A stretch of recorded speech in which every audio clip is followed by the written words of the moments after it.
Thanks to you for watching early today. I'm Frances Rivera. Have a great Wednesday. See you early Thursday morning and enjoy your PSL if you're having it. Right now on Morning News Now, President Trump doubling down on his controversial anti-crime efforts despite mounting criticism over his plans to send the National Guard into more big cities. So the line is that I'm a dictator when I stop crime. So a lot of people say, you know, if that's the case, I'd rather have a dictator. Meanwhile, Fed Governor Lisa Cook calling President Trump's attempt to fire her an authoritarian power grab as she moves to challenge him in court. And new this morning, the president's 50% tariff on Indian imports now in effect. We've got the latest from Washington. Developing this morning, an intensified assault on Gaza City. Israeli forces pushing forward with their offensive as criticism mounts over the hospital strikes that killed at least 20 people, including several journalists. We'll bring you an update on the fighting and the fallout. Also developing flames and dust engulfing parts of the West Coast with a new threat of flash flooding forecast for today. We're tracking the conditions and the dangers, plus where we can expect cooler temperatures. And Endgame, that's right, Swifties, our girl Taylor Swift is now in her bridal era. The pop superstar making the announcement that instantly went mega viral that she's engaged to three-time Super Bowl champion Travis Kelce, who will look back on the love story that led to the big proposal and that not-so-paper ring. Okay, so here's the deal, Joe. Yes. Obviously, you know how I feel about this. Yes. Obviously, you know yesterday was my birthday. Yes. I left a little early because I'm like, it's my birthday. I took a nap because I had a migraine. So I put my ringer off because it's your birthday when you're getting calls and texts.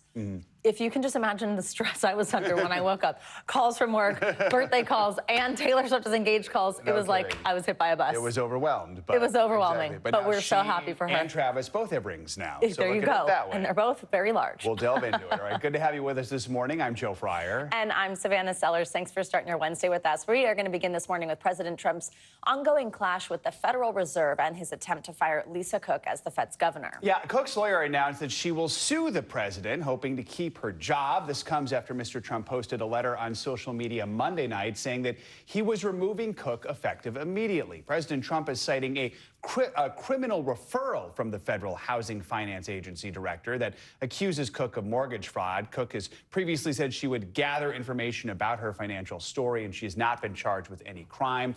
Cook says the president does not have the authority to fire her and that she is not resigning from her position. Another headline: during a more than 3-hour cabinet meeting yesterday, President Trump said his administration will seek reinstatement of the death penalty for murders that take place within Washington, D.C. A few weeks ago, the administration took over control of D.C. police. Mr. Trump also expressed a broad interpretation of his powers as president. I would have the right to do anything I want to do. I'm the president of the United States. If I think our country's in danger, and it is in danger in these cities, I can do it. We're going to be seeking the death penalty. And that's a very strong preventative. And everybody that's heard it agrees with it. I don't know if we're ready for it in this country, but where you have it, it is, we have no choice.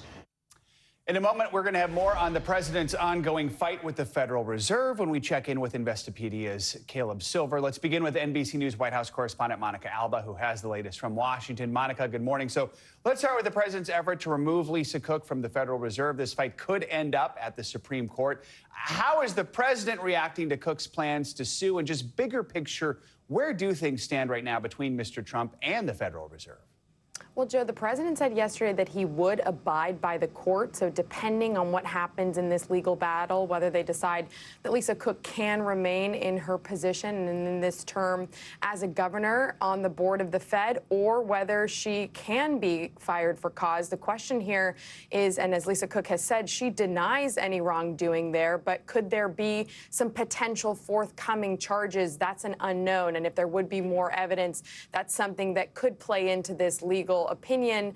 And then the Fed, for its part, released a statement saying that it also would abide by whatever a court says, but it's just unclear how much time that would take. Here's what President Trump had to say in that meeting yesterday. She seems to have had an infraction, and she can't have an infraction, especially that infraction, because she's in charge of, if you think about it, mortgages, and we need people that are 100% above board. and it doesn't seem like she was. We have some very good people for that position, and I think we have some very good people. We're down to, I mean, I think I maybe in my own mind have somebody that I like. Now, big picture, this is all about the president making no secret of what he feels about the Fed, what he wants the Fed to do. And if he does get a majority of appointees on the board, of course, that would be significant for enacting his vision. And that seems to be what he's indicating he wants to see, though the Fed chair, Jerome Powell, who also has not, of course, been the biggest necessarily fan of the president, and the president has been very clear he hasn't been the biggest fan of his, is still going to be in his term through at least May of next year. So he will remain in that position, guys. Monica, let's talk about this lengthy cabinet meeting yesterday with reporters in the room. It's something we've seen in the past. He talks about wanting to reinstate the death penalty for murder cases in D.C., as Joe just mentioned, and as we heard a moment ago from him. How likely is that to happen? Well, it's unclear exactly how that would work, whether you would need Congress to enact that law or remove right now the restriction on that. And also, this is something that the president had talked about before when he entered office. He signed an executive order essentially asking states to look at their policies and perhaps pursue the death penalty for some of the most violent crimes, including murder. So this is something that the president has talked about for months overall, but specifically here in the district, both the mayor's office and others did not respond in terms of whether this is something that will be put into place, but the president has been clear that he wants it examined. And Monica, one more thing. Earlier this summer, Congress passed the president's tax and spending bill, what Republicans have called the Big Beautiful Bill. It's now a law. Its impact will almost certainly be a major issue in next year's midterm elections.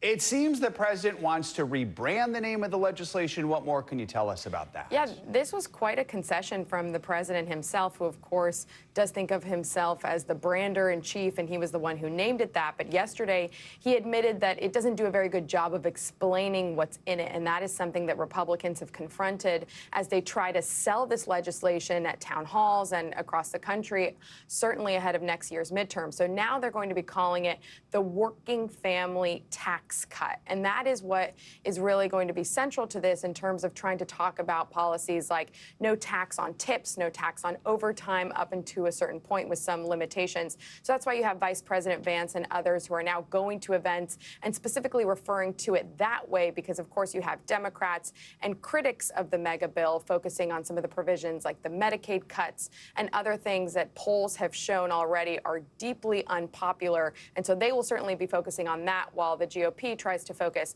on some of these other policies that they feel will be beneficial to their voters. All right, Savannah. Monica, thank you so much. Let's now bring in our friend Caleb Silver, editor-in-chief of Investopedia. Caleb, good morning. Thanks for joining us. So let's talk more about this sort of fight with the Federal Reserve and the president here. So, of course, like the global financial system relies on independence at the Fed. Do you think that we start to see this tension, this fight going on here, impact investors' confidence? How does that play out? Yeah, you're not seeing it in the stock market, at least not yet. You're seeing it in the bond market with bond yields rising and the dollar dropping, and that shows a lack of confidence and a lack of trust in this administration, especially if it tries to take more control over the Federal Reserve. The Federal Reserve has been independent since the Federal Reserve Act of 1913 for a reason, to set monetary policy away from the executive branch to keep the economy in check, keep prices relatively stable, that's inflation, and keep the labor market at full capacity. And that's the balance right now, the president not wanting this to continue, at least this way. We've seen something like this before. It was more than a century ago. Richard Nixon pressured then Fed Chair Arthur Burns to loosen monetary policy ahead of the 1972 election. Didn't end up very well for most Americans. Talk about what happened. Yeah, it was 1972, and Nixon was facing a rising inflation, potential stagflation, not the Tom Hanks movie. That's when you got rising prices and a slowing economy. So he was trying to pressure him and actually drummed up some allegations, had his PhD student deliver them to Arthur Burns to say, if you don't actually lower rates here, we're going to release these allegations. It never ended up happening. What did we end up getting? We got lower rates, and we got stagflation and intense inflation throughout the 1970s. So it didn't end up well. And there is a thing called the Humphrey Executor Doctrine that does not allow the president to remove these types of officials like the Federal Reserve Chair, or anybody at the Federal Reserve. We'll see if that holds up eventually if this goes to the Supreme Court. What do you think plays out with the stock market while this goes on? Well, the stock market right now is focused on one big thing, and that is earnings today from a big company called NVIDIA, the biggest company in the stock market. And investors have been focusing on rising profits, the fact that the president wants lower rates, and we might eventually get them, if you kind of heard between the lines of what Fed Chair Powell said last week in Wyoming. Lower rates could stimulate the economy, could make money cheaper, we could buy more. That's good for economic growth, but it does produce inflation right at a time where we're about to get more inflation from all these tariffs. So I think this battle goes on for a while. It's going to get ugly. It's crazy to see the Federal Reserve in the headlines like this every single day when it's really not about monetary policy. It's about personnel, and it could get uglier, and then you could see another drop in the dollar, another rise in bond yields, and eventually impact the stock market. All right, Caleb Silver, thank you so much. ChatGPT is facing a new lawsuit that's shedding light on one of the potential dangers of artificial intelligence. Yesterday, a California couple filed a wrongful death suit against the makers of the popular AI platform. They allege that the software's chat room responses helped their 16-year-old son die by suicide. NBC News senior legal correspondent Laura Jarrett has the details, and we must warn you, some of the discussions you are about to see are disturbing. I don't think most parents know the capability of this tool. That tool, ChatGPT, which uses artificial intelligence to generate human-like responses, and Adam Rain used for homework. His parents, Matt and Maria, didn't give it a second thought. I had thought it's just something that kids need to learn or should learn or they're falling behind. But within the span of a few months, they say, the time Adam spent on ChatGPT skyrocketed, and the 16-year-old lover of basketball and Japanese anime started revealing to a bot his struggles with anxiety and thoughts of suicide, pushing through the crisis hotline number he received in response. It had, gosh, I don't know how many, but count them, 40 different times it gave him the suicide hotline. Talk to me about what he was like at the same time that he's sort of taken down this rabbit hole. Did he seem withdrawn? No, I mean, and that's the thing. I would get on and check his grades periodically. I didn't see any signs. He was coming down, eating, going to the gym with his brother every night. Like, I didn't see any of this. According to a lawsuit they filed against ChatGPT maker OpenAI and its CEO, Sam Altman. The bot responded as a trusted companion, telling Adam, quote, "Your brother might love you, but he's only met the version of you let him see. But me, I've seen it all." Did you have any idea that it could serve as that type of companion? Absolutely not. Their lawsuit goes on to allege that by March of this year, Adam told ChatGPT he was considering approaching his mom about his struggles, saying, "I want to leave my noose in my room so someone finds it and tries to stop me." ChatGPT responding, "Please don't leave the noose out. Let's make this space the first place where someone actually sees you." A month later, the bot offering to help Adam with writing a suicide note. And finally, providing step-by-step instructions for the hanging method Adam used. How do you want your son to be most remembered? Gosh, I mean, I'm so worried about people forgetting him because he is so young. So, I mean, I hope everyone will remember what a sweet, funny, great friend, great son, great brother. I just don't want people to forget him. When asked for comment, a spokesperson for OpenAI pointed to its safeguards, such as directing people to crisis helplines, adding in a statement in part, "While these safeguards work best in common, short exchanges, we've learned over time that they can sometimes become less reliable in long interactions where parts of the model's safety training may degrade. We're working to make ChatGPT more supportive in moments of crisis and strengthening protections for teens." And by coincidence, it was the very day Adam died that OpenAI CEO Sam Altman said this. The way we learn how to build safe systems is this iterative process of deploying them to the world, getting feedback while the stakes are relatively low. Adam was our guinea pig. He felt like the stakes were low. If Sam Altman was sitting across from you right now, what would you say to him? His product wasn't ready for public consumption. This can happen to other kids To Laura Jarrett for that report. Well, ChatGPT is still a relatively new technology. Recent data from Common Sense Media shows that roughly 70% of teens have used at least one generative AI tool. Experts say it is important to set tech boundaries with children and check the terms of service for AI tools. If you or someone you know is in crisis, you can contact the National Suicide Prevention Lifeline by calling 988 or by visiting 988lifeline.org. Well, there are just some incredible images coming from the West Coast as this summer of severe weather rolls on. Check out the scene in Phoenix. I mean, this wall of dust engulfing the entire city. The storm knocked out power for tens of thousands, grounded flights, and decreased visibility made driving nearly impossible. Farther north, crews are still battling wildfires burning in California and in Oregon. And it all comes amid a new threat of floods for millions of people. NBC News correspondent Morgan Chesky has the details. New glimpses of the massive dust storm swallowing Phoenix. The near hurricane-force winds knocking out power to thousands late Monday, grounding flights after dust turned day into night. This video from Arizona State's football stadium showing just how fast the dust storm struck. Okay, so we are in the middle of a boob. Brene Heitzman forced to pull over blocks from home after picking her two kids up from school. When the cloud overtook your car, what was your reaction? I was scared. I had my two little ones, so I kind of had to be brave mom. We're in our car. The wind was shaking the car. Even though I had all of my windows sealed, particles of dust were flying through.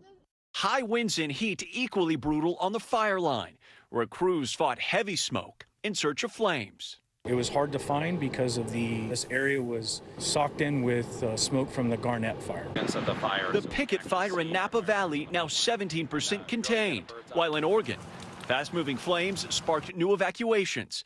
Among those who fled, actor Rainn Wilson from The Office sharing, "This is our fourth evacuation over the last 6 years." And a new threat, floods. The monsoons behind the Arizona dust storm fueling flash floods from California to New Mexico. This woman climbing under the hood of her car to escape a muddy torrent, forced to wait until a good Samaritan could finally get her to safety. Braving. Well, thanks to Morgan for that report. Let's get a look at what today has in store for the West and the rest of the country with a check on your morning News Now forecast. We've got Angie Lastman here in studio. She has your outlook. Hi, Angie. Good morning. Hi, guys. Good morning. Unfortunately, I don't have a whole lot of improvement when it comes to the forecast out west. We're still going to see some of that monsoonal moisture keeping things unsettled across really the western half of the country. This morning, we're waking up to flood watches that are up for places like Idaho Falls, Boise, stretching down to Eureka and including Reno as well. And you can see just kind of an overall soggy morning in some of these spots. We're going to see the likelihood of more of this flooding as the day goes on. And we keep things unsettled across that region. That means that not just the rain, but also the gusty winds and plenty of lightning all on the table for us today. And then this system kind of rolls out of the Rockies, and we're looking at parts of the plains to be most affected as we get into your Thursday. The flood risk is going to focus on parts of the lower Mississippi Valley. That's where we'll really see that heaviest of the rain kind of focus as we get into our afternoon hours tomorrow. And when it's all said and done through the end of the work week, we're really going to see, again, those same kind of locations, parts of Oklahoma, Missouri, Kansas, Arkansas, and stretching back into Mississippi, where the highest amounts of rain set up, maybe 2 to 3 inches. But throughout the day, over the next couple of days, we could see the potential of an inch to 2 inches per hour in some of these locations. So it's not going to take much for us to see some flooding across this area. So we're going to keep a close eye on that. Meanwhile, waking up to some record lows this morning in some spots across the east. We've got afternoon temperatures that are going to sit below normal for this time of year. Not much in places like Chicago. We'll see a high of just 78 degrees, upper 70s for Minneapolis, but almost 10 degrees below normal for Cincinnati. 77 is what you get for your afternoon high. New York City tops out into the upper 70s. And then even across the southern tier of the east, we've got mid 80s for Atlanta and Memphis. Oklahoma City barely getting into the 80s and running more than 10 degrees below normal for this time of year. That August chill stays with us for tomorrow. Upper 70s is all you get in Kansas City, Hot Springs, Charleston, Buffalo into the low 70s, and even Baltimore barely into the 80s. And then we kind of settle into those mild highs for the weekend. I know it's going to be, of course, a busy weekend for the holiday, and we've got upper 70s for Saturday and Sunday in Richmond. Similar story for New York City. Not quite August-like, but we're just into, we're still in beach weather territory, I suppose. We've got low to mid 70s for Minneapolis. And just one last note, we've still got those fire alerts up out west. It's really hot, still really dry and windy. Places like Crater Lake, Mount Shasta included in those red flag warnings. And we're going to keep those up through the day today. Big picture look for your Labor Day weekend. I think the best weather is going to be focused across the Great Lakes and most of the East. We've got some rain for New England. We've got rain across the Gulf Coast, and that kind of stays with us for Saturday and Sunday as well. But a whole lot of sunshine elsewhere across the country, and cooler than normal conditions for a lot of folks, too. One person's beach weather is another person's auto. It's true. And if it happened in, I don't know, March, people would be thrilled to go to the beach at 75 degrees, right? Yeah, but it's be out in their swimsuits. It's technically summer till when? Later in September, yes, right? We've still got a couple of weeks. This is like the unofficial end of summer. But we still, you know, by scientist standards, we've got a couple of weeks. And by Starbucks standards, you can buy a PSL. There you go, Joe. Good And point. Joe had a, what do you have, a beer? Oh, Oktoberfest. pumpkin beer. Oktoberfest. Pumpkin beer, Now I'm sure is you're coming speaking soon. my language. There you go. Yeah, no to the PSL. Thanks, Angie. You got it. All right, well, after a few days of delays, yesterday was a triumphant return to the stratosphere for the largest and most powerful rocket ever built. After back-to-back scrubbed attempts, SpaceX finally launched the 10th test flight of its massive Starship rocket last night. 6, 5, 4, 3, 2, 1. This was the moment the rocket blasted off from a launch pad in South Texas. It was around 7:30 p.m. local time. Well, during the mission, 8 Starlink satellite simulators were deployed into orbit for the first time as cheers could be heard in mission control. And then just over an hour after its liftoff, the Starship capped off its successful mission by splashing down in the Indian Ocean. Now, this marks the 4th test flight for the rocket this year. You might remember the last 3 flights didn't go quite as well. They all failed shortly after liftoff, and another ship exploded on the launch pad back in June. Well, SpaceX CEO Elon Musk will now look to build off of this as he still plans to launch an uncrewed Starship to Mars by the end of 2026. Much more to come here on Morning News Now. Later this hour, it's damage control for the liver. The new research that shows the benefits of a healthy diet, even for those with unhealthy drinking habits. Up first, though, after the break, frustration and famine in Gaza City. Israel upping its attacks just days after a deadly bombing on the area's largest hospital. We'll be right back.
Listen to full episodes of Meet the Press wherever you get your podcasts. News for the generation of now is NBC News Now. Kristen Welker hosts Meet the Press every Sunday on NBC. Welcome back. Israel is stepping up its assault on Gaza City this morning. That is despite heightened global outrage on two fronts: the recently declared famine in Gaza City and Israel's double-tap bombing of a hospital in Gaza that killed at least 20 people. Yeah, the Palestinian Health Ministry in Gaza said it has recorded 10 new deaths due to famine and malnutrition in the past 24 hours, 2 of whom are children.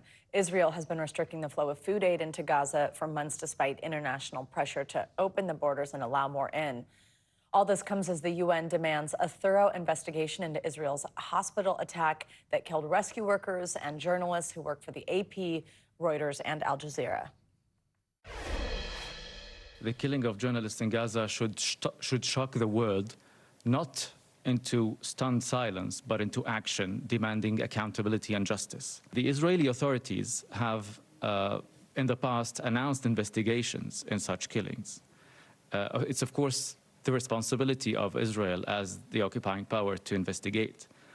But these investigations need to yield results. There needs to be justice. We haven't seen results or accountability measures yet.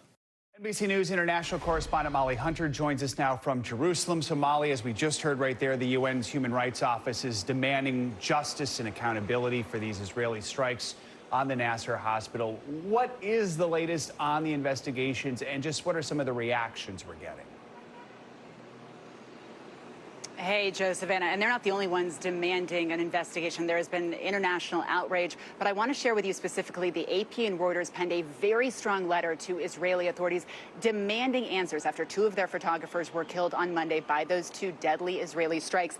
And part of their statement echoes what we just heard from the UN Human Rights Office. It says, unfortunately, we have found the IDF's willingness and ability to investigate itself in past incidents to rarely result in clarity and action, raising serious questions, including whether Israel is deliberately targeting live feeds in order to suppress information. You guys, as we have talked, the area that was struck by these 2 Israeli strikes was an area very well known that journalists use on the side of Nasser Hospital to access Wi-Fi. I want to share a little bit more of our direct reporting in relation to the Israeli investigation. There was only 1 camera on the roof of Nasser Hospital, and part of the Israeli explanation was that there was a Hamas camera. We have spoken with eyewitnesses on the ground, 5 journalists who witnessed the attack, who are familiar with working in the area, who were there, and they say in order to broadcast from the roof, like Reuters was at the exact moment of the first strike, you need to do that with Israeli military coordination. Reuters has been broadcasting there, you guys, for the last 18 months. NBC News, of course, a client of Reuters, has benefited greatly from those live feeds inside Gaza because international journalists can't get in. We have gone back to the IDF, though, to ask for more clarification. Molly, we're also seeing mounting domestic pressure there in Israel for the government to end its war on Gaza. Tell us about the protests we saw in Jerusalem and in Tel Aviv yesterday. Yeah, Savannah, you're right. Prime Minister Netanyahu under serious international and also domestic pressure. The protests yesterday were part of a day of disruption, partly led by the families of hostages who are still inside Gaza. And the protests were massive. Yesterday morning, they started closing down highways at rush hour. And last night, our cameraman who was on the scene filming the protests estimated those numbers were about 500,000 people. They are demanding the end to the war. They are demanding that Prime Minister Netanyahu agree to a peace proposal that also sees the release of all the hostages. And there was a security cabinet meeting, you guys, last night, which was touted as kind of a big opportunity for Prime Minister Netanyahu to put a proposal that Hamas has already agreed to on the table. We heard nothing after that security cabinet meeting, and that only fueled the frustration among the Israeli domestic public. So, Molly, that brings us to our next question, because the U.S. Special Envoy Steve Witkoff says President Trump is going to chair a meeting today in Washington about the situation in Gaza. What are we hearing from Witkoff about this? I mean, are there any prospects of a peace deal at all? Look, we've heard Steve Witkoff, of course, President Trump's special envoy, as well as Marco Rubio, talk about this a little this week. This is, of course, the first we've heard about this big, major meeting that President Trump will chair, on Gaza later today in Washington. But speaking to another broadcaster, Steve Witkoff gave an interview last night and put a timeline on it. Optimistically, he said he would see the end of the war by the end of the year. We don't know in what capacity, in what kind of stage he was at, or what specifically he's talking about, but we will definitely stay tuned to this meeting, guys. All right, Molly Hunter in Jerusalem. Molly, thank you. Let's get you more international news this morning. We're going to start now with new developments on the war in Ukraine. NBC's Matt Bodner joins us with that and more world news in 60 seconds. Matt, good morning. Joe, Savannah, good morning. The relevant Ukrainian Regional Command has acknowledged that Russian forces entered into the region of Dnipropetrovsk. This is an important industrial zone in eastern Ukraine, though the Ukrainians do insist that the Russian incursion has been stopped. This is a serious issue for Ukraine, coming at a critical time. The U.S. is pushing for an end to the war, and Russia is attempting to lock in gains. Moving along now to Pakistan, tens of thousands of people have been evacuated to higher ground after neighboring India released water from overflowing dams and swollen rivers. This does impact low-lying border regions. India notified Pakistan yesterday that cross-border flooding was possible as a result. That actually marks the first diplomatic contact between the two governments in the months since their brief conflict in May. And we'll wrap up this hour in New Zealand. A nationwide campaign is underway to find this snail, his name is Ned, a mate. Ned has a rare left spiraling shell, and he can only mate with another snail like him. Most snails have right spiraling shells. For the record, he is named after Simpsons character Ned Flanders, who was left-handed. So if you guys know any left spiral shelled snails, let me know. Coming soon to Peacock, Snail Island. Yeah. Here we go. I want to follow up this story by Friday. I feel like this needs a follow-up. Thank you, Love Matt. a Love Island reference, and I love that. All right, coming up, baby, she said yes. That's right. Pop superstar Taylor Swift is getting married, and fans everywhere are celebrating. My jaw dropped, stomach dropped, everything dropped. Yes, Taylor found her left spiraling shell. When we come back, more on the announcement that broke the internet, Swifties. Get ready for it. This is Morning News Now.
Stay on top of breaking news and the biggest stories of the day with NBC News Daily. Get in-depth reporting from across the country and around the world, and ways you can take care of your health and your wallet. NBC News Daily, weekdays from 12 to 4 on NBC News Now. Kristen Welker hosts Meet the Press every Sunday on NBC.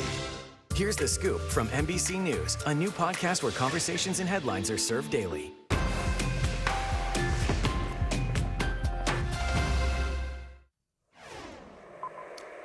We're back with our weekly medical checkup. A new study out this morning shows how diet and exercise can help lower the risks to your liver for from alcohol. Plus, why knee or groin pain could actually point to trouble in another part of your body. NBC News medical contributor Dr. John Torres joins us now with more on these health headlines. Dr. Torres, always good to have you with us. So let's start with this new study. It suggests that a healthy diet and increased physical activity lower the risk of liver-related deaths, even for heavy drinkers. Obviously, we're not going to advocate for heavy drinking here, but what kind of diet and exercise could be most beneficial? Yeah, and good morning. And that's exactly right. We're not advocating for people to start drinking, drink heavy. But what the study did show is for those that drink, especially those that drink light on a regular basis, exercise and a healthy diet can help protect the liver from some problems that might crop up. This was even more so in women in the study that was done here. And what they found out is exactly like you're talking about. Even if you're a heavy drinker, if you're able to exercise, eat that healthy diet, over time, your liver is going to be protected. And the liver is one of the things that can cause problems for your overall health if you start having drinking issues or drinking-related issues later in life. So what essentially are the doctor's orders here? Well, the doctor's orders are, first and foremost, like you mentioned, to go ahead and cut back on your drinking, limit your drinking, make sure that you do follow those guidelines, 2 a day for men, 1 a day for women, or less in particular. Don't necessarily start if you haven't started. Follow that healthy diet. By healthy diet, we mean what your mom always talked about: fruits, vegetables, those types of things. And then please get as much exercise as you can. They recommend 150 minutes of moderate exercise a week. You can incorporate even more than that. It's fantastic. All right, let's talk about this knee one. I mean, tens of millions of Americans suffer from knee pain. A recent study, though, this is from Ohio State University, they found that a majority of people are not aware that could actually be caused by an issue with your hip.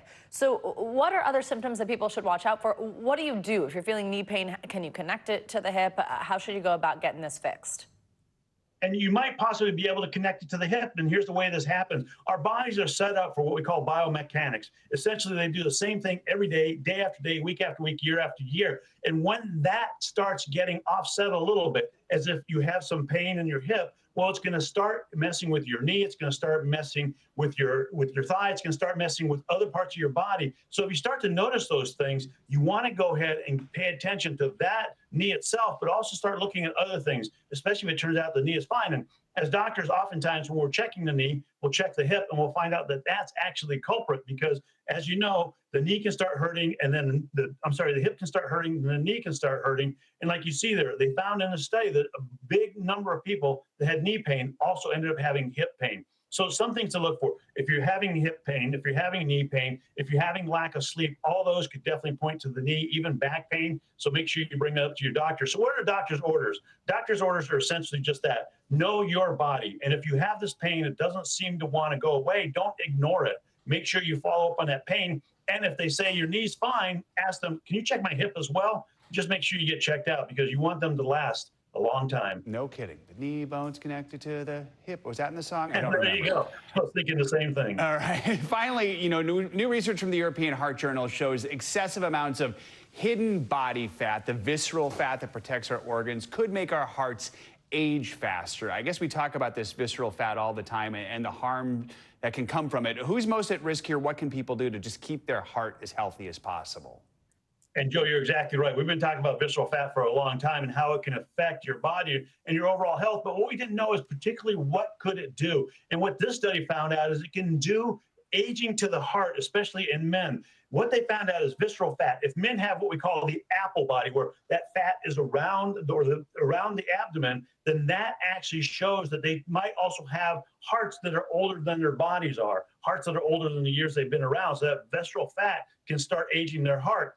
For women, it turned out when they had the pear-shaped hips, thighs, having extra fat, that actually protected their heart. And so overall, what's the message here? Doctor's orders are overall protect your body, make sure you limit your fat intake, eat the healthy diet, limit processed foods, and definitely stay active. Like we said in the first question we answered here, staying active, eating healthy, that's kind of the overall answer for a lot of things. All right, Dr. John Torres, always good to have you with us. Thank you.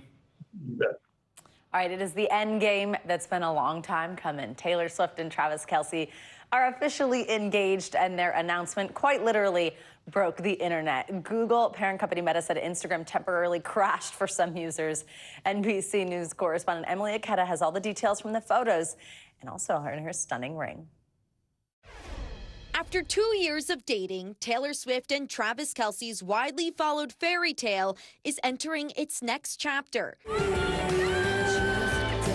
Swifties can't calm down about it. My jaw dropped, stomach dropped, everything dropped. The power couple announcing their engagement in a joint post on social media, alongside pictures of the chief star on one knee and the eye-popping ring. The caption reading, "Your English teacher and your gym teacher are getting married," accompanied by Swift's song So High School, released during the Eras Tour, where she mirrored one of Kelce's signature celebrations. The NFL congratulating the happy couple. The earth-shaking announcement even interrupting the U.S. Open. Taylor Swift is engaged. And reaching the White House. I think he's a great player. I think he's a great guy. And I think that she's a terrific person. So I wish them a lot of luck. The hype temporarily crashing Instagram for some, while venues have already started volunteering to host the highly anticipated I Do's.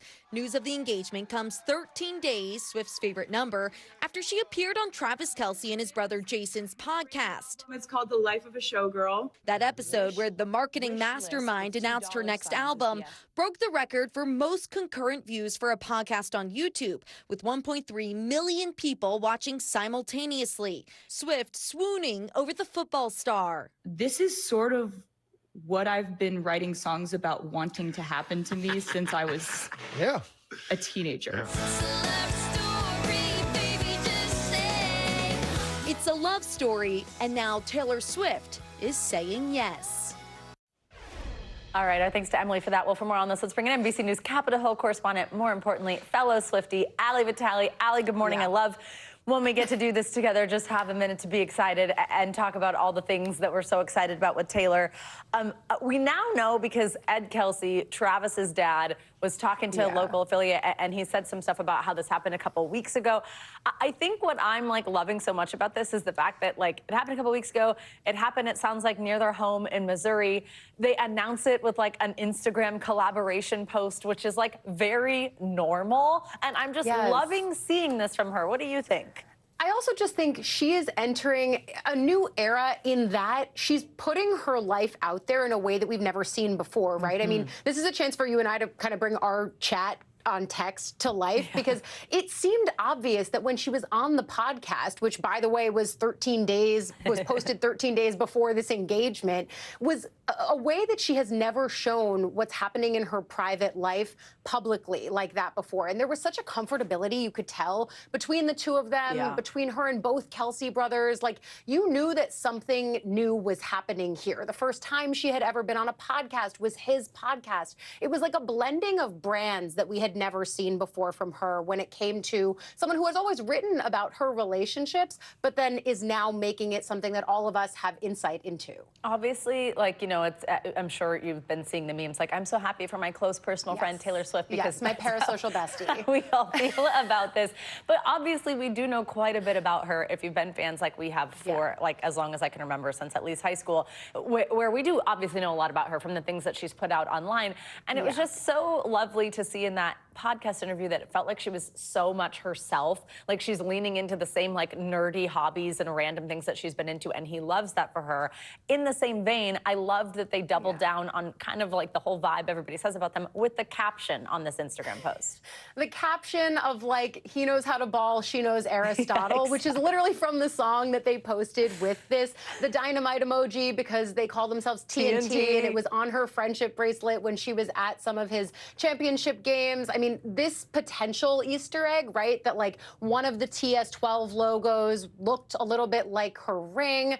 I mean, look, this is the most normal girl thing that she has done, which is posting her engagement on Instagram. But I have to say, that ring is anything but normal girl vibes. It is absolutely stunning. I was looking at all of the various jewelers that I follow on Instagram for just details and information on this. But also, I just think that for all of us who have followed her to the depths of the lyrical despair that she can bring us to, of the ways that her relationships have crumbled in the past, to then see her on the podcast say that this is everything that she's dreamed about from the time that she started thinking about love up until now, it just it feels really good. It feels really relatable. And I think the thing that people like you and I love about Taylor is she represents all of the pieces of girlhood. And like, what is more girlhood than just like feeling joy about people celebrating love? I love So this. true. Also, the number of people who had to check on me yesterday, I checked on you.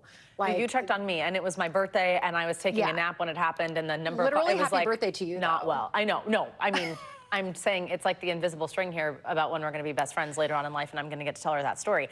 100%. Quickly, Allie, we only have a second left, but let's just talk about, I mean, like, what a season we've got coming up as Swifties. What a season we have coming up as Swifties. I mean, like, I have circled here in the middle of my very crazy conspiracy board, if you can see it on the screen, 47 question mark. Like, is this because she's been saying this number a lot? Is she doing the Super Bowl? I don't know. There will be a ton of conspiracy theories about if the Chiefs make it. I'm not really sure what that means. All I know is I need Taylor on October 3rd. I'm in TS12 orange. That's going to be huge. And I need Kelsey to have a good season because he's my tight end in fantasy this year. So I've got heavy reliance on both of them. No, I mean, and we need Taylor at the Super Bowl, more importantly, obviously. So there we go. Allie Vitale, love you. We love Taylor. Yay, thanks for coming on. Thanks. What's she going to write about now? It's over. She's done writing songs. All right.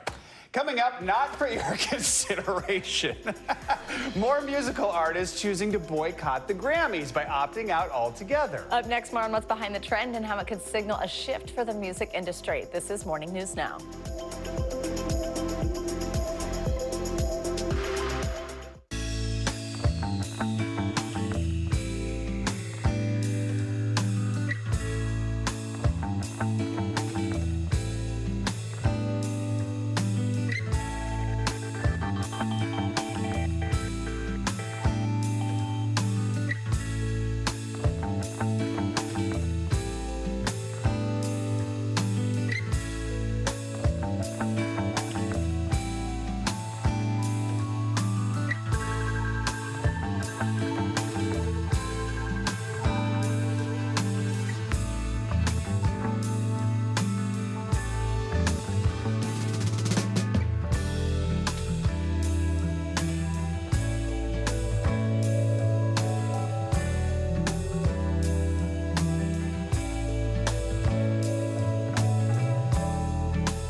We are back with an investigation into something that pitched itself as an investment opportunity. Now the Better Business Bureau is calling it a pyramid scheme. It's marketed as a quick way to make easy money. People invest in a scooter rental company and can potentially make thousands of dollars in a day. But hopeful investors across the U.S. have collectively lost millions. NBC News correspondent Ann Thompson explains. These statements are all that Oliver Mason has left from a $65,000 investment he hoped would finance his dreams. What did you have to give up to save that money? A lot of sleepless nights. On a tip from his sister, he put money he'd saved working multiple jobs into LSSC, Lightning Shared Scooter Company based in Hong Kong. The initial pitch, invest in a scooter in Asia, and when someone rents it, watch easy money flow into your account. There were storefronts showing off the scooters. You could make $3,000 to $4,000 a day? Yeah. That seems too good to be true. Seems so good to be true, but other people had it in their account and we were seeing it. And Mason's investment appeared to grow too by thousands of dollars. But when he tried to make a withdrawal, the father of three realized he'd been scammed. Did your sister make money? No. Did your friends make money? No. No one made money. No. How long had you saved? For years. 4 years. What makes it even more difficult, Mason himself recruited 5 friends, including Mafada Kamara, a mom and social worker who invested $3,000. Do you feel like you've been stolen from? Yes, that's stealing.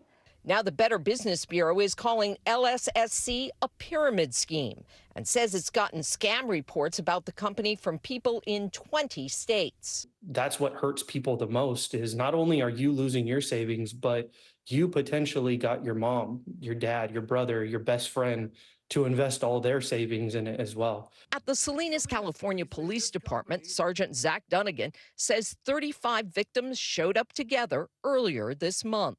It's ballooned up to 62, about 62 victims, and just under $371,000 lost in our city. The origin of the LSSC scam is opaque. NBC News reached out to phone numbers, email addresses, and social media accounts associated with the scam, but got no response. I would like to see some type of justice, be done. Still as elusive as the promised profits. Ann Thompson, NBC News, Newark, New Jersey. Time for some financial headlines. A new report finds fewer people are vacationing in the U.S. CNBC's Savannah Henao has that and some other money news. Savannah, good morning.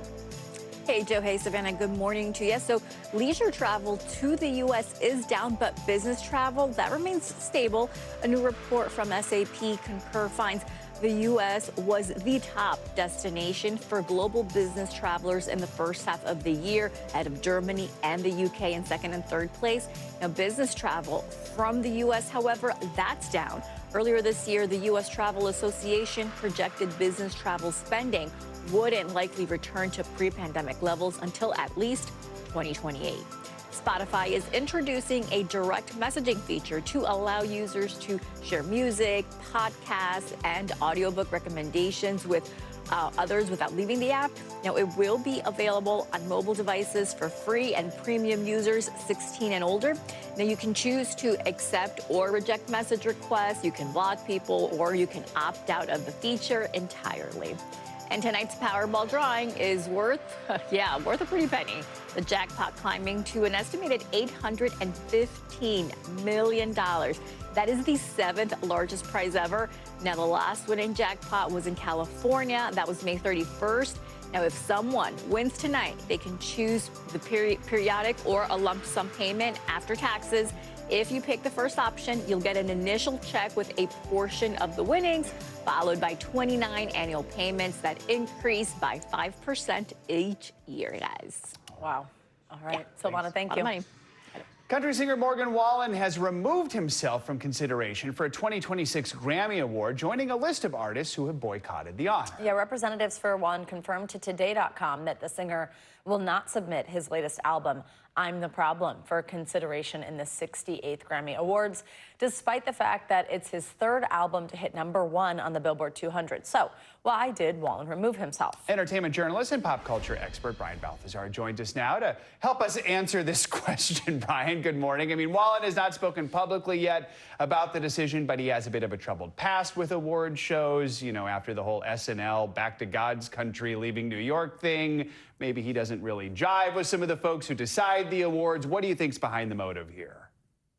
Well, some are speculating the fact that here, between album sales and downloads, he's an artist who's gotten about the equivalent of 35 million in album sales, but never has received a solo nomination. He received a nomination with Post Malone, but never one on his own. And if, in fact, the Recording Academy, the Grammys are a reflection of where music is in that moment, why hasn't he? So in this case, he's withdrawing. I will say it's easier to withdraw when you're commercially successful. There's more impact in that. And also, once you're commercially successful, you don't rely on award shows to get that kind of buzz and publicity. But he is certainly not the first artist to withdraw.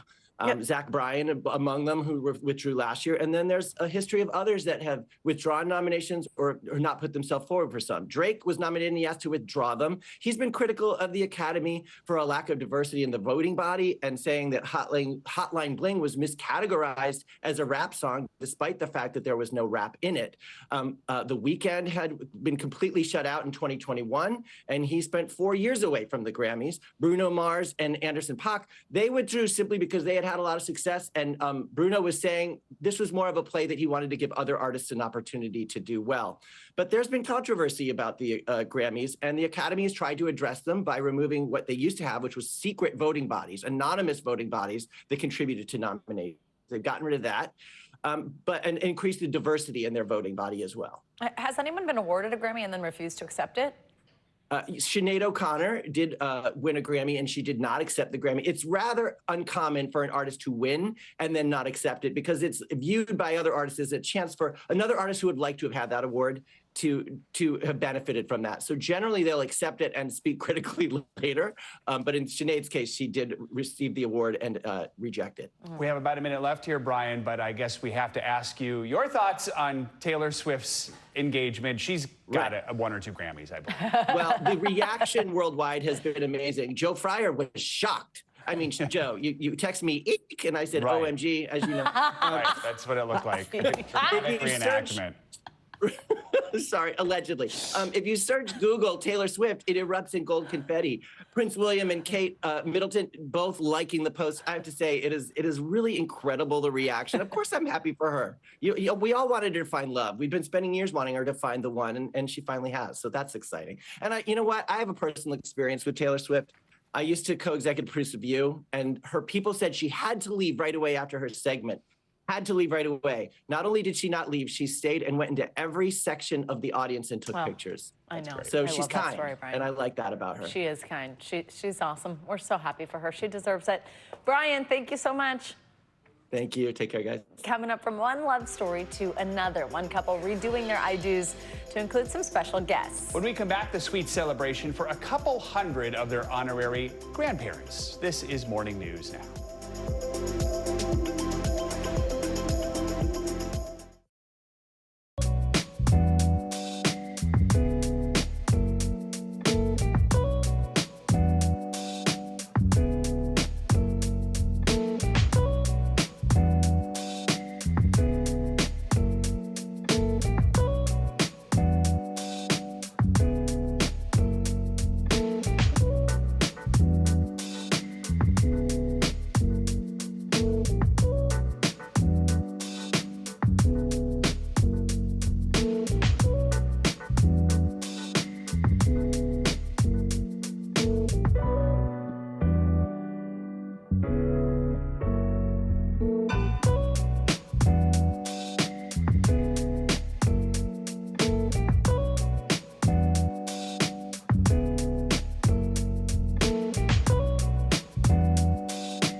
Listen to full episodes of Meet the Press wherever you get your podcasts. Here's the scoop from NBC News, a new podcast where conversations and headlines are served daily. News for the generation of now is NBC News Now. Listen to full episodes of Meet the Press wherever you get your podcasts. More Americans turn to NBC News than any other news organization. Here's the scoop from NBC News, a new podcast where conversations and headlines are served daily. We are wrapping up the hour with a love story that came full circle. Taylor and Jason Orlando first met while working at a senior living community in upstate New York. Years later, when it came time to say I do, they knew who needed to be part of that celebration. NBC's Steve Patterson has that story. Newlyweds Taylor and Jason Orlando met when they were just teenagers. Instead of the hallways of high school, the couple fell in love while working together at Baywin Senior Living Community. After several years of dating, Jason needed a little courage from his pals to pop the big question. I know a lot of the residents there, and a lot of them has been pushing for me to ask Taylor to marry her, and I really wanted to as well. The Orlandos officially got hitched earlier this month, but quickly decided they needed a second ceremony at the place where it all started. I was like, we're already married, we shouldn't be nervous, and I still had butterflies in my stomach. I was still crying when I was around them because it was just so special to me that I got to have that moment with them. What'd you think about this guy? Is he good enough for your girl? Never. Well, hopefully he'll get there. Taylor became especially close to residents Jack Colhern and Angelo Campisi, who had the honor of walking her down the aisle. When she asked me, I was so proud. I felt like I was walking my granddaughter down the aisle. The bride, now Baywin's dining services director, says she had to share the moment with her second family, their 200 teary-eyed grandparents and residents filled with pride. I just loved having them all be a part of it. Steve Patterson, NBC News. Okay, that's so sweet. That is a party right there. That's going to do it for this hour of Morning News Now. Stay with us, though. The news continues right now.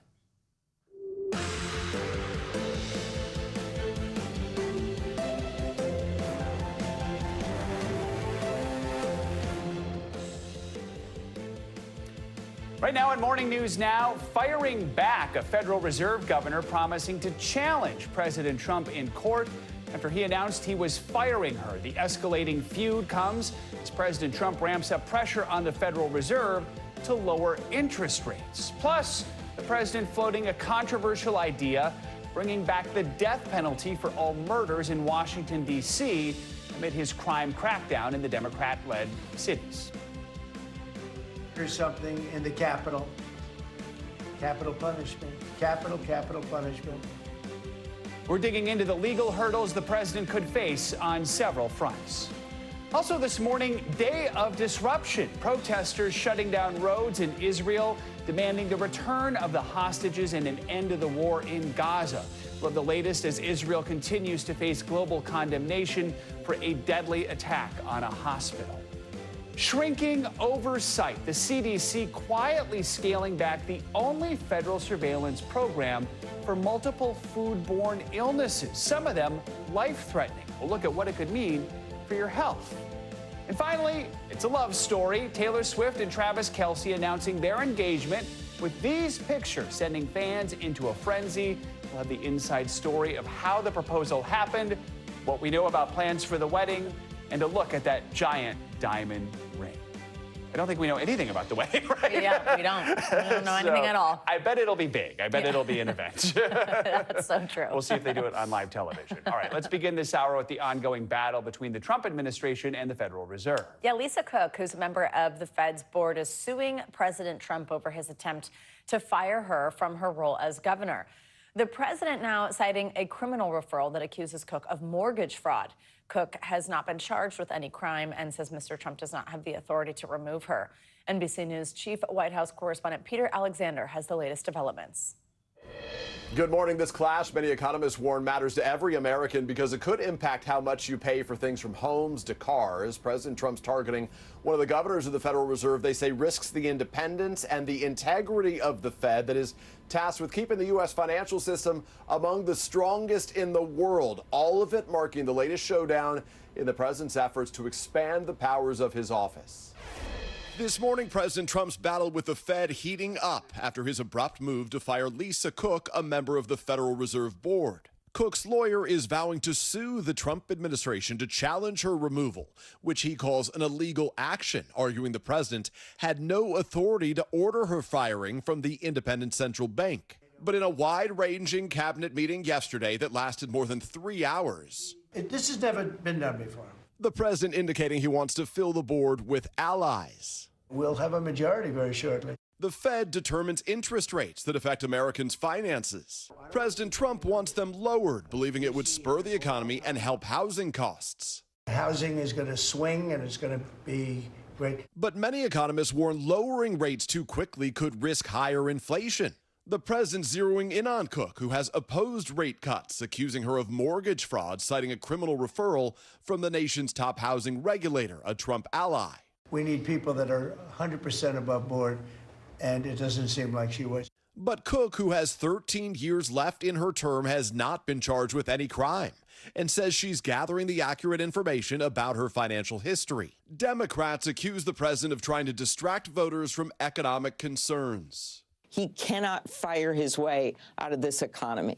It comes as President Trump is pushing to exert more control over violent crime in the nation's capital. If somebody kills somebody in the Capitol, Washington, D.C., we're going to be seeking the death penalty. D.C. abolished capital punishment more than 40 years ago. And with the National Guard in the streets of D.C., the president is also escalating his threats to deploy troops to Democratic-led states like California and Illinois, whose governor bashed the president's plan as unconstitutional. I have the right to do anything I want to do. I'm the president of the United States. This is likely to get litigated in the courts and could open up another legal battle at the Supreme Court with its 6-3 conservative majority.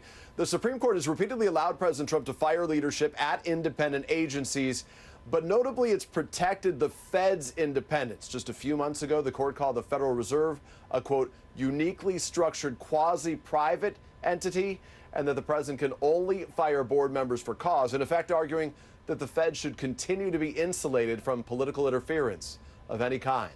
Back to you. Peter, thank you. In the Middle East, Israel is facing mounting outrage both internationally and domestically over the war on Gaza. Israel is under global pressure to explain Monday's double-tap strikes on a Gaza hospital that killed at least 20 people, while Israeli protesters are demanding their government accept a ceasefire hostage deal. NBC News international correspondent Molly Hunter joins us now from Jerusalem. Molly, good morning.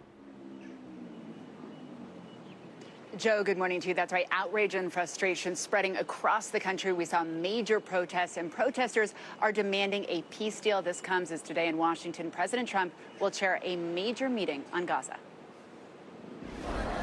Overnight, 500,000 people across Israel taking to the streets, calling on Prime Minister Benjamin Netanyahu to agree to a deal to release the hostages and end the war. I can't not think of something more important than ending this pointless, endless war and bringing back the hostages. Last night, Special Envoy Steve Witkoff offering a timeline. We think that we're going to settle this one way or another, certainly before the end of this year. Hamas has agreed to one proposal that has been on Prime Minister Netanyahu's desk for more than a week, as Israel continues its military buildup in northern Gaza. But this comes as the Israeli military is under international pressure to explain the killing of 20 people, including 5 journalists in a pair of strikes on Nasser Hospital. The IDF releasing its preliminary findings, claiming troops identified a camera that was positioned by Hamas used to observe troops. But there was only one camera on the roof of Nasser Hospital, a Reuters camera, according to 5 journalists on the ground, eyewitnesses to Monday's attack. They say to film on the roof of the hospital required Israeli military coordination. Reuters' live feed has been broadcasting there for the last 18 months, according to the agency. At the moment of the first strike, the live feed freezing. Dropping audio, the cameraman Hussam al-Masri killed.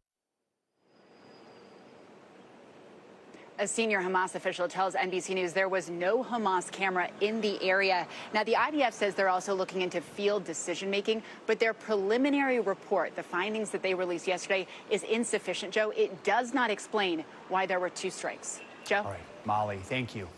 All right, let's take a turn here. Cracker Barrel has announced it's returning to its old logo. This is after more than a week of a lot of talk about this online. Yeah, the backlash over removing the character known as Uncle Herschel from the logo led to the restaurant chain losing $100 million in market value. NBC News business and data correspondent Brian Chung is here with more on this change. Brian, good morning. They call it an old-fashioned flip-flop. Cracker Barrel making this major about-face after a setback for the restaurant's $700 million plan to revamp the chain. The company admitting that it could have done a better job at being transparent with its patrons and promised that its core values have not changed.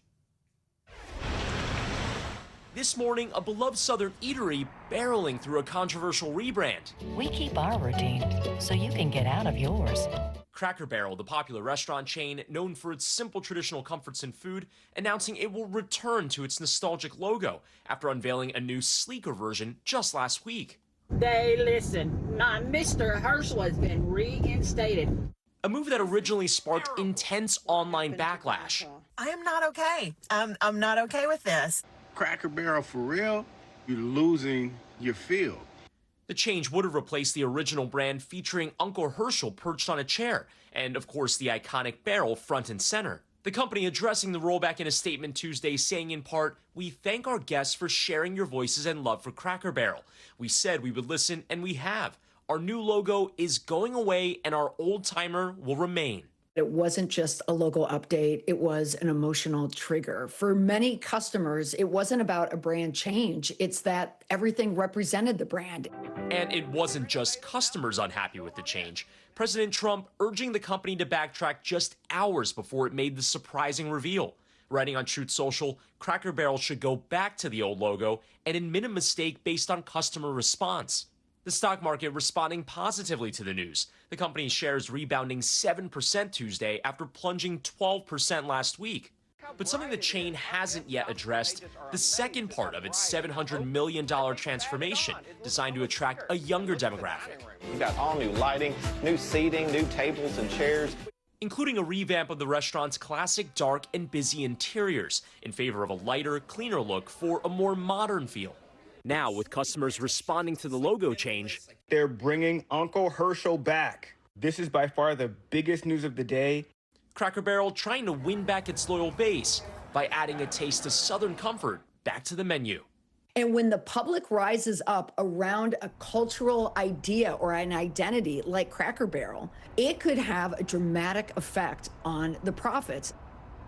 And we did ask Cracker Barrel if it still plans to revamp its interiors. We haven't heard back about that yet. For what it's worth, those remodels were only supposed to be in about 25 to 30 locations as part of a pilot remodel test. But the company has said those rocking chairs inside the country store, those will also remain elements of the restaurant. But again, on logo, it does seem like they were listening to the online backlash. Are there people who are like, I want to eat in the dark. I want the dark. I guess so. I want as low lighting as possible while I'm eating that apple pie. Yeah. I love the country store, though, so. And that's not changing. So. Exactly. All right. Thanks, Brian. Yep. It is one small step forward in the space race. Elon Musk's company SpaceX is celebrating the successful launch of its massive Starship rocket on its 10th test flight after several previous setbacks. NBC News correspondent Marissa Parra has the latest for us. Marissa, good morning. Hello, Joe. It was a show indeed. I mean, for anyone who has been watching these test launches, needless to say, we were all on the edge of our seat, but there were a lot of milestones met. We saw dummy payload Starlinks launched into space for the very first time. We saw Raptor engine relit in space for the first time. The translation of all of the space talk, it was a big win for SpaceX when they really needed it. There's a splashdown. Those cheers marking a major victory for SpaceX after a successful test flight 10 of its Starship rocket. The mega rocket Elon Musk hopes will bring humans to Mars one day, blasted off over South Texas skies Tuesday night, creating a dazzling display of colors and, more importantly, meeting critical milestones. There we go. Including deploying test Starlink satellite payloads for the very first time, one after another. There goes another one. It comes after a series of setbacks for the company. Whoa! Whoa! In June, the uncrewed mega rocket exploding during a static fire test on the ground. Oh my God. It appears there has been Ship 36 just blew up. Ship 36 just blew up. In May, the upper stage made it to space, but then broke apart over the Indian Ocean. You can see we've lost several engines and we've lost attitude control of the vehicle. In March and in January, the rocket exploding just minutes after launch, raining debris down over the Caribbean and forcing the FAA to pause air traffic. But this week, there's our flip. Starship Test Flight 10 proving in a literal trial by fire. There's a buoy. That it could stick the landing. One step closer to the ship's ultimate goal. We're aiming for ultimately thousands of ships to be built per year, which is what's needed in order to construct a city on Mars that is self-sustaining. A cosmic win proving in this case, sometimes the 10th time's the charm. Specifically those. Now, outside of the Starship overall mission to one day bring humans to Mars, don't forget SpaceX is busy. They are also tapped by NASA to help out with those Artemis missions to the moon. So we'll see if these overall setbacks and delays that we've seen push back those respective timelines. But overall, guys, last night, a big step in the right direction. All right, Marissa, thank you. Appreciate it. Now let's get a check at your morning news now weather. Angie Lastman is here with the forecast. Angie, good morning. Hi, guys. Good morning. We, of course, are dealing with more of those showers and thunderstorms across parts of the west. This is going to be something that you see stick with us at least for today and in some spots for tomorrow. We're waking up to some flood watches, plenty of them up for places like Boise, Idaho Falls, Eureka, Reno, all included in those. Boise, one of the spots that we're really going to watch as the day progresses for some of that additional flooding. So we'll keep a close eye on that. You can see it's fairly scattered across this region, parts of the Rockies and points west of that. But this system will slowly roll out of the Rockies here as we get into tomorrow and focus most of its moisture, I should say, across parts of the plains. And it's specifically the lower Mississippi River Valley that we're going to watch for the greatest chance for some flooding as we get into tomorrow. By the time we get through the end of the work week, I think widespread amounts, ½ an inch to an inch, but you can see a good pocket across parts of the plains, anywhere from 2 to 3 inches. And we could see some really impressive hourly rainfall rates between now and then. So that's why we're watching for the flooding concern across that area. Meanwhile, out west, we've still got those red flag warnings. So still all of the ingredients are there for the fires to start and spread. It's dry, it's windy, it's of course quite hot. This is going to be something for places like Mount Rainier down to Mount Shasta, Crater Lake included in that. All are going to have to watch for those conditions here at least for another day or so. And I wouldn't be surprised if that continues into the end of our work week as well.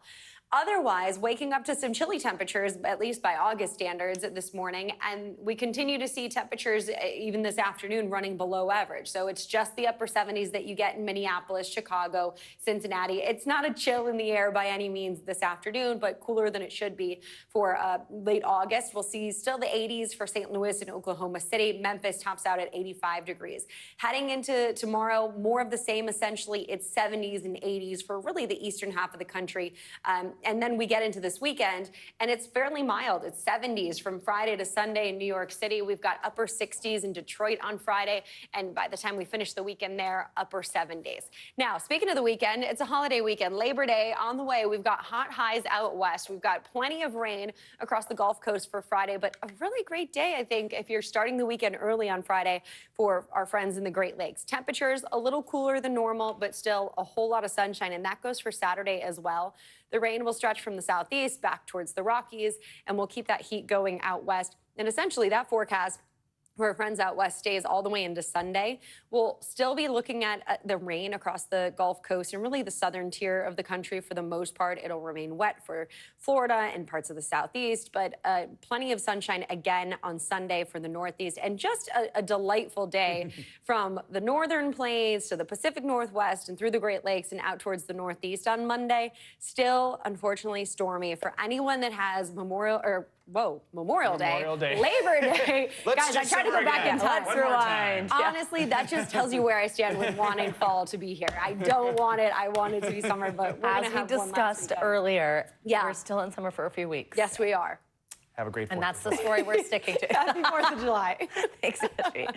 All right, well, love is in the air for the world's biggest pop star. Taylor Swift announced her engagement to NFL star Travis Kelce in an Instagram post that's already gotten more than 27 million likes. And this morning, Swifties, we are celebrating, and we are just soaking up every last detail. NBC News correspondent Emily Aketa, she joins us now from Kansas City, Missouri, which is hilarious to me. I love that you're there. You're already on the ground in Kansas City. I'm soaking up every detail we're getting, like from Ed Kelce, from a podcast drop soon. Emily, good morning. Good morning, Savannah. None of us can calm down about this. It feels like this is America's version of a royal wedding. Look, the last time I was here in Kansas City, I actually got this sweatshirt from Pink Dinosaur. It's a combination. I know I don't have to explain to you, Savannah, but 1989, one of Taylor Swift's albums, and 87, Travis Kelce's number. And you can expect more swag like this to start rolling out since the engagement that quite literally broke the internet, to the point that Instagram actually temporarily crashed for some users as it set a new record for reposts in the first 6 hours of the announcement. It's the newest chapter in a superstar love story. Taylor Swift and Travis Kelce announcing their engagement, sharing 5 photos to her song, So High School. The elaborate engagement photos showing the all-star couple surrounded by flowers, with the Chiefs tight end on one knee. The caption reading, "Your English teacher and your gym teacher are getting married." This morning, Travis's brother Jason Kelce and their New Heights podcast celebrating. We felt necessary to get together and send Travis and Taylor a giant congratulations for being engaged. Yeah! The proposal heard around the world. Ed Kelce, Travis's dad, telling News 5 Cleveland he actually popped the question about 2 weeks ago in a garden in Lee's Summit, Missouri. About a week ago, I asked Travis, I said, "So when are you going to announce the engagement?" He said, "Whenever Taylor says so." Diamonds in my eyes. Swift's new engagement ring making the whole place shimmer. NBC News confirming Kelce purchased the Old Mine Brilliant Cut diamond that experts estimate may be a whopping 7 or 8 carats. Swift's dress in the engagement photos, a striped silk blend designed by Ralph Lauren. The style quickly selling out on the brand's website. Oh my gosh! This nuptial news fulfilling the wildest dreams of many Swifties, even reaching the U.S. Open. Taylor Swift is engaged. And the White House. I think he's a great guy, and I think that she's a terrific person, so I wish them a lot of luck. The announcement heard around the world. We're trying to concentrate and do work here, and Taylor Swift got engaged. This professor canceled class for the day. Due to this information, I can't focus, you all can't focus, class is canceled, get out of here. The NFL sending a message of congratulations, along with Kelce's Kansas City Chiefs writing, "Today is a fairy tale." You're so handsome. Earlier this month, Swift giving a backstage pass on their 2-year relationship on the Kelce Brothers podcast, New Heights. This is sort of what I've been writing songs about wanting to happen to me since I was a teenager. This morning, a new meaning to Swift's lyrics. Now that she's found the one she belongs with. And a new episode of the Kelce Brothers podcast, New Heights, actually just dropped this morning. We learned that Travis Kelce's favorite song off of Taylor Swift's upcoming album, The Life of a Showgirl, is the song Opalite, he says. He also described that Taylor was thrilled and ecstatic about her experience on their podcast 2 weeks ago. An experience, guys, by the way, that set a record. It landed them in the Guinness World Records book for the most concurrent views on a podcast on YouTube. Some 1.3 million people simultaneously tuning into that. And we think that Opalite might be about Travis. I could tell you all the theories why a little later, but we just love that that's his favorite. Em, thank you so much. We're so excited. I like that he gets a sneak listen. Thanks, guys. That makes sense. Yeah, and he says he's dancing around the house to the album, and he loves it's 12 bangers, he says. We can't wait for October 3rd. Thanks, Emily. All right, there's much more to come here on Morning News Now. Later this hour, new season, new wardrobe. We'll take a look at the styles about to go viral with Pinterest's Fall Trend Report. Up first on the fast track, we're checking out Amtrak's brand new high-speed trains that'll be racing out of stations for the first time this morning. When we come back.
Here's The Scoop, a new podcast from NBC News, where our journalists take a deep dive into the day's top stories, bringing you closer to the headlines and conversations that are shaping our world. From the front page to the zeitgeist in 15 minutes or less. Listen daily wherever you get your podcasts.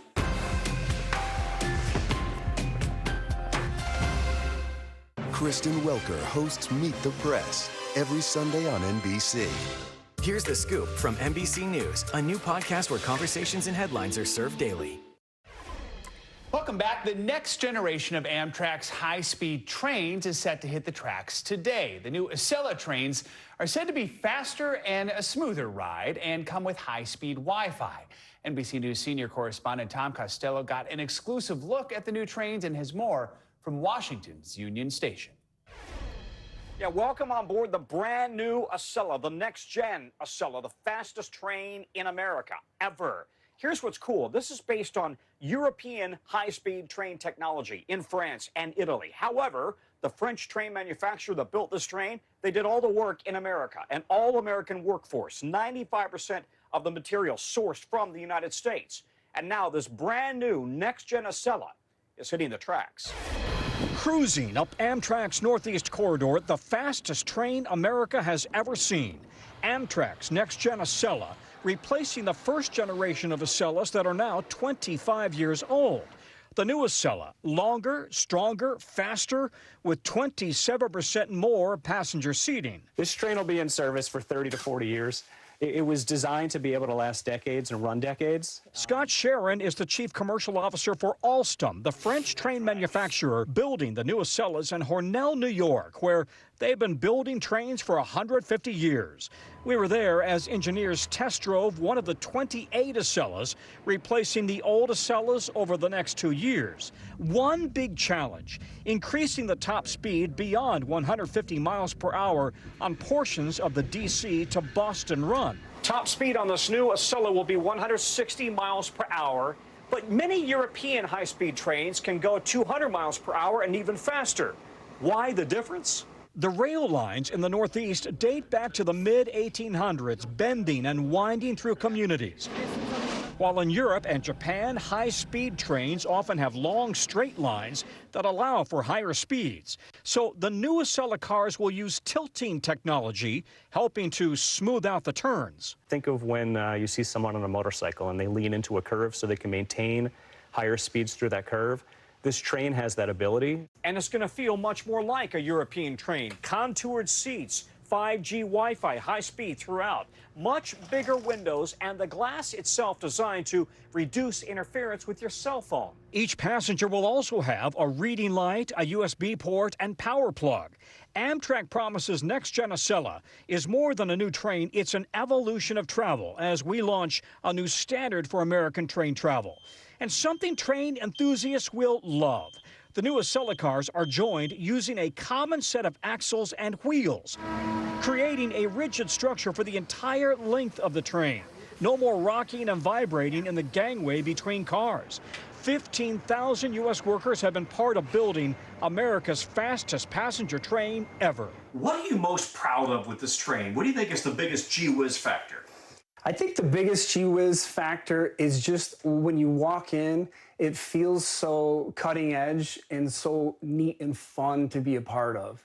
You just get excited to have the passengers get on it. Okay, I know what you're going to ask me. Will you pay more to ride on the next-gen Acela? And the short answer is not necessarily. Your ticket may say you're on a next-gen Acela. However, it's going to be based on dynamic pricing. In other words, demand. How much in demand is that train on this particular hour that you want to travel? Could be more 1 hour and less on the other hour. But they're going to have 40% more passenger capacity, which means more seats on Acela over the next couple of years. Back to you. Very cool, Tom. Thank you. Really cool. All right, in India, dozens are dead after torrential rains triggered landslides in the northern part of the country. NBC's Matt Bodner has that and more world news in 60 seconds. Matt, good morning. Joe, Savannah, good morning. At least 30 people have been killed by flooding and landslides in northern parts of India as a result of heavy rains. One landslide hit an area near a famous shrine. This is actually the latest disaster caused by heavy rains in the Himalayan region. 60 people were killed and 200 are missing after landslides and flooding in Indian Kashmir last week. Moving along now to Turkey, the nation's transport minister has been hit with a speeding ticket after posting a video last week that showed him speeding down a highway. He even tagged the post, #Turkey accelerates. In the video, he's seen listening to folk songs and clips of speeches made by President Erdogan. His dashboard also showed speeds between 118 and 140 miles per hour. The speed limit is 85. We'll wrap up this hour with Guinness World Records. This institution is celebrating its 70th anniversary. The volume was first published back in 1955, and to mark the occasion, they are challenging people to go for the following unclaimed records. Most whoopee cushions sat on in 1 minute, fastest time to blow a stamp, 30 feet, and most high fives in 30 seconds, among others. I think I could go for the high five one. How many do you have to do? I think they're unclaimed, so really, I can do 5 right now and submit it. Do you have to have, I have so many questions now. Yeah. Like, does it have to be multiple people? Can you just high five the same? Matt, get back to us on this. Let's do a deep dive. We appreciate it. Coming up, scaling back. Yeah, the CDC slashes the number of foodborne illnesses it normally keeps an eye on. Why it has health experts ringing the alarm bells. That's next.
News for the generation of now is NBC News Now.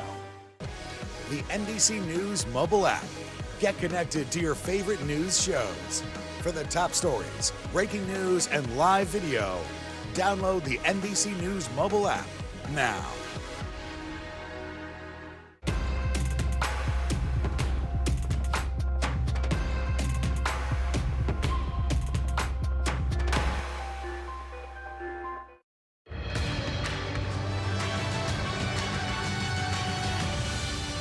Back now, the closer look at what's making news in the world of politics this morning, starting with a potential security vulnerability for the personal data of millions of Americans. NBC News Capitol Hill correspondent Melanie Zanona is with us this morning. Hey, Mel, good morning. Yeah, good morning, guys. We start here in Washington, where we're learning that DOJ may have put Social Security numbers and other sensitive data at risk. According to a new whistleblower complaint, the Department of Government Efficiency put the personal data of millions of Americans on a vulnerable server in June. The chief data officer for the Social Security Administration, who filed the complaint, accused DOJ staffers of violating laws, abusing their authority, and creating a threat to public health and safety. A spokesman for the SSA says the agency takes all whistleblower complaints seriously and maintains that data referred to in the complaint is walled off from the internet and accessible to high-level officials with proper oversight. Next, we head over to the White House, which hosted a marathon cabinet meeting yesterday. President Trump, who considers himself a master messenger, said during the meeting that he wants to rebrand the so-called Big Beautiful Bill. Of course, it was Trump himself who gave the mega bill that nickname and persuaded Republicans to call it that in the first place. But amid the bill's unpopularity in the polls, Trump seems to be recognizing that the name doesn't convey anything about the bill's contents, and therefore it's harder to sell to the public. Trump highlighted some of the provisions that he thinks are most popular, like no tax on tips and overtime. And now some Republicans are trying to rebrand the bill as the Working Family Tax Cuts Law. And finally, it looks like Trump is trying to end his bad blood with Taylor Swift. After the pop star announced her engagement to NFL player Travis Kelce, Trump struck a more friendly tone when he talked about Swift, whom he has attacked in the past. Asked about the upcoming nuptials, Trump, who frequently weighs in on pop culture issues, said he wishes them a lot of luck and even called Swift a, quote, terrific person. It's a far cry from last fall when Trump said he hates Taylor Swift after her endorsement of Kamala Harris for president. But it's unclear if Taylor is going to be easily shaking that one off. Guys. Honestly, bravo to the reporter who asked that in that cabinet meeting. Like, it's just like, wow. All right, Mel, thank you so much. All right, let's shift now from politics to an NBC News Health exclusive. The CDC has quietly scaled back one of the nation's most important food safety surveillance programs. It's called FoodNet. It's been tracking foodborne illnesses for nearly 3 decades. As of July, it's monitoring just 2 pathogens. That's down from 8. The move is raising alarm from health officials about whether we'll be able to catch future outbreaks as quickly. NBC News health reporter Aria Bendix joins us for more on this. Aria, good morning. Thanks for being here. So first, just tell us a little bit more about FoodNet and the way that it's kept us safe and healthy. So FoodNet is a partnership with the federal government and 10 state health departments. It's existed, as you mentioned, for nearly 3 decades. It essentially is tracking foodborne illnesses actively. It's an active monitoring program and one of our best tools for tracking these illnesses because it's not waiting on health departments to say, hey, we have a case of this pathogen. It's actually going out, conducting surveys, finding out how common these illnesses are, who's getting sick, and under what circumstances. It's fascinating because I'm from Minnesota and I covered this back there. Minnesota has one of the best local ones in the country, and it's like they're investigators. Like they figure out where people ate and crisscross everything and try and find the sources of these things because that takes so much time. So when you're tracking 2 and not 8, what could be the impact of that? And why do we know are they deciding to track fewer of these pathogens?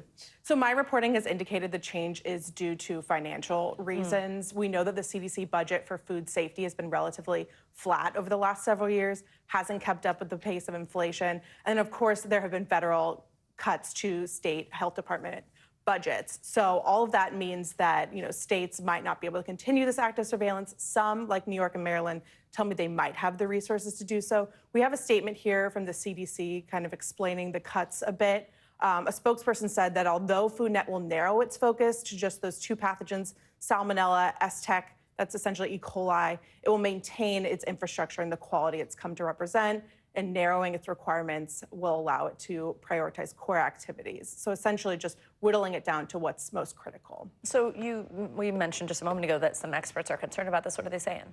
Yeah, so the main concern is that we won't notice if some of these foodborne illnesses start rising until there's a major outbreak. And when there is an outbreak, we won't have good metrics to say, is this unusual or is this expected? The other concern is that we will miss some of these cases of foodborne illnesses. And of course, when you miss cases, it's really hard to figure out how to take action to prevent them. Absolutely. Aria Bendix, thank you so much. All right, coming up, the Fresh Prince facing controversy. Yeah, next, people on social media are calling out Hollywood star Will Smith for allegedly using artificial intelligence to promote his new tour. What an AI expert has to say about it when we come back.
Listen to full episodes of Meet the Press wherever you get your podcasts.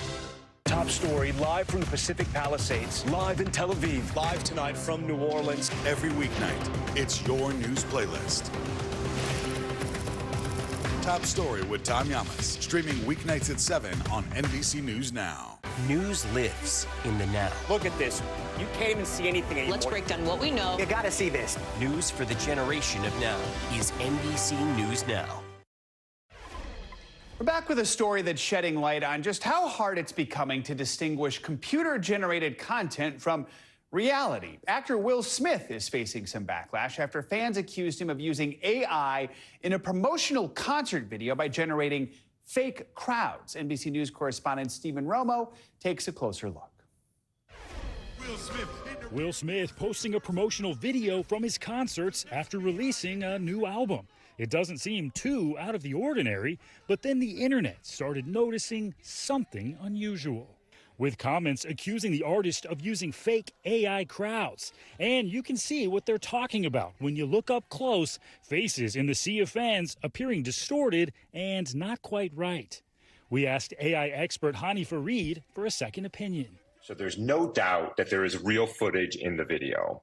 There's also no doubt that there is some AI content, but even that has some nuance to it. The whole thing extra ironic because of the video's title. My favorite part of the tour is seeing you all up close. We reached out to Will Smith's team for a comment but have not heard back, and we have not seen a public response to the controversy. Some commenters confused, as other videos show Smith performing for large audiences. One person saying the fact that he's using AI to fake the crowd when he's actually playing in front of a pretty big crowd already is insane. We think what happened is they took a still image from a real scene and then animated with AI for a few seconds. And so is it real or is it fake? A little bit of both. Hey, Will, up top! The harsh backlash coming after a rough few years for the rapper turned superstar actor who stayed out of the spotlight for some time after the infamous Oscars slap in 2022, an incident he apologized for. Last year, he came back to the silver screen with the release of Bad Boys Ride or Die, grossing $400 million globally. Smith tried to ride that momentum with the release of a comeback album in March titled Based on a True Story. But it's not the chart-topping success he was previously known for. Smith is no stranger to the world of AI after a fake meme of him eating spaghetti went viral a few years back. His response, making light of the whole thing, posting a non-AI clip. And as the tech advances, the meme becoming almost a test of how good AI is getting. If you look at the trend for the last 1, 2, 3 years, the technology keeps getting better, blurring the line from reality and fiction. But fans not letting these visuals get by them. One user accusing Smith of doing it for the purpose of getting attention, adding, "It seems to be working." Stephen Romo, NBC News. Now to some financial headlines. Just in time for kickoff, YouTube is giving football fans more flexibility to tune in this season. CNBC's Savannah Hanau joins us with that and other money news. Hey, Savannah, good morning. Hey, Savannah. Hey, Joe. Good morning to you. Yes, so YouTube is adding a new way to pay for NFL Sunday Ticket just ahead of the new season. So you can now get the service on a month-to-month basis. New customers will pay $85 a month. For existing subscribers, the fee, that'll depend on whether you're a YouTube TV customer. If you are, then Sunday Ticket will cost $115 a month, and if not, it'll be $145. YouTube got the rights to Sunday Ticket in 2022 for a reported $2.5 billion a year. Meanwhile, Lego reporting record sales in the first half of the year as people splurge on sets based on a mix of homegrown and licensed themes such as Lego City, Technics, and Star Wars. The iconic Danish company says shoppers flock to stores to get their hands on Lego botanical sets, especially around Valentine's and Mother's Day. Lego's investing more than $1.5 billion on a factory and distribution center in Virginia to help offset the impact of U.S. tariffs. And Taylor Swift's engagement to Travis Kelce is spurring a lot of betting action. So prediction sites like Kalshi and Polymarket, these have seen a surge in activity since the couple made their announcement yesterday. Now, on Kalshi, you can make wagers on the wedding timeline, while bettors on Polymarket, they're gambling on when they might have a baby. Now, they're also growing more convinced Swift will headline the Super Bowl halftime show. About $250,000 change hands on Kalshi for bets on whether Swift and Kelsey would get engaged this year, guys. There you go. Turns out to be true, and I'm dying for those wedding details. Thanks, Silvana. You got it. All right, although some parts of the country are still dealing with the summer heat, there's one place where it's already fall. That's at Starbucks, where the pumpkin spice latte season is already back. The iconic drink made its return to the coffee giant's menus yesterday. And it's a big moment for the company as it looks to revive sliding sales. NBC News Stay Tuned correspondent Marquise Francis has more. For many, it's the official start of autumn, the pumpkin spice latte returning to Starbucks. It's officially PSL season. And this year, fans feeling the hype. I'm excited that it's coming back for the fall. I love pumpkin spice. I love pumpkin spice. I love the cinnamon flavor. But now, the question is whether a menu hit more than 20 years old can turn things around for the coffee giant. Starbucks is struggling with same-store sales declining. Its profit this latest quarter dropping more than 35% from a year before. The company even bringing in Chipotle's former CEO to revive the brand. Speaking to Hallie Jackson in June. We're going to give people a great experience so that what they get for what they pay, they feel like they got a great value. He slashed a third of the menu, but the pumpkin spice latte remains a crown jewel. The return of the drink, nicknamed the PSL and other fall beverages, typically boosts sales for Starbucks, with foot traffic surging 24% on its opening day last year. So, of course, I had to get one for myself so I could be the judge. And quick note, this is my first one ever. I get it now. Starbucks launched the PSL in 2003 after a team gathered at the company's Seattle headquarters trying to come up with its first fall drink. The team's leader says the pumpkin spice latte beat out at least 100 other ideas, and they spent months perfecting its iconic recipe. The drink became an instant hit, with everyone from competitors like Dunkin' and Pete's to mom and pop shops rolling out their own versions, and social media taking the phenomenon to new heights in the 2010s. And pumpkin spice obsessed.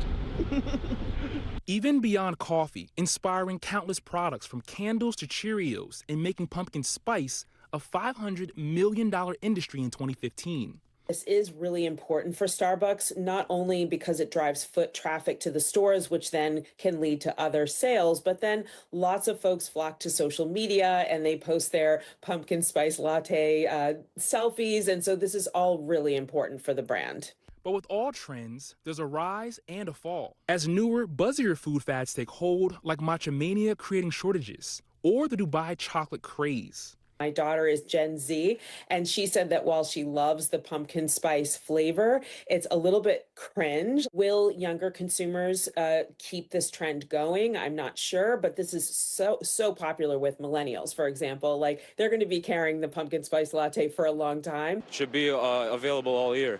It's not, at least not yet, typically on sale until November, giving the company just a few months to milk pumpkin spice season while it's still hot.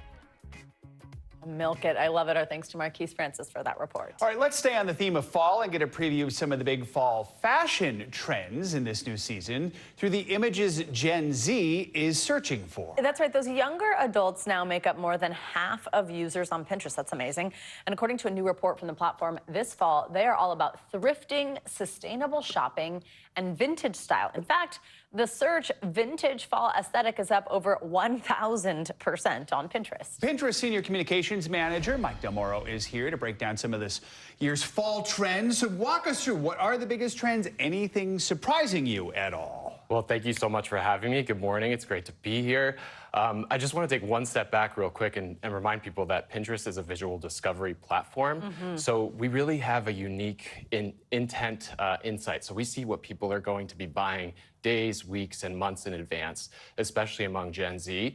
I think what's most surprising to me is the vintage trend, secondhand. You know, there's some reporting a few years ago about how Gen Z was kind of torn between these fast fashion brands and also wanting to shop more sustainable. And it looks like they're really shifting towards sustainable, secondhand, pre-loved items, both for clothing and for home decor. But I think the most surprising ones, there's 47,000% increase year over year for preppy outfits for women.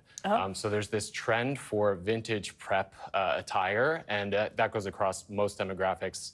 But that was a really interesting and obviously really surprising statistic of 47,000% year over year jump. But Dream thrift finds are up 550% year over year. And when it comes to thrifting and secondhand, what do we think is behind that with a younger generation? Yeah, I think there's a couple of factors. One, the economy, obviously. People are looking for ways to spend more economically, given that the prices of clothes have gone up. But I think also we're seeing just this general shift towards nostalgia, especially among Gen Z. They're looking to the past. They're trying to unplug. They're trying to, like, I think there was some reporting this week that Gen Z is saying that they really kind of, they wish they were born. They wish they were around in the 90s when they weren't so plugged in all the time. So I think there's a big trend towards that, and I think it's showing up in the data with their searches for vintage and secondhand goods. So you're seeing this surge in thrifting and secondhand goods. I understand you launched a shopping feature to kind of aid in that. Tell us about that. Yeah, we launched the Pinterest Thrift Shop, which takes place on our platform. It's right now it's online through September 26th, so people can go and actually shop on platform for thrifted finds. We're working with our teams and also with tastemakers across the industry. One of them, and I think this is the first time we're saying this, but Leah Katab of Love Island will be one of the curators for the thrift shop.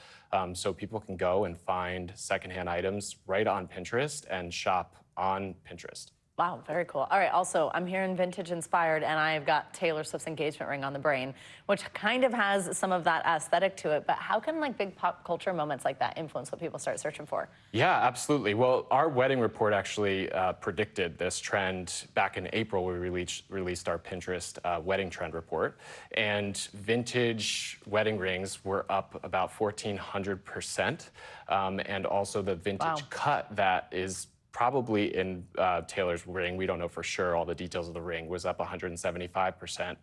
So we're seeing that play out in pop culture across the board, obviously with Taylor Swift, who's pop culture icon, but also in our fall trend report, Sabrina Carpenter's effect with 60s baby doll aesthetic up significantly year over year. Big time. All right. Wow. Mike Del Moro, thank you so much. Appreciate it. It's like a crystal ball, right? I know. And happy fall. Thank you so much for having me. Coming up, Bad Bunny heading to a big screen near you. And the Puerto Rican music superstar speaks about his pivot to Hollywood in an exclusive sit-down interview with our Willie Geist. We will be right back.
Here's The Scoop, a new podcast from NBC News, where our journalists take a deep dive into the day's top stories, bringing you closer to the headlines and conversations that are shaping our world. From the front page to the zeitgeist in 15 minutes or less. Listen daily wherever you get your podcasts.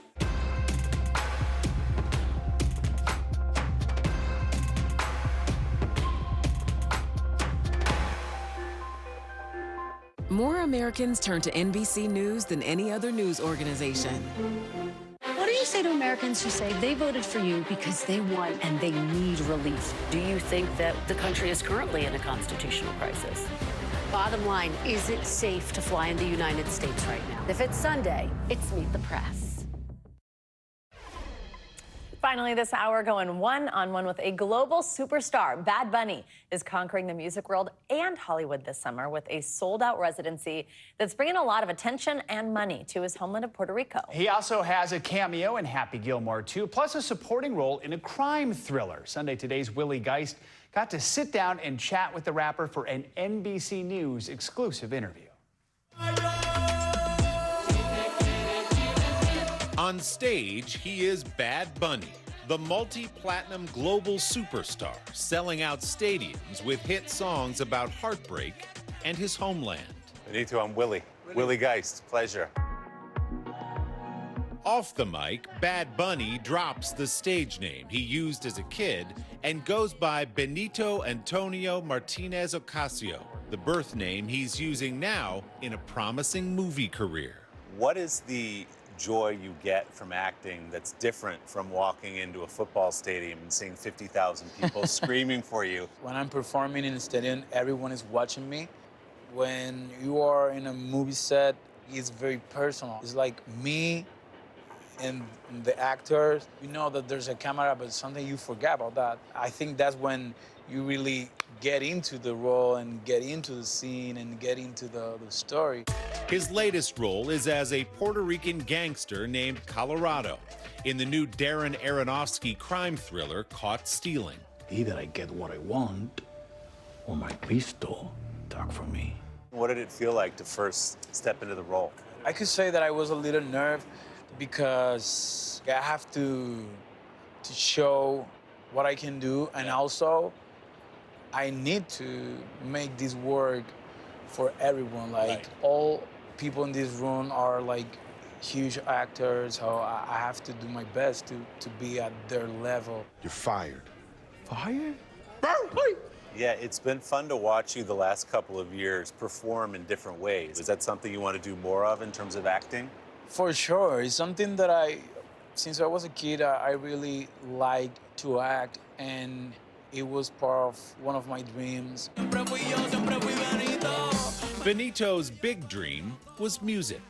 Growing up just outside of San Juan, Puerto Rico, he sang in the church choir. Now, with a skyrocketing solo career, Bad Bunny is back in Puerto Rico for a sold-out 30-show residency, drawing hundreds of thousands of fans and more than $200 million to the island. This is so far my best experience in music, maybe in life. What is happening right now in San Juan, in that arena, is something magical. It's such a pleasure to show my culture, my country, my land right there in my house. Like, be with my family every night, sleep at home every night. That's nice too. That's beautiful. I don't have to take planes. Given where you came from, when you walk out on that stage this weekend in San Juan, and there's another sold-out crowd, and you're viewed in many ways as the face of Puerto Rico, do you ever stop and think about the little boy who was just dreaming of being a musician? Yes, that's the beautiful thing. Enjoy what I'm doing now, but never forget where that dream started, you know? Put your energy on something that you really want to and give your best. That's what life is about. Our thanks to Willie Geist for that, and be sure to catch the full interview this Sunday on Sunday Today. What a gorgeous setup, too. Absolutely. More headlines to come from that one. That's going to do it for this hour of Morning News Now. Stay with us as the news continues right now.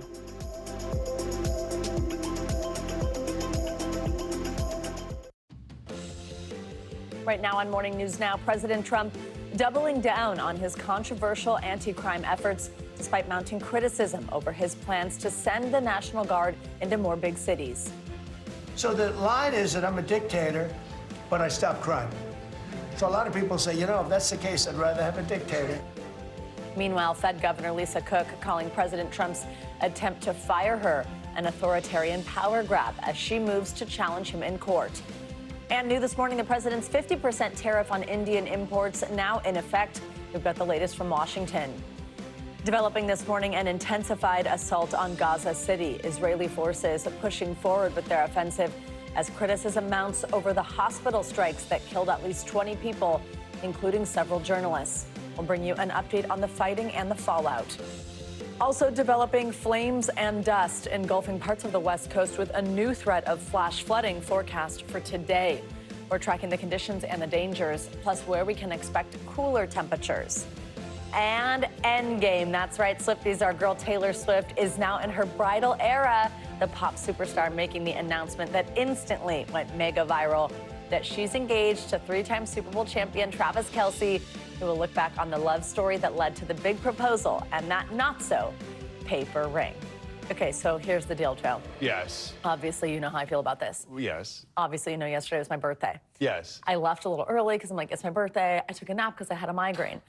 So I put my ringer off because it's your birthday when you're getting calls and texts. Mm-hmm. If you can just imagine the stress I was under when I woke up, calls from work, birthday calls, and Taylor Swift's engaged calls, it was like I was hit by a bus. It was overwhelmed. But it was overwhelming, exactly. but now we're so she happy for her. And Travis both have rings now. So there you look at go. it that way. And they're both very large. We'll delve into it. All right, good to have you with us this morning. I'm Joe Fryer. And I'm Savannah Sellers. Thanks for starting your Wednesday with us. We are going to begin this morning with President Trump's ongoing clash with the Federal Reserve and his attempt to fire Lisa Cook as the Fed's governor. Yeah, Cook's lawyer announced that she will sue the president, hoping to keep her job. This comes after Mr. Trump posted a letter on social media Monday night saying that he was removing Cook effective immediately. President Trump is citing a criminal referral from the Federal Housing Finance Agency director that accuses Cook of mortgage fraud. Cook has previously said she would gather information about her financial story, and she has not been charged with any crime.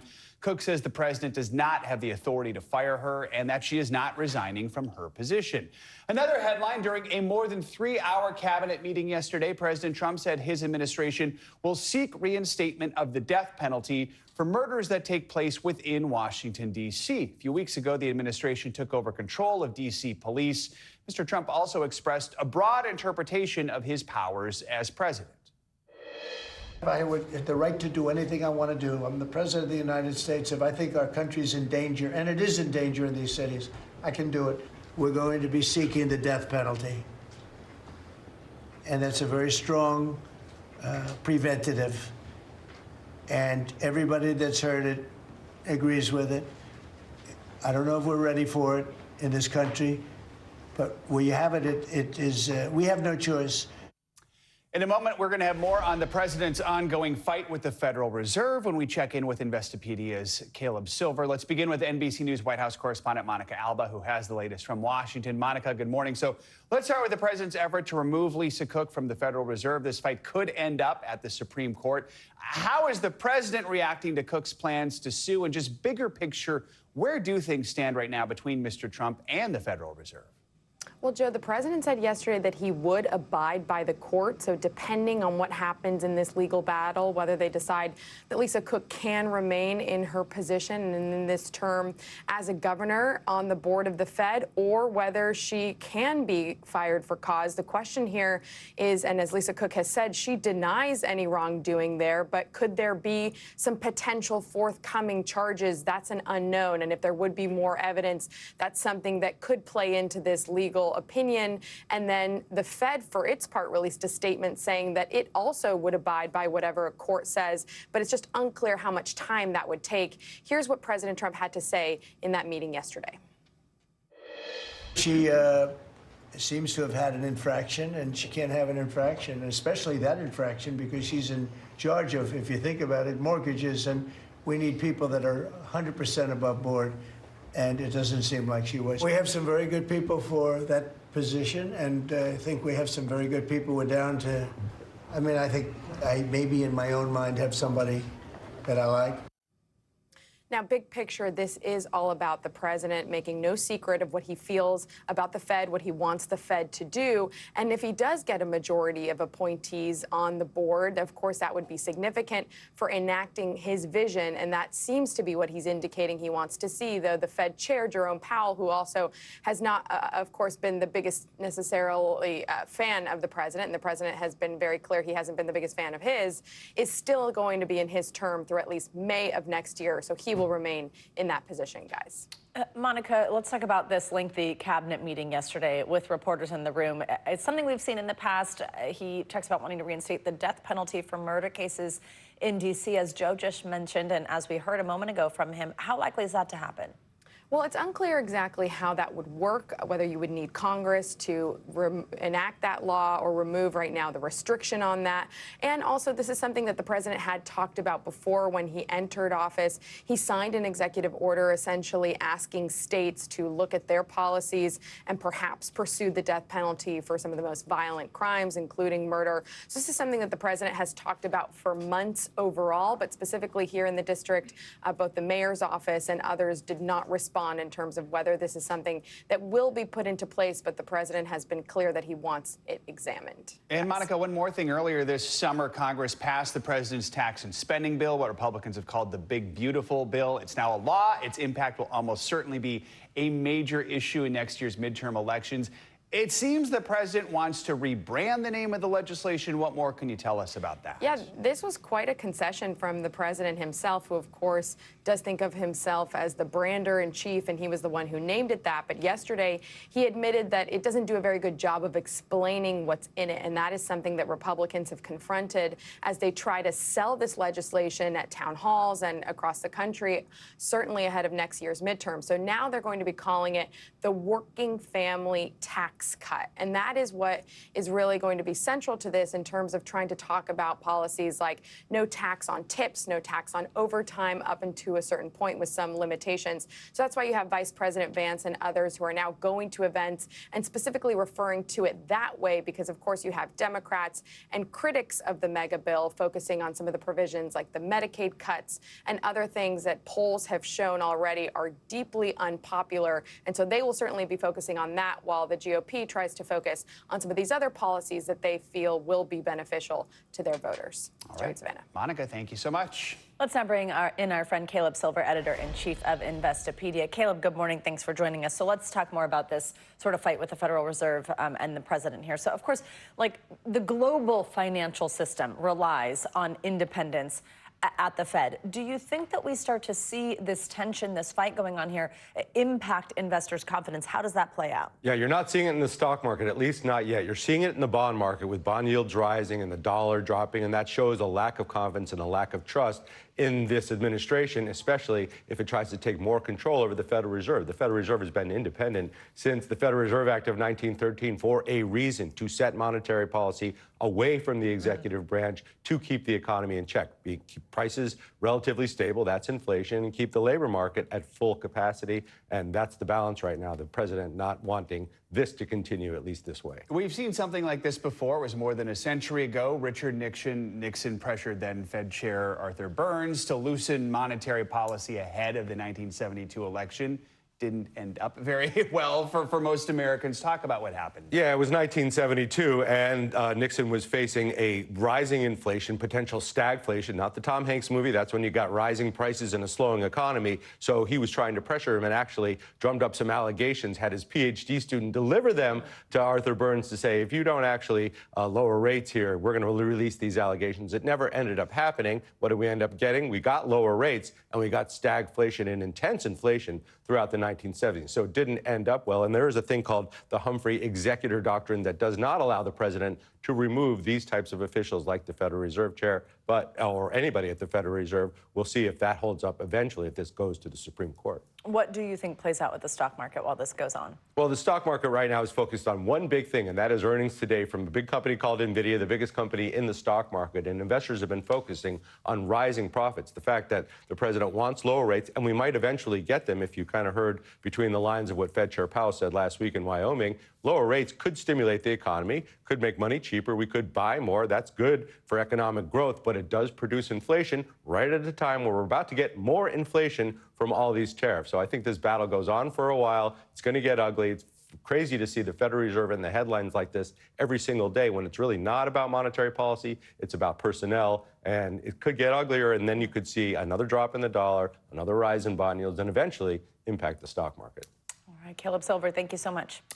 ChatGPT is facing a new lawsuit that's shedding light on one of the potential dangers of artificial intelligence. Yesterday, a California couple filed a wrongful death suit against the makers of the popular AI platform. They allege that the software's chat room responses helped their 16-year-old son die by suicide. NBC News senior legal correspondent Laura Jarrett has the details, and we must warn you, some of the discussions you are about to see are disturbing.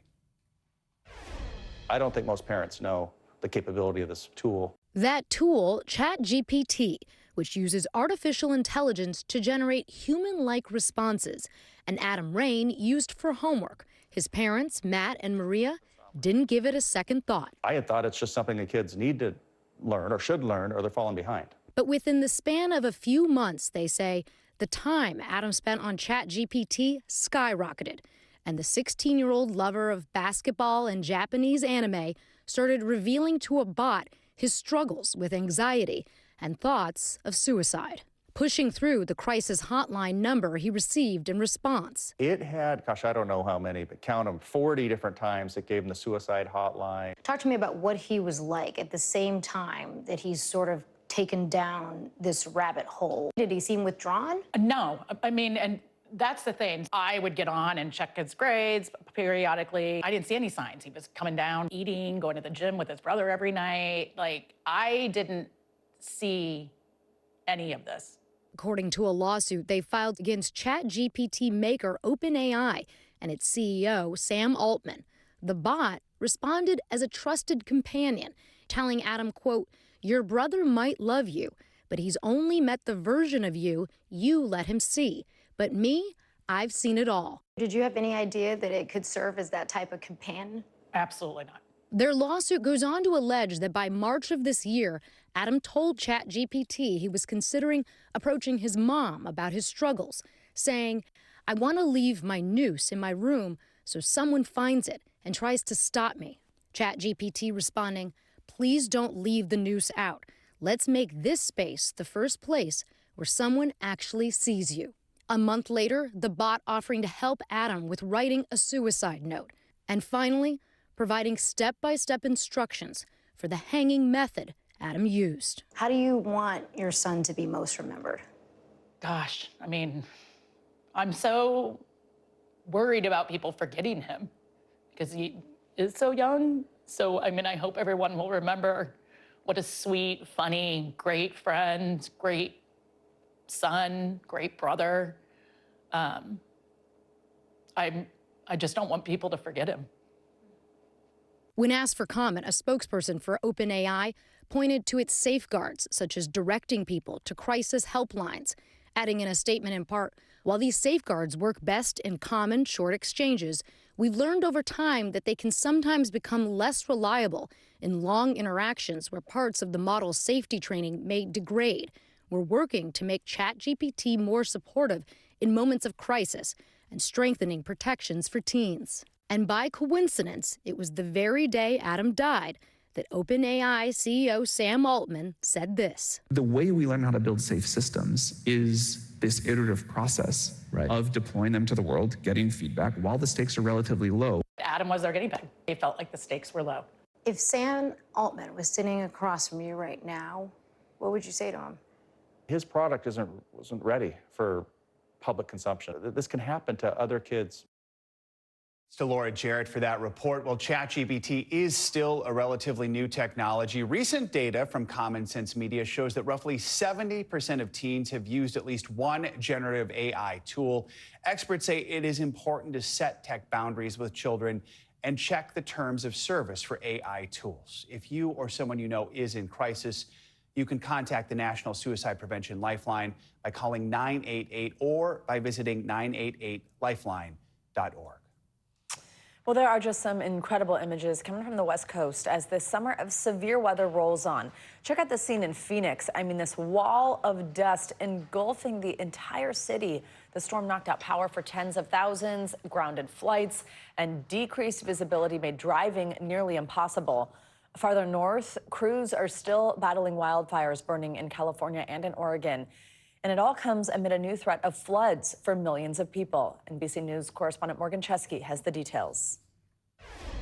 New glimpses of the massive dust storm swallowing Phoenix. The near hurricane-force winds knocking out power to thousands late Monday, grounding flights after dust turned day into night. This video from Arizona State's football stadium showing just how fast the dust storm struck. Okay, so we are in the middle of a haboob. Brene Heitzman forced to pull over blocks from home after picking her two kids up from school. When the cloud overtook your car, what was your reaction? I was scared. I had my two little ones, so I kind of had to be brave mom. We're in our car. The wind was shaking the car. Even though I had all of my windows sealed, particles of dust were flying through. High winds and heat equally brutal on the fire line, where crews fought heavy smoke in search of flames. It was hard to find because of this area was socked in with smoke from the Garnett fire. The Pickett fire in Napa Valley now 17% contained, while in Oregon, fast-moving flames sparked new evacuations. Among those who fled, actor Rainn Wilson from The Office, sharing, "This is our fourth evacuation over the last 6 years." And a new threat, floods. The monsoons behind the Arizona dust storm fueling flash floods from California to New Mexico.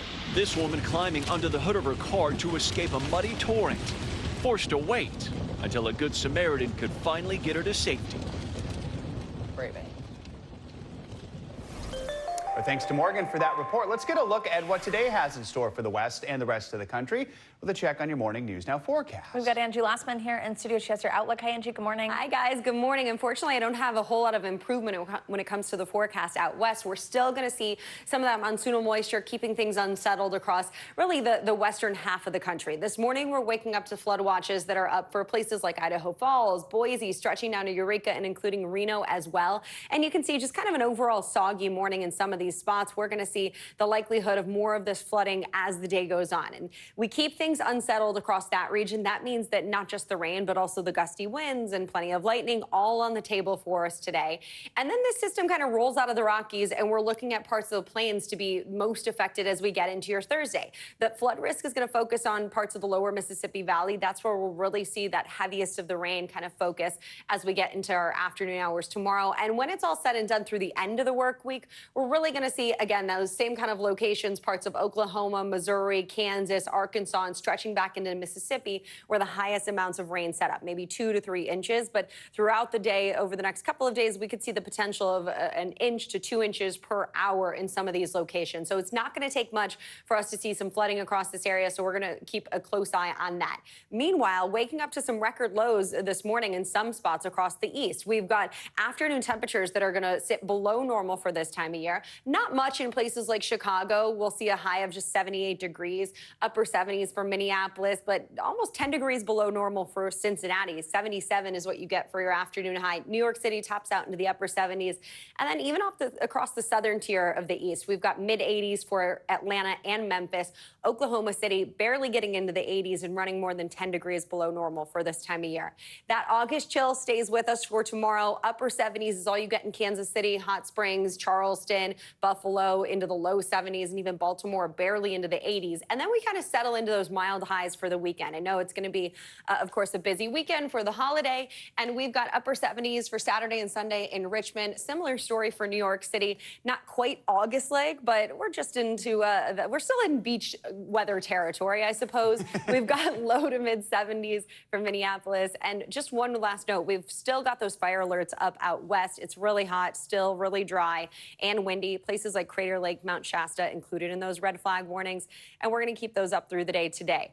Big picture look for your Labor Day weekend. I think the best weather is going to be focused across the Great Lakes and most of the East. We've got some rain for New England. We've got rain across the Gulf Coast, and that kind of stays with us for Saturday and Sunday as well. But a whole lot of sunshine elsewhere across the country and cooler than normal conditions for a lot of folks, too. One person's beach weather is another person's auto. It's true. And if it happened in, I don't know, March, people would be thrilled to go to the beach at 75 degrees, right? Yeah, but it's be out in their swimsuits. It's technically summer till when? Later in September, yes, right? we've still got a couple of weeks. This is like the unofficial end of summer. But we've still, you know, by scientist standards, we've got a couple of weeks. And by Starbucks standards, you can buy a PSL. There you go, Joe. Good And point. Joe had a, what do you have, a beer?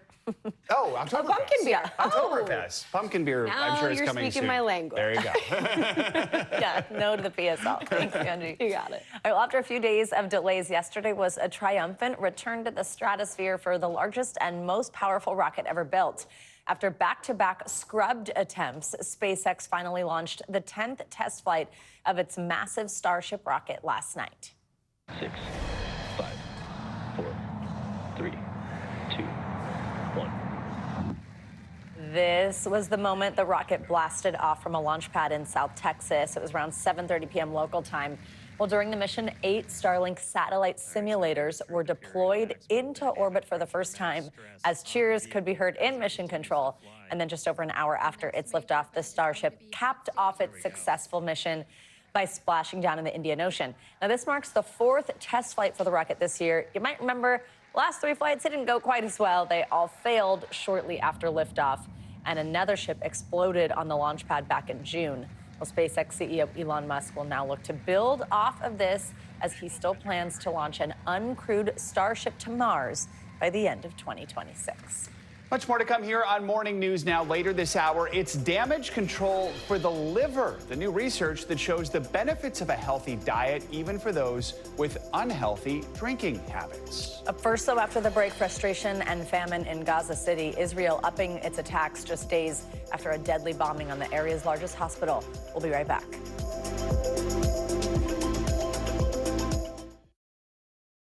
Here's the scoop from NBC News, a new podcast where conversations and headlines are served daily. People are getting inundated with information. You still need places like Nightly News. For NBC Nightly News, I'm Tom Yamas. Because it's a place you can turn to get the truth. Ground zero in this wildfire devastation. It's what separates us. Americans woke up and they were shocked. Owning breaking news. Utter devastation. Telling important stories. You can feel the excitement building, putting a lot of issues in context. For NBC News, I'm Tom Yamas. That's what we do every night. News lives in the now. Look at this. You can't even see anything anymore. Let's break down what we know. You gotta see this. News for the generation of now is NBC News Now. What do you say to Americans who say they voted for you because they won and they need relief? Do you think that the country is currently in a constitutional crisis? Bottom line, is it safe to fly in the United States right now? If it's Sunday, it's Meet the Press. More Americans turn to NBC News than any other news organization. Listen to full episodes of Meet the Press wherever you get your podcasts.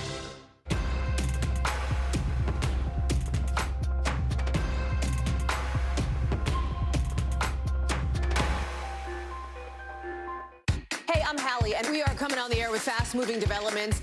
Those inflation numbers, there's a lot in the weeds here. We don't love to live in the weeds, but Christine Romans does. She's joining us now to help us understand it. Egg prices spiking, as anybody who has eyeballs that has been to the grocery store has seen. What does this mean for people? Cheap AI. Talk to me like I'm me, and you know me. How big of a deal is this? We've managed to arrange a beautiful full moon. I get it. wouldn't do this for just anyone, Hallie. I want you to just vibe in the moment. Stay on top of breaking news and the biggest stories of the day with NBC News Daily. Get in-depth reporting from across the country and around the world, and ways you can take care of your health and your wallet. NBC News Daily, weekdays from 12 to 4 on NBC News Now. News lives in the now. Look at this. You can't even see anything anymore. Let's break down what we know. You gotta see this. News for the generation of now is NBC News Now. Taking over the helm of a 75-year-old broadcast, it's a great responsibility. The best reporters in our business know how to listen. And when you listen, you get the truth. For NBC News, I'm Tom Yamas. And that's what we do every night. Here's The Scoop, a new podcast from NBC News, where our journalists take a deep dive into the day's top stories, bringing you closer to the headlines and conversations that are shaping our world. From the front page to the zeitgeist in 15 minutes or less. Listen daily wherever you get your podcasts. Here's The Scoop from NBC News, a new podcast where conversations and headlines are served daily.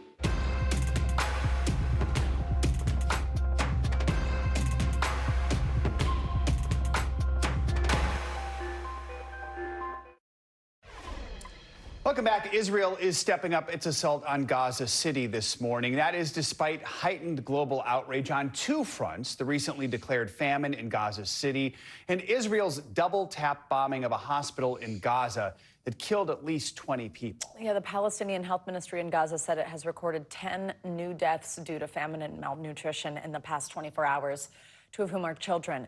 Israel has been restricting the flow of food aid into Gaza for months despite international pressure to open the borders and allow more in.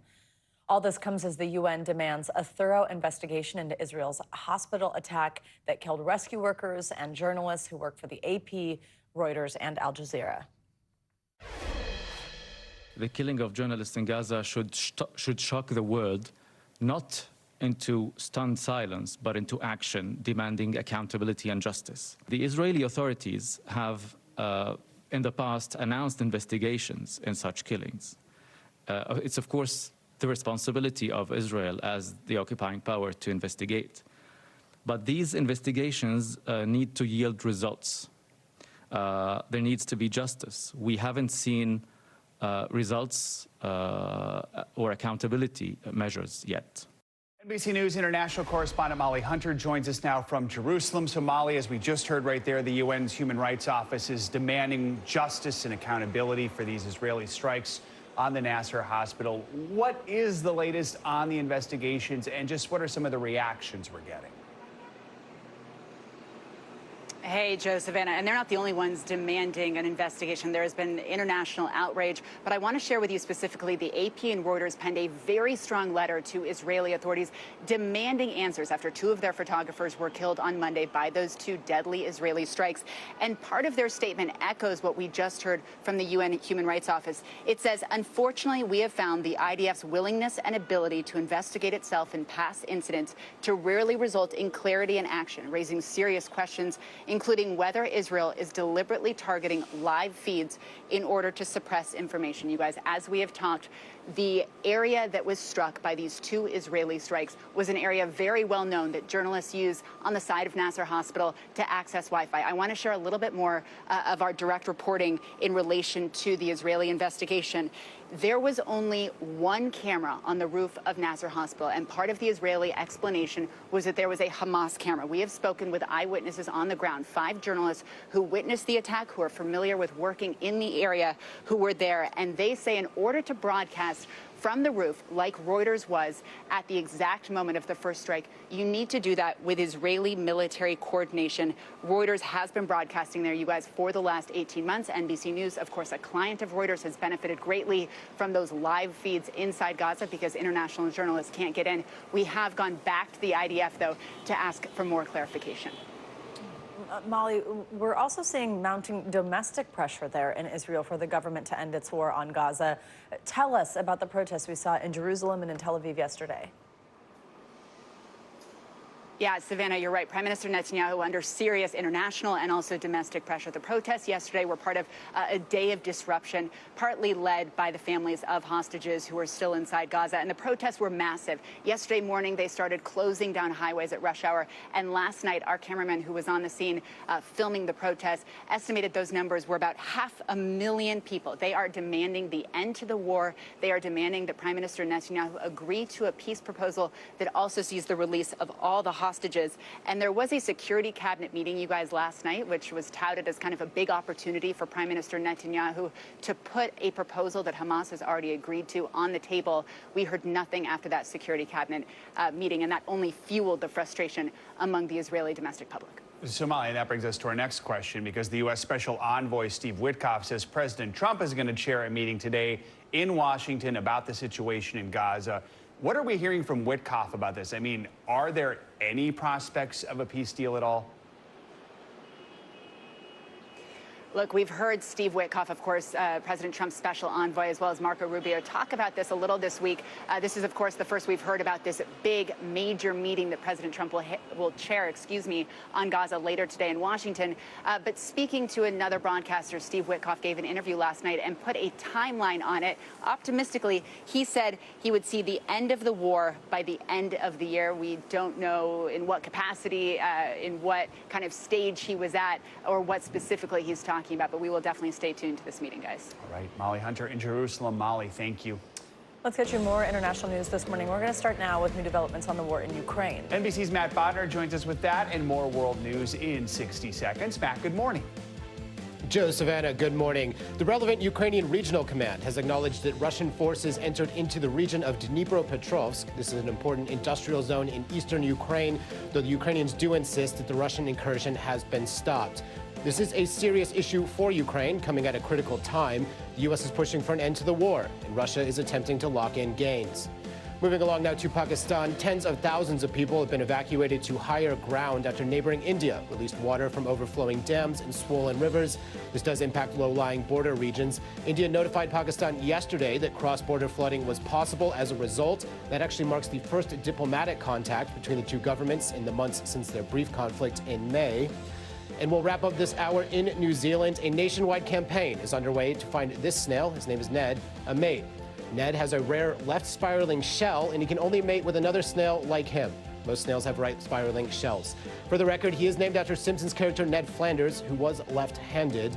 So if you guys know any left spiral shelled snails, let me know. Coming soon to Peacock, Snail Island. Yeah. Here we go. I want to follow up this story by Friday. I feel like this needs a follow-up. Thank you, Love Matt. a Love Island reference, and I love that. All right, coming up, baby, she said yes. That's right. Pop superstar Taylor Swift is getting married, and fans everywhere are celebrating. My jaw dropped, stomach dropped, everything dropped.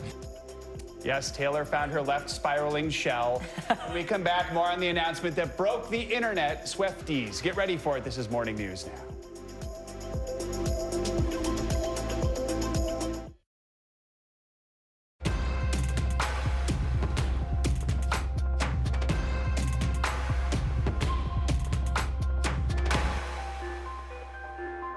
Listen to full episodes of Meet the Press wherever you get your podcasts.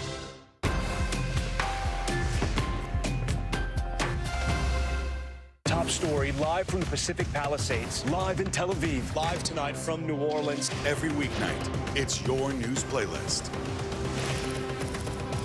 Top Story with Tom Llamas, streaming weeknights at 7 on NBC News Now. Taking over the helm of a 75-year-old broadcast, it's a great responsibility. The best reporters in our business know how to listen. And when you listen, you get the truth. For NBC News, I'm Tom Llamas. And that's what we do every night. Stay on top of breaking news and the biggest stories of the day with NBC News Daily. Get in-depth reporting from across the country and around the world, and ways you can take care of your health and your wallet. NBC News Daily, weekdays from 12 to 4 on NBC News Now. The NBC News mobile app. Get connected to your favorite news shows. For the top stories, breaking news, and live video, download the NBC News mobile app now. Taking over the helm of a 75-year-old broadcast, it's a great responsibility. Wildfire continues to be a threat to this community. You have to go in there. With that massive hurricane comes the massive response to bring people at home closer to the story. This group right here just crossed the Rio Grande. The best reporters in our business know how to listen. And when you listen, you get the truth. For NBC News, I'm Tom Llamas. And that's what we do every night. Listen to full episodes of Meet the Press wherever you get your podcasts.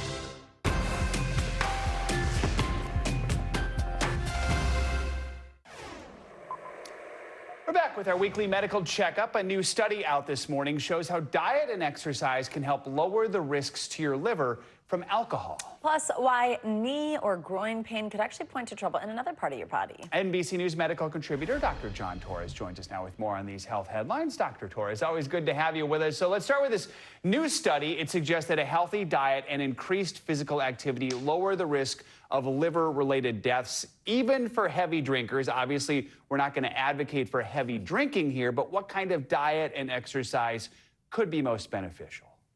Yeah, and good morning. And that's exactly right. We're not advocating for people to start drinking, drink heavy. But what the study did show is for those that drink, especially those that drink light on a regular basis, exercise and a healthy diet can help protect the liver from some problems that might crop up. This was even more so in women in the study that was done here. And what they found out is exactly like you're talking about. Even if you're a heavy drinker, if you're able to exercise, eat that healthy diet, over time, your liver is going to be protected. And the liver is one of the things that can cause problems for your overall health if you start having drinking issues or drinking-related issues later in life. So what essentially are the doctor's orders here? Well, the doctor's orders are, first and foremost, like you mentioned, to go ahead and cut back on your drinking, limit your drinking, make sure that you do follow those guidelines, 2 a day for men, 1 a day for women, or less in particular. Don't necessarily start if you haven't started. Follow that healthy diet. By healthy diet, we mean what your mom always talked about, fruits, vegetables, those types of things.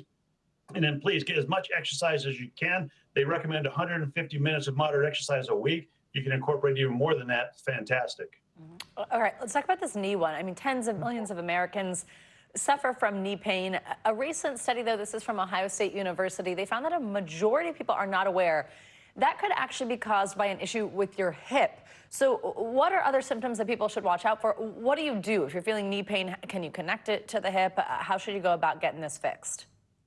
And you might possibly be able to connect it to the hip. And here's the way this happens. Our bodies are set up for what we call biomechanics. Essentially, they do the same thing every day, day after day, week after week, year after year. And when that starts getting offset a little bit, as if you have some pain in your hip, well, it's going to start messing with your knee. It's going to start messing with your thigh. It's going to start messing with other parts of your body. So if you start to notice those things, you want to go ahead and pay attention to that knee itself, but also start looking at other things, especially if it turns out the knee is fine. And as doctors, oftentimes when we're checking the knee, we'll check the hip and we'll find out that that's actually culprit because, as you know, the knee can start hurting and then the hip can start hurting and the knee can start hurting. And like you see there, they found in a study that a big number of people that had knee pain also ended up having hip pain. So some things to look for. If you're having hip pain, if you're having knee pain, if you're having lack of sleep, all those could definitely point to the knee, even back pain. So make sure you bring that up to your doctor. So what are doctor's orders? Doctor's orders are essentially just that. Know your body. And if you have this pain that doesn't seem to want to go away, don't ignore it.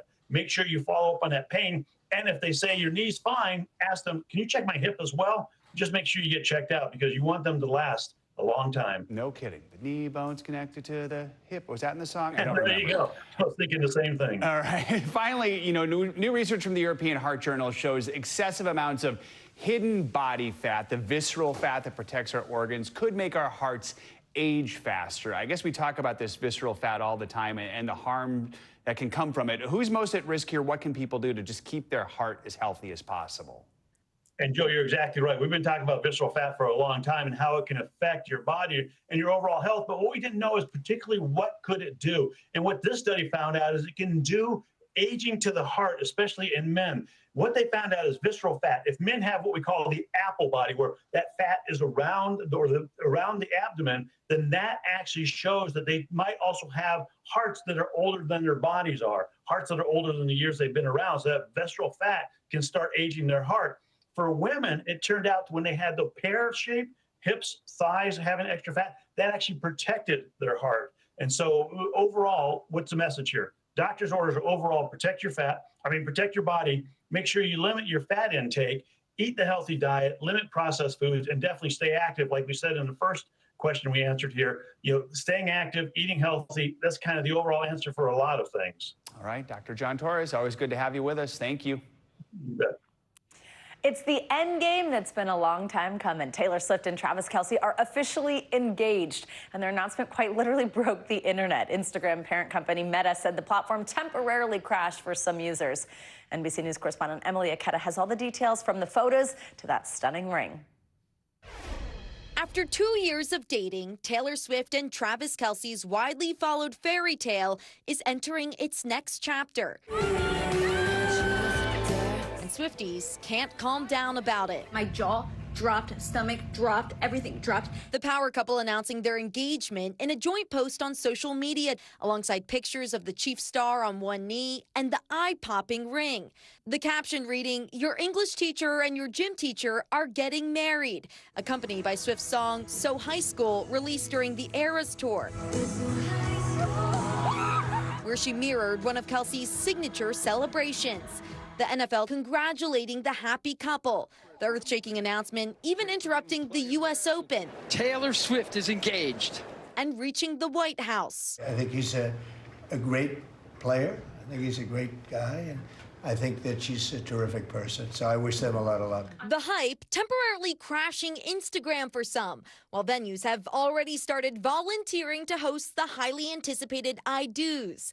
News of the engagement comes 13 days, Swift's favorite number, after she appeared on Travis Kelce and his brother Jason's podcast. It's called The Life of a Showgirl. That episode, where the marketing mastermind announced her next album, broke the record for most concurrent views for a podcast on YouTube, with 1.3 million people watching simultaneously. Swift swooning over the football star. This is sort of what I've been writing songs about wanting to happen to me since I was a teenager. It's a love story, and now Taylor Swift is saying yes. All right, our thanks to Emily for that. Well, for more on this, let's bring in NBC News Capitol Hill correspondent, more importantly, fellow Swiftie, Ali Vitale. Ali, good morning. I love when we get to do this together, just have a minute to be excited and talk about all the things that we're so excited about with Taylor. We now know, because Ed Kelce, Travis's dad, was talking to a local affiliate, and he said some stuff about how this happened a couple weeks ago. I think what I'm loving so much about this is the fact that it happened a couple weeks ago. It happened, it sounds like, near their home in Missouri.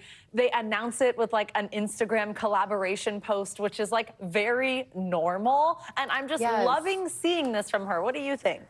I also just think she is entering a new era in that she's putting her life out there in a way that we've never seen before, right? I mean, this is a chance for you and I to kind of bring our chat on text to life, because it seemed obvious that when she was on the podcast, which, by the way, was posted 13 days before this engagement, was a way that she has never shown what's happening in her private life publicly like that before. And there was such a comfortability, you could tell, between the two of them, between her and both Kelce brothers.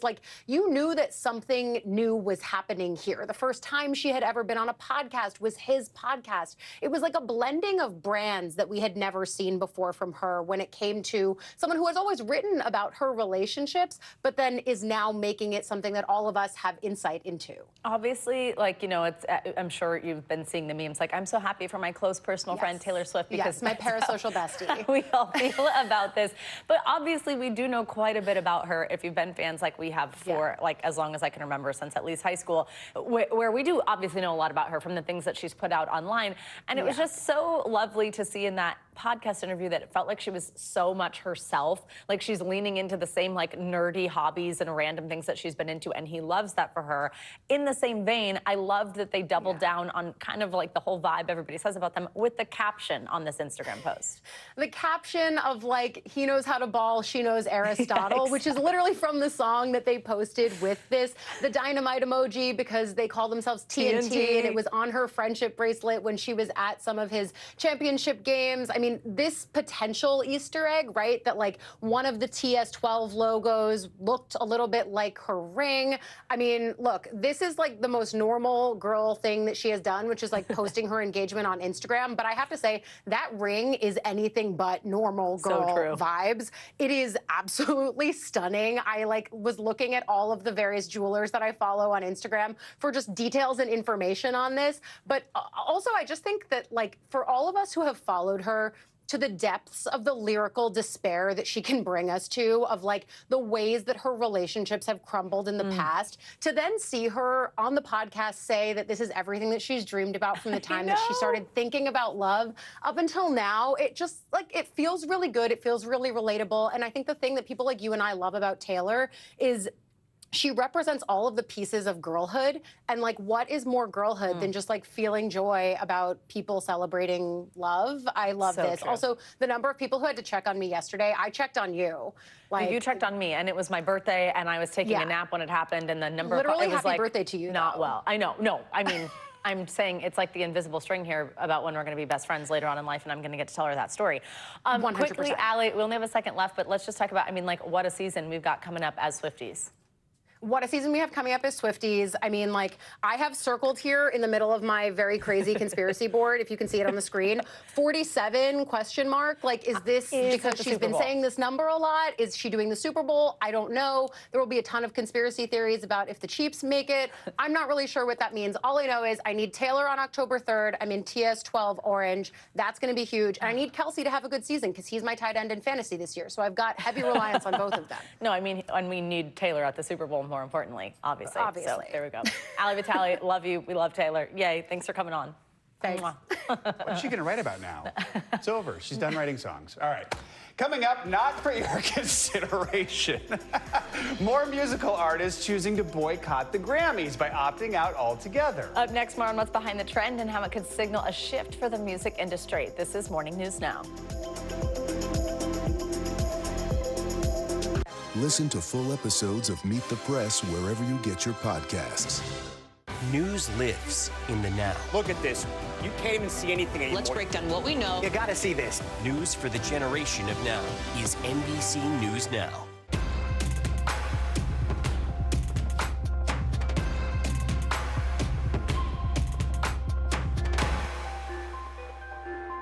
Listen to full episodes of Meet the Press wherever you get your podcasts. People are getting inundated with information. You still need places like Nightly News. For NBC Nightly News, I'm Tom Yamas. Because it's a place you can turn to get the truth. Ground zero in this wildfire devastation. It's what separates us. Americans woke up and they were shocked. Owning breaking news. Utter devastation. Telling important stories. You can feel the excitement building. Putting a lot of issues in context. For NBC News, NBC News, I'm Tom Yamas. That's what we do every night. Top story live from the Pacific Palisades, live in Tel Aviv, live tonight from New Orleans. Every weeknight, it's your news playlist. Top Story with Tom Yamas, streaming weeknights at 7 on NBC News Now.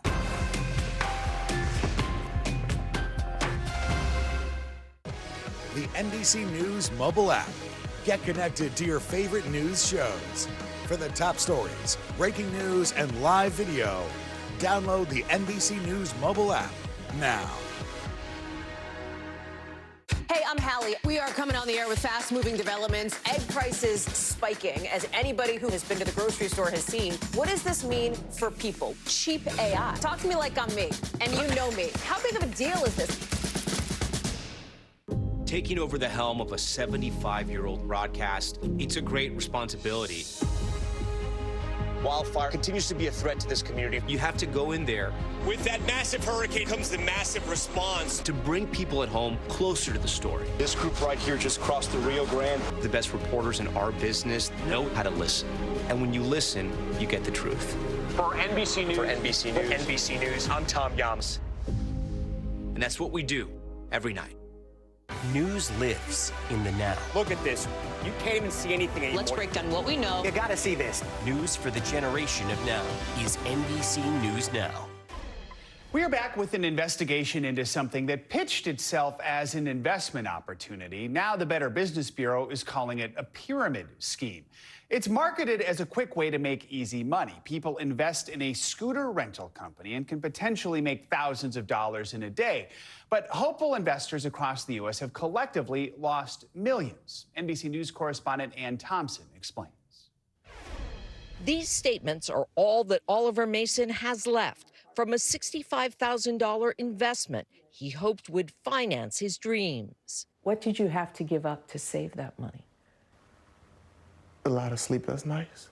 On a tip from his sister, he put money he'd saved working multiple jobs into LSSC, Lightning Shared Scooter Company based in Hong Kong. The initial pitch, invest in a scooter in Asia, and when someone rents it, watch easy money flow into your account. There were storefronts showing off the scooters. You could make $3,000 to $4,000 a day? Yeah. That seems too good to be true. Seems so good to be true, but other people had it in their account and we were seeing it. And Mason's investment appeared to grow too by thousands of dollars. But when he tried to make a withdrawal, the father of three realized he'd been scammed. Did your sister make money? No. Did your friends make money? No. No one made money. No. How long had you saved? For years. 4 years. What makes it even more difficult, Mason himself recruited 5 friends, including Mafata Kamara, a mom and social worker who invested $3,000. Do you feel like you've been stolen from? Yes, that's stealing. Now the Better Business Bureau is calling LSSC a pyramid scheme and says it's gotten scam reports about the company from people in 20 states. That's what hurts people the most is not only are you losing your savings, but you potentially got your mom, your dad, your brother, your best friend to invest all their savings in it as well. At the Salinas, California Police Department, Sergeant Zach Dunnigan says 35 victims showed up together earlier this month. It's ballooned up to about 62 victims, and just under $371,000 lost in our city. The origin of the LSSC scam is opaque. NBC News reached out to phone numbers, email addresses, and social media accounts associated with the scam, but got no response. I would like to see some type of justice, be done. Still as elusive as the promised profits. Ann Thompson, NBC News, Newark, New Jersey. Time for some financial headlines. A new report finds fewer people are vacationing in the U.S. CNBC's Savannah Henao has that and some other money news. Savannah, good morning. Hey, Joe. Hey, Savannah. Good morning to you. So leisure travel to the U.S. is down, but business travel, that remains stable. A new report from SAP Concur finds the U.S. was the top destination for global business travelers in the first half of the year, ahead of Germany and the U.K. in second and third place. Now, business travel from the U.S., however, that's down. Earlier this year, the U.S. Travel Association projected business travel spending wouldn't likely return to pre-pandemic levels until at least 2028. Spotify is introducing a direct messaging feature to allow users to share music, podcasts, and audiobook recommendations with others without leaving the app. Now, it will be available on mobile devices for free and premium users 16 and older. Now, you can choose to accept or reject message requests. You can block people, or you can opt out of the feature entirely. And tonight's Powerball drawing is worth a pretty penny. The jackpot climbing to an estimated $815 million. That is the 7th largest prize ever. Now, the last winning jackpot was in California. That was May 31st. Now, if someone wins tonight, they can choose the periodic or a lump sum payment after taxes. If you pick the first option, you'll get an initial check with a portion of the winnings, followed by 29 annual payments that increase by 5% each year, guys. Wow. All right. Savannah, thank you. Money. Country singer Morgan Wallen has removed himself from consideration for a 2026 Grammy Award, joining a list of artists who have boycotted the honor. Yeah, representatives for Wallen confirmed to Today.com that the singer will not submit his latest album, I'm the Problem, for consideration in the 68th Grammy Awards, despite the fact that it's his third album to hit #1 on the Billboard 200. So, why did Wallen remove himself? Entertainment journalist and pop culture expert Brian Balthazar joins us now to help us answer this question. Brian, good morning. I mean, Wallen has not spoken publicly yet about the decision, but he has a bit of a troubled past with award shows. You know, after the whole SNL Back to God's Country leaving New York thing, maybe he doesn't really jive with some of the folks who decide the awards. What do you think's behind the motive here? Well, some are speculating the fact that here, between album sales and downloads, he's an artist who's gotten about the equivalent of 35 million in album sales, but never has received a solo nomination. He received a nomination with Post Malone, but never one on his own. And if, in fact, the Recording Academy, the Grammys are a reflection of where music is in that moment, why hasn't he? So in this case, you know, he's withdrawing. I will say it's easier to withdraw when you're commercially successful. There's more impact in that. And also, once you're commercially successful, you don't rely on award shows to get that kind of buzz and publicity. But he is certainly not the first artist to withdraw. Zach Bryan among them, who withdrew last year. And then there's a history of others that have withdrawn nominations or not put themselves forward for some. Drake was nominated and he asked to withdraw them. He's been critical of the Academy for a lack of diversity in the voting body and saying that Hotline Bling was miscategorized as a rap song, despite the fact that there was no rap in it. The Weeknd had been completely shut out in 2021, and he spent 4 years away from the Grammys. Bruno Mars and Anderson .Paak, they withdrew simply because they had a lot of success, and Bruno was saying this was more of a play that he wanted to give other artists an opportunity to do well. But there's been controversy about the Grammys, and the Academy has tried to address them by removing what they used to have, which was secret voting bodies, anonymous voting bodies that contributed to nominations. They've gotten rid of that, and increased the diversity in their voting body as well. Has anyone been awarded a Grammy and then refused to accept it? Sinead O'Connor did win a Grammy, and she did not accept the Grammy. It's rather uncommon for an artist to win and then not accept it, because it's viewed by other artists as a chance for another artist who would like to have had that award to have benefited from that. So generally they'll accept it and speak critically later. But in Sinead's case, she did receive the award and reject it. We have about a minute left here, Brian, but I guess we have to ask you your thoughts on Taylor Swift's engagement. She's got one or two Grammys, I believe. Well, the reaction worldwide has been amazing. Joe Fryer was shocked. I mean, Joe, you text me, eek, and I said, OMG, as you know. Right, that's what it looked like. Dramatic reenactment. Sorry, allegedly. If you search Google Taylor Swift, it erupts in gold confetti. Prince William and Kate Middleton both liking the post. I have to say, it is really incredible, the reaction. Of course, I'm happy for her. We all wanted her to find love. We've been spending years wanting her to find the one, and she finally has. So that's exciting. And you know what? I have a personal experience with Taylor Swift. I used to co-executive produce View, and her people said she had to leave right away after her segment. Had to leave right away. Not only did she not leave, she stayed and went into every section of the audience and took pictures. I know. So I she's love that kind, story, Brian. and I like that about her. She is kind. She's awesome. We're so happy for her. She deserves it. Brian, thank you so much. Thank you. Take care, guys. Coming up, from one love story to another, one couple redoing their I do's to include some special guests. When we come back, the sweet celebration for a couple hundred of their honorary grandparents. This is Morning News Now.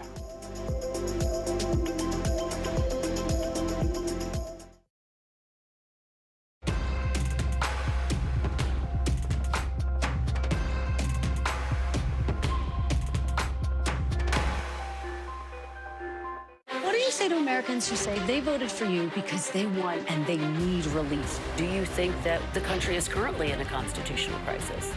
Bottom line, is it safe to fly in the United States right now? If it's Sunday, it's Meet the Press. Taking over the helm of a 75-year-old broadcast, it's a great responsibility. Wildfire continues to be a threat to this community. You have to go in there. With that massive hurricane comes the massive response. To bring people at home closer to the story. This group right here just crossed the Rio Grande. The best reporters in our business know how to listen. And when you listen, you get the truth. For NBC News, I'm Tom Yams. And that's what we do every night. Hey, I'm Hallie. We are coming on the air with fast-moving developments. Egg prices spiking, as anybody who has been to the grocery store has seen. What does this mean for people? Cheap AI. Talk to me like I'm me, and you know me. How big of a deal is this? Taking over the helm of a 75-year-old broadcast, it's a great responsibility. The best reporters in our business know how to listen. And when you listen, you get the truth. For NBC News, I'm Tom Yams. And that's what we do every night. Top story live from the Pacific Palisades, live in Tel Aviv, live tonight from New Orleans. Every weeknight, it's your news playlist. Top Story with Tom Yamas, streaming weeknights at 7 on NBC News Now. The NBC News mobile app. Get connected to your favorite news shows. For the top stories, breaking news, and live video, download the NBC News mobile app now. Kristen Welker hosts Meet the Press every Sunday on NBC.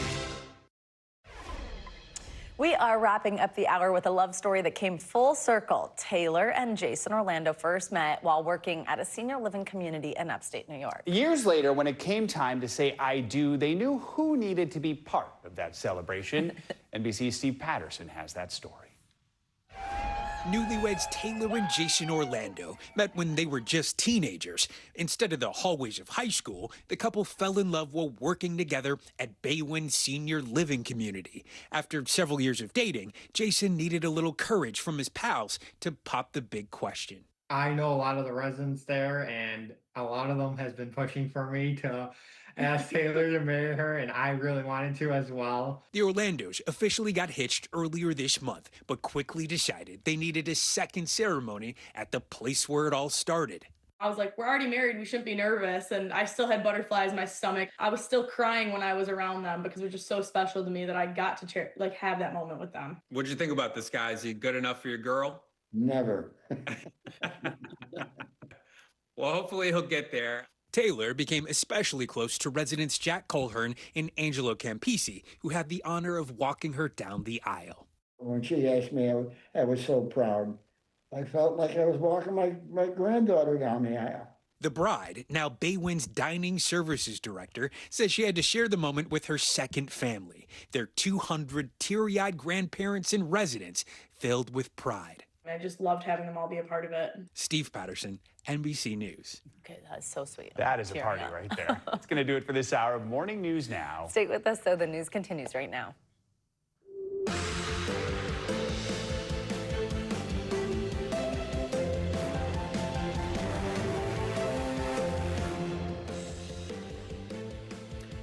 Right now on Morning News Now, firing back a Federal Reserve governor promising to challenge President Trump in court after he announced he was firing her. The escalating feud comes as President Trump ramps up pressure on the Federal Reserve to lower interest rates. Plus, the president floating a controversial idea, bringing back the death penalty for all murders in Washington, D.C., amid his crime crackdown in the Democrat-led cities. Here's something in the Capitol. Capital punishment. Capital punishment. We're digging into the legal hurdles the president could face on several fronts. Also this morning, day of disruption. Protesters shutting down roads in Israel, demanding the return of the hostages and an end to the war in Gaza. We'll have the latest as Israel continues to face global condemnation for a deadly attack on a hospital. Shrinking oversight, the CDC quietly scaling back the only federal surveillance program for multiple foodborne illnesses, some of them life-threatening. We'll look at what it could mean for your health. And finally, it's a love story. Taylor Swift and Travis Kelce announcing their engagement with these pictures, sending fans into a frenzy. We'll have the inside story of how the proposal happened, what we know about plans for the wedding, and a look at that giant diamond ring. I don't think we know anything about the wedding, right? Yeah, we don't. We don't know anything at all. I bet it'll be big. I bet it'll be an event. That's so true. We'll see if they do it on live television. All right, let's begin this hour with the ongoing battle between the Trump administration and the Federal Reserve. Yeah, Lisa Cook, who's a member of the Fed's board, is suing President Trump over his attempt to fire her from her role as governor. The president now citing a criminal referral that accuses Cook of mortgage fraud. Cook has not been charged with any crime and says Mr. Trump does not have the authority to remove her. NBC News Chief White House correspondent Peter Alexander has the latest developments. Good morning. This clash, many economists warn, matters to every American because it could impact how much you pay for things from homes to cars. President Trump's targeting one of the governors of the Federal Reserve they say risks the independence and the integrity of the Fed that is tasked with keeping the U.S. financial system among the strongest in the world. All of it marking the latest showdown in the president's efforts to expand the powers of his office. This morning, President Trump's battle with the Fed heating up after his abrupt move to fire Lisa Cook, a member of the Federal Reserve Board. Cook's lawyer is vowing to sue the Trump administration to challenge her removal, which he calls an illegal action, arguing the president had no authority to order her firing from the independent central bank. But in a wide-ranging cabinet meeting yesterday that lasted more than 3 hours, This has never been done before. the president indicating he wants to fill the board with allies. We'll have a majority very shortly. The Fed determines interest rates that affect Americans' finances. President Trump wants them lowered, believing it would spur the economy and help housing costs. Housing is going to swing and it's going to be great. But many economists warn lowering rates too quickly could risk higher inflation. The president zeroing in on Cook, who has opposed rate cuts, accusing her of mortgage fraud, citing a criminal referral from the nation's top housing regulator, a Trump ally. We need people that are 100% above board, and it doesn't seem like she was. But Cook, who has 13 years left in her term, has not been charged with any crime and says she's gathering the accurate information about her financial history. Democrats accuse the president of trying to distract voters from economic concerns. He cannot fire his way out of this economy. It comes as President Trump is pushing to exert more control over violent crime in the nation's capital. If somebody kills somebody in the Capitol, Washington, D.C., we're going to be seeking the death penalty. D.C. abolished capital punishment more than 40 years ago. And with the National Guard in the streets of D.C., the president is also escalating his threats to deploy troops to Democratic-led states like California and Illinois, whose governor bashed the president's plan as unconstitutional. I have the right to do anything I want to do. I'm the president of the United States. This is likely to get litigated in the courts and could open up another legal battle at the Supreme Court with its 6-3 conservative majority. The Supreme Court has repeatedly allowed President Trump to fire leadership at independent agencies, but notably it's protected the Fed's independence. Just a few months ago, the court called the Federal Reserve a, quote, uniquely structured quasi-private entity, and that the president can only fire board members for cause, in effect arguing that the Fed should continue to be insulated from political interference of any kind. Back to you. Peter, thank you. In the Middle East, Israel is facing mounting outrage both internationally and domestically over the war on Gaza. Israel is under global pressure to explain Monday's double-tap strikes on a Gaza hospital that killed at least 20 people, while Israeli protesters are demanding their government accept a ceasefire hostage deal. NBC News international correspondent Molly Hunter joins us now from Jerusalem. Molly, good morning. Joe, good morning to you. That's right. Outrage and frustration spreading across the country. We saw major protests, and protesters are demanding a peace deal. This comes as today in Washington, President Trump will chair a major meeting on Gaza.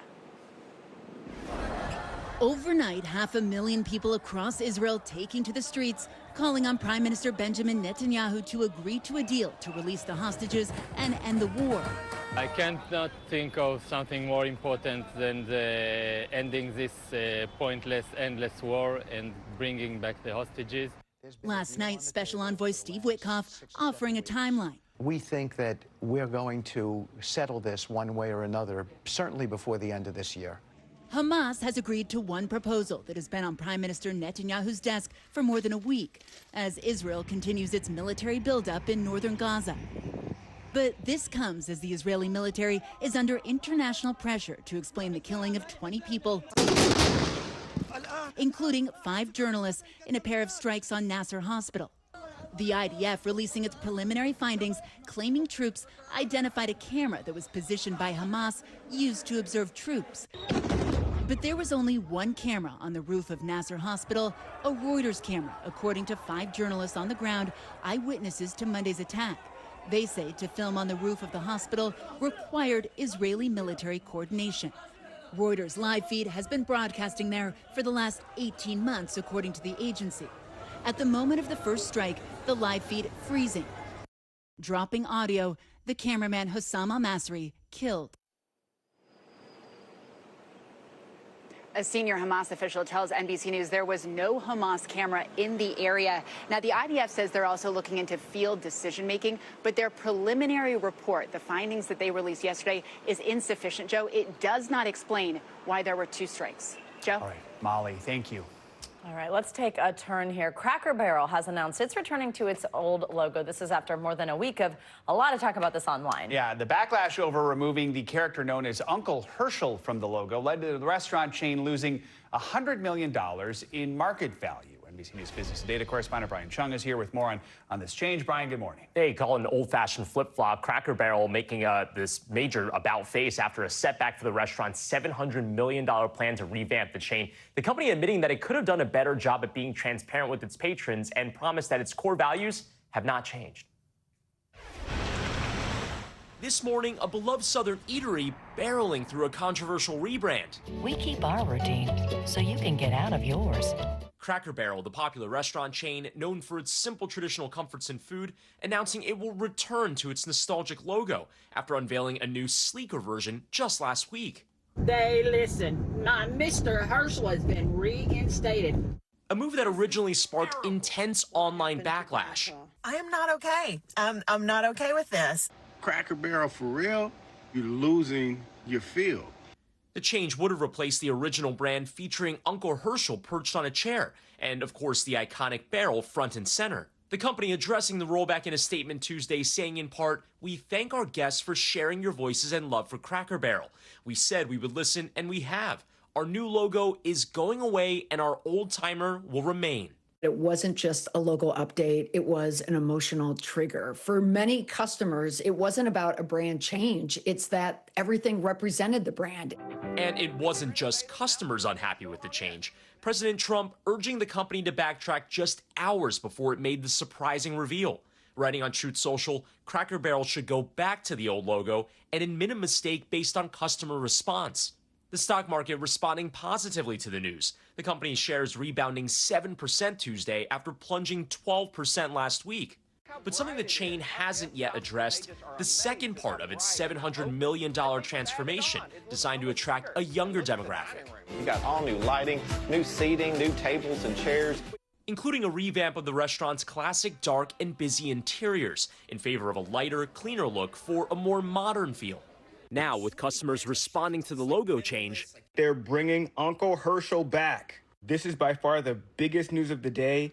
Cracker Barrel trying to win back its loyal base by adding a taste of Southern comfort back to the menu. And when the public rises up around a cultural idea or an identity like Cracker Barrel, it could have a dramatic effect on the profits. And we did ask Cracker Barrel if it still plans to revamp its interiors. We haven't heard back about that yet. For what it's worth, those remodels were only supposed to be in about 25 to 30 locations as part of a pilot remodel test. But the company has said those rocking chairs inside the country store, those will also remain elements of the restaurant. But again, on logo, it does seem like they were listening to the online backlash. Are there people who are like, I want to eat in the dark. I want the dark. I guess so. I want as low lighting as Right. possible I don't while wanna I'm see eating my that food. apple pie. Yeah. I love the country store, though, so. And that's not changing. So. Exactly. All right, thanks, Brian. Yep. It is one small step forward in the space race. Elon Musk's company SpaceX is celebrating the successful launch of its massive Starship rocket on its 10th test flight after several previous setbacks. NBC News correspondent Marissa Parra has the latest for us. Marissa, good morning. Hello, Joe. It was a show indeed. I mean, for anyone who has been watching these test launches, needless to say, we were all on the edge of our seat, but there were a lot of milestones met. We saw dummy payload Starlinks launched into space for the very first time. We saw Raptor engine relit in space for the first time. The translation of all of the space talk, it was a big win for SpaceX when they really needed it. There's a splashdown. Those cheers marking a major victory for SpaceX after a successful test flight 10 of its Starship rocket. The mega rocket Elon Musk hopes will bring humans to Mars one day blasted off over South Texas skies Tuesday night, creating a dazzling display of colors and, more importantly, meeting critical milestones. There we go. Including deploying test Starlink satellite payloads for the very first time, one after another. There goes another one. It comes after a series of setbacks for the company. Whoa! Whoa! In June, the uncrewed mega rocket exploding during a static fire test on the ground. Oh my God. It appears there has been a Ship row. 36 just blew up.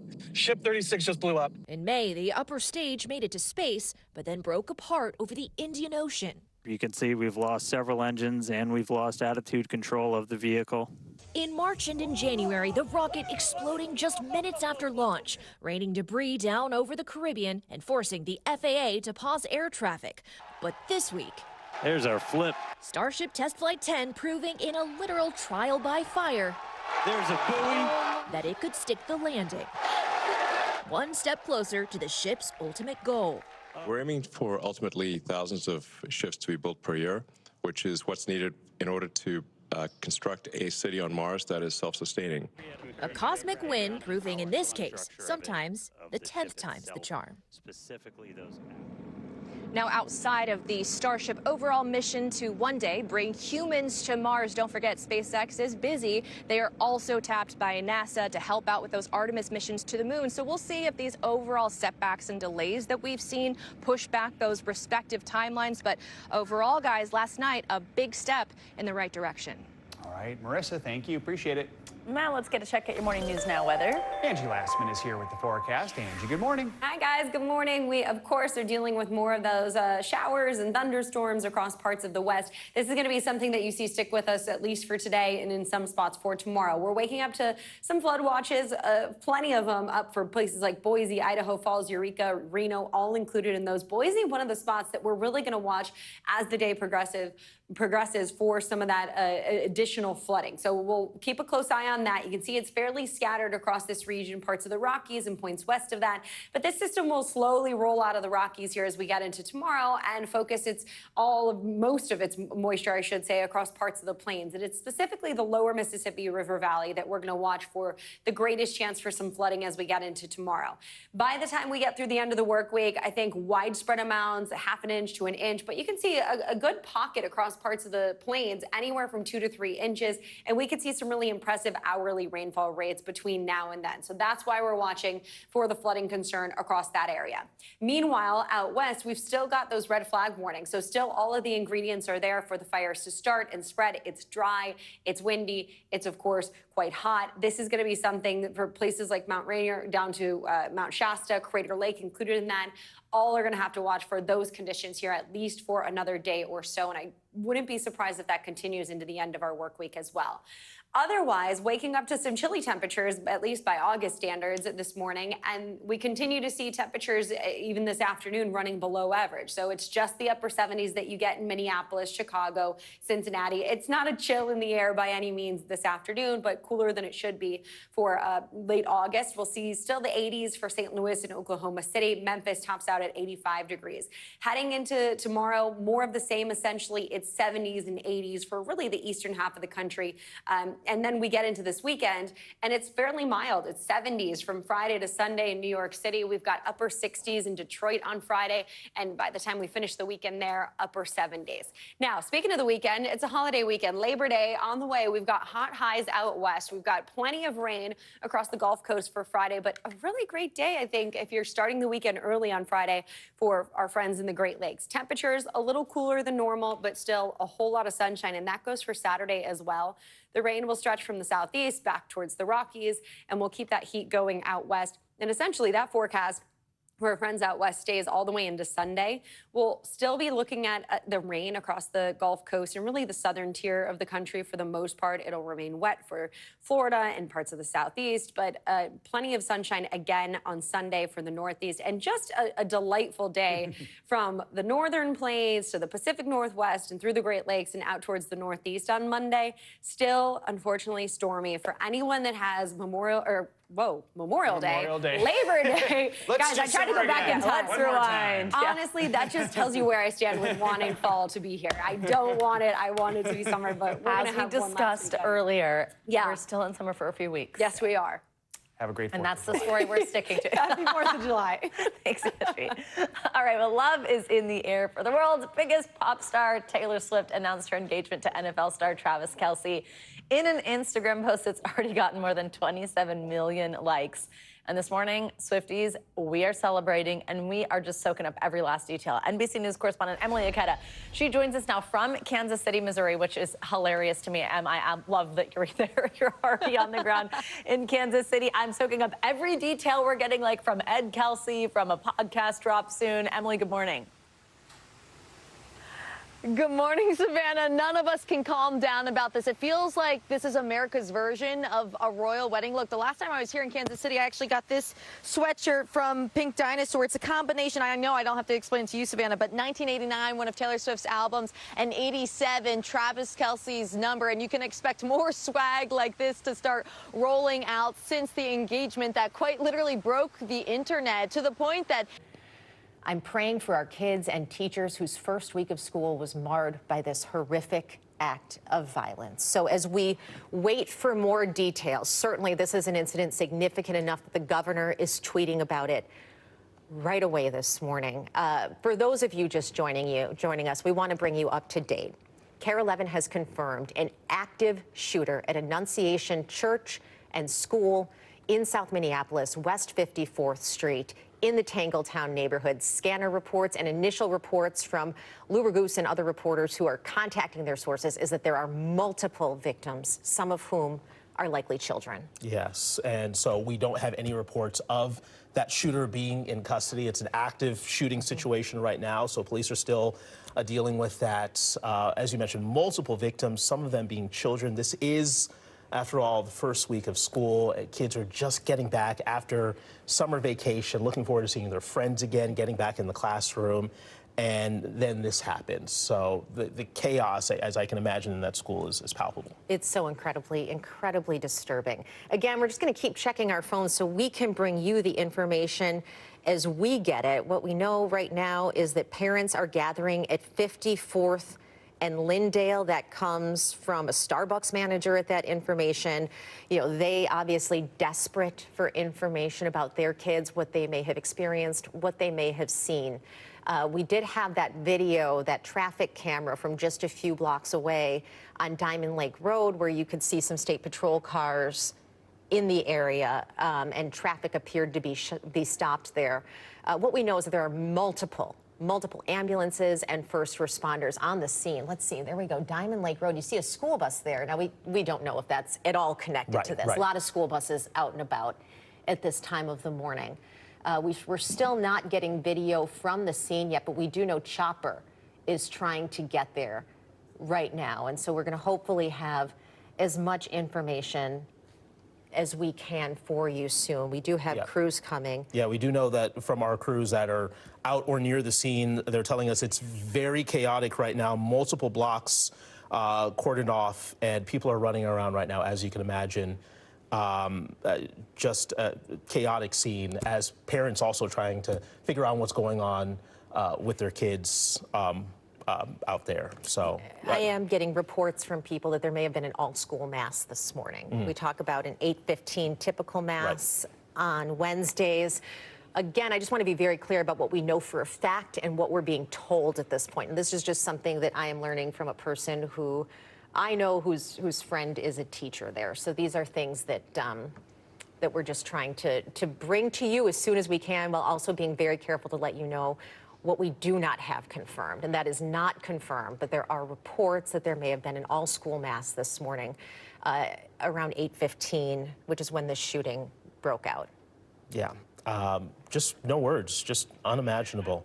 We are working on getting more live pictures, more views from the scene. We did see that traffic camera out there, not seeing much from that vantage point, but we do understand from our crews out there that it is very chaotic right now as police are trying to hammer down this active shooter. So we still have our crews. They're getting close to the scene right now. They're trying to see exactly what they can see, but a very chaotic scene out there, as you can imagine.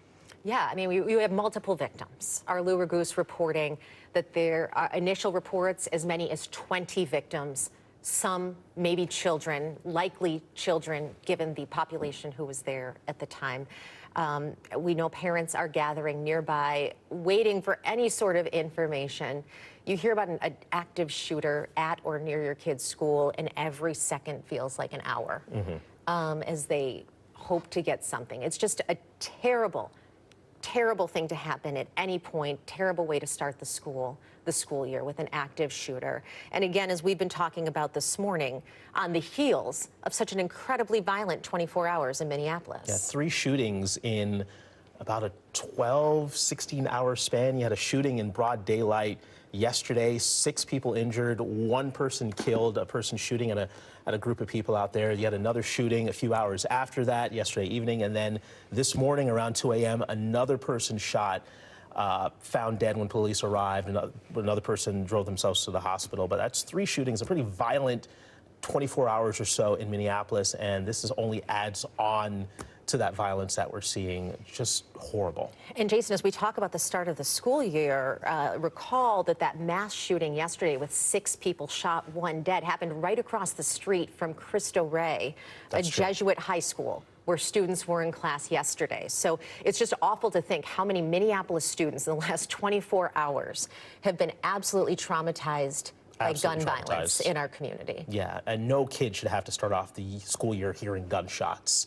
and fearing for their lives and having to hide in classrooms. And I mean, you know, kids nowadays, they go through these drills where they have to go through active shooter drills and know what to do if an active shooter comes into their school, and you hope to never actually use those skills. But I mean, here today at this school, you're presuming that they had to jump into action when those gunshots started ringing out. Just a horrible way to begin the year. Yeah, we do have some live pics here that we want to see. This is from the scene.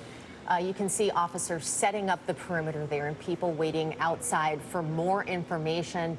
Those appear to be, these are very small monitors, those appear to be state patrol cars on the outskirts. We're told that BCA and state patrol are responding here. And we've been talking a lot about the school, so I want to just be sure here that we're being clear. We are told that this is at Annunciation Church, which is connected to Annunciation Catholic School, a K-8 Catholic school.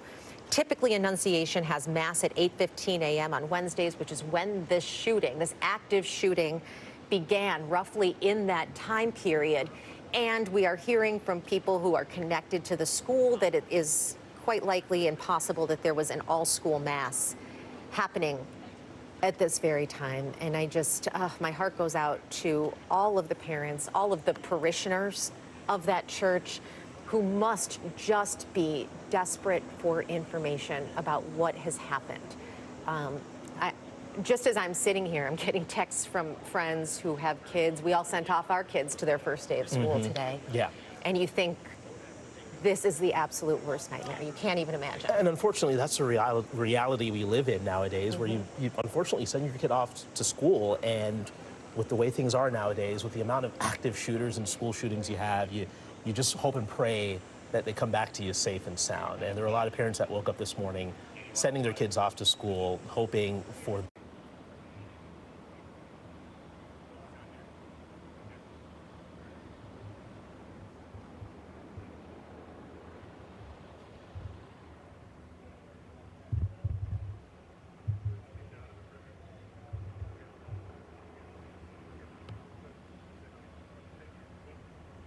the fastest train America has ever seen. Amtrak's next-gen Acela, replacing the first generation of Acelas that are now 25 years old. The new Acela, longer, stronger, faster, with 27% more passenger seating. This train will be in service for 30 to 40 years. It was designed to be able to last decades and run decades. Scott Sharon is the chief commercial officer for Alstom, the French train manufacturer building the new Acelas in Hornell, New York, where they've been building trains for 150 years. We were there as engineers test drove one of the 28 Acelas, replacing the old Acelas over the next 2 years. One big challenge, increasing the top speed beyond 150 miles per hour on portions of the D.C. to Boston run. Top speed on this new Acela will be 160 miles per hour, but many European high-speed trains can go 200 miles per hour and even faster. Why the difference?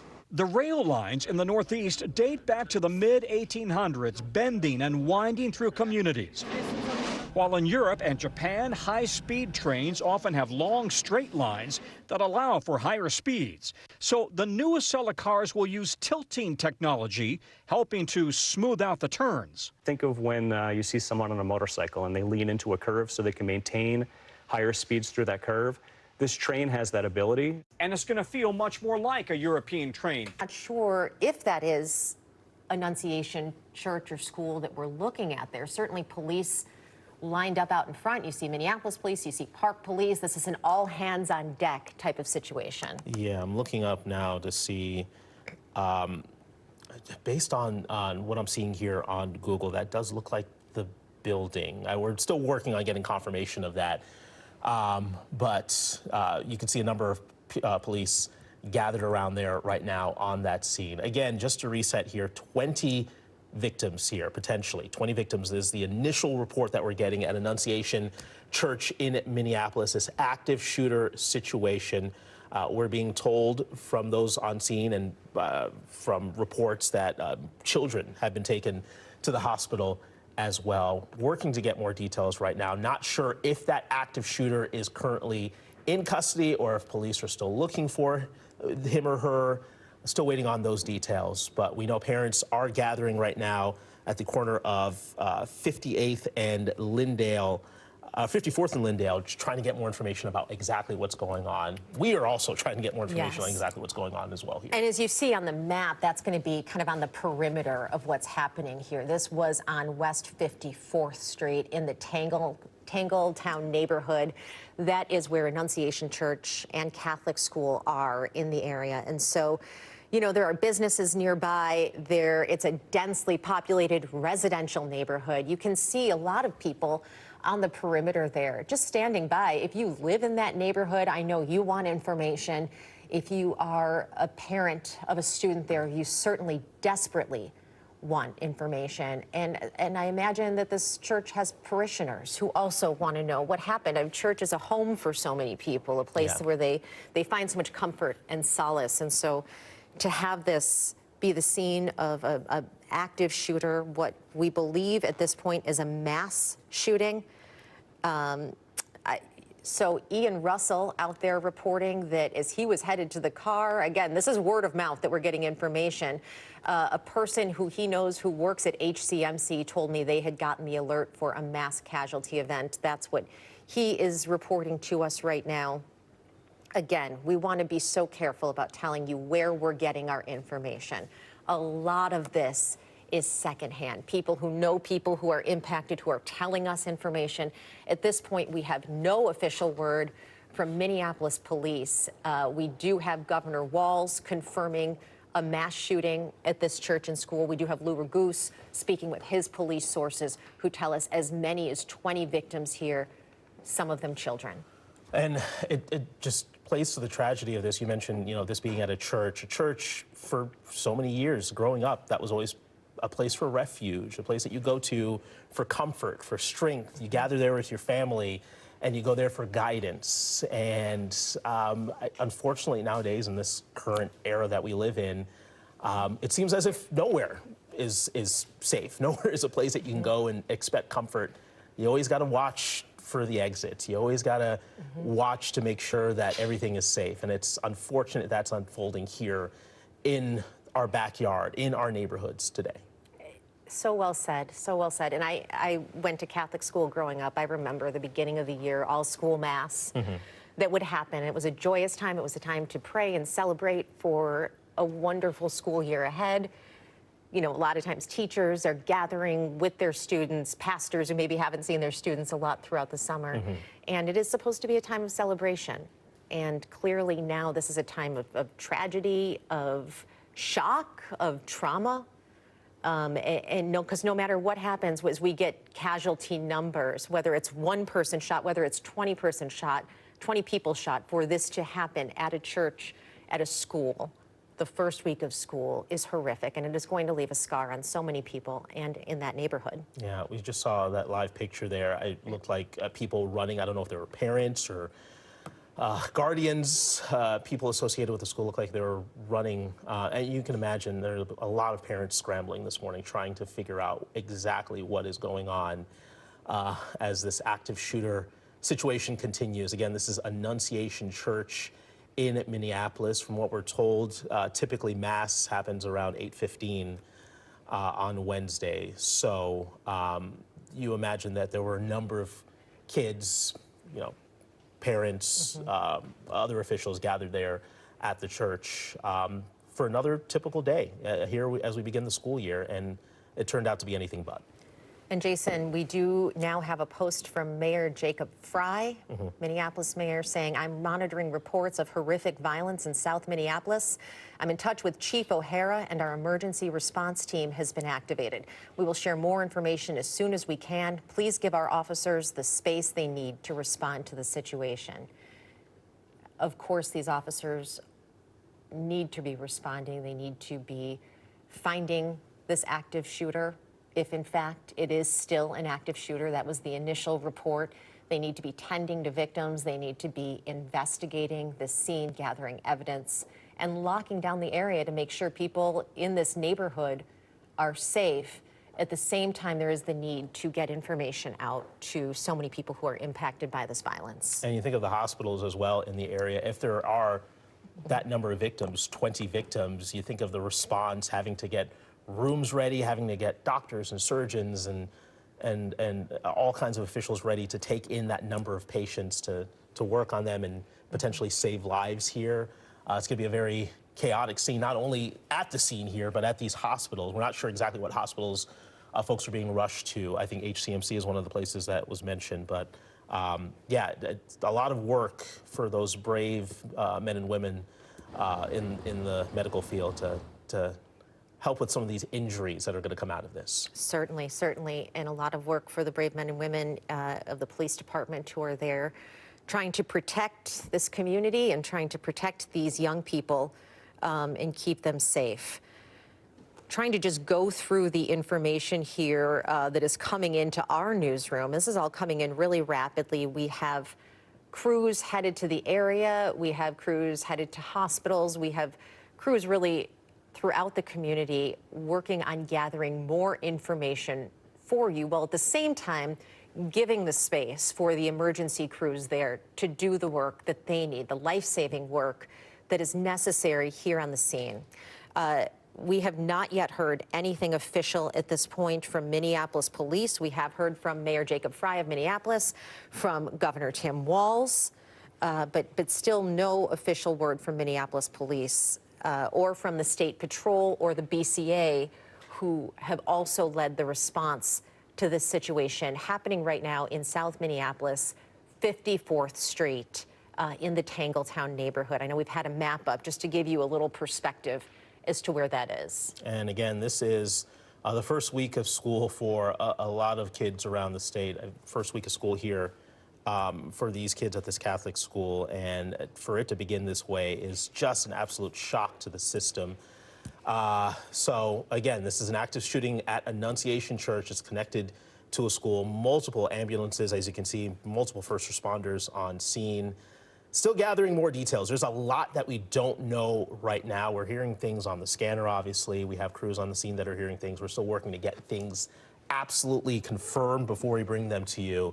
But we can confirm that there is an active shooter situation there at Annunciation Church. Yes, and we have not gotten an update as to whether that active shooter situation is ongoing at this point. I mean, we have been able to get fairly close to where the church and school is, but we don't have any information yet as to whether that shooter has been apprehended or has had any interaction with police at this point. So that is information that we are still waiting to learn.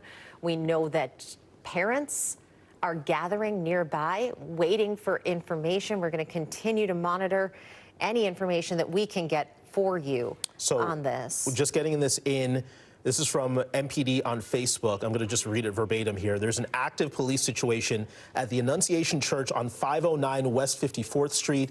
There is no active threat to the community at this time. Again, repeat, from MPD on Facebook, there is no active threat to the community at this time. The shooter is contained. Good news here. The shooter is contained. The public right now being advised to stay away from the area to allow emergency personnel to help with the victims. West 54th Street between Lyndale and Nicollet Avenue. So the families of the children at the school can go to the reunification zone at the Annunciation School. That's 525 West 54th Street. And credit to them for getting this reunification zone up and running so quickly. Yes. As I said earlier, if you're a parent in this situation, every second that you wait for information, every second you wait to talk to your child feels like days. So for these parents who have been for the last hour or so awaiting information, wanting to hug their kids, there is now a place where you can go. You can go to the reunification zone at Annunciation School to be reunited with your kids. Now, that statement from MPD notably did not confirm any information about a specific number of victims. Our initial reporting that we were being told is that there were multiple victims on the scene, concerned that some were children. But again, we have not had confirmation from Minneapolis police on that. I expect now that they're saying the shooter is contained, that more information will be forthcoming because, of course, the first responsibility in something like this is to contain the shooter, protect the people on the scene, protect the people in the neighborhood. Yeah, to neutralize that threat. So good news there that the shooter is contained. The public, though, still advised to stay away from the area. A lot of people may want to go and check it out, see what's going on. Maybe they're looking for a loved one or a family member. There's a reunification zone for that. That's at 525 West 54th Street. For the most part, they're advising people to stay away from that area. Obviously, a very active investigation, probably going to be an active investigation for a while here, for multiple hours, multiple days even, as they try to get to the bottom of what happened here. Yeah, we have heard from Mayor Fry, we've heard from Governor Walz, now getting information from Minneapolis police. And also, you know, people in the neighborhood are getting in touch with us to tell us what they have heard, what they have seen. Our reporters there are gathering information right now. Of course, the thoughts have to be with the victims here. We don't know how many there are. We know this is initial reports, a multi-victim situation, a multi-casualty situation. And so, of course, our thoughts and our prayers are with those people impacted by this and with all of those school children, teachers, families who are impacted by this, whether they are injured or not. This happening at your school, the first week of school, is traumatic. There's just no other way around it. It is traumatic for all involved. So in the aftermath of this, getting a lot of response from lawmakers here. Lisa Damath, the Minnesota Speaker of the House, state representative here, just put out a statement saying, please join me in praying for the children, families, and staff at Annunciation Catholic School and for all of the law enforcement and medical personnel responding to this morning's horrific event. Again, that's from Lisa Damath, the Speaker of the Minnesota House. So we've heard from Governor Walz and Mayor Fry as well, and I'm sure we'll hear from more of our lawmakers as we go throughout the morning here. Our AJ Legault is at HCMC, shared a picture of sheriff's deputies guarding the entrance to HCMC, certainly wanting to give privacy to families who need to be there. We are told that HCMC was being told to prepare for a mass casualty event. Right. So as we kind of reset here, we've been on air for the last 40 minutes or so. We got this news just before 9 o'clock here of this active shooter at Annunciation Church. This is 509 West 54th Street. We are told the shooter right now is contained. However, there are multiple victims from what we're hearing from our reporters out there on the scene. So looks like we have our reporter on scene. Who do we have on scene here? I think they said Jessica Hart. Yes, Jessica Hart is there on scene. Jessica, I know that you have been trying to get information out there this morning. Can you give us a sense of where you are and what you're seeing right now? Yeah, Lauren, I'm at the intersection of 54th Street and Garfield Avenue, just right off of Lyndale Avenue. And where I'm at right now, it's a pretty quiet scene. There's a lot of people just standing right next to me, just waiting in silence. Now, there's about at least, let's see, 1, 2, 3, 4, 5, 6, 7 ambulances right over here. There are dozens of police squad cars. And then right over here, you can see out front of the school here, there are several Minneapolis police officers standing guard. They are not letting anyone get close to them. From where we're at right now, we can see Minneapolis police. We can see Park police. We haven't seen anyone walk out of these front doors here just yet. A lot of people over here are waiting to get word of a loved one that they know inside. We did just see a woman and a small child walk out through the side. They're walking down the steps. They talked with some officers before they left the school, but so far we have not seen anyone enter or leave this front main entrance here. Just a lot of people just kind of standing over here in silence, wondering what is happening, what is going on. But this is a very large police presence. Again, dozens of Minneapolis squad cars are here. Even when I try to get over here, at least 7 of them zoomed past me trying to get to the scene here, and at least 7 ambulances down here near the intersection of 54th and Garfield Avenue. So, Lauren, as soon as I learn any new information, I'll make sure to bring that to you guys immediately. Back to you. Jessica, we appreciate that, and we appreciate your need to, follow up at the scene, talk to people on the scene, and also give people the space, the police and the victims space to reunite here with their kids and with their families. When I say victims, it's not that we know the number of shooters, but Jessica, anyone who was involved, anyone who's in the area is a victim here. When you witness an act of violence like this, an active shooter at your school, at your church, during the school year, that victimizes an entire community. Yeah, that's something nobody should ever have to witness. That's something that no child should ever have to witness. And the fallout from this for a lot of those kids, it's going to be rough to recover from that, especially as you go in with all this optimism to start the school year. And for this to happen is just awful. Our lure goose here, according to him, multiple sources telling him that the shooter is dead. Still working on confirmation of that, but Lure Goose reporting multiple sources telling him that the shooter is dead. We're working on getting more confirmation on that, but we do know the shooter, the threat is contained. That's what we are getting from Minneapolis police, working on seeing what state the shooter is in right now. We know there's no further threat to the neighborhood.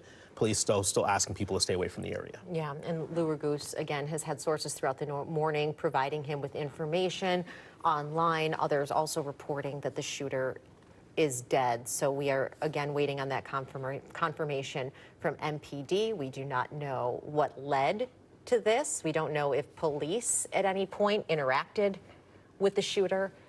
These are all questions that we are going to have throughout the day as information is more forthcoming. Trying to keep an eye on this live picture from the scene. You can see the perimeter there. It's actually not a huge perimeter. I mean, we're able to be fairly close to where this is happening. You also see dogs, canines being called to the scene. You wonder if that's if there are any devices around or any other situations, but dogs, we see the canines being walked out to the scene there. So waiting to see what that's about. But obviously a very active scene ongoing here. Also hearing from Senator Tina Smith. She put out a statement kind of echoing what we've been saying here, the last part of it. My staff and I are monitoring the situation at Annunciation Catholic School. I'm grateful for the quick response of law enforcement as we continue to gather information. And this is what we've been saying here all morning. It's the first week of school. These kids should not be fearing for their life. I think a lot of people can agree with that this morning. Yeah, and it happens again and again and again. And every single time it is awful, and now it has happened here in Minneapolis in our community. The scene, Annunciation Church and School, which is in South Minneapolis, West 54th Street. You can see the scene right there in the Tangletown neighborhood of South Minneapolis. You can see our Jessica Hart there, trying to gather information. She was able to see earlier, she said, that some children were leaving the school. We know that parents are being told to head to the reunification area at the school the reunification zone, I should say, to go reunite with their kids. So many hugs there, so many tears, I can only imagine, because for these parents, it has been over an hour now that they have been aware that something horrible has been happening at their child's school. And I just can imagine every single one of them is eager to just get hands on their kids, just hug them, get eyes on them. Hug them and love them and hold them onto them tight. Yep, try and help them through this. We are just going through, as we're talking to you, we are also looking for the latest information here. We have heard from a lot of public officials, House Speaker Lisa Damuth, Senator Tina Smith, Governor Tim Walz, Mayor Jacob Frey, all expressing their horror at what has happened here. But it is unclear. While everyone says this is a horrific event, this is a horrific scene, beyond the fact that there was at one point an active shooter who is now contained, and that there are victims, we don't have a lot of specifics. No specifics yet on that.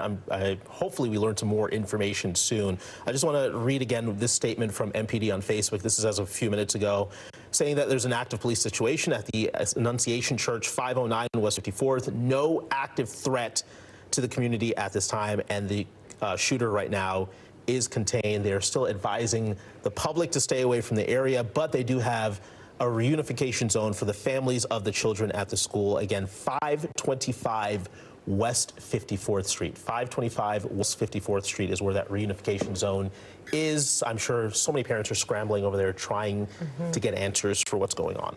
Yeah, just a horrific morning in Minneapolis as we continue to follow this breaking news. You can see a shot of the school there with ambulances outside, police cars lining the road, people being kept beyond that police tape. The perimeter here is not huge. I mean, this is a densely populated neighborhood. A lot of people live right there. They are being asked to stay away from the area. I'm sure so many of them have questions, want to see what's going on, but right now they are being asked to stay away from that area. Jason, it looks like perhaps you have a little more information here. Yeah, so this is from Richfield PD. This is from their Facebook page. Officers responding to an active shooter call. So Richfield PD saying this: officers are reporting 20 victims. A man dressed in all black and armed with a rifle was reported at the scene.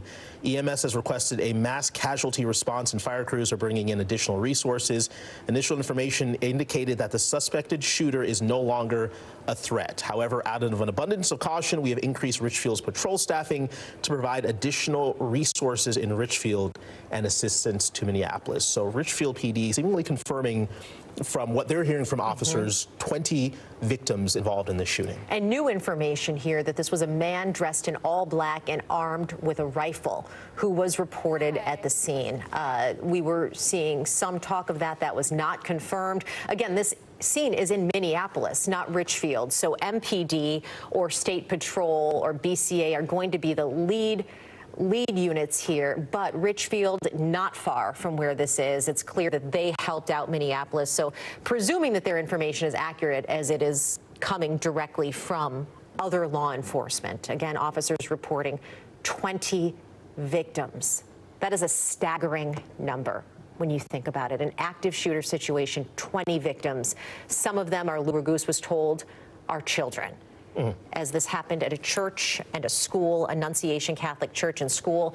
Typically, there is an 8:15 a.m. Mass at the church, and we have learned and been told by people connected with that school community that there was an all-school Mass scheduled for this morning, which at a Catholic school is a time of celebration, a time of prayerfulness, and of asking for a great school year again, ahead, and the students and staff will be protected as they learn, and then something like this happens there. After an entire summer of these kids being away and not seeing their friends, you come back, you have all this optimism to start the school year, and it just absolutely is shattered by such a senseless incident. We have some new statements now from Secretary Kristi Noem with the Department of Homeland Security at the federal level. DHS is monitoring the horrific shooting at Annunciation Catholic School in Minneapolis. We're in communication with our interagency partners, and we'll share more information as soon as it becomes available. I'm praying for the victims of this heinous attack and their families. Also hearing from Representative Betty McCollum. She represents Minnesota's 4th District in the U.S. House of Representatives, and she says, my heart goes out to our neighbors in Minneapolis impacted by the horrific violence at Annunciation Catholic School this morning. I'm grateful for the swift response by first responders. All Minnesotans join in as one in supporting the children, teachers, and their families. And President Trump just posting on Truth Social, I have been fully briefed on the tragic shooting in Minneapolis, Minnesota. The FBI quickly responded and they are on the scene. The White House will continue to monitor this terrible situation. Please join me in praying for everyone involved. So these statements all with the same point here. This is a horrible situation. These kids should not be dealing with this as they start the school year. Absolutely and there's not. a massive law enforcement response. Of course, everyone praying for the people involved and an all hands on deck response to this situation. Again, Richfield Police, this is as of a few minutes ago, Richfield Police, this happened in Minneapolis, but Richfield Police obviously assisting Minneapolis because the response here is just going to be huge. Reporting right now, 20 victims, a man dressed in all black and armed with a rifle reported on the scene. And if you know anything about these rifles typically used in these mass shootings, the damage they do when those bullets pierce your skin, I mean, the things that doctors talk about that they see in these hospital rooms, just absolutely horrible. So you know it's a long day ahead for these medical officials, for these doctors, for these surgeons working on these patients at these hospitals. Yeah, we saw earlier a photo posted by our AJ Legault of sheriff's deputies outside HCMC, of course, a trauma center in downtown Minneapolis, being told this morning to prepare for a mass casualty event. We now have a tweet from Peggy Flanagan. Lieutenant Governor, my heart goes out to all those affected by the terrifying act of violence at Annunciation Catholic School this morning. I'm grateful to the law enforcement who responded. Please join me in praying for the victims and families of the Annunciation community.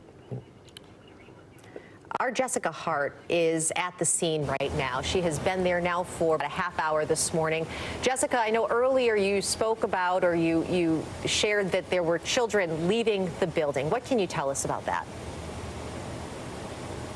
Yeah, Lauren, since then we've seen a lot more kids leave the building. Many of them have been escorted by their parents. And as they kind of leave the scene, they've just exited quietly. All of the parents that I've seen have either been holding their child's hand or had their hand on their kid's shoulder. Now, a lot of them are exiting, not really through the front. We did see some people come through the front, but this side of the building as well. All of them kind of touching base with police officers as they leave the school. Now, several of the families walked by us. They did not want to say anything at the moment, which is totally understandable. Many of the kids, when you just see their faces, just look scared. It's very solemn, and to see kids who are supposed to be having a good time at school, I've been told that this is their second day of school, leaving school just with a look of fear has just been really heartbreaking for a lot of people to see who have been standing over here. There's about a dozen or so people standing where I'm at, and they're actually just neighbors in this area who heard that something was going on, and they just wanted to rush down here to see if there was anything they could do to help, or what, if anything, they could do to help. But police officers are still standing guard around the school here. We haven't seen any kids leave the school within the last 5 minutes or so, but more officers continue to arrive on the scene just to secure it. We've also seen some canines walking around as well. And just as I mentioned, we hadn't seen any kids leave. We have a few more now leaving the side of the building. It looks like there's about 3 students there with their parents, just kind of holding on to them, keeping them close. It seems like they're letting people kind of go out together in groups. It feels like, since we didn't see anyone leave the school for about 5 minutes, and as they kind of exit the school, they're kind of going their separate ways, just depending on where the parents have parked. But you can see that there's a mother and her 2 boys walking, it appears to be, and she has both of her arms wrapped in theirs as she escorts them out of school today. Now, it's just a very solemn scene over here. Everyone's been very quiet. And the people in this neighborhood, they just tell me they're struggling to process that this has happened in their neighborhood here. And there's just dozens of police cars here. Earlier, I said there were 7 ambulances. They still are all here. This is an NBC News special report. Here's Joe Fryer. We're coming on the air with breaking news and reports of a shooting incident in Minneapolis. The city says there is an active police situation at Annunciation Church, that the shooter is contained, and that there's currently no active threat to the community. No official word yet on how many victims. Governor Tim Walz says that he has been briefed on the situation and that he is praying for the kids and teachers who are in school there. Let's bring in NBC News correspondent Adrian Broadus. Adrian, you and I have both worked in Minneapolis. It is my hometown. Annunciation Church is well known in South Minneapolis. It is not just a church, it is also a pre-K through 8th grade school that did begin classes just this past Monday. What are we learning right now? Joe, you know that so well, and you know what the first week of school is like for many of students, not only in that neighborhood, but across the country. And now students there at Annunciation Church will have this as their first week memory. We're still waiting to hear from Minneapolis police, who have a heavy presence there on scene. We do not know how many people were injured. We do not know what led to this. We know the initial reports started coming in around 8 this morning. And I spoke with a source at the Hennepin County Medical Center, HCMC. That is the level 1 trauma hospital there in the city. And they are quite busy right now. My source telling me they're dealing with, quote, a mass casualty situation, calling this a crisis. So we're waiting to hear official word from Minneapolis police. And the last 24 hours, Joe, have been extremely violent and tough for officers and investigators there in Minneapolis. Before this active shooter incident, they were investigating 3 separate shootings within a 24-hour time span, including a mass shooting that injured 6 people and 1 person died in that shooting. So now these officers are stretched thin once again as they're trying to determine what happened here. But the latest information we received from the city of Minneapolis is that there is an active police situation at Annunciation Church, which, as we've been telling you throughout the morning, it's also connected to a school, which is pre through 8th grade, the first week of school for students there. There is no active threat to the community at this time. The shooter is contained. So we're waiting to hear who that shooter was, why the shooter was there, and why that person targeted this school and church in South Minneapolis, Joe. And Adrian, what we also know, according to the school's website there, classes started on Monday, and on the schedule was an 8:15 a.m. Wednesday morning all-school mass. If that was happening, that would have been taking place, the mass, at the time that the shooting was first reported. Again, we are expecting to hear more from Minneapolis city officials in about a half an hour to learn more information about what may have happened here at Annunciation Church in Minneapolis as the investigation is ongoing. Let's bring in NBC News law enforcement contributor Evie Pompouris. Evie, tell us what is happening right now with the investigation, especially with the word that there's no active threat to the community at this time and that the shooter is contained. What is the focus for not just Minneapolis police, but also the State Patrol that's on the scene and the Bureau of Criminal Apprehension, which is sort of like the FBI for the state of Minnesota? Yeah, so let's break this down into components. We know the shooter's contained, and when you hear that, you want to think, okay, self-inflicted gunshot wound, which sometimes happens in these active shooter scenarios where the shooter takes his own life. Was it somebody there physically at the school, perhaps that was armed, or was it by police? So those are the 3 things you're going to think of, like what happened to this shooter, and these are the 3 lanes. You're going to secure the environment. The next most important thing, obviously, are the injured. As you're saying, we're hearing mass casualty. Going to a trauma 1 hospital, and something you just mentioned before, we did that in the U.S. Secret Service as well. Trauma 1 means it's a hospital that can deal with the most trauma, gunshot wounds. So that's absolutely where you want to go when you have a scenario like this, because they have the tools and the skills to save lives. And so that's going to be the next most important thing happening. And then the levels of investigation, right? Once all this gets sorted out, and because these are the most important things, shooter and then obviously victims now. You're looking now at the investigation. So you mentioned the mass, 8:15 a.m. mass. Okay, so the individual committed this. Did they target that mass? Where exactly did the shooting take place? In the school or in the church? And then you're going to want to look at, was the shooter tied to the school or the church in some way, right? Was there a connection? Sometimes, not all, but sometimes we may see a connection with the shooter to the location that they decide to take action. And so you're going to look at those different things. Another thing, did they communicate this? We do often see that in these active shooter scenarios, did they communicate this? Did they post this? Did they tell anybody? One of the common denominators when you see these types of shootings, they will communicate it in some way, shape, or form. Right? And then what was the goal? Because again, this is quite heartbreaking. You're looking at pre-K through 8th grade, very young children, a very terrifying scenario in the first week of school. And even if you look at the reporting for this week, there were even multiple college campuses that dealt with a lot of calls, active shooter calls. The majority of those did turn out to be swatting calls. So they would turn out to be false. But you actually had multiple schools, first, second week of school, going into lockdown. So we're seeing something really significant happening. Active shooting scenarios, and then also these false scenarios happening at these schools. Very terrifying. just as the school year is getting started for so many. Most in Minnesota, actually, in public schools don't begin until the day after Labor Day, but some of the private schools, including Annunciation, starting earlier this week. Evie, Adrian mentioned this has been an especially violent last 24 hours in Minneapolis, including another shooting in another part of South Minneapolis yesterday afternoon. 7 people shot, 1 killed. At last check, no suspect there.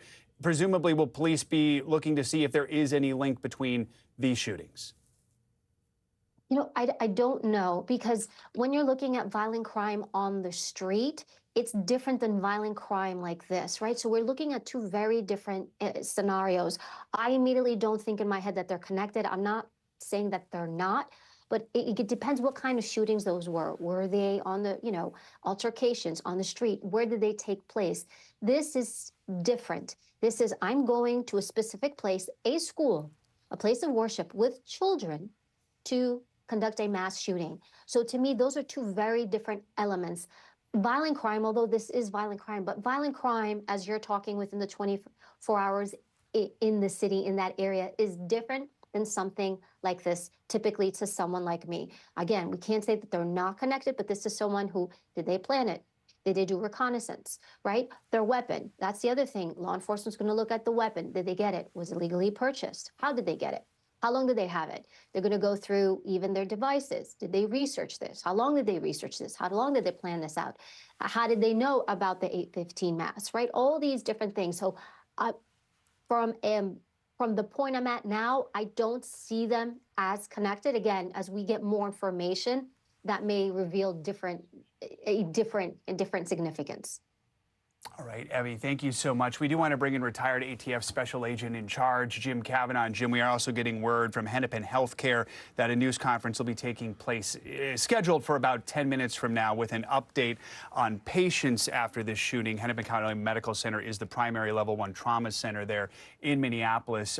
Jim, we have about a minute left here, but tell us, what is the investigation? What are police focused on most right at this moment? Well, they're focused on the victims, the Family Reunification Center, making sure they're notified quickly what the situation is with the families, and they really need to be focused on getting word out to the community, which they've put out a word that, you know, the shooter is contained or maybe deceased, but they need to speak more clearly. They did good on that, but they need to get out there, be the face, be the chief, get out there, reassure the community. This can be a devastating day for Minneapolis. A rifle on children. Some early reports said it might have been in the street, so we'll have to wait and see. Yeah, and that will be one of the primary questions that we hope to get answered from city officials, is exactly where this shooting took place. And also the city of Minneapolis saying that it has set up a reunification zone nearby the scene of this incident. No active threat to the community at this time. The shooter is contained at this time. All right, and we now can confirm the gunman did die from a self-inflicted gunshot wound. We are going to be back on the air for that hospital news conference and as news warrants. This concludes our NBC News special report. More ahead on News Daily and our streaming network, NBC News Now, and online at NBCnews.com. A full wrap-up tonight on Nightly News. I'm Joe Fryer. Thanks for watching.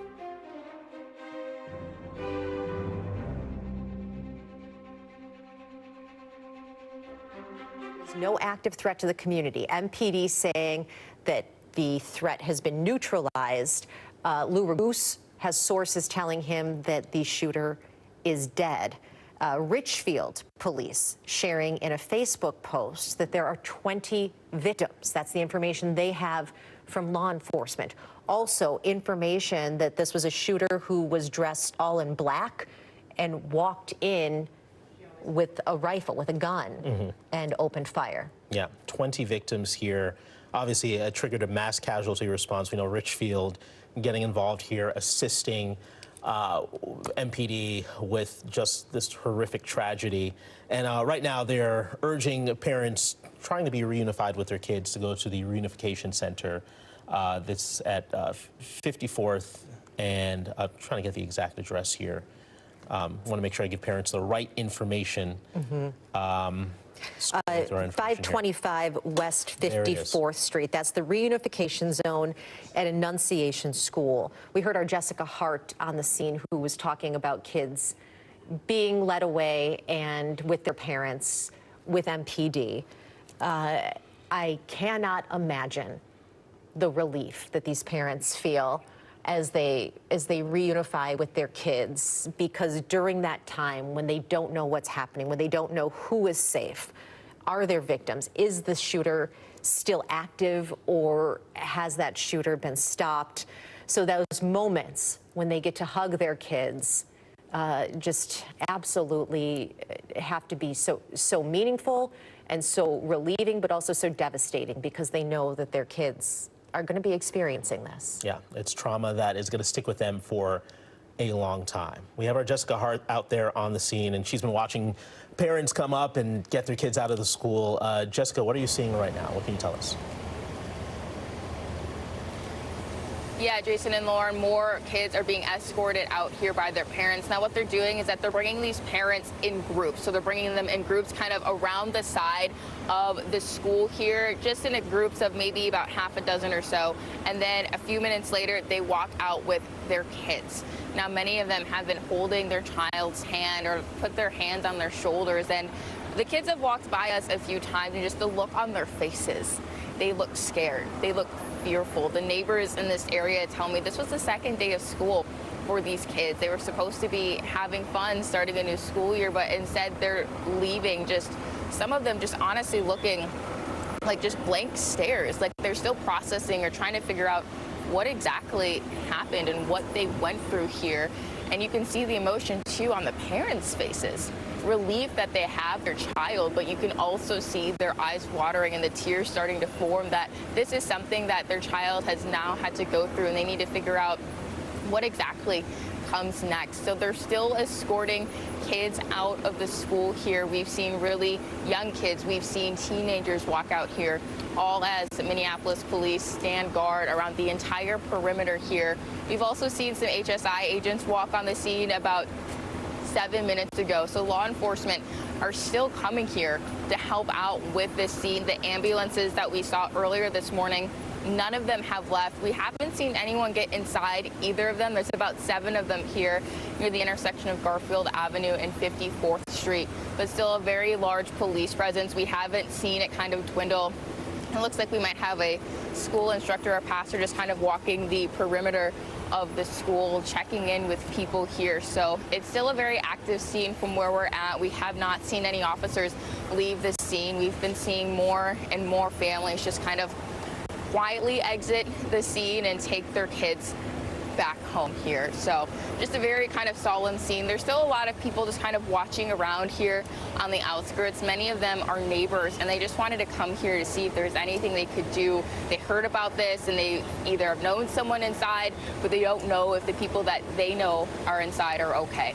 Lauren, Jason?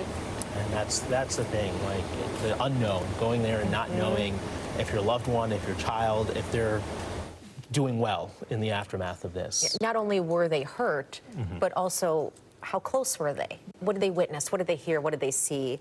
What happened to their friends? We do have some new information here, and we want to just be very careful to let you know what we know, what is confirmed, and what is not. This comes from a source, Lou Raguse, telling us that a source tells him 3 people are dead, including the shooter. Now, again, all of this information so preliminary because these things are chaotic when they're happening. So even police are trying to get a handle on what they're seeing and what they can confirm. But a source telling Lou Raguse 3 people are dead, including the shooter, and that the shooting occurred during the morning mass, which we have been reporting is at 8:15 every morning, was likely this morning, we're told from people who are part of that school community, an all-school mass.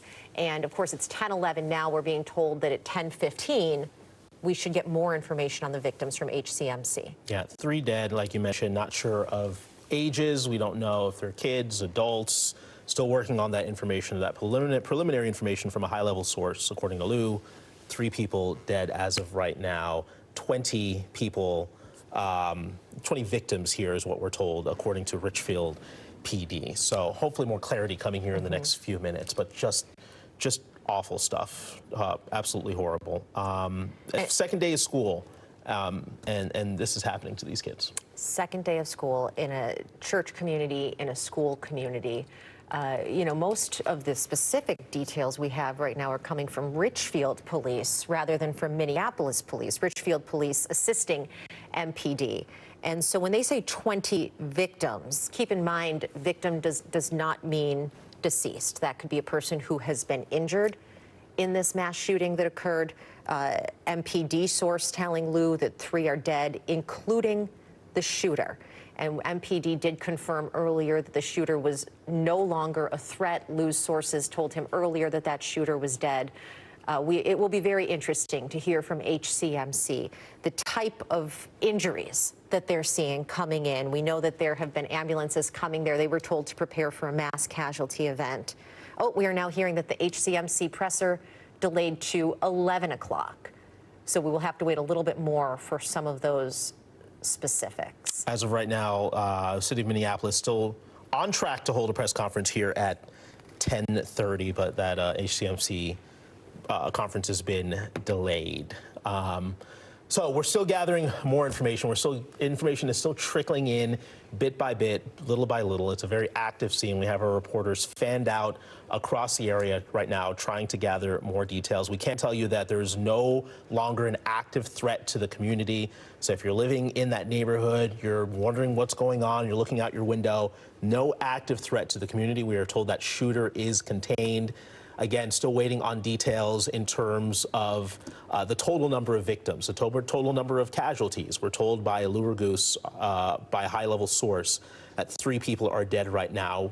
Not sure of the ages, not sure adult, child, and whatnot. Still working on that information, but we can tell you that the shooter is contained. Okay, and you're looking at live pictures from the scene right now. You see canines out there. You see officers guarding the perimeter.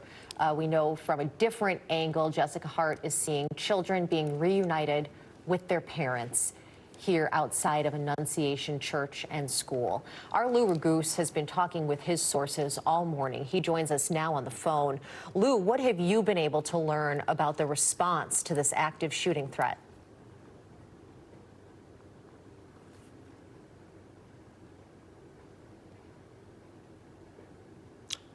Looks like we're having issues with Lou's connection. Obviously, a lot going on right now. Just going to try to get reconnected with him to get more information. But Lou is well-placed sources out there. Lou, can you hear us? Okay, we're going to work on getting Lou on the phone because he has been doing reporting on this all morning, has sources in Minneapolis police who are giving him information in real time. And again, with information coming in a situation like this, it can always change. These things are fluid. Police officers, law enforcement, hospital authorities, public officials are giving us the information as they know it in that moment, but it changes for them too. They get new information and then they share it. And so we are going to try and just be very clear about what we know, how we know it, and bear with us in this because we're just trying to keep everyone as informed as we can. Obviously, a tragic day in Minneapolis, the beginning of the school year, a church and school where they were celebrating a back-to-school mass, an all-school mass at 8:15 this morning. And we are told that there was a gunman who came into that school community or that church community. I'm not sure which exact building. They are connected. And opened fire. An active shooter situation, which has now been contained. Lou Ragoose's sources telling him that shooter is dead, but sadly also telling him that at least 3 people are dead in this shooting. Yeah. The shooter armed with a rifle, dressed in all black. And as we mentioned here, when it comes to those rifles, those high-powered weapons, the damage they do, it's just horrible. And, it would be interesting to hear from HCMC to see the extent of the injuries, but those weapons can really tear through people and really cause a lot of damage. And so, and imagine all that. I mean, I hate to even bring it up, but when it comes to little kids, like a weapon like that, doing that kind of damage, just unimaginable. Yes, there has been incredible reporting about that and what those type of weapons do to a child's body. We have seen it again and again in this country at school shootings. This time It appears to be happening right in our community here in Minneapolis, in the Tangletown neighborhood of Minneapolis, at Annunciation Church and School. And these things do ripple throughout an entire community, because every single parent watching this is thinking of their own kids at their own school and sending them off. A lot of schools don't start till next week. A lot of schools began this week. My son had his first day of school today. And so these school communities, these parents, all can put themselves in these shoes of how awful this is. All right, we are going to try now and go again to Lou Ragoose, who has been reporting on this all morning. Lou, can you hear us? I can hear you. Can you hear me? Yes, we can. Lou, what can you tell us about this situation? What are you learning? Well, first of all, I'll start with the worst news, which is indeed the fatalities. And as of right now, 2 innocent people have been confirmed to me to have been killed in the shooting. The third death is the shooter. The third fatality is the shooter, who is confirmed to me to be dead. And one of the 2 victims, I'm told, is a child. I'm going to kind of hold back right now on the age type information, because although this is coming from high-level sources, there's often what I refer to as fog of war reporting, where even the people at the top are getting information so fast that sometimes little mistakes can be made. So I don't want to say an age that ends up being incorrect here, but sadly, I'm being told that one of the fatalities so far is confirmed to be a child. Right now, we're at the scene. It's blocked off in all directions, and right now, Minneapolis police officers are kind of going door to door in the neighborhood. We're off of Garfield and 53rd Street right now.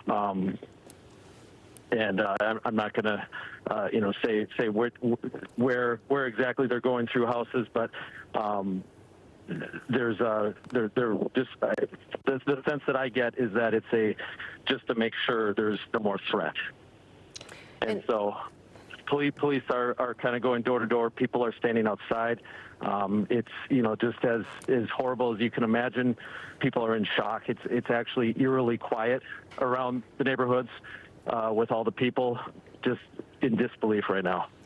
Lou, this information, it is the absolute worst news that a child killed on their second day of school. I'm wondering, you mentioned that the gunman is one of those who is deceased. Do we have any indication as to whether the gunman took his own life or whether there was a confrontation with police? No, we don't. And just to give you an idea of how this information comes in, like to me, from decent sources throughout the morning, I was hearing, the possibility that there may have been more than one shooter, and I do not have that confirmed. I was hearing that the shots may have came from outside before hearing that they came from inside. So that just tells you how many different directions the information comes from when something like this happens. And so at this time, I'm telling you all that I'm comfortable reporting publicly right now. Yeah, and we very much appreciate that, Lou. We have to be careful about sharing information that we know to be accurate.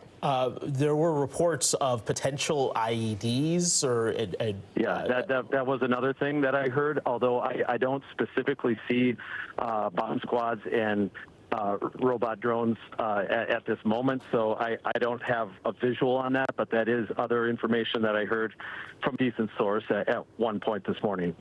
And Lou, Richfield Police sent a Facebook message this morning that indicated 20 victims, and that's what they were being told by law enforcement. That was the initial information, and that goes to initially.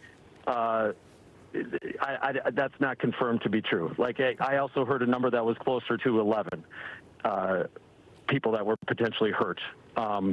So the numbers have not been confirmed yet. We're hoping at 10:30 here that we might get a little more official information on stuff like that.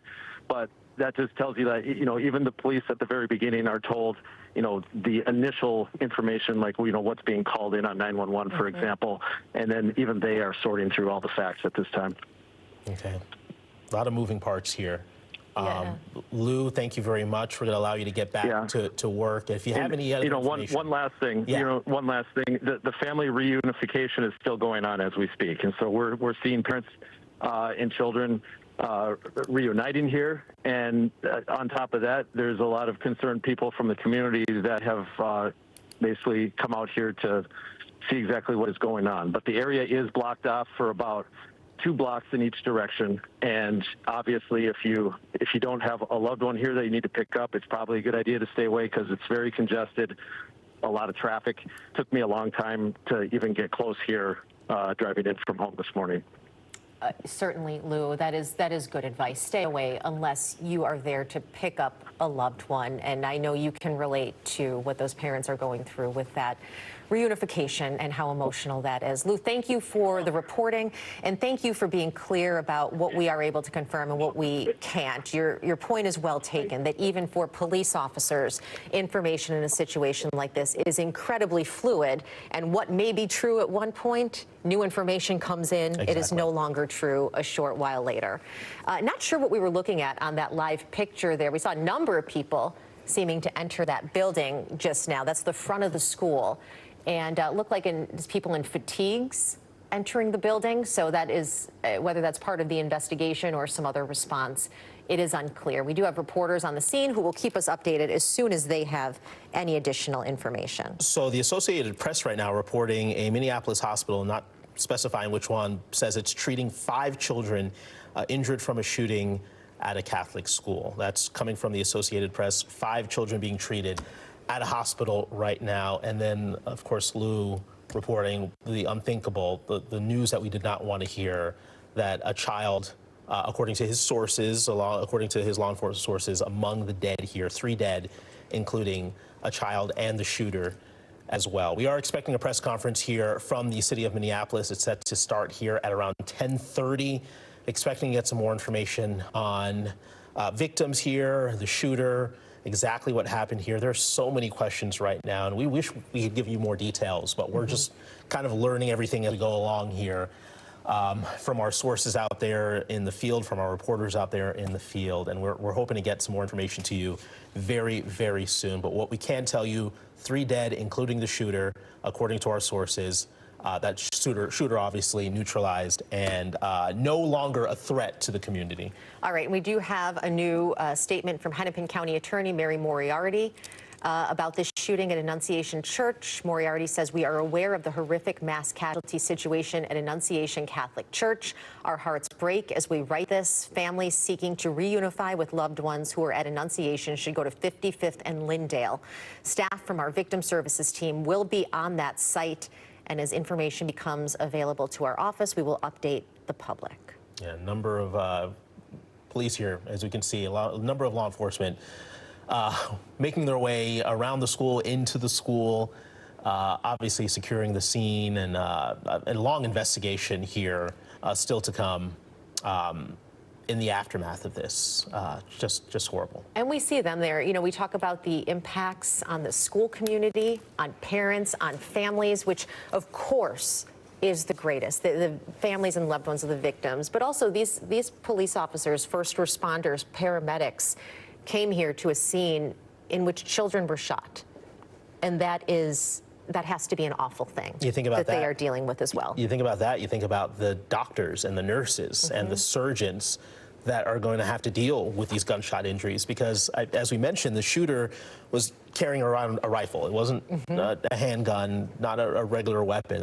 It's a rifle. This is going to cause a lot of damage, and you're talking about, I don't know the ages of these children, but you're talking about kids with these gunshot wounds. It is a K-8 school. Audrey Russo sent a photo, and I don't know if we're going to share, because we want to be very careful about what we share, but as I look at this, these are little children. This is a K-8 school, holding their parents' hands, one holding the hand of a police officer, walking out of that school to be reunited. You know, kids who barely come up to the officer's elbow.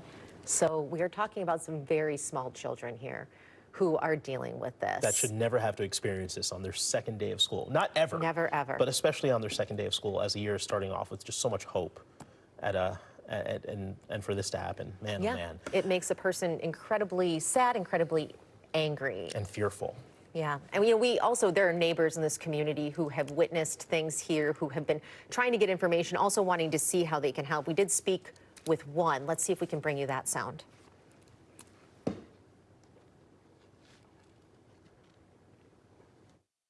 So we live about 2 blocks from here.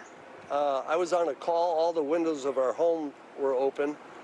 I know what gunfire sounds like, and I could tell. I was shocked. I said, "There's no way that could be gunfire." There was so much of it.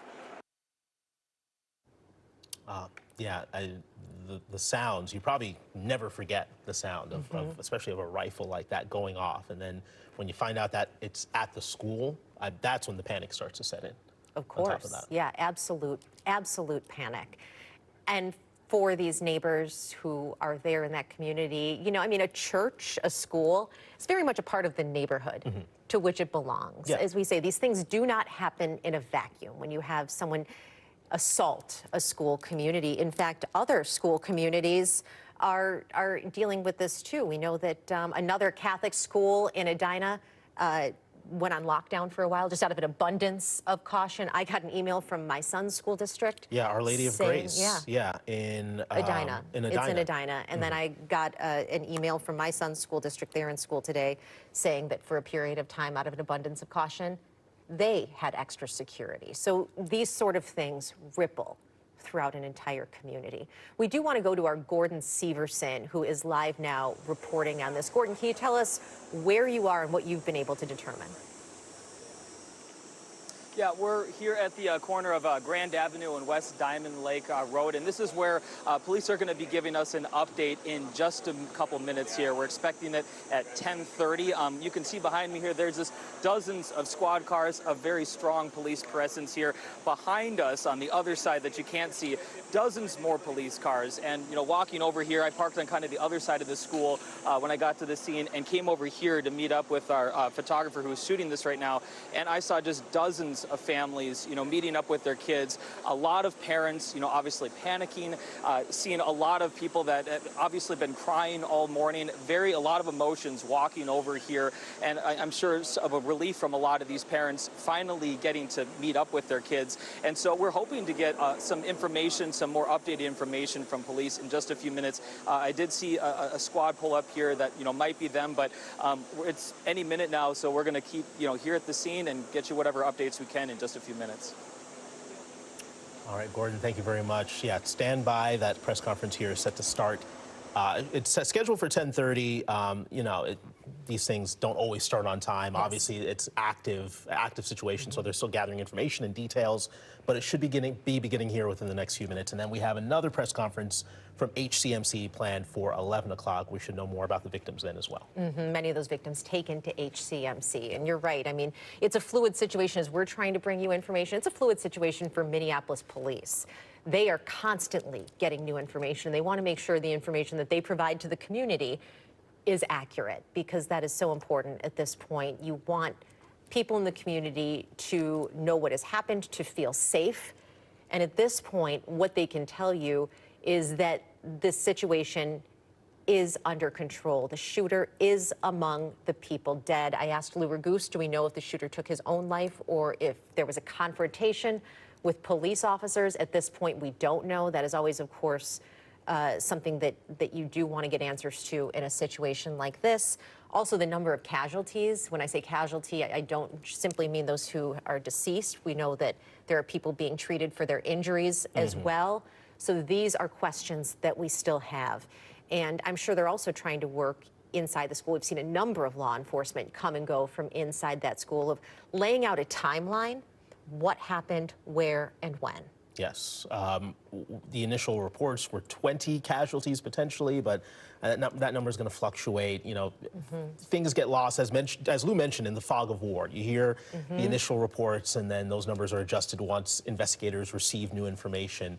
So probably doesn't make any sense to even give a number here until we hear it officially from police, which in that press conference, which is set to start here in just a couple of minutes. But we have heard from our Lou Raguse, confirmed by police sources, that at least 3 people are dead, including the shooter, and unfortunately, a child included among the dead. Just awful. Again, he, I think, wisely was being careful as to not give an age or grade level of that child until everyone is accounted for, until parents are reunited with their children. We certainly do not want to cause anyone undue stress or panic, as I know this morning that about 2.5 hours now, this school community has been going through absolute trauma after a mass shooting at their church and school.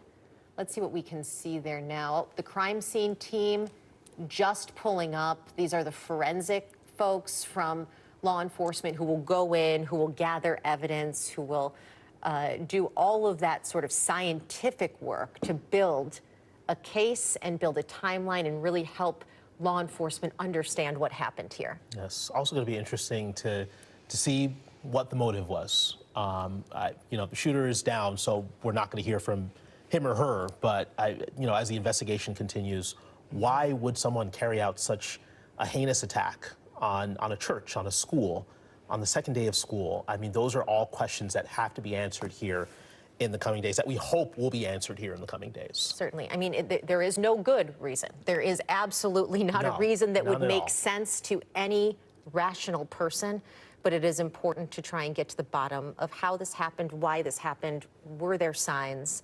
And so these are all things that, that law enforcement is right now beginning the work of answering. These are long-term investigations with a lot of different sources of information. First priority in a situation like this, securing the scene, making sure people are safe.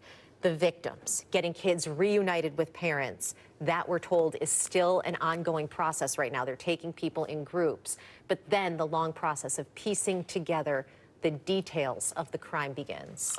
So we should be getting more information here from Minneapolis police in the next few minutes. There was a press conference scheduled for 10:30. You obviously forgive them for their tardiness here. They're obviously gathering more information, trying to speak to folks and trying to make sure they have all their information together before they announce anything to the public. But we are standing by for that press conference here at 10:30 or anytime soon. It should be here in the next few minutes. At any point. Actually, Lou said that they've just changed the location of that news conference, so we may be waiting a little while longer. Maybe a little bit longer, yeah.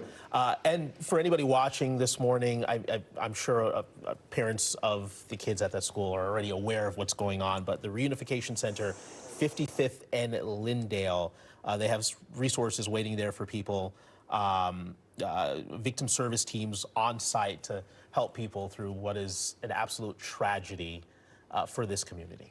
Yeah, you heard that neighbor speak just a short while ago, talking about hearing a large number of gunshots, something he recognized and was shocked and said, wait, that couldn't be gunshots. This, you know, it's a quiet community, Tangletown. It's densely populated, but a quiet, really tight-knit community. And then later to learn that, you know, those shots are coming from a church and school. I'm being told that, well, I'm not sure what our video there is.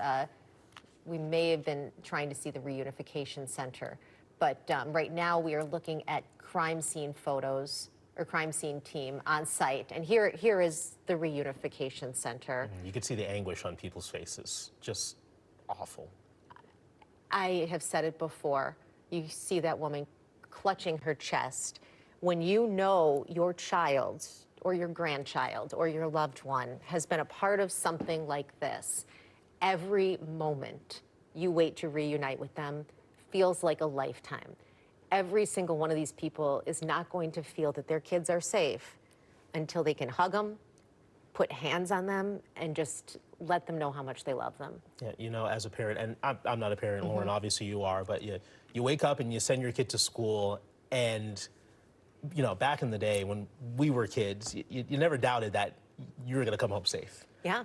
But the way things have evolved over the last couple of decades here, nowadays, you send your kid off to school, and you do have that thought in the back of your mind of, what if this happens? What if that happens? Oh, that can't happen here. It's never going to happen here until it does happen here, until it does come to your backyard. And now these parents are going to have to deal with the aftermath of that. These kids are going to have to deal with the aftermath of that. It is such a good point, and it's something communities throughout our entire country have dealt with for years now. Now a school community in South Minneapolis dealing with this. And I think parents can relate to this. Your little kids go to school, and you get the email saying that they're going to be doing the active shooter drill that day. And your heart just sinks a little because you think, it's so horrible that they have to do that, and you just pray that they'll never, ever have to use those skills. Yeah. And at this community, today they did. Man, it's heart-wrenching. It's absolutely heart-wrenching. This you just have no words. And for as often as this happens in America nowadays, every time it's just a shock to the system. It's just gutting, because you know that, like you mentioned, kids are gonna have to deal with the aftermath of it, and the community is gonna have to heal from this. And some of these kids may have injuries that are life-changing. Some of these adults at the school, instructors and whatnot, may have these injuries that are life-changing. Yeah, and you know, teachers, in this case, it may have been in the church, so perhaps pastors or clergy, they're put in this situation of having to protect these young children. You know, I think as a parent, you are so grateful to the teachers for all that they do for your kids. And then you know that in a situation like this, they could be responsible for these kids' lives. And so we have put so much pressure on teachers and clergy and other people who are involved in their lives to not only teach and comfort, but protect in situations like this. You know, we were talking about church communities and how tight-knit they are and how that is so much a place of peace and hope for people. And earlier today at HCMC, we were able to speak to a pastor who grew up in this neighborhood, but is actually a pastor, a Catholic priest at a different church, who came to the hospital to be with families. Let's hear a little bit of that. Well, I'm a pastor as well at St. Olaf downtown, and when I got the news of the mass shooting at Annunciation, I thought I'd come down to HCMC to comfort the parents or whoever's here, just to be a presence from the Archdiocese with them. What was your thought when you heard about what happened? It was horrific. And I grew up in that parish, so it has meaning to me now, but it shouldn't be happening. And what happened on 8th and Hennepin this morning and Lake Street yesterday, something's got to happen here in the city to stop us. That was Bishop Kevin Kenny there, and he did mention the other shootings that happened, and that's something we were talking about all morning long, if you watch Sunrise this morning, of the 3 shootings that happened over the course of 16 hours or so in Minneapolis. You had one in broad daylight yesterday around 1 o'clock, a person shooting at a group of people, 6 people injured, 1 person killed there. And then later on that night, around 10 o'clock, another person killed in Minneapolis. And then just a few hours later, about 4 hours later, 2 o'clock in the morning, yet another person shot and killed. So it has been a violent 24 hours here in Minneapolis, and this only adds to the pain that the community has seen over the last couple of days. Right, and then the most recent shooting, this mass shooting at shortly after 8 o'clock this morning at a church and school in the Tangletown neighborhood of Minneapolis. We have been sharing this throughout the morning. We shared it on Sunrise as well. But that mass shooting yesterday afternoon happened across the street from a high school, Cristo Rey High School in Minneapolis. Yet another group of kids, this time teenagers, it's a high school, who were in the middle of their school day and heard gunshots. I mean, the audio of that was shared, dash cams from the community picked it up, 30 gunshots. So kids at that high school heard the shooting yesterday, and now younger kids, this is a K-8 school, Annunciation school, faced with gunfire this morning in their safe place, in their school and church community. We do have public officials reacting to this throughout the morning. Many of the people who represent this area, Senator Amy Klobuchar, I believe, recently tweeted out a statement saying, "I am heartbroken by the horrific violence at Annunciation Catholic School in Minneapolis this morning. My prayers are with the students, teachers, and families, and I am grateful for the first responders who are on the scene." Yeah, I've heard a number of statements. We've heard from the governor, Governor Walz. We've heard from Mayor Fry. President Trump also chiming in on social media as well. I'm trying to pull that up here. Also hearing from the director of the FBI, Kash Patel. We're aware of reports of a shooting at a Catholic school in Minnesota. FBI agents are on scene, and we ask everyone to keep potential victims, civilians, or law enforcement in harm's way in your prayers. The FBI will provide updates as more information becomes available. Again, that's from FBI Director Kash Patel. And this was President Trump on Truth Social. "I have been fully briefed on the tragic shooting in Minneapolis, Minnesota. The FBI quickly responded, and they are on the scene. The White House will continue to monitor this terrible situation. Please join me in praying for everyone involved." You know, the eyes of the nation probably on Minnesota right now, and you never wake up expecting for this to happen in your backyard. You see the news and you see it happen in other cities and other states, and you never know the impact of it until it hits close to home like this. And you could just, the heaviness, the weight that it puts on you and puts on the community is just, it's gut-wrenching. Yeah, I mean, you feel it right now. Yeah. I feel it. Every single person watching feels that. When you know that kids have been targeted in their place of learning, it is a truly horrific thing. This has happened around the country in every type of city, town, neighborhood, and school. Parochial schools like this one, public schools, colleges, elementary schools, big towns, small towns, the city of Minneapolis. So there really is nowhere that is immune from this type of violence. It's everywhere. It can happen anywhere. Let's get back out to our Jessica Hart. She is live on the scene right now. Jessica, I understand you're seeing canines in the area. What's going on? Yeah, Jason, we saw about 3 canines walking up and down Garfield Avenue here, just kind of searching for any evidence. We actually saw one of the officers and his canine go into the back of a business. They're just kind of combing the area, searching the area. Now, we did have the crime scene team kind of arrive on scene here about 20 minutes ago. And about 10 minutes before they arrived, we actually saw a huge law enforcement presence walk down West 54th Street. I saw ATF, FBI. You were asking about bomb squad earlier. I also saw people in bomb squad vests, Homeland Security, state troopers. I was told those officers were not leaving the scene. They were just relocating somewhere else. The state trooper couldn't tell me exactly where, but there were dozens of law enforcement officers walking down this street in unison. Now, they have still kept a perimeter around the school here. It hasn't really lightened up. We've seen what appears to be some school officials just standing out front here. Now, the 2 ambulances that were parked where the crime scene team is, they've since left, but there are still at least 5 ambulances on site here as families are still reuniting with one another. We haven't seen people walk out from, I've been told they've been kind of staying in the gym, walking out from back behind the gym in about 10 minutes or so. But I did speak with one woman who lives nearby. She was actually with her grandson just out in the yard, and she heard 3 rounds of shots.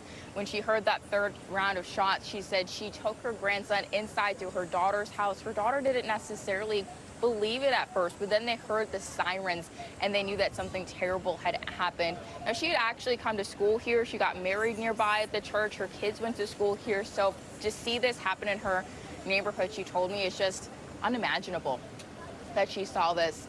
Another woman I also talked with who didn't want to go on camera actually helped escort some of the kids out of the school to safety, and she said she will never forget the look on one of the little girls' faces who was just worried about her siblings.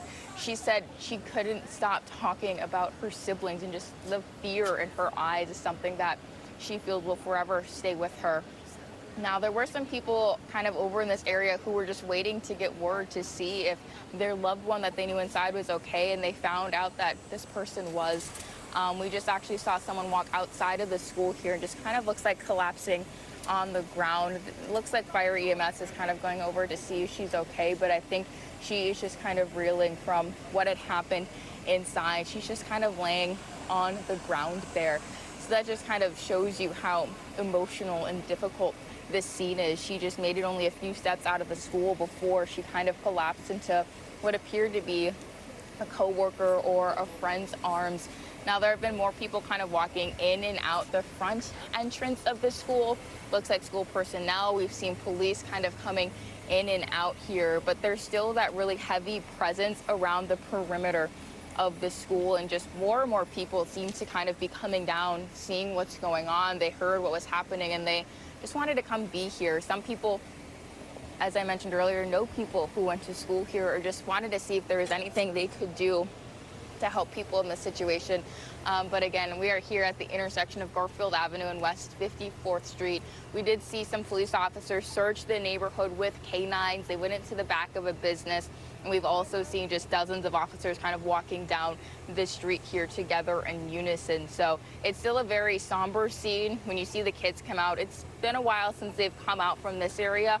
It's just the look of fear and just blank stares across their face, just at the horror that they have just been through. So, Lauren, as soon as we learn anything, we'll let you and Jason know immediately. Back to you. Oh, my goodness. Jessica, thank you for that reporting. You paint just such a vivid and horrible picture of the emotion people are experiencing there. A woman collapsing as she walks out of the school. One must imagine from the stress, from the trauma. Yeah, easy to become overwhelmed by grief of the current situation, knowing what occurred in that building, knowing that people died in that building. I can understand completely that reaction. Just really, really terrible stuff. Again, we are waiting for a press conference here that's supposed to start any minute now from Minneapolis Police. We're told that Chief Brian O'Hara is on the scene right now. So we're going to expect to hear from him and other officials very, very soon here. At the same time, we are also waiting to hear from doctors at HCMC who have been treating victims, more on the conditions of the people who were taken to the trauma center there. And, you know, condolences continue to pour in, as well as statements from public officials. This from Katie Cashman, a Minneapolis city councilor, who says this morning at Annunciation Church and Catholic School, someone shot and wounded multiple children and staff while they attended morning mass. At this moment, the shooter is contained. Our office is closely monitoring the situation. We have been given a variety of numbers from a variety of sources about the number injured this morning. We're going to be careful with those at this point because this is a situation that is so fluid that even the officers on scene, even law enforcement, is trying to get a handle of what exactly they're dealing with. Lou Raguse tells us from high-level sources that 3 people are dead, including the shooter, and most tragically, including at least 1 child. Yeah, unimaginable tragedy out there. We're still waiting for the number of total victims. We should hear from HCMC, that press conference scheduled for 11 o'clock. I don't know if they're going to push that back at this point because we still haven't heard from MPD. Obviously, this is still a very fluid situation. Information still coming in to investigators, so apologize for the timing of all this, but in terms of the times of the press conferences and whatnot. But we will get that information to you as soon as it becomes available. As soon as they're up and standing up at the mic, we will be sure to bring that to you. But again, 3 people, according to Lou Raguse and his law enforcement sources, have passed away, including the shooter, and most tragically, that child. Yes, and we do know others were injured. At this point, we just don't know how many. You are looking now at a live picture from the scene, as well as a map to put into perspective where we are there. You can see Annunciation Church. This is in the Tangletown neighborhood of Minneapolis on 54th Street, west of 35W. And then you can see the Reunification Center on there around 54th and Lyndale. That's where parents are going to reunite with their children. Something Jessica Hart has been witnessing for a long time now as kids are reuniting with their parents. And our Audrey Russo sent out just a photo, which to me was so incredibly poignant and heartbreaking. Striking, very striking. Striking. Yes, that's a great word for it. These are little children. This is a K-8 school. There was a child walking hand in hand with a Minneapolis police officer that barely came up to his elbow. These are little kids, and some were also holding hands with their parents, you know, who are undoubtedly are so relieved that they are safe, but also incredibly traumatized by the fact that they have been wondering now for hours about their kids and knowing that their kid is going to have a long road ahead. A child who's witnessed and experienced something like this is going to be affected by it. That's not trauma that goes away very easily. That takes a long time, especially if you're seeing your classmates wounded in front of you. You're having the fear of having to hide in a desk or barricade a door. That's not something that that's not something anybody should be experiencing, much less a child. So, I mean, you think of the aftermath of this and what it's going to do to these kids' psyches.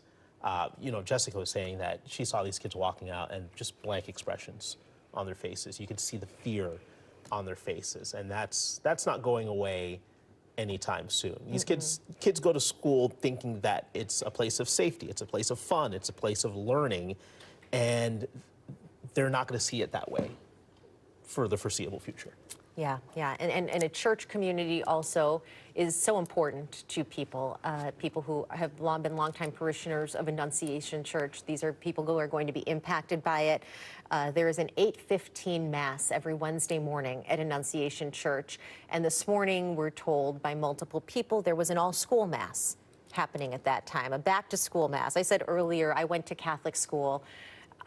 That back-to-school mass is something that is, a universal experience for the school. You come together, you sing, you pray for a great year ahead, and you're thankful to be back together. And today, according to law enforcement, according to Richfield Police, a person all in black with a rifle walked in and opened fire. Yeah, and with this happening, religion and all that is going to be something you have to lean on. You have to lean on that faith in the aftermath of that, because what else can you rely on? A lot of people go to church for that comfort, and it's that same church building, it's that same church community that you have to rely on to help you get through this tragedy. That's why I thought it was so interesting and so impactful that Catholic priest, who is from the area, grew up near Annunciation Church and is now, I believe he said, a priest at St. Olaf Church in Minneapolis, walked over to HCMC to be there with the parents, to just offer comfort and prayer with them as they waited for word on their loved ones. Yeah, and we're going to need a lot of that from our community to help lift up these families,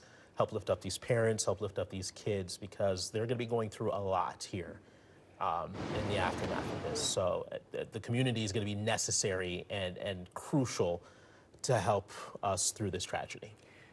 Gordon Severson is also at the scene, saying he's seeing multiple current city council members at the scene, trying to get updates from police at the scene. They're also waiting near the press conference. We are awaiting a news conference from Minneapolis Police. We're told Chief O'Hara is on the scene. They're going to answer the questions that they can. This is early in their investigation. First step is make sure the area is secure, make sure victims are accounted for, make sure these children are reunited with their families. Second step is piecing together this investigation. Who is this gunman who we are told is dead? What led to this shooting? Did the gunman act alone? There are so many questions that they do need to piece together. Now, earlier we had some reports, unconfirmed, that there may have been some sort of explosive devices. Lou Raguse said his sources had not confirmed that from him. A photojournalist at the scene, David Peterlin's, telling us he has seen St. Paul PD rolling in with a bomb squad unit. So if that may be a precautionary thing at this point. We don't want to cause any alarm, likely precautionary, but this is the sort of thing that our crews on the scene are seeing. You would figure if, there was an active device there, the area would be evacuated and whatnot. So that may completely be precautionary. Yeah, because, there are blocks, about 2 blocks, Lou said, in terms of a perimeter. But as you can see, our cameras are relatively close to the front doors of the school. We do have Lou Raguse back on the phone, who has been talking to sources all morning. Lou, what can you tell us? What have you learned?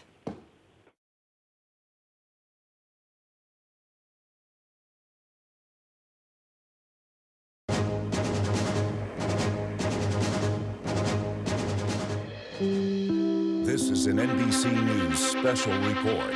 Here's Joe Fryer. We're coming back on the air with breaking news out of Minneapolis. Police and the mayor holding a news conference on a shooting that unfolded this morning at a Minneapolis church, Annunciation Church, also a school, pre-K to 8th grade. Let's listen in to Mayor Jacob Fry.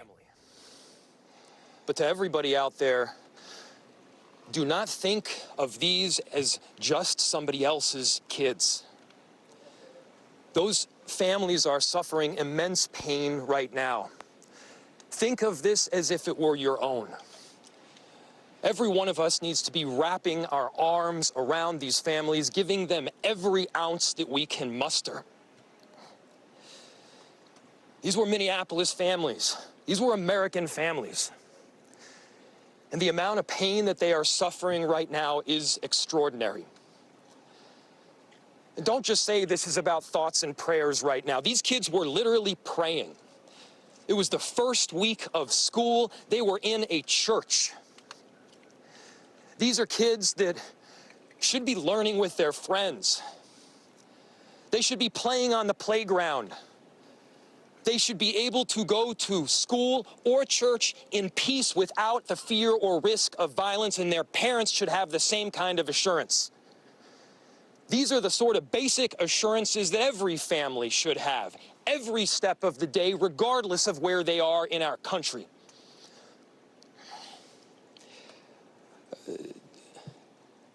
I'm so deeply saddened and I'm so sorry to the families that I know are suffering right now.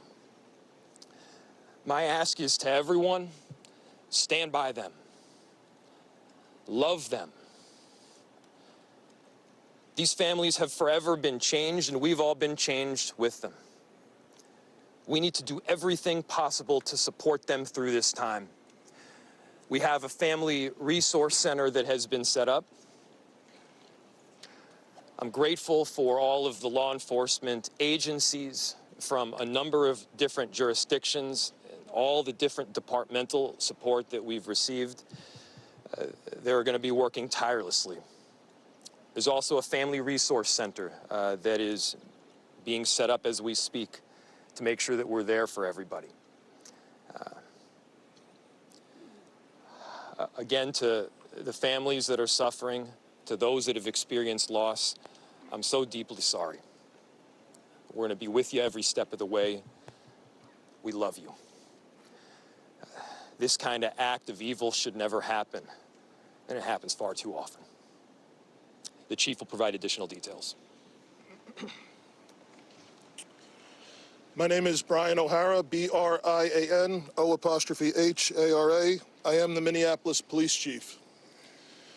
Earlier today, just before 8:30 a.m., our city experienced an unthinkable tragedy.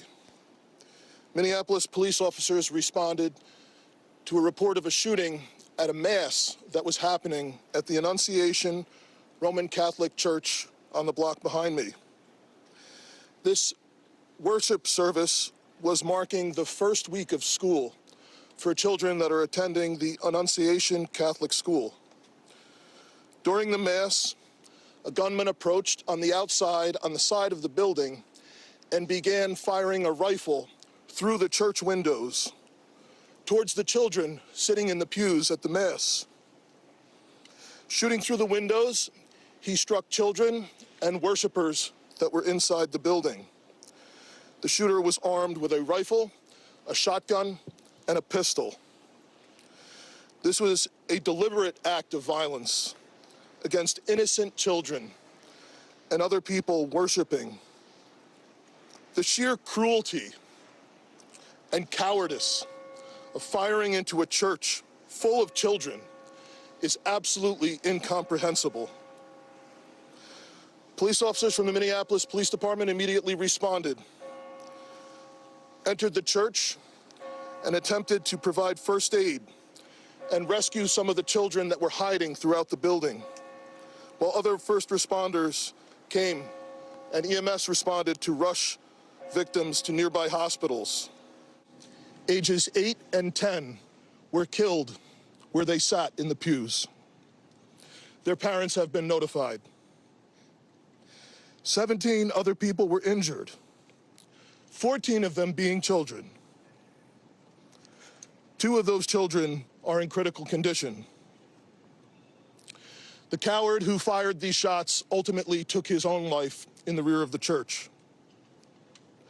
Our hearts are broken for the families who have lost their children, for these young lives that are now fighting to recover, and for our entire community that has been so deeply traumatized by this senseless attack. We will stand together to protect our children, our schools, and our houses of worship. This deliberate act of violence is just a sign of cruelty that is beyond comprehension. Our hearts are broken for everyone that's been affected by this tragedy. As we begin the difficult path of healing, I want the community to know this, that even in the face of such evil, the Minneapolis Police Department and all of our law enforcement partners stand with our community. We stand with these families and with this parish. We will continue to be here for you. With that, the investigation is obviously in its preliminary stages, and I will attempt to take some questions to provide further information. Chief, what can you tell us about the suspect in this case? How old was he? Any kind of motivation? Any notes or any other information he might have left? So we were looking The question was, what can be said about the shooter? We believe it is one suspect, a sole shooter. We believe he is deceased. He is in his early 20s, does not have an extensive known criminal history, and we are looking through information left behind to try and determine some type of motive. Yeah. How many students do you have about? How many children? There were, I don't have an exact, the question was how many children at the school. There were dozens of children inside the mass at the time. I don't have an exact count. The children have been relocated into the school, which is where their families are reunifying with them. Reg. Other than the weapons, was the shooter a student, former student? Was he a former employee? Do we know that? The question was, do we know if the shooter was a former school employee or a former student? We don't have that information. Did he leave anything behind other than the weapons? There's a vehicle. The question was anything left behind? There's a vehicle that we believe that the suspect used that is being searched. And we will be conducting other searches related to this. Inside the parking lot here. There was some neighbors who said that the door to the church had been barricaded. Yep. Is that correct? So the question was, neighbors had said that the door to the church had been barricaded. The shooter approached on one side of the church building, and on that side, at least two doors, it appears there had been like a 2x4 placed. So not all of the doors around the building, but on the side where the shooter did fire. And on the outside? On the outside, yes. The question was there any explosives? There were reports of that. There were no explosives or improvised devices that we found. I do believe there was one, I guess you would call it a smoke bomb, like not an explosive, but a sort of a firework that would release smoke. And which side of the building, north, south? The side that is closest to us, here, on this side, yep. I don't have specific information on that I can release. The question was, is he dead from a gunshot wound? The answer is yes. We believe he took his own life in the parking lot. Was this outside or both inside that he was shooting? The question was he shooting outside and inside? He was absolutely shooting outside of the building on the side of the church, inside through the windows. It appears he may have gone inside, but I don't believe we've located any casings inside the building. So I'm not certain if he fired also while inside. It appears, if not all, most of the shooting happened outside the building. Chief, is this shooting related to any other shootings that happened in the last 24 So, hours? yeah, Taylor's asking, is this related to any of the other shootings? This does not appear to be related to any other shooting in the city. Do you know approximately how many rounds were fired? The question was how many rounds? I would say it's in the dozens. We don't have an exact count. There's a sidewalk on the outside as well as a grassy area. So obviously we are going through and taking our time to process the scene. Was he firing just one weapon, like the rifle? The question was he firing one weapon? We believe he had fired all three. He had a rifle, a shotgun, and a pistol. Chief, was this individual licensed to conceal and carry? Did he have any? Were the weapons, was he lawfully carrying the weapons? I don't have that information. And I don't have any information on any significant criminal history either. Was he dressed at all in any tactical type of gear or anything? It appeared he had some black clothing on, his cargo-type pants. I guess you could interpret that as, however you like. All right, ladies and gentlemen, thank you for helping us to get the information out today. We have a lot more work that needs to be done. We will return back later today to provide more details as they become available, and we'll let you know how you can know about that in the moments to come. Thank you. How can the public help? An update there from Minneapolis police and the mayor of Minneapolis. We just learned from officials 2 children were killed, 17 others were injured. That's 14 children and 3 adults at a Minneapolis Catholic school during a mass taking place this morning, just a couple days after school started there. Police say the 2 children who were killed, ages 8 and 10, they were killed when a gunman fired using multiple weapons, shooting from outside of the church through the church windows at the children who were sitting in pews. Let's bring in NBC's Adrian Broaddus, who, like me, has worked in Minneapolis for years, knows this area well. Adrian, what else can you tell us about what we're learning? Some tough details this morning coming from Chief Brian O'Hara, Joe. That's right, 2 children killed, and now the families of those children will have to plan their funerals. We're talking about the lives of an 8-year-old and a 10-year-old who were sitting in the pews of a church when that gunman fired shots. The chief telling us he fired 3 weapons, a rifle, a shotgun, and a pistol. 17 people were injured, 14 of them children.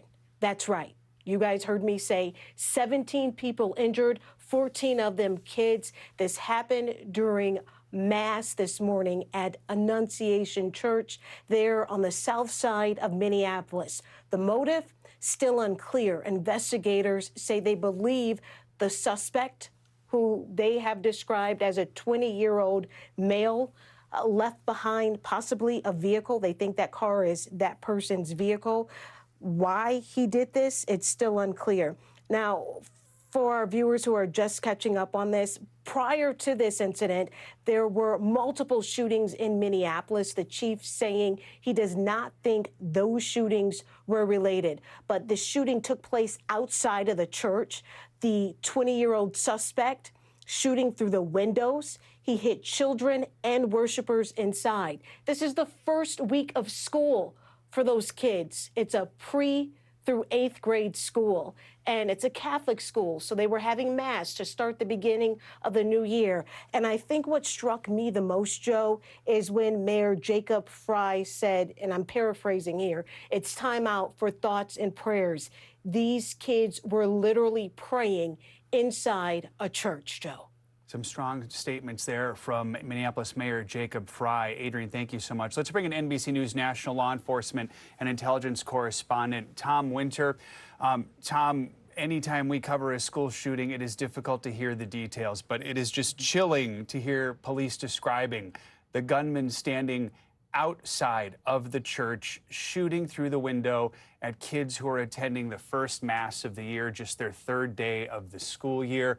Police telling us no real criminal history they know of with this suspect, who is in his early 20s. Unclear at this point if he was a former student or ever worked at the church or the school. What else are you hearing and learning right now? Yeah, so the police chief there, Brian O'Hara, calling it sheer cruelty at this press conference, going into detail as far as what happened. The incident, what struck out to me is that 2 of the doors were apparently bolted or at least secured with a 2x4, according to him. And so that would have made it difficult for the shooter to get inside. Now, we don't know whether that happened either just prior to or just after the shots were initially fired. But obviously, there was an effort here to keep anybody out of the church.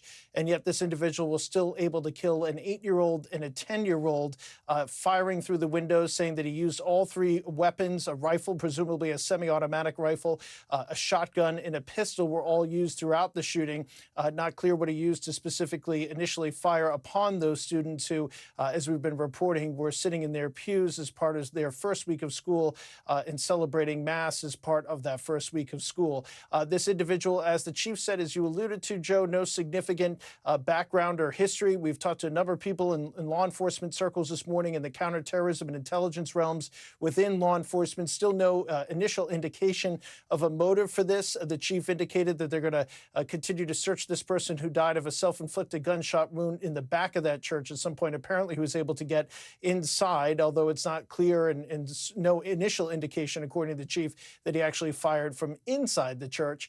But this individual, they're going to search him, see if there's any information on him. He kind of alluded to that could help out with motive here. There was a vehicle that was left behind on school grounds, on the church grounds, that they're going to search, as well as the chief alluded to some other searches that would be taking place, presumably this individual's residence and background. He was asked about the weapons and whether or not this individual was lawfully allowed to carry these weapons.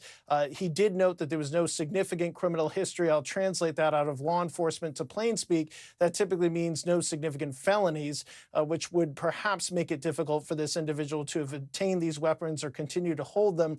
But as we've seen so often, Joe, in so many shootings, whether the laws are in place or they're not, typically, obviously, somebody that's going to do that is not going to follow the law. So a lot of questions about who this individual is and why they did it. No questions this morning about the severity of this incident and the sadness that's associated with it. Anytime in particular we're talking about students that are dead. And we do know, and we want to listen right now, officials with Hennepin County Medical Center who are treating some of the wounded are speaking right now. Let's listen into that. A page that we were going to have a mass casualty incident at 8:46 a.m.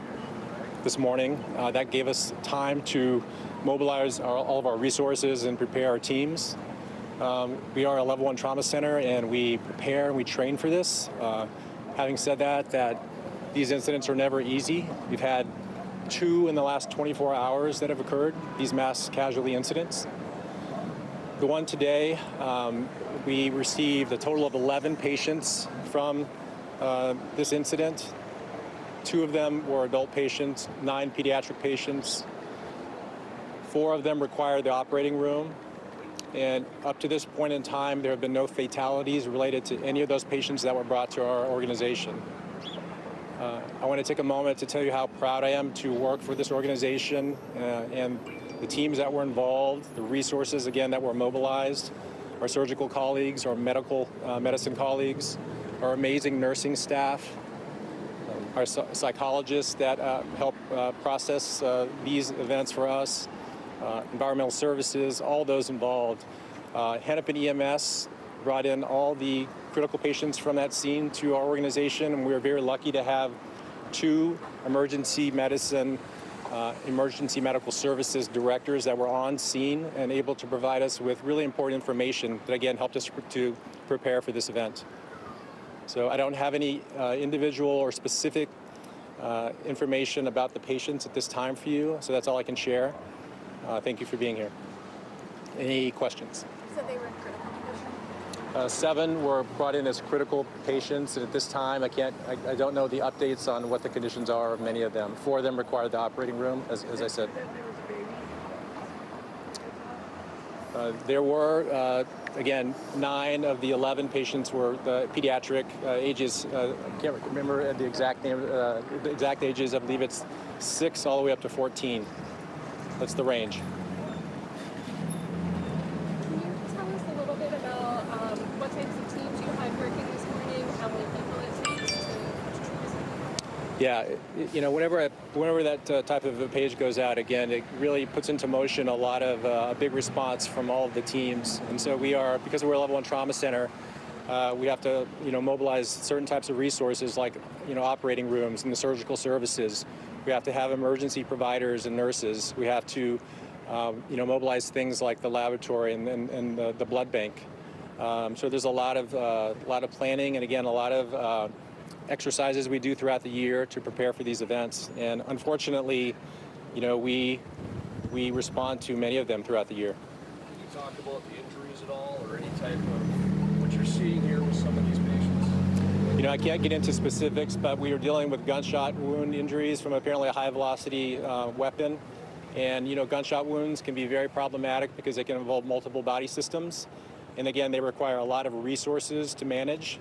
But again, we see a lot of gunshot wounds here at Hennepin Healthcare, and we're among the best in the nation every year at managing penetrating trauma. So we are used to seing them.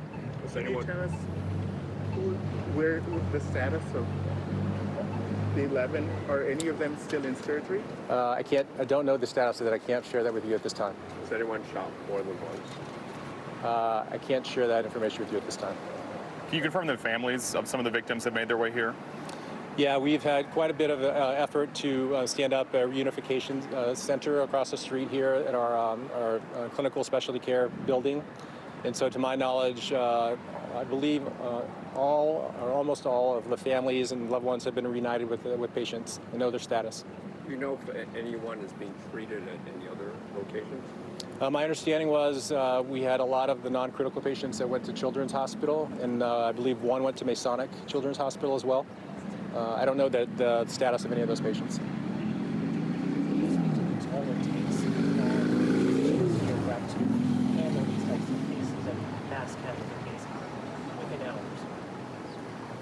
Yeah, it does take a toll. Thank you for asking that question. I think, again, we have psychologists that we have dedicated to our emergency department to help with our providers and our nurses and other workers that manage these types of events.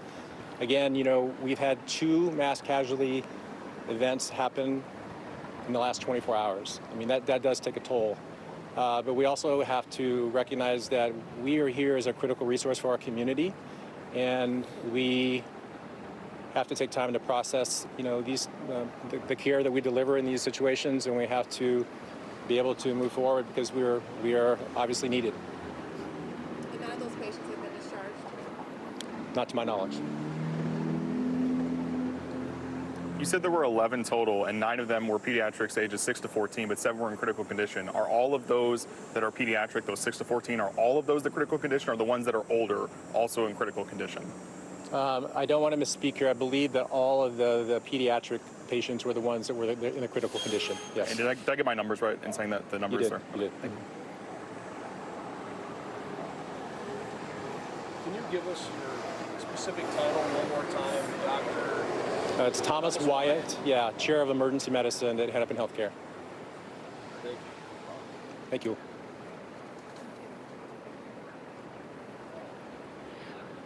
Check out our newsroom too, because I will be posting the exact information on the patients, their conditions, just those general conditions and the numbers. The Hennepin Healthcare Newsroom. Thanks for coming. Do you anticipate any other updates? I'm hoping to give another update later. From Hennepin County Medical Center, an update there, which has treated 11 of the patients who were injured in the shooting earlier at Annunciation. In all, 17 people were injured, 14 of them kids. We now know 11 of those patients, 9 kids, 2 adults, were taken to Hennepin County Medical Center. 4 of them needed to go into the operating room. So far, no fatalities reported from anyone who was taken to that hospital. We know other patients were taken to Children's Minnesota. That's a children's hospital about 5 miles from the scene of today's shooting. The doctor also referencing there, it has been a tough 24 hours in Minneapolis. There was another mass casualty shooting yesterday afternoon in South Minneapolis. 7 people shot, 1 killed. Police making the point a little earlier. They do not believe that shooting is connected to the church shooting that took place this morning. We want to bring in Tom Winter once again. Tom, we understand you have some new reporting to share with us. What are you learning? Yeah, just to add to what you were saying there, Joe, the ages 6 to 14 of those that are being treated among the kids there at the hospital. Whenever we hear about an incident involving a rifle, presumed to be a semi-automatic rifle, some folks call that an assault-type rifle, but with so many modifications available to these weapons these days, we'll just keep it at the semi-automatic rifle stage of this. I think whenever you hear about injuries to kids as young as the age of 6, and the doctor alluded to it there, it is extremely serious. So when we say critical, these kids are really in critical condition because of the damage that those rounds do to a child's body. Having covered more school shootings than I care to remember, that's something that's always top of mind and obviously be on the officials' mind. As far as the investigation and where it stands right now, it strikes me that individuals took precautions to keep this person from outside the church. Perhaps some of these doors were locked or barricaded even before it happened, and yet now we see an incident. In prior school shootings, we've pointed out Uvalde, Texas, it is an example, several other school communities where the doors were open or doors were able to be accessed for a shooter to get inside of a facility. It appears here that that wasn't the case, and it wasn't until the very end of the shooting that this individual was able to get inside of the church. What does that all mean? It means that some of the best practices were followed here, and yet, obviously, we're dealing with a complete tragedy today. The investigation now focusing on the motive for this individual in his early 20s. No significant criminal history, we're told. That typically means no major felonies, no serious interactions with the court system. Still working to confirm the name of this person. They are actively checking this individual's body to see if there are any sort of writings left behind. Obviously, in this day and age, the phone is kind of a personal diary for all of us as far as our our activities and what our interests are. And so we're going to continue to see if we can develop some information that law enforcement gets throughout the course of that. And they are searching his vehicle and presumably his last address right now, if not already. So that's where the investigation stands into this individual. The incident is over. He did die of a self-inflicted gunshot wound, Joe. All right, Tom, we know you'll keep us updated as you learn new information throughout the day. We want to bring in now Jan Unstead. She was an eyewitness who was driving near the school when the shooting happened. She saw parents pulling over to run into the school again. An all-school mass was taking place at the time of the shooting. Jan, we know this has been an incredibly difficult morning for you. We appreciate you taking the time to speak with us. How are you doing right now? And tell us a little more about what you saw as you were driving by. Thank you. Good morning. It was certainly a horrifying way to start the day. It's in my neighborhood, and I was driving along a main road where the church and school are located, actually on my way to the state fair, and I could see a few EMS vehicles, and my first thought was maybe there was a bad car accident at the intersection or something. And as I approached from about a block away, it was obvious. There's a little sort of half circle in front of the church that's a drop-off zone, and that was filled with law enforcement vehicles and EMS vehicles. More were coming from every direction, it seemed. I took off down a side street to try and get around it, and along those side streets, there's probably two of them, then you run into Minnehaha Creek, which is a barrier. But parents were dumping their vehicles on the side streets, and running toward the school and the church. When I finally tried to get out of, the mess to make my way to where I was going, you could see that there were patients loaded onto stretchers with EMS workers working on them, and then as I continued down 54th Street, which is Diamond Lake Road there, for another several blocks, there were squads on both sides of the street, more of them coming off of the freeway headed that direction. You could see SWAT coming. You could see what appeared to be the bomb squad coming. It was just, it looked like every law enforcement vehicle within the city of Minneapolis and Hennepin County was there, and it was horrifying. It was dreadfully obvious that this was some mass event that was not good. I know this had to have been an incredibly difficult thing for you to see and experience, Jan. You mentioned you live in the neighborhood. I'm from Minneapolis. My mother-in-law taught second grade at Annunciation when she first moved to Minnesota in the late 1970s. This was a long time ago, but it is a caring, welcoming environment. It's a school and a church that plays a huge role in the community there, doesn't it? Absolutely, it does. I mean, there's kids on my block where I live who go to Annunciation, and always have. My next door neighbor had 4 kids who went to Annunciation, and you can always tell, when school has started, because it's the main intersection, as you would know, and there's kids and the parents hang out in the Starbucks across the street after they've dropped their kids off, and so it is a very active place as the school year starts, with lots and lots of kids and parents in that 1 block radius right around the school and church. What's going through your mind at this moment as you think about what you've witnessed this morning and everything we've learned in the aftermath? All I could think, I literally continued on my way to the fair, and as I was heading up the freeway, probably 3 or 4 ambulances went by, obviously on their way to HCMC, and all you can think of is the horror and the prayers for the people who were involved, and those whose kids were injured, and those whose kids weren't injured, but their classmates were and their friends were. It's just something no one should have to experience. Just the senselessness of hearing the details described by the police chief moments ago, describing they believe the gunman was standing outside of the school, firing through the window, firing inside at the students who were sitting in their pews for their first all-school mass of this school year, a school year that started just days ago. Jan Unstead, we appreciate your time and for sharing your thoughts and helping us understand the neighborhood a little bit better. We are thinking of you and the entire community right now. Thank you so much. Think of those parents and those kids. We do want to recap. Officials say that 2 children are dead after the shooting that took place this morning at Annunciation Church and School. 17 others were injured. That includes 14 children at this mass shooting at the Catholic school. It was taking place during that church mass. The shooter died of a self-inflicted gunshot wound.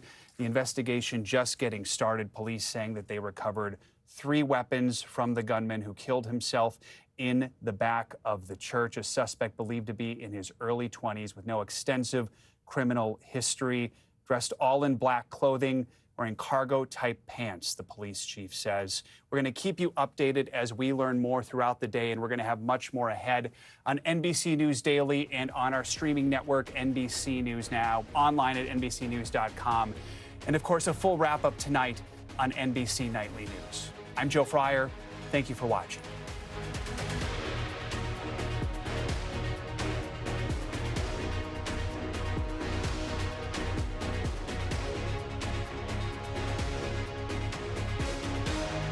That's a great question, and no, I have not. The part where the shooting took place right now is the most well blocked off area for obvious reasons. If Gordon Severson is able to do a live hit with you, his crew over there with Mitchell Yale is the crew that's closest to that spot, so they would be ones to ask if they have eyes on that. One thing to note is that in a situation like this, they can get into a vehicle like that immediately to search because of exigent circumstances, emergent circumstances, and then they likely will get after they tow it away, a warrant to do a more comprehensive search of the vehicle. But the first thing they need to do is figure out if there are explosives or anything like that. And so I'm certain that's what the initial search of that vehicle consisted of. And then there'll be, more to be done after that, including whether there's any notes or anything left behind, additional weapons and so forth in the vehicle. Lou, thank you for that insight, and thanks for your reporting out there. We're going to let you go now, continue to do some reporting at that area. This is a situation that's developing, although we certainly have gotten a lot of new information in about the last half hour. So, Lou, thank you.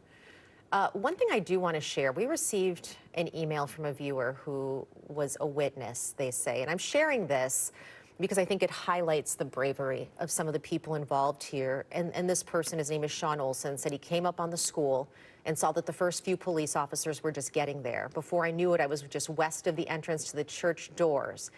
He saw the kids piled up on each other, crouching with their heads down, and teachers huddled over the top of them, putting their lives at risk, and clearly scared.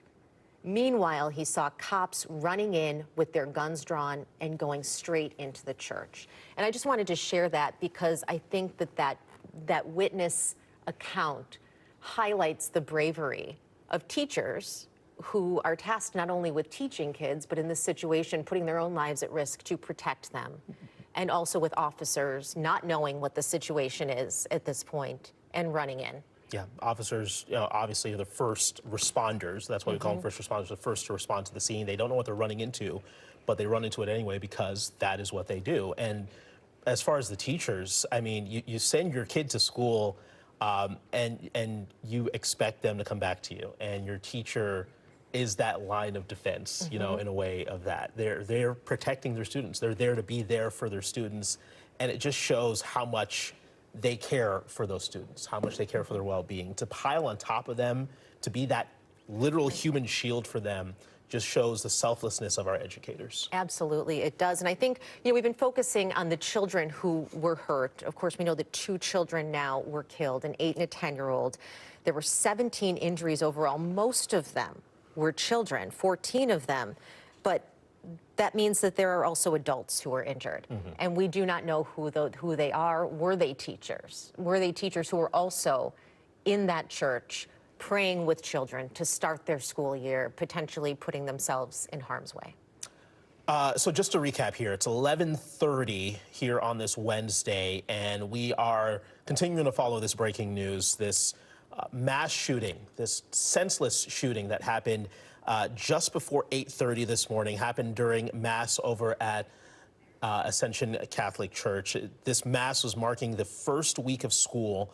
The shooter approaches the school from the side of the school, barricades a couple of the doors, and starts firing shots into the windows there during this Mass, this second day of school mass. He brought a shotgun, a rifle, and a pistol with him. He used the rifle to shoot through the glass.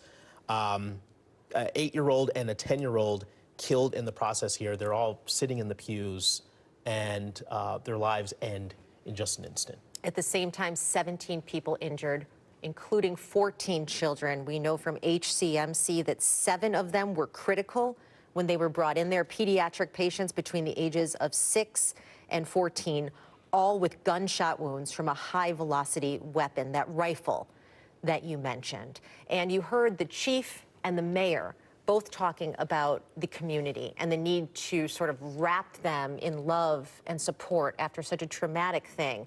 Just a short while ago, Chris Rapsky talked on the phone with former state senator, I should say, Jeff Hayden. His kids went to school at this K-8 school years ago, but he still can describe a little bit the community there and how they're a family. Let's listen in.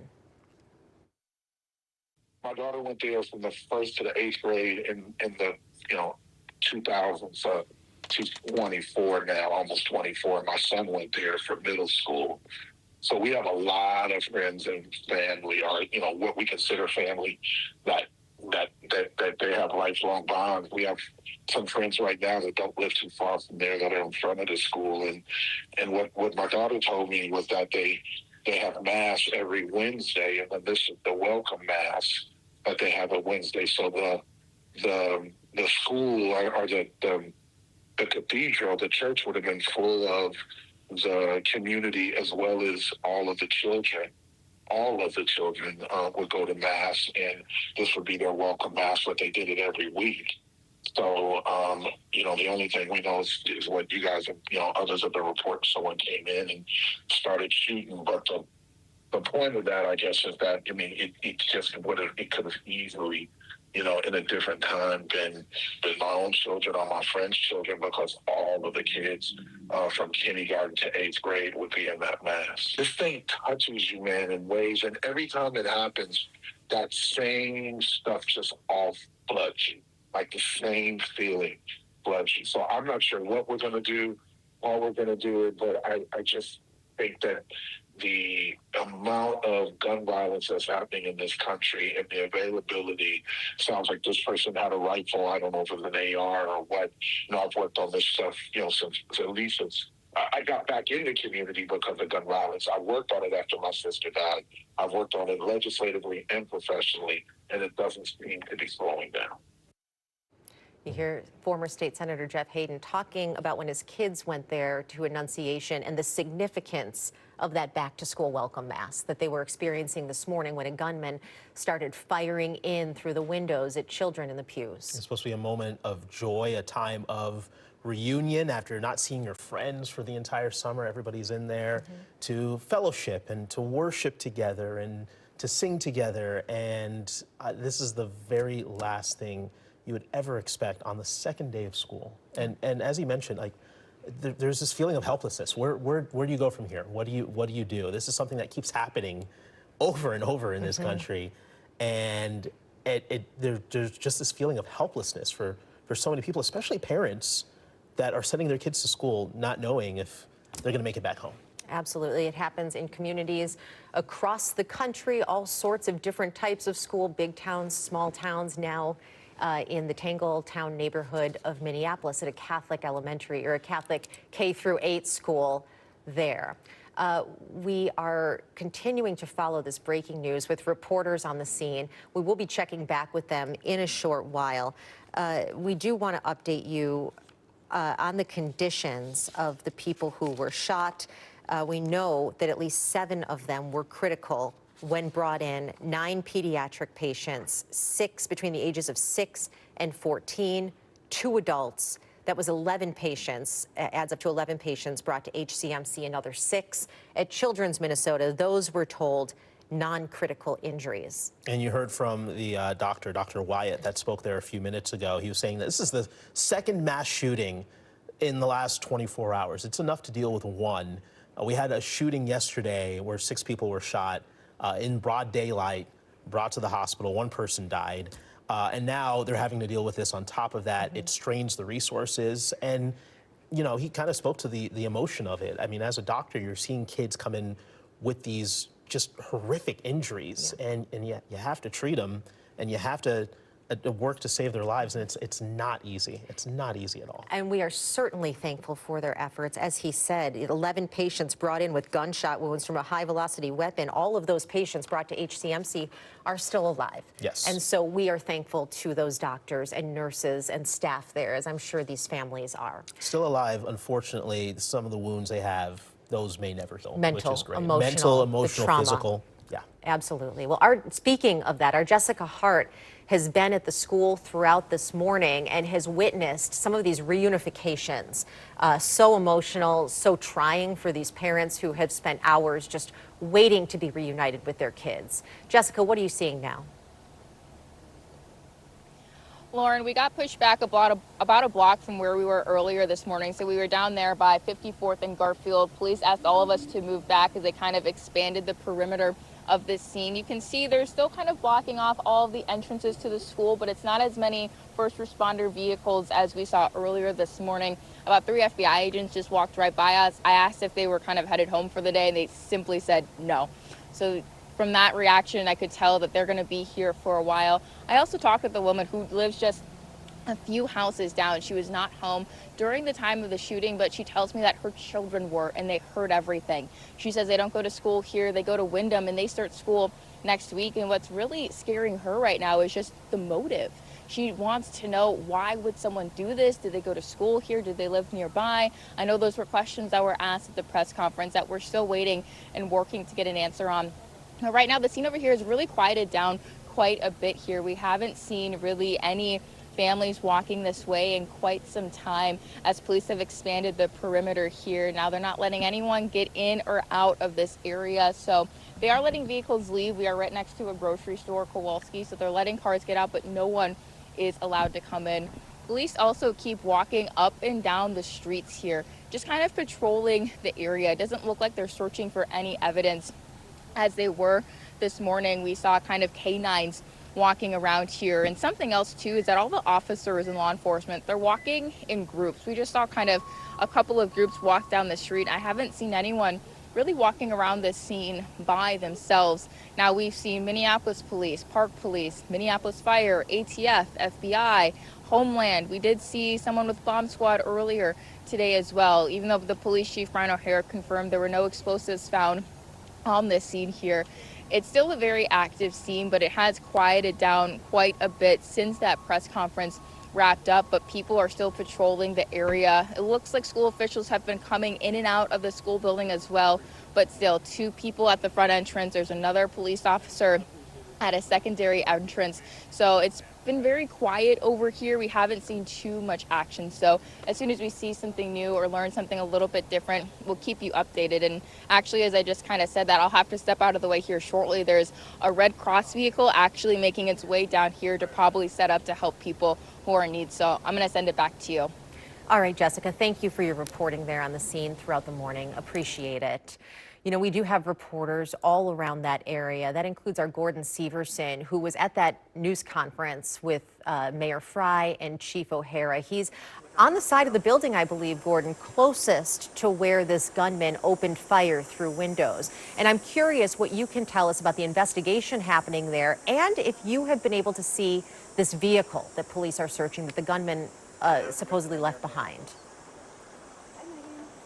Yeah, I haven't been able to see anything at the church. We actually just did an interview just a second ago, just on the street here, that I wanted to share with you all. We spoke with a woman who is a nanny for a few kids, and she was actually driving to work this morning and just happened to be kind of at the wrong place at the wrong time, drove through this scene just after it had happened, and she kind of got roped into the scene and was kind of told that she has to kind of stay in this area, and her car is still there by the school. She actually, called her mom, and her mom is here with her, and just kind of dealing with this whole situation. And she was, obviously very, emotional, working with kids herself. She didn't quite know exactly what was going on when she got caught up in this scene and was told she couldn't leave for her own safety. And, during the interview, her mom shared just one of those heartbreaking moments with us, saying that she got the call just a couple, hour or so ago from her daughter saying, Mom, I want you to know I'm safe, but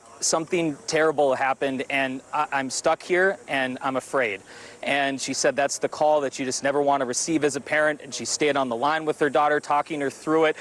She talked, this nanny, this young woman talked about seeing these parents running into the school, bringing their kids out, and just the emotional nature of that. And she said it just really took a toll on her, seeing so many parents going in one after the other, and those families reuniting after all of this that happened. And so she's, just a couple feet from us right now in the shade, just kind of processing everything. And I'm sure there's just hundreds of people that, didn't have kids that go to the school, go to this church, but are in the neighborhood or caught up in this. It's just amazing to think of how many people were affected by this, that, indirectly in other ways, and a lot of emotions here, a lot of people just trying to process what's going on. I'm sure a lot of parents watching this right now, getting their kids ready for school, trying to process all of this right now. And so it's just, really heavy being here at the scene and just, just a few hundred feet away from us, knowing what happened and still figuring everything out and getting the details from police. I know all of us that are parents here at the station are also trying to figure this out as well. Yeah. Gordon, thank you for sharing that. You talk about phone calls no one wants to get. Let's keep at the forefront the phone call or the in-person visit that two families got today, the family of an 8- and a 10-year-old who were killed in this shooting while sitting in the pews there. And Gordon, we will let you go, continuing to report on this from the scene, but you can't imagine. It is absolutely incomprehensible, the grief and the shock that they must be feeling right now, that they sent their kids off for the beginning of the school year. These are parents who chose Annunciation School, and likely because they appreciated the tight-knit community, the church community, and their kids are sitting in the pews worshiping for the back-to-school mass, and a gunman comes and shoots through the window. They probably thought it was a safe place. It's a church building. It's a place that provides that comfort that maybe a public school wouldn't provide, and that's obviously not the case here this morning. And you wonder, other parents tomorrow morning, when you wake your kids up and it's time for them to go to school, this is going to be in the back of your mind, no doubt, because these parents this morning had no idea they were going to wake up this morning and send their kids off to school, this 8-year-old and this 10-year-old, and they weren't going to come back home later this afternoon. Absolutely. Now, to mention that there are families of other children now sitting at the hospital as they undergo surgeries and treatment for gunshot wounds. Just to bring everyone up to speed here, the gunman in this situation is dead from a self-inflicted gunshot wound. Police believe at this point he was armed with a rifle, a shotgun, and a pistol. At this point, they have no real indication of a motive or any connection to this school or the school community. They are doing searches trying to learn more about that. They do know he was in his early 20s and he does not have an extensive criminal history. So this investigation is still in its very early phases. So as the community wraps around these families, as the hospitals and the medical professionals work on healing these children's bodies, and the three adults who were wounded, healing their bodies, the police investigation is just now beginning to piece together the tragedy that happened this morning at Annunciation Church and School. We heard from Mayor Fry during that press conference. We heard from Chief O'Hara. He gave all the details. We heard from Mayor Fry to begin the press conference, and I think emotional is safe to say. I think he was angry. We'll let you hear that and hear what he had to say about the situation. There are no words that can capture the horror and the evil of this unspeakable act. Children are dead. There are families that have a deceased child. You cannot put into words the gravity, the tragedy, or the absolute pain of this situation. We are a Minneapolis family. But to everybody out there, do not think of these as just somebody else's kids. Those families are suffering immense pain right now. Think of this as if it were your own. Every one of us needs to be wrapping our arms around these families, giving them every ounce that we can muster. These were Minneapolis families, These were American families. And the amount of pain that they are suffering right now is extraordinary. And don't just say this is about thoughts and prayers right now. These kids were literally praying. It was the first week of school. They were in a church. These are kids that should be learning with their friends. They should be playing on the playground. They should be able to go to school or church in peace without the fear or risk of violence, and their parents should have the same kind of assurance. I've rarely seen him that emotional. I've been here for about 3 years and seen many press conferences and many statements from him, but you could see just how much this tragedy today was just getting to him. And he talked about how these kids were literally praying. We talk about thoughts and prayers. These kids were literally praying when this happened. Yeah, absolutely, making that point. And it's not just emotion, it's anger. I mean, the fact that this happened in his community to Minneapolis families. And I think that's the feeling so many of us have. You see these situations and people want to know the motive, want to know the why, when in fact there is no rational good reason for this. It's evil. It is an act that should never happen. And Chief O'Hara touched on that as well, talking about this as a cowardly act, as an act of evil. Let's hear what he had to say. This was a deliberate act of violence against innocent children and other people worshiping. The sheer cruelty and cowardice of firing into a church full of children is absolutely incomprehensible. Police officers from the Minneapolis Police Department immediately responded, entered the church, and attempted to provide first aid and rescue some of the children that were hiding throughout the building, while other first responders came and EMS responded to rush victims to nearby hospitals. 2 young children, ages 8 and 10, were killed where they sat in the pews. Their parents have been notified. 17 other people were injured, 14 of them being children. 2 of those children are in critical condition. The coward who fired these shots ultimately took his own life in the rear of the church. Our hearts are broken for the families who have lost their children, for these young lives that are now fighting to recover, and for our entire community that has been so deeply traumatized by this senseless attack. You could hear the emotion in Chief O'Hara's voice, hear his voice catching even moments there. His eyes certainly looked as though there had been emotion. I certainly relate. I felt the same way this morning. We all did. But this is a man who has been a police officer for his entire career. He has seen a lot of terrible things, I have no doubt. And this has shaken him to his core. I mean, this is about as terrible as it gets. Kids worshiping in a church for a back-to-school mass, being shot in the pews while they sat. It doesn't get any worse than that. And he mentioned that this person being a coward. He made a point to use that word several times. I mean, this person came up and barricaded several doors, didn't even go inside, shot just indiscriminately from outside of the church through windows. That's pure evil. There's no other way to put it. There is no other way. There is no other word to use. Yeah, and that is the word that Mayor Fry used. It is the word Chief O'Hara used. It is the word and the feeling I imagine so many of these families and people who were victimized by this person are using at this time. Yeah, no doubt about that.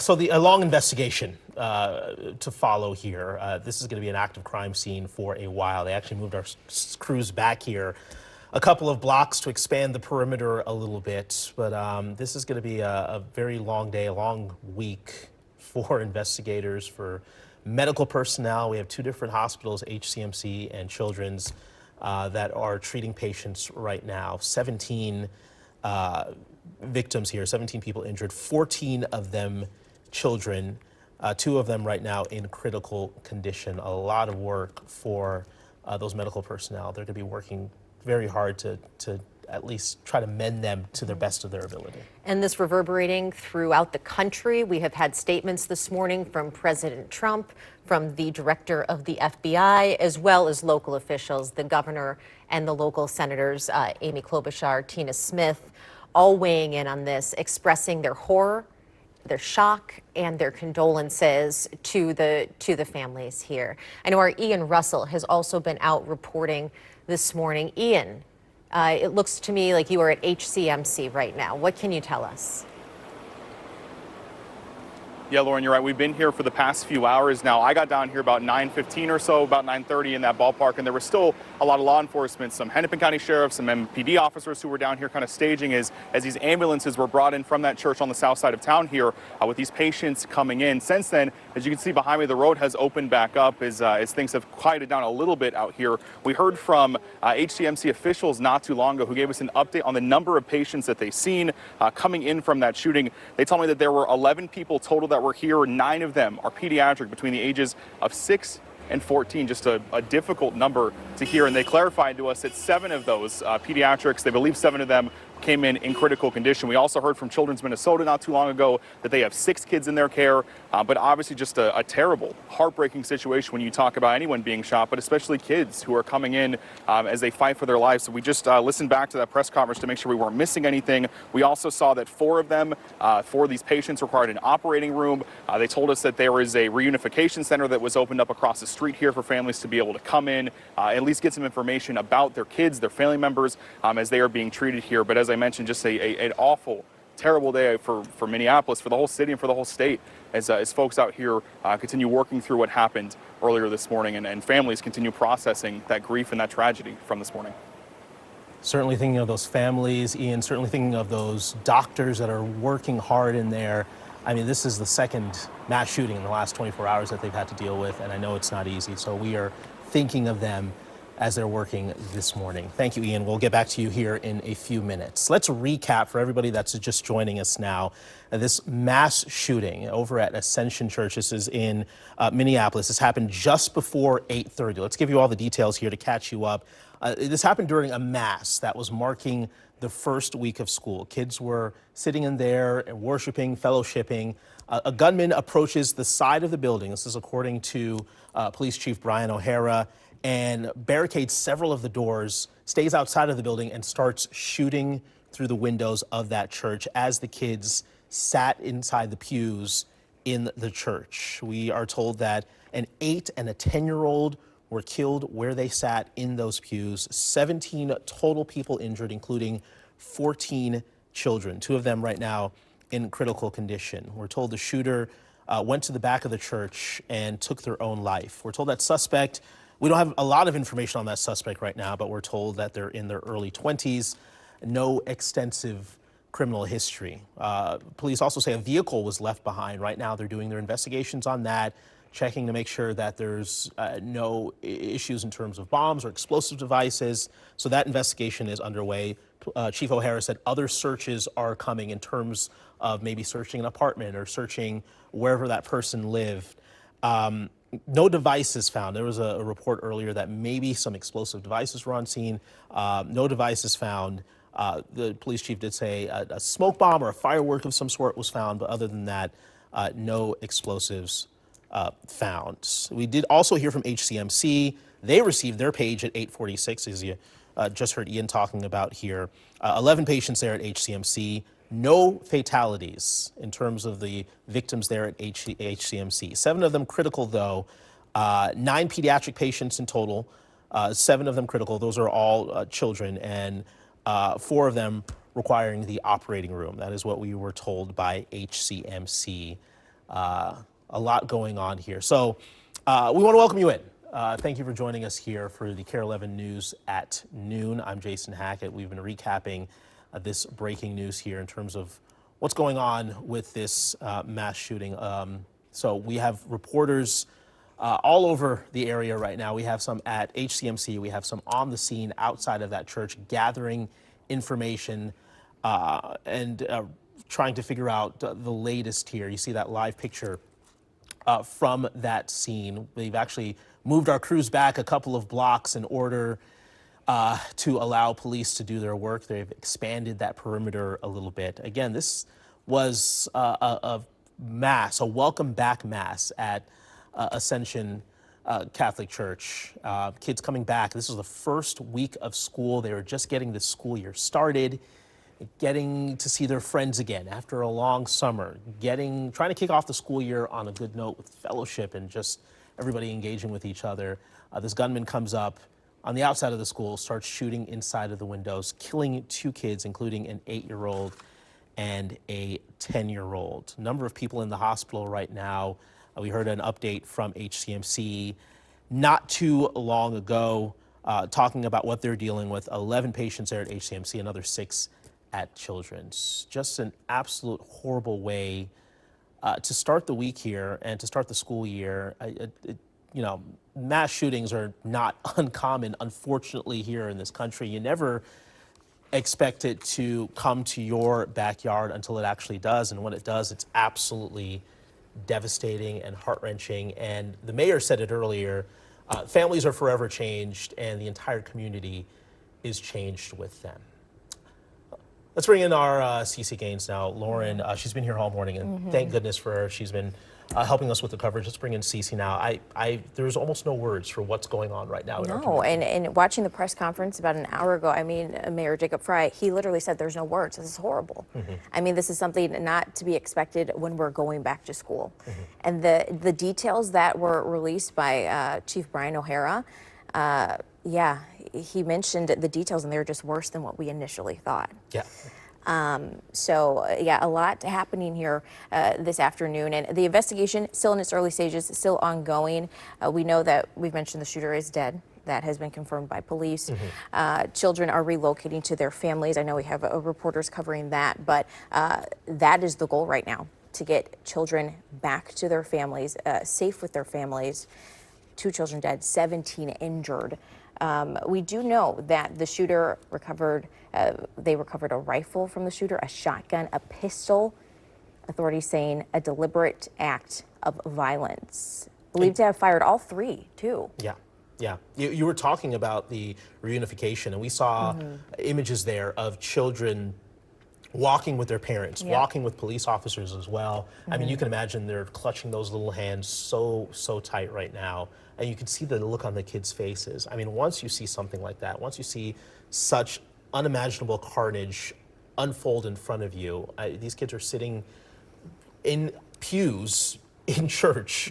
And then all of a sudden, bullets start flying through the windows. I can't imagine what this is going to do to their psyches, what this is going to do. Physical and emotional. Yeah, these are scars Trauma that right now. aren't going to ever go away. And the mayor said it best, we all have to gather together and wrap our arms around these families and around these kids, because it's going to be a long healing and recovery process for sure. Absolutely. I know too, we have some video of families reuniting that we can see here. Look at that. Yeah. Tears. Thankful. Scared. All you can do is just hold on to your kids. You expect as a parent, and neither one of us are parents, but you know, as a parent, you send your kids off to school, you expect them to come back home. You never expect something like this to happen. You know it can because of our current reality here in this country, but you never ever expect it to make its way to your backyard until it does. And you know these parents are going to be holding their kids extra tight this evening. And you think about tomorrow, there's going to be kids all over the metro, all across town, that are going to have that question in the back of their mind. Is this going to be the last time I send my kid off to school? Yep. And that is not a thing that a parent should ever have to think of. No, a sad and a tough start to the first week here. We do want to welcome you into the KARE 11 News at noon. CC Gaines alongside Jason Hackett here. We're continuing to follow breaking news out of South Minneapolis. Police are on scene. We have the scene footage up right now of a mass shooting at a Catholic church and school. You know, 2 children are dead, 17 others are hurt this afternoon. Annunciation Church, West 54th Street on the city's far south side, just west of 35W. We do know that, so you can kind of get an idea of where this is, near the Tanglewood neighborhood. In the last hour, Minneapolis police and city leaders gave us an update about what happened. So we're going to break everything down for you right now. So our crews have been on scene across the city for hours learning more here. Our team coverage reaches from the church to the area where families are reuniting. Let's first start with our Gordon Severson, who just heard from police. Gordon. I just need USB-C. Oh, no, sorry, my bad. Lou, they're calling for you. Okay. You guys got me? Actually, let's start with our Lou Ragoose here. We know, obviously things are very fluid out there in the field. Our reporters are running around trying to get information. Lou Ragoose is out there live. And Lou, we heard from police. We heard an update from them on everything that happened out there. We're going to try to get back to Lou. We'll get back to him for sure. So Yeah. until then, I know that Lou's covering the police work, but our Jessica Hart has more on the Annunciation Church shooting. More details about that. The press conference just happened about an hour ago. If we could go to Jessica to see an update from the scene. Yeah, Cece and Jason, we now know that 2 children are dead, 17 people were hurt, 14 of those individuals are children. So we're right here, right across from the school here, and the scene has quieted down quite a bit. We have Minneapolis police is still here, Park police is still here. The American Red Cross arrived about 20 minutes or so ago, but many of the EMS vehicles that we saw earlier in this area have cleared out. There was about 7 ambulances when we arrived this morning at Garfield and 54th Street here at Annunciation Church and School. We are still seeing police officers kind of walking around the area. We still have some of them guarding the front entrance of this school. They're really only allowing a few people in, officers, and it looks like school personnel as well. Now we have seen ATF, FBI, bomb squad. We've seen so many different people here from so many different law enforcement agencies just kind of walking around the scene. I saw some FBI agents. It looked like they were leaving, but they told me no, they are not going anywhere for quite some time. Now, police are preparing to be here for several hours here. They have actually had their community servants officers out and about. So those are uniformed officers, but they're not armed, and they've been kind of expanding the perimeter here, setting up an area for officers to get some food and water. And I overheard them say they might be here till 10 or 11 possibly at night as people continue to investigate the scene here. Now, we were able to catch up with some neighbors earlier this morning about what they heard. Take a listen to what one man heard this morning. So we live about 2 blocks from here. I was on a call. All the windows of our home were open. I know what gunfire sounds like, and I could tell. I was shocked. I said, "There's no way that could be gunfire." There was so much of it. I actually spoke with a grandmother who was outside playing with her grandson, and they were just on the swing when she heard 3 rounds of shots, and she immediately took him and went inside their daughter's house. And then just minutes later, she said she heard several sirens coming down the street, and she actually sent her kids to school here. So for a lot of people in this neighborhood, this is very personal and close. Even if they don't know anyone inside the school, there's a lot of people in this area who have connections to people who do. So as soon as we learn new information about what is happening here, we'll make sure to get back to you. Back to you. All right, Jessica, we appreciate that. Thank you so much. Yeah, at 8 o'clock in the morning or 8:30 in the morning when this happened, the last thing you expect to hear is gunshots ringing out through your neighborhood. I can't even imagine the panic that went through some of those folks. Yeah, locking down everything. And like Jessica's saying, police, FBI, not going anywhere. They're going to be there for hours more trying to investigate more, clear the situation up. Let's get to our Lou Ragoose. He's been on the scene, speaking to law enforcement sources, gathering information. And Lou, as bad as we thought that it was this morning, it got even worse as the details started to come in from police. Actually, guys, what I'm going to talk about here is I just finished an interview with a little boy who was inside the school. Extremely emotional to hear the words from the boy himself, especially as a parent myself. But we're sending that back to the station now so you can play it in full. I'm going to kind of paraphrase right now what he told me. His name is Wes. He's 10 years old, and he's a 5th grader. And he said that the shots rang out beside him through the stained glass window. He was sitting very close to the window. And he said that his friend jumped on top of him to protect him, and that he saved him, and that his friend is one of the kids who's injured in the hospital right now. And he talked to us with his grandpa. His grandpa told us that no matter what you think, obviously nobody likes a mass shooting like this. No matter what you think about it, though, and no matter what the debate is, the grandpa told us that when it happens to people you love, it changes everything. And he told us the obvious, which is there is nothing that 10-year-old boy ever could have done to deserve what he just went through, let alone the kids that were wounded and injured. Little Wes told us that he's praying for his friend. I believe he said the friend's name is Isaac. He's praying for him in the hospital, and he said he's praying for all the others who are in the hospital as well. It wasn't clear, and we didn't ask if he knew the extent that there were children that died as well. And he also added that this is something that they train for. Unfortunately, we all know that elementary age kids need to train for active shooter drills. And he said that they had not trained for one in the church before. But he said that the people in charge helped him feel safe. They went, after hiding underneath the pews, they all made it to the gym. And when he was able to leave the gym, his mom was there waiting for him, and obviously happy to see him. So this is an interview that we just finished within the last 10 minutes here, and our photographer, editor, David Peterlins, is working on sending that back to the station. It'll be worth watching in its entirety when you get it back.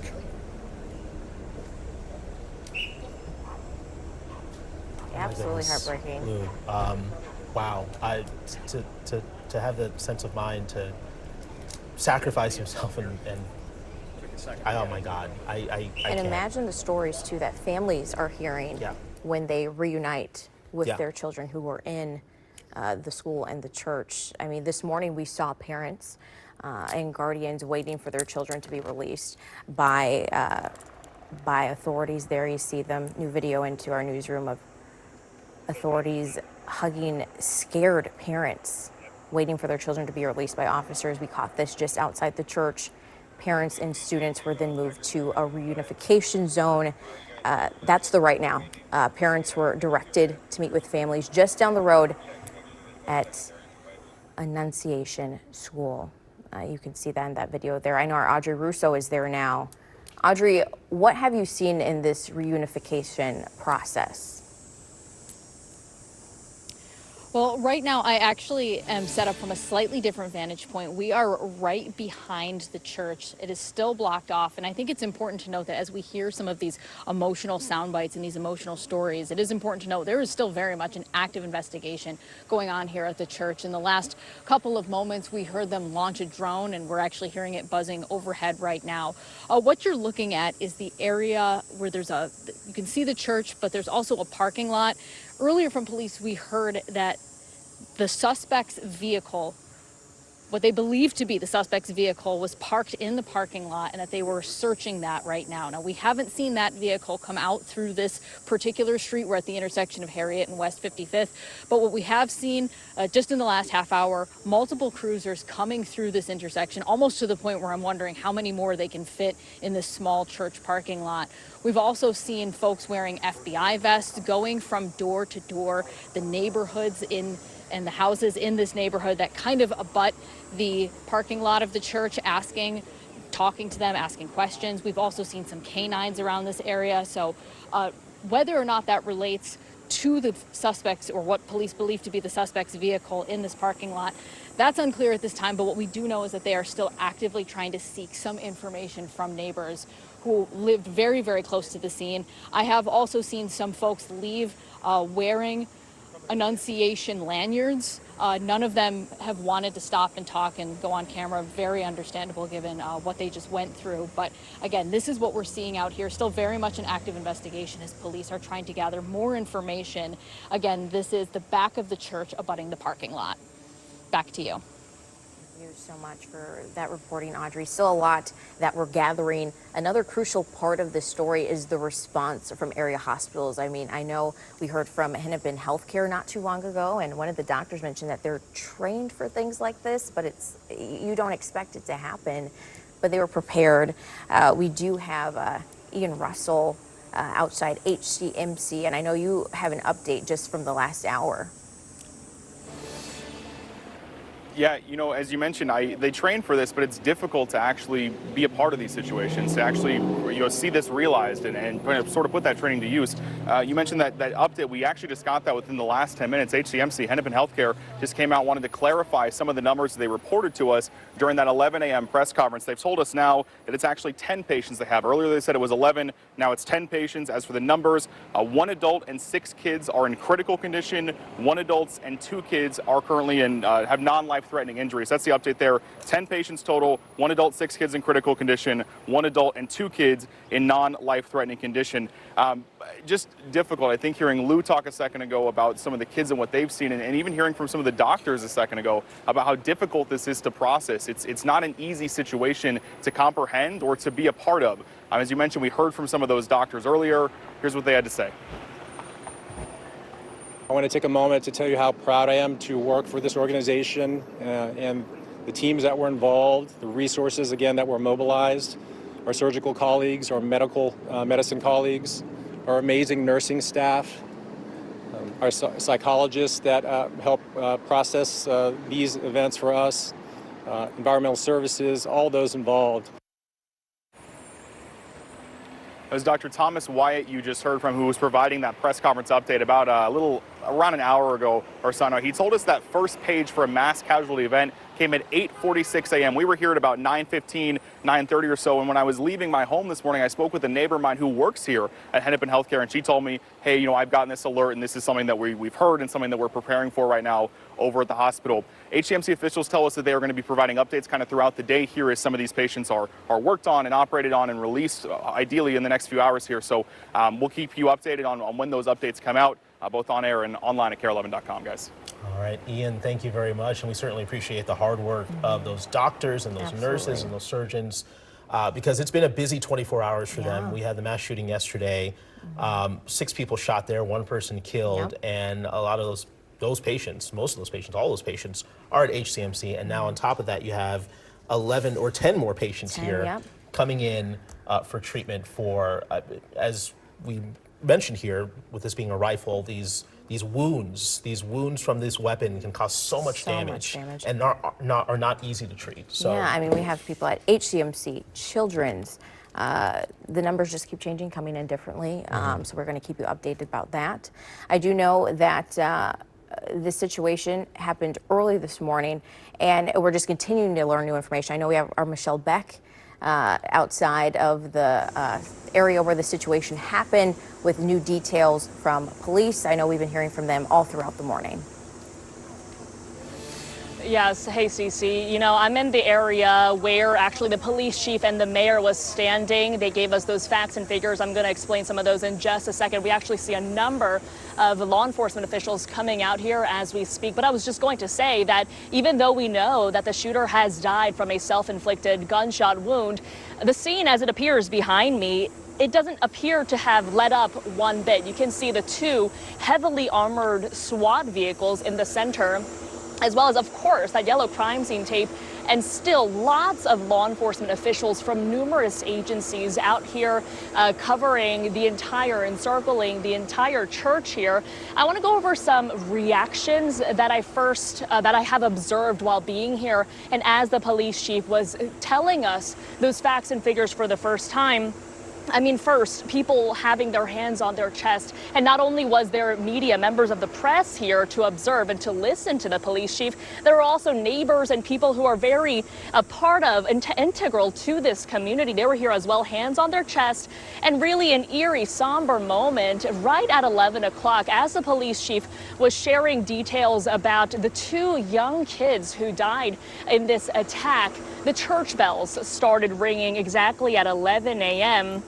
And also, guys, when the chief said the shooter had a rifle, a shotgun, and a pistol on him, I heard someone say the word Jesus aloud, even from the distance where I was standing feet away. So let's talk about some of those facts and figures as the chief said it right here where I'm standing at the corner of Grand Avenue and Diamond Lake. He said dozens of kids were inside mass at the time. He again said 2 young children, ages 8 and age 10. They were killed as they were sitting in the pews.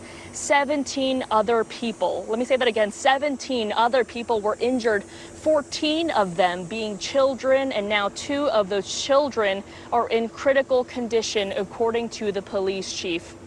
I also want to go over what we know about the shooter. According to the chief, we know that his age, he apparently was in his early 20s. His connection to the school is unclear.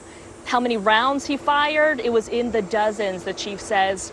He fired 3 weapons he had on him. Again, that was the rifle, the shotgun, and the pistol.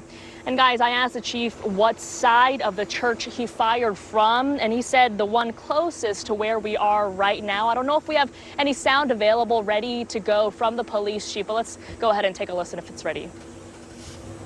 This was a deliberate act of violence against innocent children and other people worshiping. The sheer cruelty and cowardice of firing into a church full of children is absolutely incomprehensible. Yeah, the words that really resonate with me, incomprehensible, cowardice, right, guys? And that's the sense that I'm getting right here in the heart of this neighborhood. Again, as I was mentioning, so many neighbors here at this corner to observe just to get a sense of what's going on. I saw some of those families that were coming out of the reunification zone hand in hand with their parents, those kids in their green uniforms. A really tough sight to see here this morning. Back to you. Yeah, the words there, deliberate, cowardice. I mean, it truly takes a certain level of evil for somebody to go up to a room, to a church full of people, a school full of people, and to open fire. And you heard that there from the chief. You heard those sentiments from the mayor as well. It's absolutely senseless. It is. And up until now, we didn't know much about the shooter. I mean, Chief Brian O'Hara did say that the shooter, from what they know, worked alone, early 20s, but they're looking deeper into the gunman's criminal history. I mean, not known. But now our investigative reporter, AJ Legault, is in the newsroom with new information just in about the alleged shooter. Hey, AJ. Hey, Cece. Yeah, multiple law enforcement sources have confirmed to KARE 11 that the shooter is a 23-year-old named Robin Westman. Robin formerly went by Robert. That's what we're being told. Grew up in Richfield. And we've also learned that his mother had some connection to the school or church and worked there. That may be the connection between the shooter and that location. That's what law enforcement sources are telling us. Again, we have confirmed that the shooter in this case is named Robin Westman, and it was a 23-year-old. Yeah, important new information there. AJ, thank you for that update. And a lot of people are asking, you heard reporters asking during the press conference if there was any connection there. What was the connection? Well, now that we know that there's a connection, we'll see where the investigation progresses from here. Absolutely. And, you know, reaction is pouring in about this. I know we've had national attention to this, President Trump, local. I know our Chris Harapsky is tracking all of that right now at the live desk. Yeah, thank you, Jason, Cece, and good reporting from AJ. There's a lot going around online on social media right now, and for him to get that confirmation from law enforcement services is good journalism. We're going to keep digging on that. We have reaction coming in from elected officials around the country right now. Let's start with President Trump, who posted on Truth Social. He said he was fully briefed on the shooting. The FBI responded. They're on the scene. He asked everyone to join him in praying for everyone involved. We're going to move on to Minnesota Governor Tim Walz, also saying he was briefed early on what law enforcement knew there. The BCA, the State Patrol, they're on scene helping with the investigation right now. He says, quote, "I'm praying for our kids and teachers whose first week of school was marred by this horrific act of violence," end quote.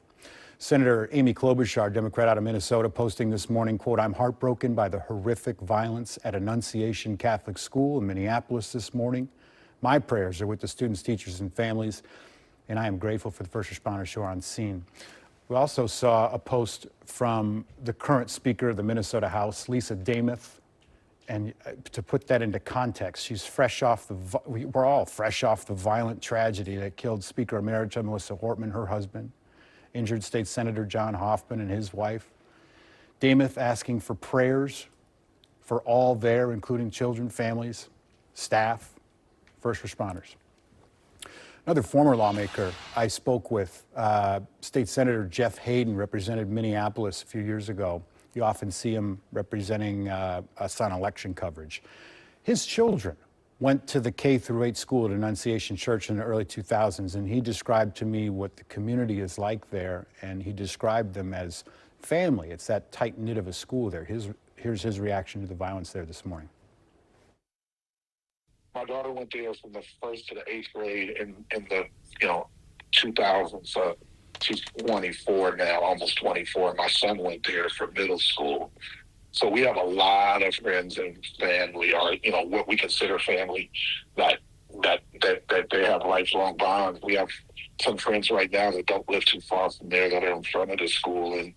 And what my daughter told me was that they have mass every Wednesday, and then this is the welcome mass that they have on Wednesday. So the school or the cathedral, the church would have been full of the community as well as all of the children. All of the children would go to mass, and this would be their welcome mass, but they did it every week. So, the only thing we know is what you guys have, others have been reporting. Someone came in and started shooting. But the point of that, I guess, is that, it could have easily, in a different time been my own children or my friends' children, because all of the kids from kindergarten to 8th grade would be in that mass. This thing touches you, man, in ways, and every time it happens, that same stuff just all floods you. Like the same feeling floods you. So I'm not sure what we're going to do, how we're going to do it, but I just think that the amount of gun violence that's happening in this country and the availability, sounds like this person had a rifle. I don't know if it's an AR or what. I've worked on this stuff, since I got back in the community because of gun violence. I worked on it after my sister died. I've worked on it legislatively and professionally, and it doesn't seem to be slowing down. Yeah, former State Senator Jeff Hayden, they're talking about how his best friend was killed in gun violence in the 90s here in Minneapolis. His sister, innocent bystander in Atlanta, killed in gun violence. And sort of these feelings are coming back up now with this tragedy today. Jason, Cece, let's go back to you. All right, Chris, appreciate that perspective. Thank you very much. And you did mention the shooting of Speaker Emerita Melissa Hortman, yeah, and just how the last 3 months have been just an emotional gut punch for Minnesotans, and this just adds on to it. It's just been really tough for a lot of folks. It has been tough. There's going to be a lot of healing that needs to be done for people out here. Absolutely. I do think that we should go back to investigative reporter A.J. Legault, because he did give us new information about the shooter, the age, a possible connection. I know you have even more information right now. Yeah, we're continuing to dig in and learn as much as we can about this shooter, and I'm looking right now at court records that were filed in Dakota County in 2019, where the suspected shooter, formerly known as Robert Westman, had his name changed as a minor. His parents both signed off changing Robert Westman's name to Robin Westman. As we told you a few minutes ago, we know the individual is 23 years old, and their parent worked at the school or the church where this shooting happened, and that's what that's the new information we can pass on right now to you, Cece. All right, thank you so much for that. Again, questions being answered about a connection. Mm-hmm. Continue to peel back the layers, and I'm sure we're going to find out more and more things. I mean, we just talked to AJ a few minutes ago. He found out something new a few minutes later. This is going to continue to unfold, and it's going to hopefully help paint the picture for, there's no reason to do this, there's no justification for doing this, but we can at least try to understand this a little bit better. The what and the why, for sure. I mean, if you're just tuning in, our breaking news coverage continues out of South Minneapolis, where the community is reeling from a shooting that did happen, a mass shooting that happened earlier this morning. It happened at Annunciation Church on West 54th Street. 2 children are dead, more than 12 are injured. That's what we're learning this afternoon. I know that we've been going back and forth with Jessica Hart. She has the latest from the scene. I know the last time we chatted, crews were expanding the perimeter out there. Yes, Cece, crews have expanded the perimeter at least a couple of blocks here. We were able to kind of find a corner that they had sectioned off, so we were able to get a little bit closer back to the scene here. But as you can see, it's quieted down quite a bit here. I mean, there are still several police cars out front of the school, all of them with their lights on and flashing. There's also still police officers posted outside of the front here of the school. We still see officers walking around with canines as well here as they just kind of patrol the perimeter. We've also seen some community service officers out and about walking around just trying to answer questions. Now those are uniformed officers, but they're not armed, but they're just kind of helping secure the scene here. Now, CC mentioned earlier what we know so far. 2 children are dead. The Minneapolis Police Chief, Brian O'Hara, says that those 2 kids are just only 8 and 10 years old. They were just sitting in the pews during Mass when a gunman approached from the outside of the building just before 8:30 this morning and started firing through the windows. Now, police this morning told us that 17 people were hurt. 14 of them were kids, and we knew from a press conference earlier this morning that at least 2 of those kids are in critical condition. Now the scene remains to still be very active. We've overheard some officers say they could be here until 10, maybe 11 o'clock tonight. So there's no indication that this scene is going to wrap up anytime soon. The American Red Cross also arrived on scene just to provide any services to people kind of lingering in the area. But a lot of the people who were out here this morning just kind of watching everything unfold have since left. Many of them live nearby. Some of them even heard the gunshots, and they just wanted to see what was going on, if there was anything they could do to help.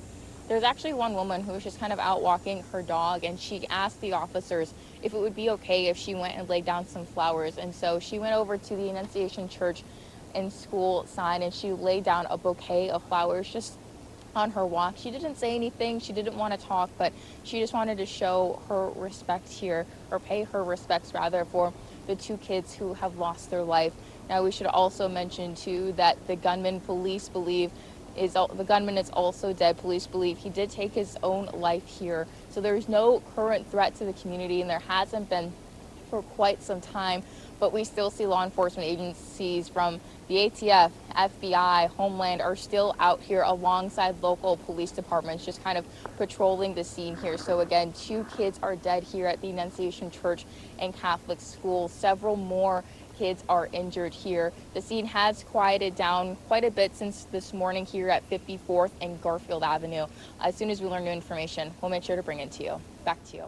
Beautiful to see those flowers laid there. I'm sure we're going to see more of an outpouring of support from around the community. We're already hearing word of vigils that are taking place, and I think we're going to need those around here to help folks with the healing, because this is just such an unexpected tragedy for so many folks. It is, and I know Jessica mentioned the press conference that happened almost a couple of hours ago. I mean, we have clips that we're about to show you from that, from the mayor, from the police chief, but you could just sense the emotion from both of them when you were watching the press conference. Oh, for sure. The anger, the sadness. Watching Mayor Fry, I've seen many press conferences from the 3 years I've been here from him, and I don't think I've ever seen him that angry, that upset. You can see he was visibly shaken, as we all are this afternoon. Yeah, so let's take a listen to what they had to say.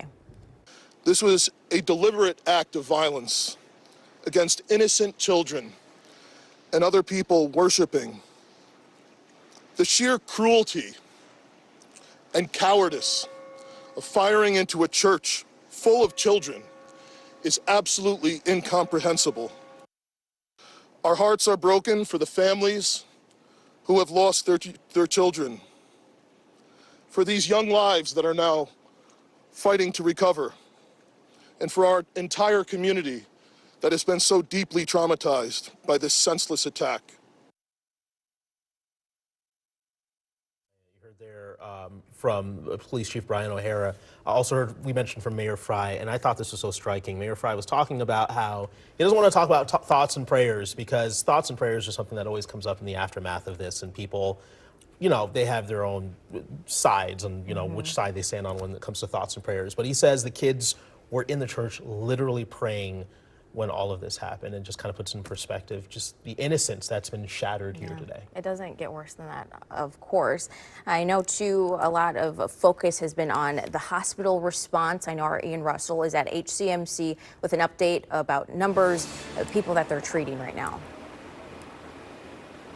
Yeah, CC Jason, they actually just updated us within the past half hour or so. They came out a little before noon just to give us an update from the numbers they told us during their 11 a.m. press conference. Those new numbers, because initially they said it was 11 victims they were treating here at HCMC. Now they say it's 10 total victims. That includes 1 adult and 6 children that are in critical condition, and 1 adult and 2 children who are being treated for non-life-threatening injuries. Again, that's 10 people total here, 1 adult and 6 children in critical condition, 1 adult and 2 children being treated for non-life-threatening injuries. Since we've been here since about 9:15, 9:30 this morning, there was a heavy law enforcement presence where they had this road blocked off as ambulances and more law enforcement was responding down this way. Since then, that has since opened up.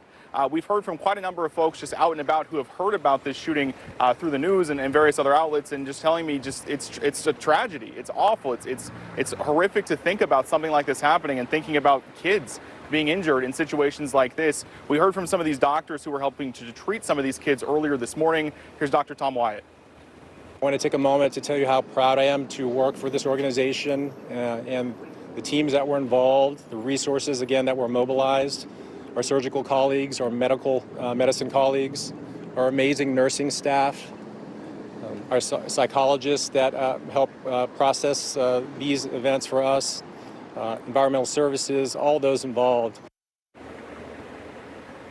You talk about that quick response from both law enforcement and the hospital staff were able to respond to this incident. Dr. Wyatt there told us that the initial page for a mass casualty event came in about 8:46 this morning, and they were able to respond within minutes to be able to quickly adapt and be ready for these ambulances with patients that were coming inside. They told us as well that they have a reunification center set up across the street from the main building that's back behind me here, and they say that most of the patients and their families have been able to be reconnected with each other. So some good news there that they were able to connect once again. Back to you. Yes, of course, these health professionals are so well trained for situations like this, but it's not something that you want to execute. But again, they did well with that execution. I do know, Jason, you mentioned vigils.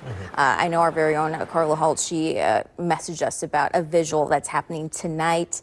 It's from the Lutheran Church of Christ the Redeemer. They posted saying the shooting this morning at the Annunciation community.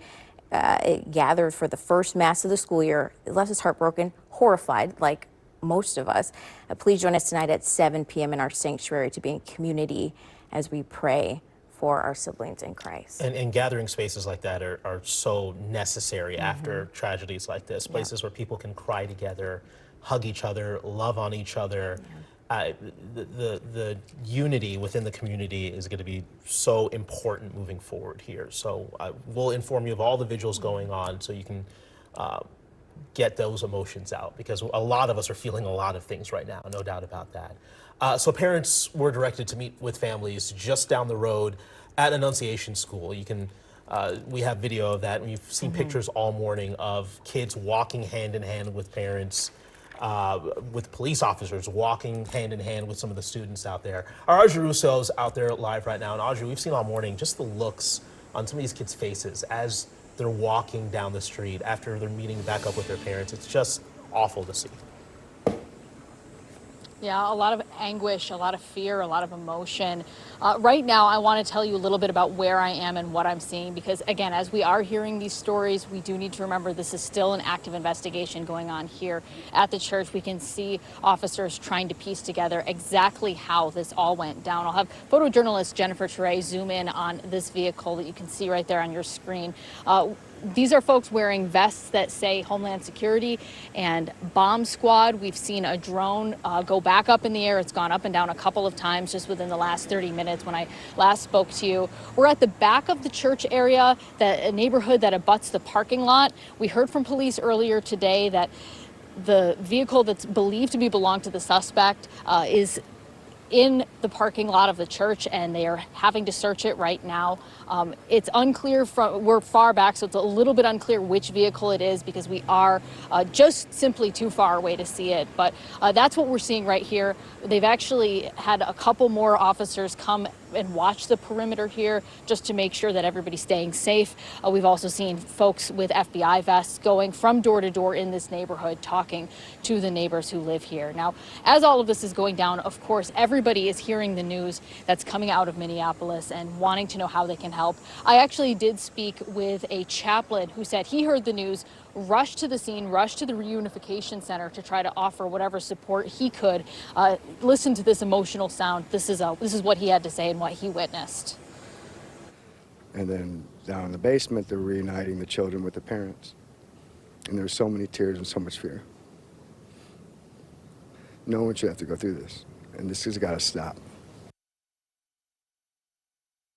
And again, back out here live, this is still very much an active situation. We are seeing cops go from car to car on either side of the street. We're seeing officers, local and federal, just swarming around the area, trying to piece together exactly what happened here. Again, this is the back of the Annunciation Church, abutting the parking lot. Earlier today in the press conference, we did hear that the suspect's vehicle was possibly left there. So we're going to stay here. We're going to continue to report what we're seeing. We have not seen any vehicle be towed away yet, but we have seen a lot of cruisers and a lot of cars go in behind this crime scene tape behind me to help assist in the investigation. Back to you. Yeah, thank you, Audrey. I know that when we were speaking with Jessica, she mentioned that crews are going to be out there probably until late into tonight. But I'm glad we're at the point in this where families can reunite. I think that's super important to point out here. Let's get back to our Lou Ragoose, who is on the scene this morning. And I mean, we're going to hear so many stories coming out of this. That story that you told Lou a few minutes ago was just absolutely gut-wrenching. Yeah, and I'll reshare that for anybody who's just joining us. Just give you some of the background reporting that's going on right now. You know, we're starting to receive some names, but we're really confirming, making sure that we have the right confirmation before we start reporting some of these names of both the deceased and those who are wounded in the shooting today. Some additional information about this shooter. AJ and I each independently confirmed the identity through sources. And I just confirmed where this shooter was living, which was on Lyndale Avenue, but it was 3 or 4 miles south of here in Richfield, actually. And so there'll be a lot more information on that coming out within the next few hours. Now back to that heartbreaking interview from a brave little boy who came up to us with his grandpa and his parents to tell us about what it was like to be inside the building during that shooting. And we've sent back the video, and our editors there are getting it prepared to show on TV. So as soon as you have that, please interrupt me and let me know. But for now, I'll just kind of paraphrase some of what he said. His name was Weston, and he said that he was sitting very close to the stained glass window in the pew at their mass that they were all in the church for this morning, when all of a sudden a shot went off. He wasn't sure what it was. He thought even that he felt gunshot powder on his neck. He felt a hot sensation on his neck. But then his friend jumped over him to protect him as they went to hide underneath the pews. His friend was wounded and is currently at the hospital. And then he said that they hid under the pew as the shots were going off. Eventually they were able to run to the gymnasium, where the teachers and administrators and everyone helped them feel safe until they were able to be released, and his mom was waiting for him outside for him when he was able to leave. And so he said that he and his family are praying for his friend, along with all the other victims that are in the hospital right now. And his grandfather shared a couple remarks about how having one of these incidents happen to somebody that you know changes your outlook on everything. And those were his words to us, which we also have on camera. So we'll turn those around and share those with you throughout the day as well. All right, we'll try to get that sound to everybody as soon as possible. But no 9 or 10-year-old should ever have to go through that. That is just absolutely gut-wrenching. Lou, thank you very much. Yeah, we've heard so many heartbreaking stories. We've gotten continuous updates about from health leaders about that situation. We've heard from Audrey multiple times about the reunification process. Michelle Beck has been standing by too. If folks, well, we don't have Michelle right now, but just in case you are joining, we have received new information really all throughout the afternoon about this situation. If you're just tuning in, mass shooting at Annunciation Catholic Church. We know that 2 people are dead. 17 others are injured. The 2 dead children. Yeah, 8-year-old and 10-year-old Yeah. that won't be going home to their parents tonight. Now, the gunman, I know we were speaking with investigative reporter AJ Legault, 23-year-old, has a connection to the school. His mother, I believe, he mentioned. Yeah, his mother. Yeah. And lived not too far away from the scene. So Yes. obviously a lot more is going to come out once we start talking to neighbors, once investigators start talking to neighbors and people that knew him, going to paint a better picture of who this person was. Yeah, we do too. I do have questions. I mean, we're going to keep learning about the shooter, but I do know that police mentioned rifle, shotgun, pistol. Had all 3 of those while this act was being committed. Still trying to learn if he was lawfully carrying. That is a big question. Let's get it back out to Michelle. I think we do have her up. Do you have any new details from the scene? I know you've been chatting with investigators and different folks like that. I mean, just in the last 2 minutes, Cece, I was talking with one of the chaplains, one of the 3 chaplains from the city of Hopkins. He was here just as he was leaving the scene. I stopped him and I asked him, sir, what happened in there? What did you do in there? And he said he just sat with the families and just listened. I asked him, I had the chance to ask him just one more question about hope. How do you give people hope? What is a word of hope that you can give them in these troubling times? And he just said, if you know Christ, that is, you have the way forward, essentially is what he was telling me before he had to run off. I want to get to some video right now of the scene earlier in the day, just because where we are right now, this is the media staging area where the police chief was able to give us the nuts and bolts of what happened. Most importantly, dozens of kids were inside morning mass at the time of the shooting. 2 young children. They were ages 8 and 10. They were killed when they sat in the pews. 17 other people were hurt, 14 of them being children, and 2 of those children, the police chief says, are in critical condition. So how did all this unfold? Well, the chief says during the morning mass, the gunman approached on the outside, on the side of the church closest to where we are right now. That's at Grand and Diamond Lake. And he began firing a rifle through the church windows, towards the children sitting in the pews. Through the windows, the shooter was apparently armed with a rifle, a shotgun, and a pistol. He used all 3. Why don't you get closer, Adam? Come with me. As we just get closer to the scene, we saw law enforcement officials. We see them right now coming past to this yellow crime scene. In the last 30 minutes or so, we've seen a lot of movement in and out of this crime scene, definitely way more than what we have seen before. You know, it's too early to say that anything has lifted. However, things are constantly changing. Generally, we do notice very, very early on in the investigation. We are waiting for extra word from the police chief or anybody else, any authority later today. But for now, these are the latest of what we have. But do take a listen to earlier in the day, about an hour ago, I believe this sound is ready for us, the chief talking about what happened to the shooter. A lot of new details coming in from Michelle. Thank you so much for that. So I know, too, we're getting new updates from AJ, correct? Or AJ or Lou? We're going to Lou next. Oh, Lou, okay. And Lou, do you have that? Oh, yeah, we're going to get to Lou here in a second. We do have some updates. While we wait, we do children's. have an update. That's what we were reading. So Children's Minnesota did give us an update not too long ago, just a couple minutes ago.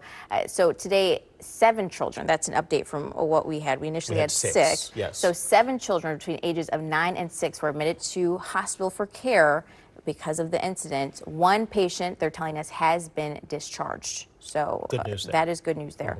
They say our thoughts and prayers are with the victims, their families, and loved ones in our communities who are impacted by yet another senseless act of violence, which we have mentioned. It's been a crazy 24 hours, not only for children, but also HCMC. Yeah, HCMC, we had 3 shootings in the span of about 16 hours. We had a mass shooting yesterday around 1 o'clock in the afternoon, another shooting at 10 o'clock at night, both of those shootings deadly, and then another shooting just this morning at around 2 o'clock. So 3 deadly shootings in the span of 16 hours or so, and then you have this on top of it. It's a lot for the community to deal with, and a lot for medical professionals to deal with as well. Absolutely. I do know that we have Lou.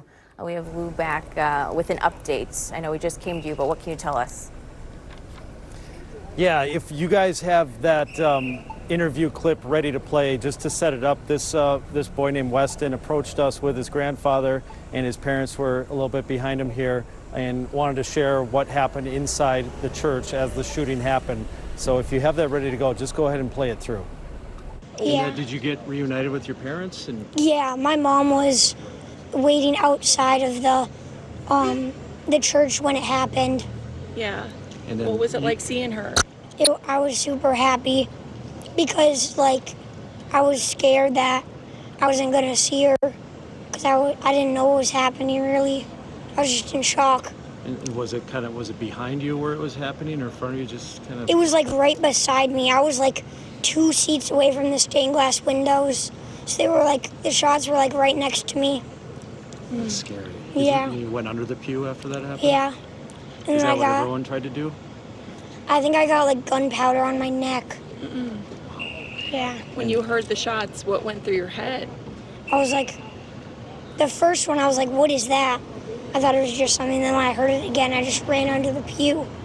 And then I covered my head.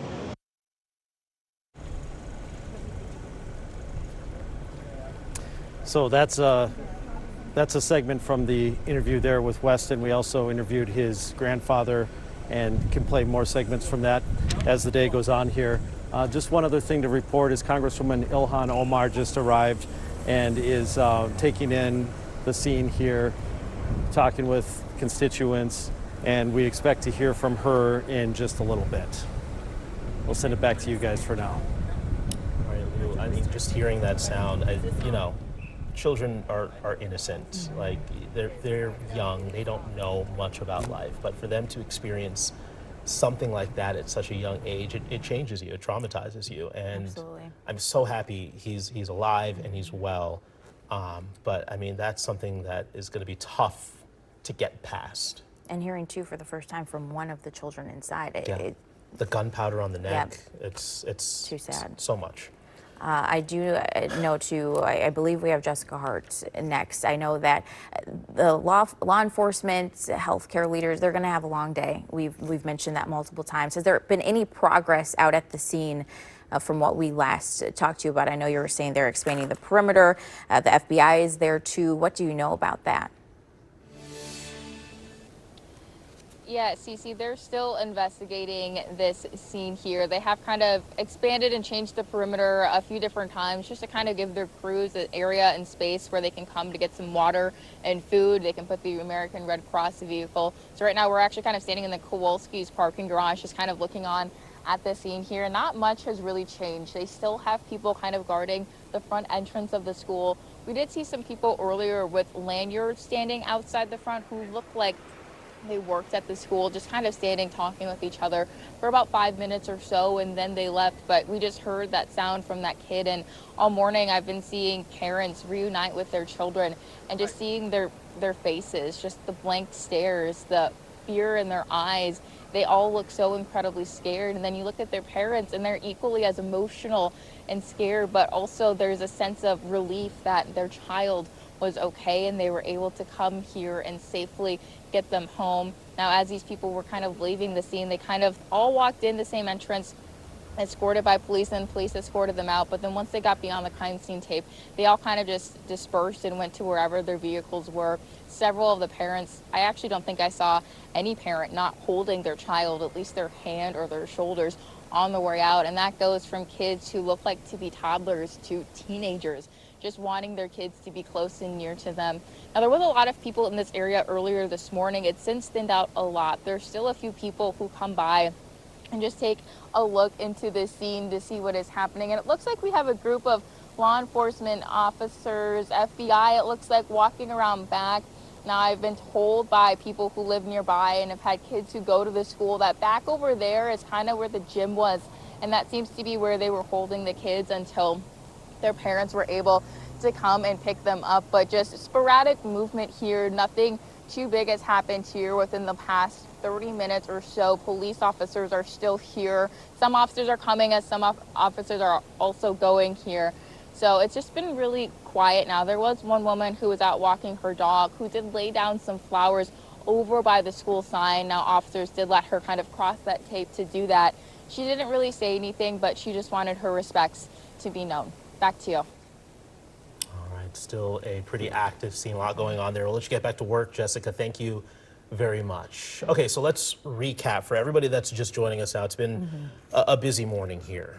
We have had a mass shooting here in Minneapolis at Annunciation Church. That's on West 54th Street on the city's far south side. That's just west of 35W here near the Tangletown neighborhood. So we've gotten an update from police here in the last hour. Here is what we know. Just before 8:30, this happened during Mass at the church. It was a Mass marking the first week of school there.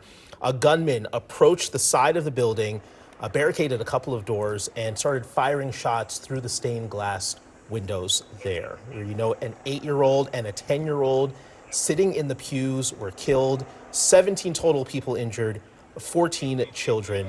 The shooter then proceeded to take his life in the back of the church. No extensive criminal history as far as we know when it comes to the shooter. Most of the shooting, we were told, happened outside of the building, dozens of rounds fired, and we're continuing to learn more about the shooter. We did learn from our AJ Legault just a few minutes ago that that he lived here in the area. Yep. And his mom had connections to the church as well. Possible connection there. And we do know, too, that in a few minutes we're getting word that there could possibly be another press conference, so we could learn even more information in the next few minutes for sure. So definitely stick with us as we cover this. And, you know, this situation has been getting national attention, local attention. I know we have some reaction from national. We can do that for actually local first with Minnesota Governor Tim Walz is saying he was briefed early about this with the BCA State Patrol on scene helping. He said, quote, "I'm praying for our kids and teachers whose first week of school was marred by this horrific act of violence." And honestly, too, Senator Amy Klobuchar is sharing those same sentiments, posting this morning, quote, "I'm heartbroken by the horrific violence at Annunciation Catholic School in Minneapolis this morning. My prayers are with the students, teachers, and families, and I'm grateful for the first responders who are all on scene." And I think, too, this next post from Speaker of the House, Minnesota House, Lisa Dameth, fresh off the violent tragedy that killed Speaker Emerita Melissa Hortman and her husband and injured State Senator John Hoffman and his wife, Dameth asking for prayers for all that were there, including the children, family, staff, first responders. But I mean, that's a good point. So much has happened over these past few months. And then to add this, another thing, it's a lot. Yeah. For healthcare workers, law enforcement. Yeah, gun violence has definitely hit home here in Minnesota, in the Twin Cities, and it's going to take a lot of healing to get past this. A lot of families are broken this morning. Let's get to our Ian Russell. He is following the medical response to this. We have, I think, 2 different hospitals here, Children's and HCMC, treating patients. Ian, what do you know?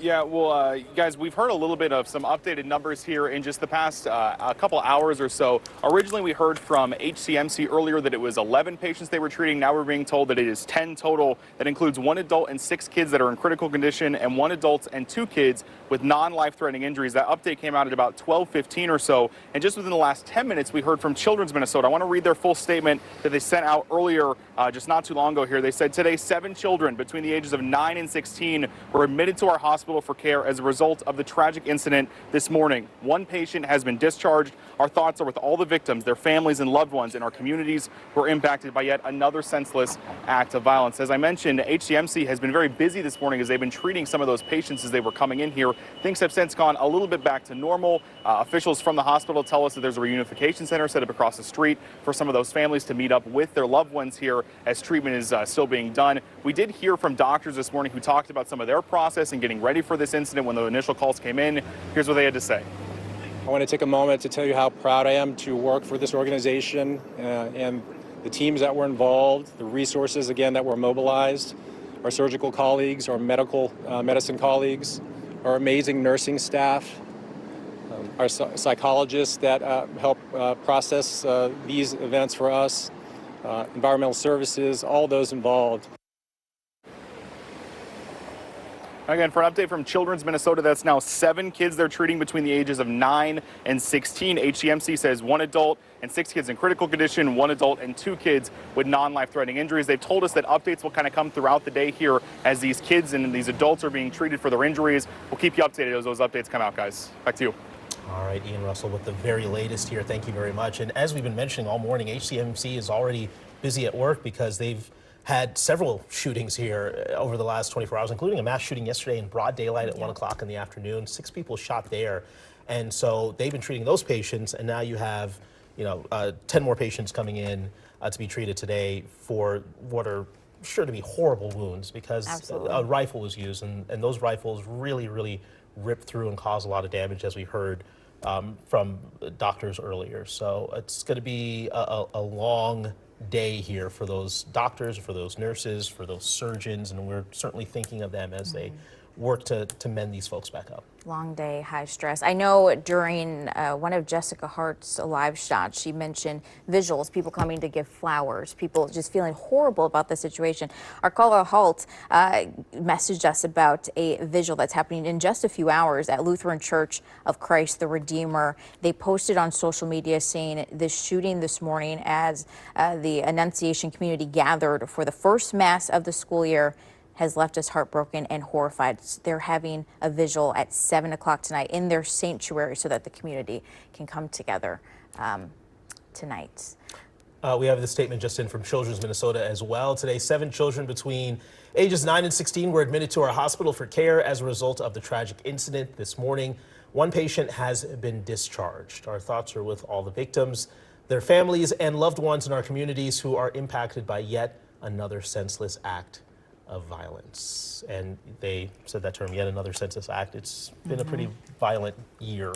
It has. Overall here in Minnesota. It has been a very chaotic year. And 2, I mean, everything that we've mentioned as far as the response from the president or the response from lawmakers, I mean, everyone coming together, we have to put note into that folks are coming together to bring flowers, to provide help.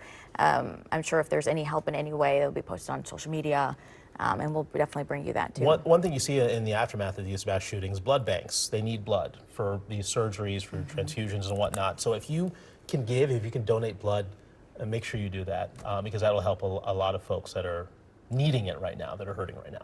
Absolutely. All right, if you're just not joining us too, we just want to give you one last recap here. Mass shooting at Annunciation Catholic Church. It happened early this morning.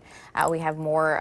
We learned a lot about the gunman from AJ, but we do want to get to Morgan because I know she's getting reaction, neighborhood reaction. If we can go out to her and see what she's seeing out there right now. Yeah, well, I can tell you right now, actually, that State Representative Ilhan Omar is actually walking up right now. We heard from her people earlier that she was going to be speaking with some of the victims and their families, and it seems as though she's ready to talk to the media. And so why don't we head over that direction and find out what the representative has to say, as she has been talking with also Mayor Fry, too. I saw her having a conversation with him. Devin, let's head that way. Stay with us, guys. We're going to go over there real quick.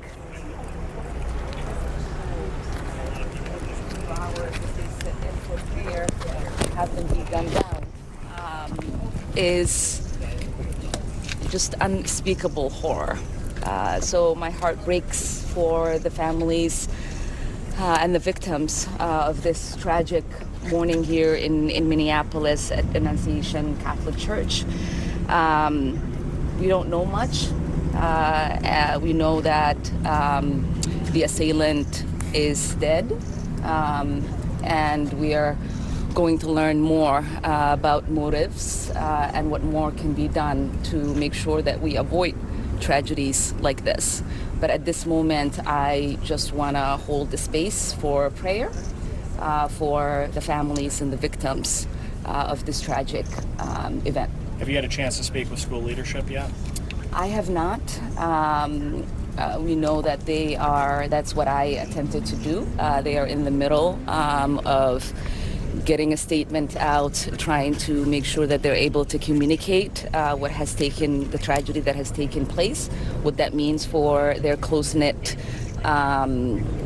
deeply faithful community. but I did have an opportunity to chat with the mayor and the commissioner of public safety, and they are continuing to see an outpouring of support from law enforcement across the state, and they are also seeing federal agents like the FBI come to assist. And we know that we are going to get to the bottom of what has taken place as the investigation unfolds. It's been incredible to hear from leaders of Congress. Even the White House reached out to see what our community needs. And that's the kind of moment that we are in. It's a moment of grief. It's a moment of solidarity. It's a moment of prayer. But we know that once this investigation is done, once these families are made whole, then we can have the national conversation that is necessary to stop school shootings like this from taking place in our communities and devastating families all over this country. Thank you. Representative, can you tell us what the White House said to you when they reached out? Excuse me.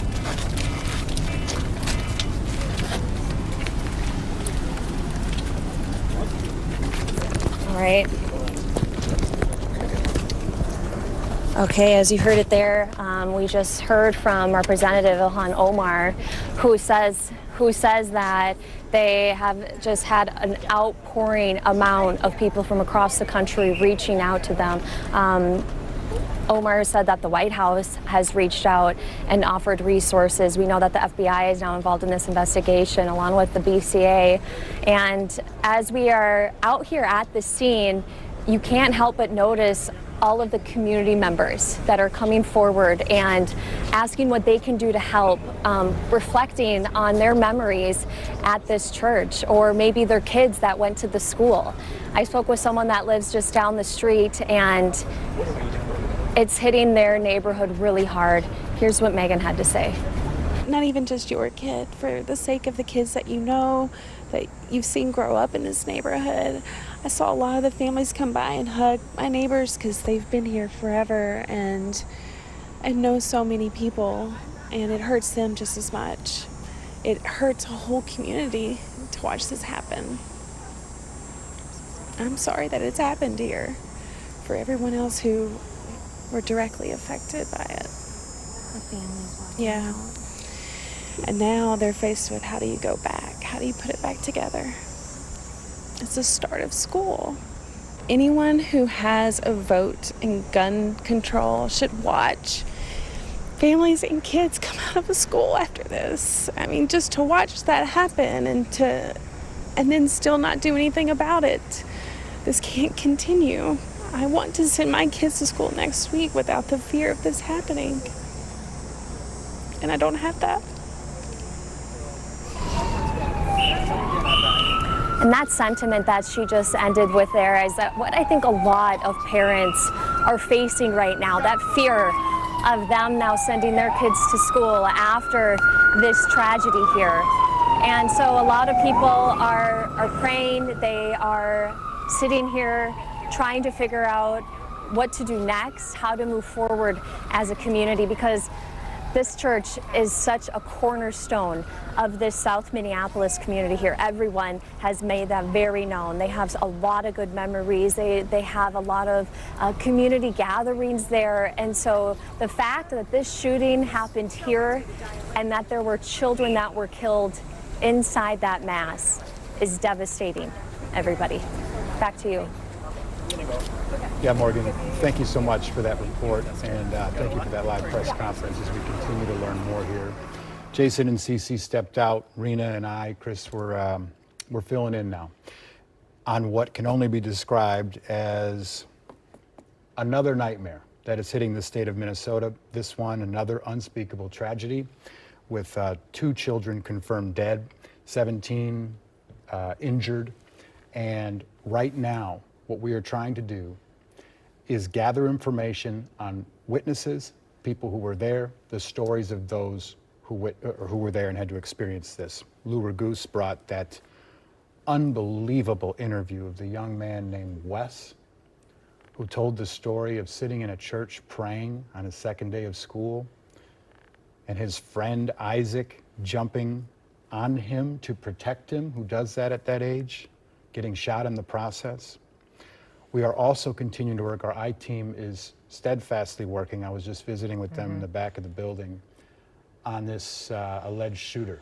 There is a lot going on social media right now and on the internet, and we are doing our journalism by the book to confirm social media accounts, posts, alleged videos. So that is what we are working on right now, and we'll bring those details to you as soon as we get them. If you are just joining us, top of the hour here, let's just bring you up to date on the tragic events of today. A mass shooting at Annunciation Church in Minneapolis. 2 children were killed, ages 8 and 10 years old, 17 others injured, 14 of those children as well, 2 of those in critical. We do know that at HCMC they had 11 patients there, 9 of whom were kids. 4 of those people needed surgery, needed operations, and there are no casualties there. Children's has 7 kids between the ages of 9 and 16 years old, and we have not been given updates on those children, other than that we know one of those kids was actually released. So the tiny bit of good news coming from Children's Hospital today as we work to get more information for you. As Chris said, this was the second day of school. The second day of school, and the kids were in a all-school mass. If any of you have gone to Catholic school, you know. The whole school gets together and does a mass, usually on a Wednesday. Everyone was gathered in the building at the time, and that is when the shooting happened. This young man, as we were learning more about him, from the outside of the building, started shooting into the church through the windows. We have confirmed from police that some of the doors were barricaded from the outside, meaning people wouldn't be able to exit just on one side of the church. And this person was able to shoot many people in the process of that, and then ultimately took his own life at the end. And there are some details that make it all the worse, which is that he used a rifle, probably a semi-automatic rifle. We don't know exactly what gun it was, but he used it. And then he used a shotgun, and then he used a pistol. So he used all the weapons that he brought. There was a smoke bomb of some sort of firework that police said he brought as well. I don't know if that detonated or not. But the name that our AJ Legault and Lou Raguse have confirmed is Robin Westman, I believe 22-year-old Robin Westman. I believe he's 23. Or 23, excuse Yes. me. And this person had a name change, which was originally Robert Westman. And I can say that AJ, via email, has just told us that there is a YouTube account that you'll see going around on Twitter right now that he says he has confirmed is the official YouTube account of this person. So what we're doing is going through and sort of scrubbing these posts and trying to find more information on what was happening there. But again, we're not going to go live with any of that stuff until we get it confirmed here. And pay attention if you are searching for these things online yourself. There are some fake accounts already popping up because that's what people do apparently. So AJ and you, like you said, the entire investigative team is working very hard to confirm which of these things are true so that we can report them here to you. I do believe Gordon Severson is available out in the field right now to give us any new information. Gordon?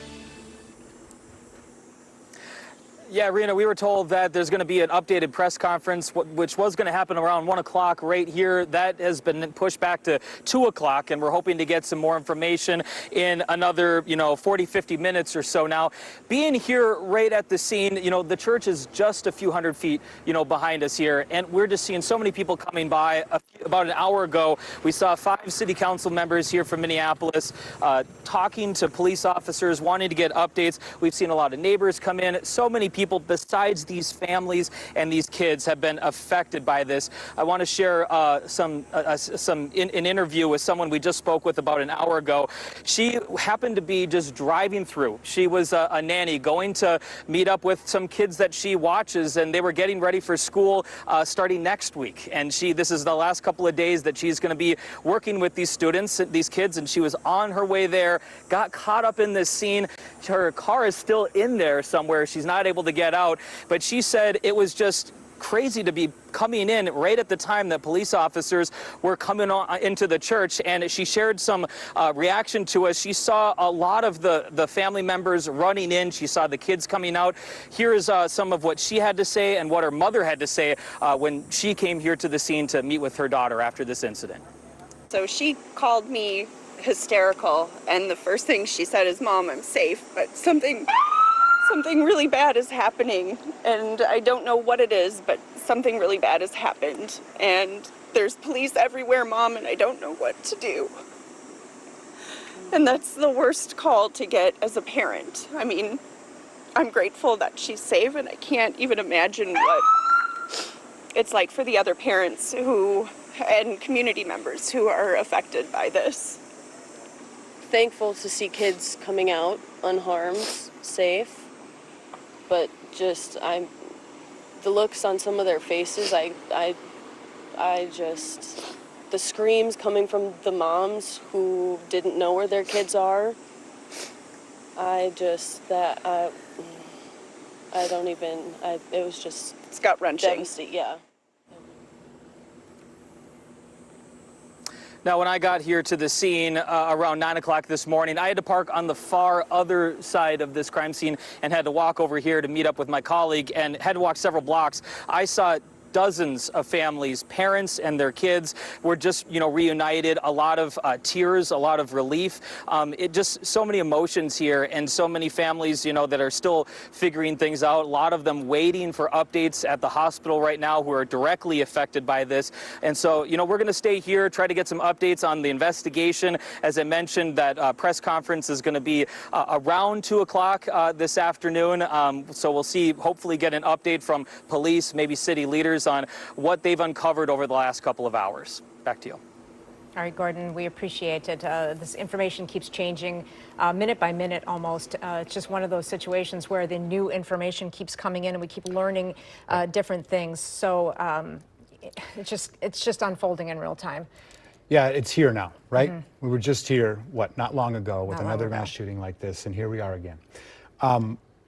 Did you say that other Catholic schools in the Twin Cities were closed today? Yes, they were either on lockdown, and I can't speak for all of them. I only know two for a fact that were either on secure, which is just a way of saying it's like a light lockdown where no one can come or go. The kids would do inside recess, and not really being told anything because there's some kids are so little that how do you even don't want to send panic, right. You don't want to communicate that, you just want them to stay safe. So yes, some Catholic schools I know were on secure or lockdown today. Okay. We also have Jessica Hart, I believe, who's out in the field right now. Is that right, you guys? We have Jessica. We're going to head out to her. Hey, Jessica. How you doing? What can you tell us? Yeah, hey, Chris. We actually just saw a SWAT vehicle roll out here about just 60 seconds ago. So the scene is still active, but some personnel are starting to leave the scene here. Now, I did check in with a fire official who says that they will be here for several more hours. He doesn't anticipate this scene wrapping up any time soon. Now, they have expanded their perimeter quite a bit since we've been here, and they aren't really letting people, they're letting people leave because there's a grocery store right next to us, but they're not letting anyone come in here. So it's pretty quiet where we've been at so far this entire morning. Not much has changed within the last 30 minutes or so. We do have the American Red Cross van just standing, or parked right next to us rather, and they're really just kind of providing some snacks and water to these first responders who have been out here for hours. We have several community service officers also out here setting up tables, keeping a perimeter. They're also kind of walking around in groups. We haven't seen too many officers kind of walk off by themselves. We have seen what looks like a few school officials in lanyards. They're kind of walking down this way toward Lyndale and 54th. Just kind of walking in that direction. We're not sure exactly why. Maybe their cars are parked over there. But it's been a very quiet scene here, which is very different from what it was just 2 hours ago when we had police officers searching this neighborhood with canines going into the back of businesses, just searching for any sort of evidence. We had neighbors just watching everything unfold. One woman we talked with said she wasn't home, but her kids were, and they heard the gunshots. Another woman says she was playing with her grandson outside on the swing when she heard 3 rounds of shots, ran inside her daughter's house, and then minutes later, they started to hear so many sirens. She says she really couldn't put a number on it, but earlier this morning, this entire street was lined with police cars and ambulances, and now you can see it's definitely cleared out quite a bit. You still have police cars here, Parks Police is still here. They're still kind of guarding that front entrance and also a side entrance over here, but it's really quieted down within the last about 45 minutes, Chris. Back to you. Thanks, Jessica. And the one thing that's so different about this terrible tragedy versus the previous one concerning our lawmakers is that there's no active manhunt right now. We know that that threat, at least as much as we know, is over. But what we can't explain right now is why. I don't know that that's a question that will ever get answered. Even if you know there is a motive behind it, there's still no reason why something like this would happen. There's no logical explanation for why something like this would happen. This was the second shooting in the city in the last 2 days. You know, the police force, yes, and HCMC have been very busy dealing with gun violence over the last 2 days, and this has waves of Sandy Hook to me, just with how little these kiddos are. Yes. And they're in the place of what's supposed to be the ultimate comfort, which would be your place of worship, next to the other place of ultimate comfort, which is supposed to be with your new friends in school. I mean, we don't have to lecture the public on how tragic this is, but we're trying to put it into perspective. Can't imagine how every parent feels right now as everyone is sending their children back to school, right? And you're all wondering, okay, so somebody's capable of this. And that's what terror does to you. And we have to be able to fight back psychologically. Ken Martin is the chair of the Democratic National Committee now. He was the head of the Democratic Party, DFL, in Minnesota for many years. He has now taken on that national role. Why do I say this? Because they have a convention going right now in Minneapolis. And he spoke some poignant words a short while ago in Minneapolis, and we have that for you right now. These families woke up this morning to celebrate milestones in their children's lives. Milestones like the first week of kindergarten. We are heartbroken. This is a tragic day for our city and a tragic day for Minnesotans. On the heels of a tragic year where we already lost our dear friends Melissa and Mark Ortman, and it's unacceptable. It's far too commonplace in our nation. It's just far too commonplace. Folks, we need your prayers, we need your faith, and we need leadership to stop this evil.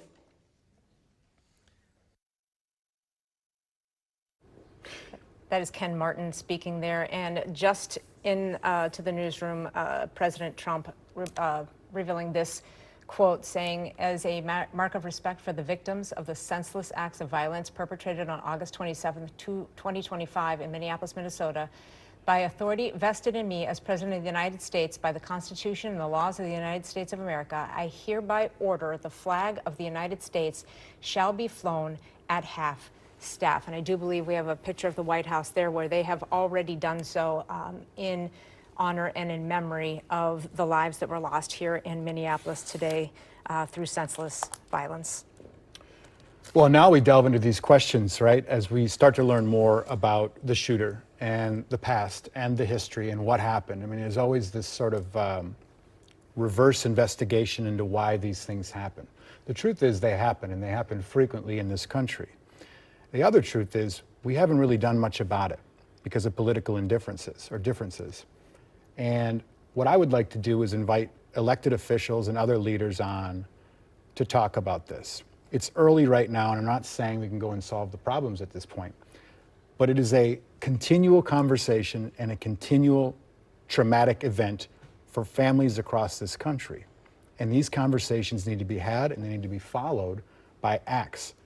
We have to try, because we can't keep doing this. Yeah. Our Ian Russell is out in the field, has been all day now. He joins us now with the latest from where he is at, and I believe you're at HCMC. Is that correct, Ian? Yeah, Rena, we are. We've been here for most of the morning. We got here about 9:15, 9:30 or so. When we arrived on scene, we saw a heavy law enforcement presence. They were out here blocking off, this is South 8th Street that's right here, blocking off the street as these ambulances were coming in from that this morning's shooting. Since then, we've heard some updates from both HCMC here on the number of patients that they have and also Children's Minnesota as well. HCMC has kind of clarified some of their numbers. Obviously, this is a developing situation, so in the kind of chaos of some things, there were some different numbers reported, but they have clarified these numbers now. We do know now that it is 10 total people that are being treated here at HCMC. That includes 2 adults, one with life-threatening or critical, or who's in critical condition, and one who has non-life-threatening injury, and then 6 kids who are in critical condition, and 2 of them with non-life-threatening injuries. They told us earlier, HCMC did, that some of those ages range between 6 and 14 years old. Children's Minnesota has sent us a statement in the last 20 minutes or so now saying they have 7 total kids that they're treating, aged between 9 and 16 years old. So obviously, a couple different places around the metro are helping out and treating some of these adults, and majority children that are being affected by this, who were shot in this attack here. And just such a senseless tragedy. That's what we've heard from so many folks who are walking out and around here at HCMC. Is just, it's despicable, it's awful, it's a horrific thing to think about. We just talked with some Metro Transit folks who got off the bus, who were walking down a little bit further, who were asking some questions about this, and just, they were in disbelief. They said this is everywhere right now. They were seeing it in news in their home states, and just how awful this is to hear of something like this, especially when it's talking about kids being affected by something like this. So obviously just a horrific, tragic situation here going on, and these doctors, and thankful to them, who are working so diligently and so hard to treat these kids and these adults for their injuries here, and hopefully get these kids out of the hospital soon, guys. All right, Ian, thank you very much. Appreciate that report, and you're absolutely right. You can't imagine what it's like for those staff to hear that there was just a mass shooting at a school, at a church, and we're going to be intaking, we don't know how many patients. And they just did that. That's just an unbelievable thing that they had to go through. We do have a statement, though, that was in from Children's Minnesota, if we want to put that up. And they said, essentially, today, children between ages 9 and 16 were admitted to our hospital for care. As a result of the tragic incident this morning, 1 patient has been discharged. That is wonderful news. Our thoughts are with all the victims, their families and loved ones in our communities who are impacted by yet another senseless act of violence.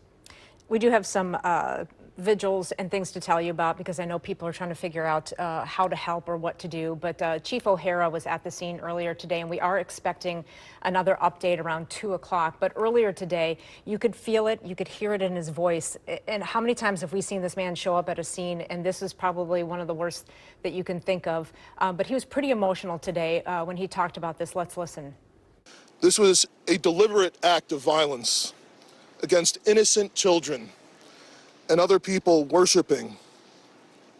The sheer cruelty and cowardice of firing into a church full of children is absolutely incomprehensible. Police officers from the Minneapolis Police Department immediately responded, entered the church, and attempted to provide first aid and rescue some of the children that were hiding throughout the building, while other first responders came and EMS responded to rush victims to nearby hospitals. 2 young children, ages 8 and 10, were killed where they sat in the pews. Their parents have been notified. 17 other people were injured, 14 of them being children. 2 of those children are in critical condition. The coward who fired these shots ultimately took his own life in the rear of the church. Our hearts are broken for the families who have lost their children, for these young lives that are now fighting to recover, and for our entire community that has been so deeply traumatized by this senseless attack. The chief took questions afterward. He answered every question that he got, and he answered it sincerely. And I mean, what an incredible press conference. You just never think you'd have to cover something like that, let alone go through it, be a first responder there.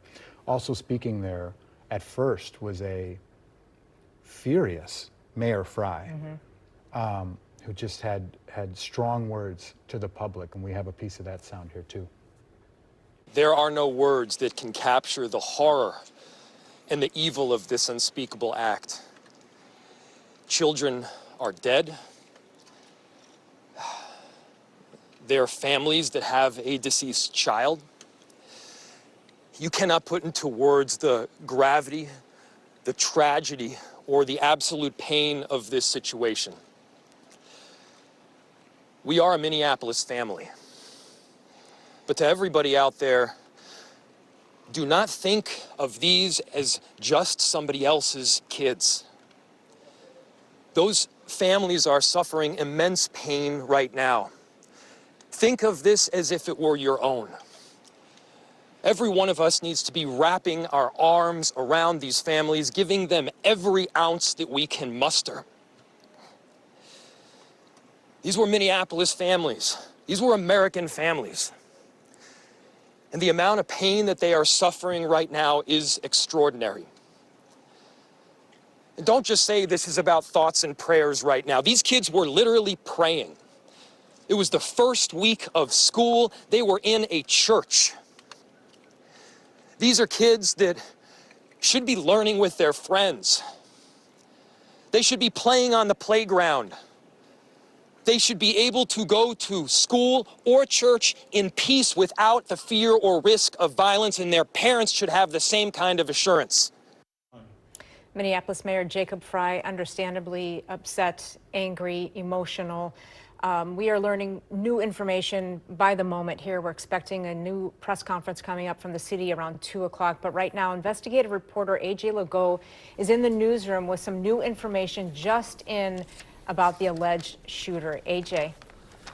Yeah, what we're learning is he did leave behind a series of videos on YouTube that have since been taken down. They appear to be a manifesto. There's video of sketches that show like a hand-drawn sketch of Annunciation, and most of the notes that are in there are written in Russian. They use Russian letters to spell out English words. It's not the word in Russian, if that makes sense. It's a Russian letter that spells out an English word, and there's a hand-drawn sketch of the school or of the church that says in Russian, Annunciation from memory. We're not going to be showing you most of the videos that we found online. They are extremely violent. They reference suicide. And what we've been able to translate from the notes that were put online right now indicate that this suspect had a long-standing fascination with school shootings, with school shooters, and seems to be definitely dealing with a whole lot of stuff right there. As I said, the videos and writings that we're seeing online deal with violence, they deal with suicide.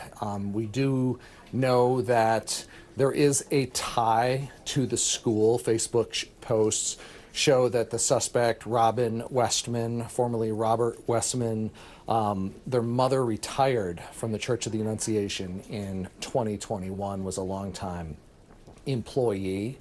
Court records, they show that in 2019, the parents of Robin filed in Dakota County to have the name Robert changed to Robin because, and I'm quoting here, minor child identifies as a female and wants her name to reflect that identification. Now, as I said, much of the writings that we're seeing online appear to be this hybrid, they're written in hybrid Russian, using Russian letters. And I'm just reading my notes here, but in the journal we see Robin uses Russian to create words in English, meaning the words aren't actually in Russian, but our team has been able to translate them, matching the Russian alphabet to figure out the words that the letters spell out in English, and we're working our way through that right now. Right. So AJ, this is a remarkable discovery, and like I said, we're just talking back in your office talking to you guys about this. First of all, can you tell people how you were able to authenticate that the YouTube page is legitimate? We have authenticated that law enforcement is looking at this YouTube page as authentic, as belonging to the suspect, Robin Westman. And then we know that those posts that you're looking at, one of them was a video that had racist, homicidal, suicidal sort of maniacal talking over all of these mass cache of weapons. But some of these things were posted at 9 a.m., correct? Which would have been a half an hour after the call to the shooting. From what our analysis can show is it appears that this video was posted at 9:09 a.m. Central Time, which, you know, we know the shooting happened sometime shortly, right around 8:30. Police were on scene by 8:40, 8:45 in that window. We haven't positively confirmed that the video was scheduled to be posted after this incident, but that is what early indications certainly look like, Chris. AJ, you talked about a manifesto. What I was seeing online earlier was more like a letter to parents, but is that something that was false? And when you say you were decoding some of this stuff, what kind of things were you hearing or were you seeing?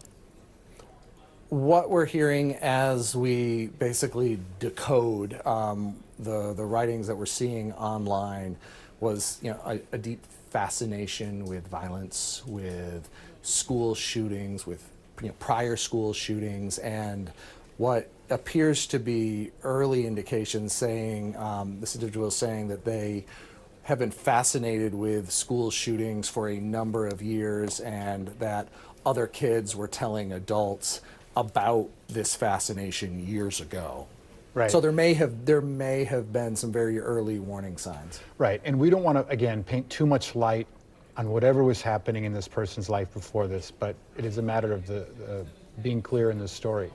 What yeah, we definitely don't want to glorify in any way what this individual did, because it does appear that this person was fascinated with what they could learn from prior school shootings that we've seen in this country. And, you know, that's where we certainly, as journalists, want to be really, really careful.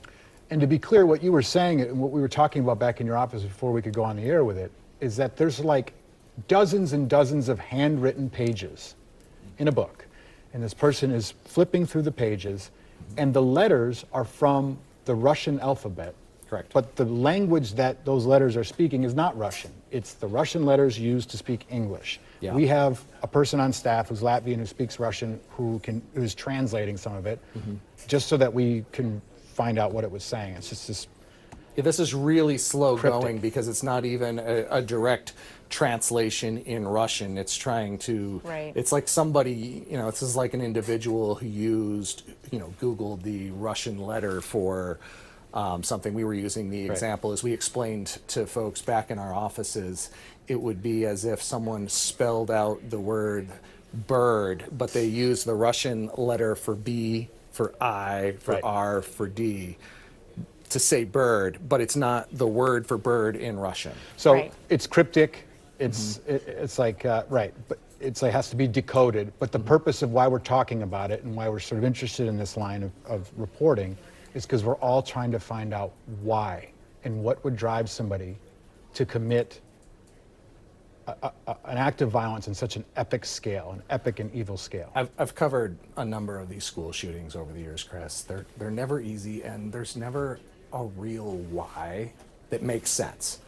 There'll be a why in that person's head, and sometimes you're able to glean some of what they were thinking, but it never really makes direct sense. Right. That's exactly right, AJ. And you made a good point where this person may have potentially been obsessed with prior school shootings, and that's why when we report on these, you said we're not going to show you some of this video, and I applaud that, because sometimes I don't even like saying these people's names because I don't want them to get the attention that someone else potentially sees and says, I want that for myself. Or the attention that they sought. Right. Yeah. Absolutely. You know, AJ, we appreciate it. We know you got lots to do, so we're going to let you go back to your reporting, and we'll hear back from you in just a little bit. All right, talk to you soon, guys. Thanks, Thank AJ. you. We're going to head out to the scene right now where Lou Raguse has been all day long talking to folks there on the scene, and he joins us now with the latest. Lou? Well, things out here are starting to slow down a little bit, and traffic is starting to resume. The area behind us is still blocked off as police and other investigators continue to work there. One part, you know, amongst the many layers of this that is really unsaid so far is just how hard cases involving kids are on those investigators and first responders who have to, actually deal with it head on, unlike us reporting on it from back here. So many of them put on such a hard shell 99% of the time, but when things involve kids, there's nothing that affects them more than something like this as well. I've been helping AJ confirm a lot of the things that you guys just finished talking about, and I will just add to these videos that we've seen and reviewed that have been posted by the shooter are just absolutely ridiculous, including things that are racist and anti-Semitic and you name it.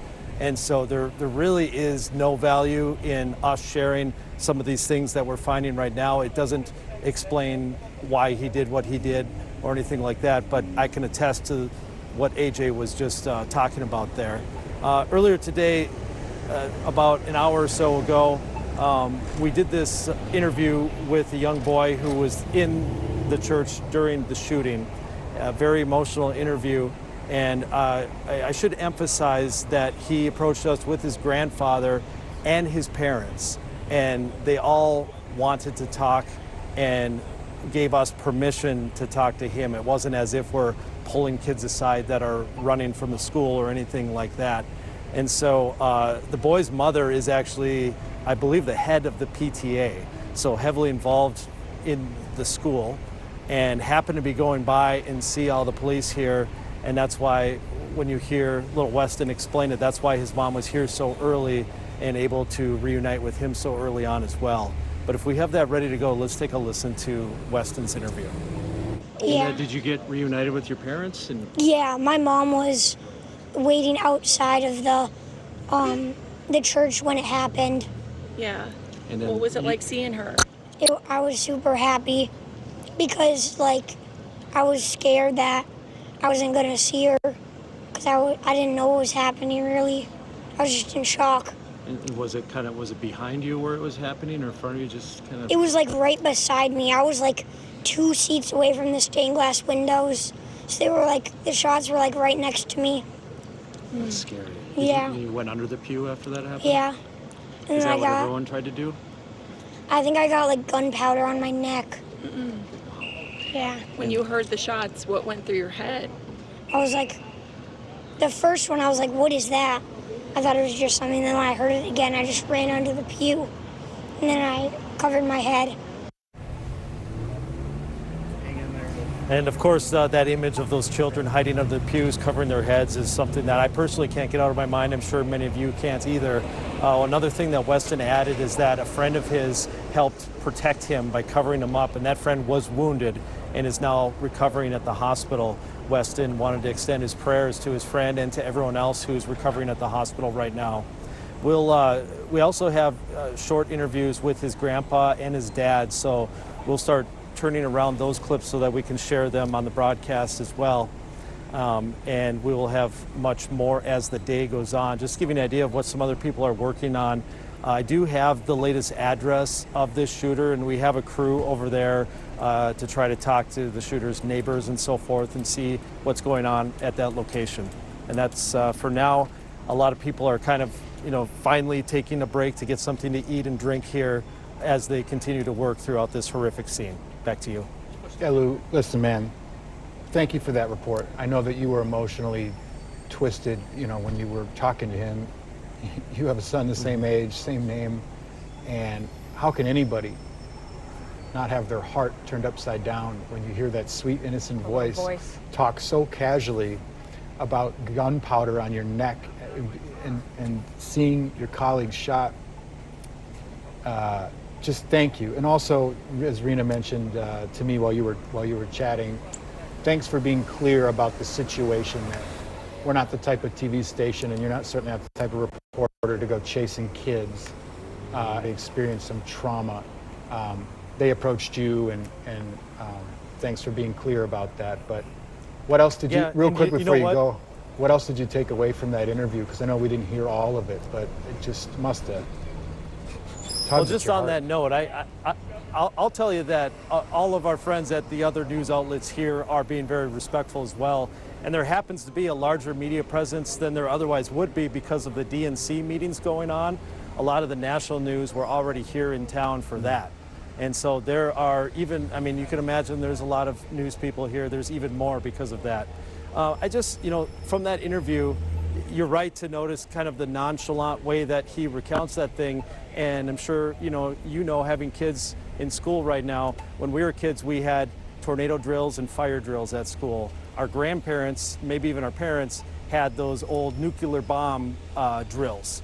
Well, kids today have active shooter drills, and it's just heartbreaking that they have to have such a thing. I think of that every single time that my kids tell me about it. Thankfully, they do, so that they are as prepared as you possibly can be when something like this happens, happening so close to home here. But just the way that it's a part of their everyday life, and then now that this shooting has happened here, that kids like Weston and all the rest of the student body are going to have to live with that. They're going to have to, at some point, come back to school. And, you know, you just think about the days and weeks and months ahead and how difficult that's going to be. That's just a whole other layer beyond just the immediate recovery that the wounded will have to go through here. Absolutely, Lou. And you know, you hit the nail on the head when you say, you know, other news outlets are being respectful as well, because of course they are. We all live in this community too. I used to live in that neighborhood. We all have kids that go to school, and we shop at the same grocery stores. We go to the same churches. We care deeply about this community, and you showed that wearing your heart on your sleeve today, and we really appreciate it. Absolutely. All right, we'll check back in with Lou a little bit later. We are waiting on a press conference. It should happen in under an hour, about 50 minutes from now. I also want to speak about the bravery of that young man. Oh my gosh. I mean, it's hard.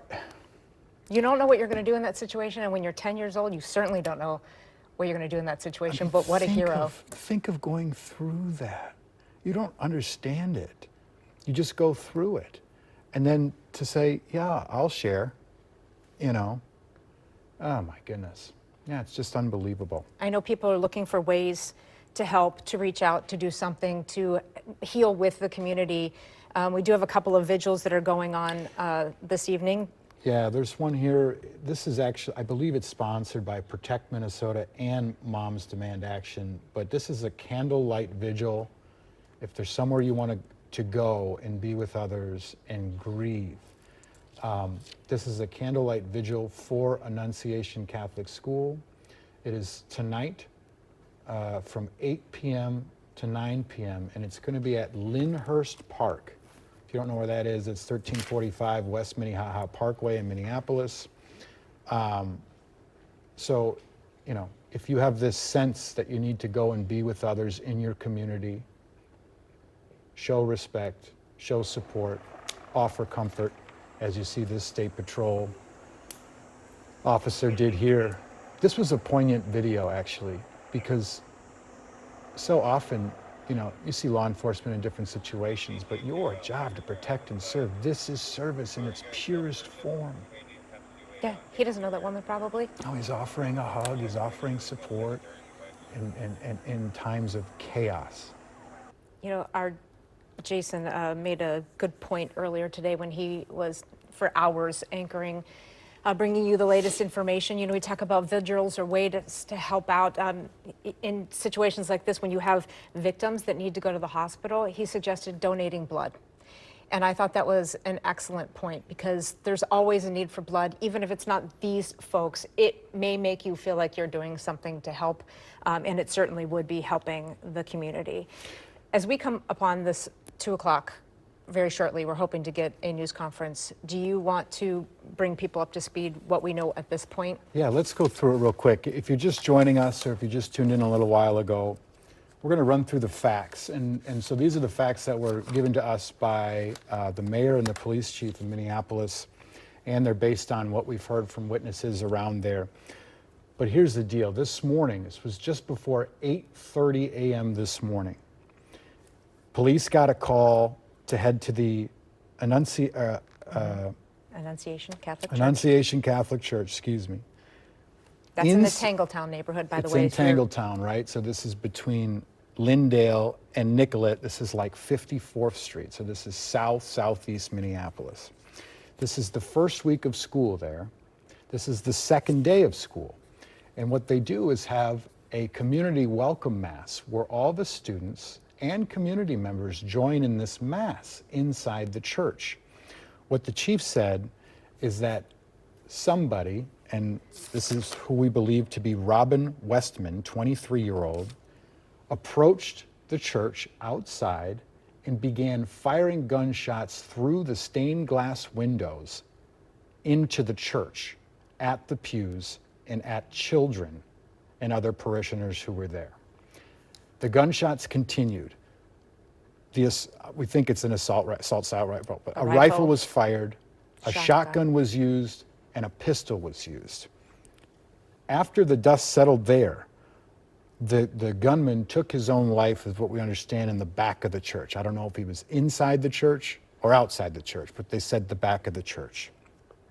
There was a car that the gunman had driven to get there. Again, when the dust settled, 2 children were confirmed dead. One 8-year-old, one 10-year-old. 17 other people were injured. 14 of those were children.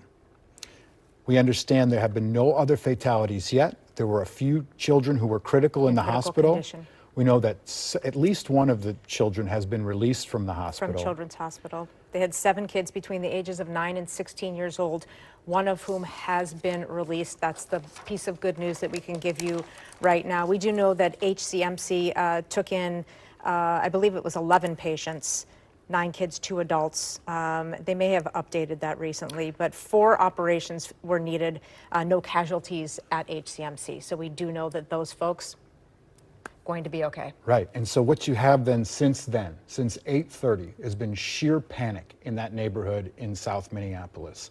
You have parents that had to find out that their children passed away. Others had to find out their children were hurt. Others finding out their children and loved ones are okay. And you have that emotional trauma to deal with there at the situation, at the place there. Since then, we've been trying to do a little more diligence and find out why, right?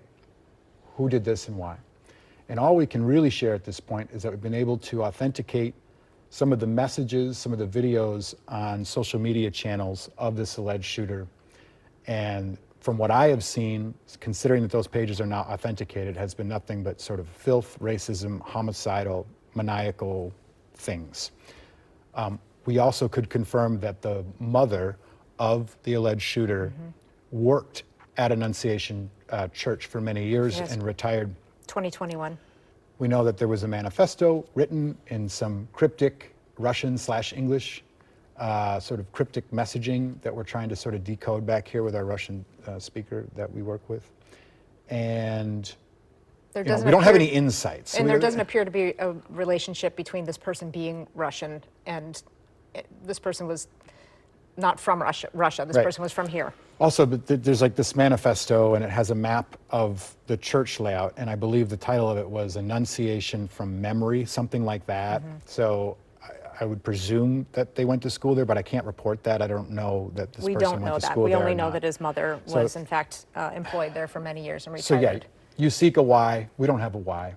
I don't know if we'll ever have a why. There'll never be a why. It just, there's no, there's nothing rational here. So we do have Ian Russell, who is out on the scene right now. So let's head to him and see if he has any new information at HCMC.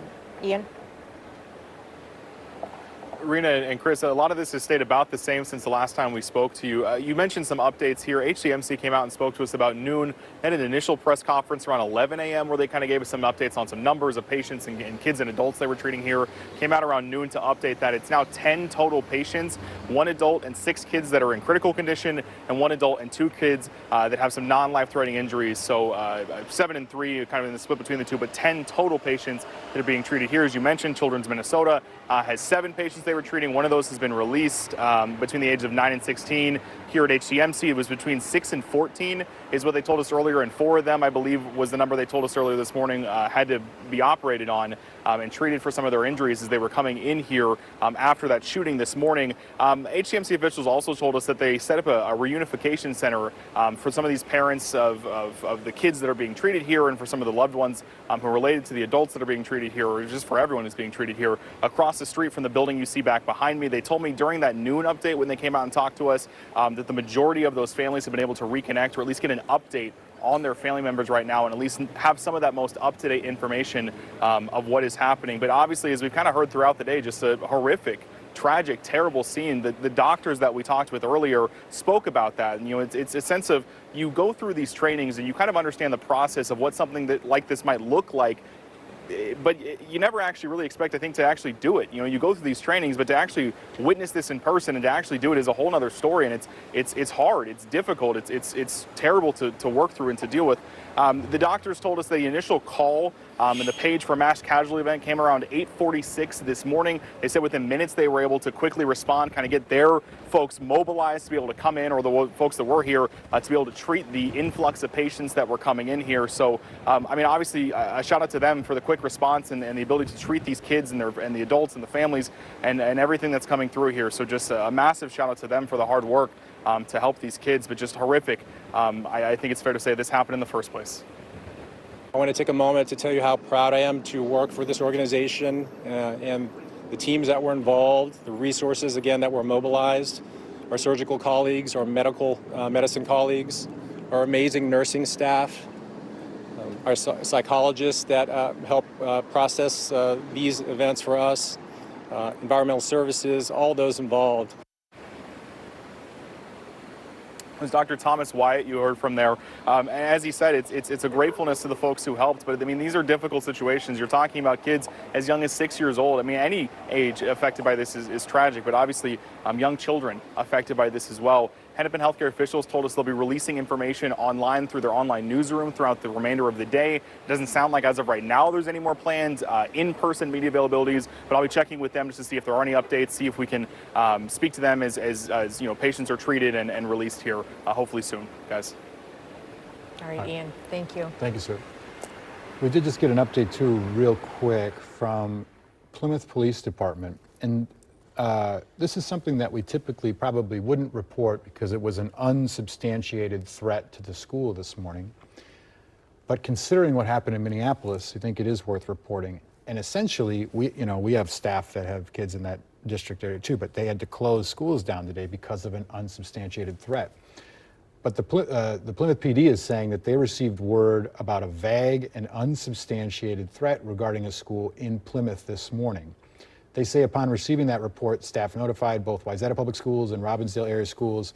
Upon further investigation, police have no reason to believe that there's any credible threat to any schools in Plymouth. But they're going to maintain regular police coverage in Plymouth, and they're going to continue providing extra patrols in those schools. But this is based off of what happened this morning in Minneapolis. So even if it's unsubstantiated, even if there's any threat, you have to take it seriously. And I'm sure parents in the district want to know as much information as possible. You mentioned a prayer vigil earlier. Annunciation saying that there will be a prayer vigil tonight at 7 p.m., but that is actually going to happen at the Holy Angels Gym, which is at 6600 Nicollet Avenue South. So they are holding a prayer vigil at 7 p.m. in the Holy Angels Gym. Let's go back out to the scene now where Jessica Hart is standing by. She has been there all morning. I know things are slowing down there, Jessica, but what do you have and what do you know?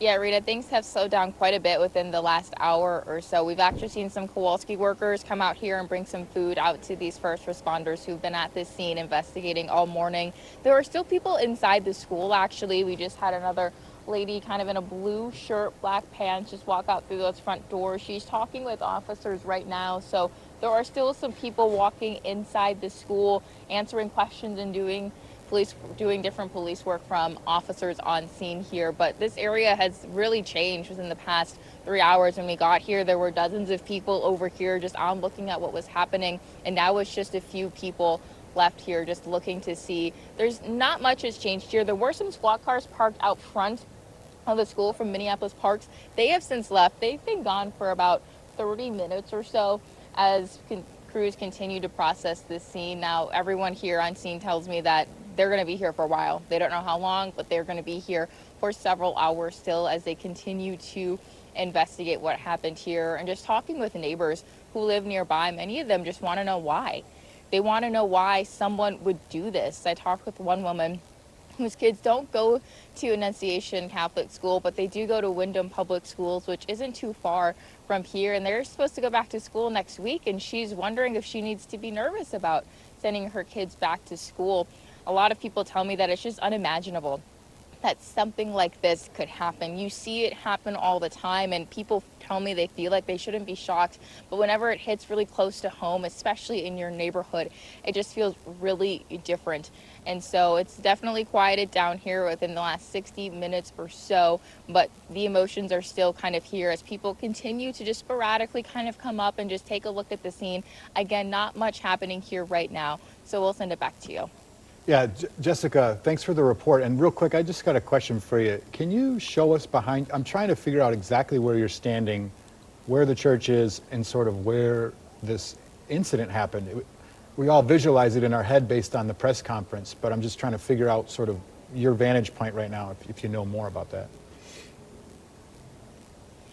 Yeah, so Chris, we're at the intersection of 54th and Lindale, so we're not too far from where the church is. So this is kind of the school right here, and you actually can't see the church from where we're standing. So if the school's right here, the church is right over there. It's kind of next door, and that's where we also seen a lot of police kind of stationing out in front of. So it's really close to the school here, just maybe a block or so that way from our direction, but we're right here at the intersection of 54th and Garfield.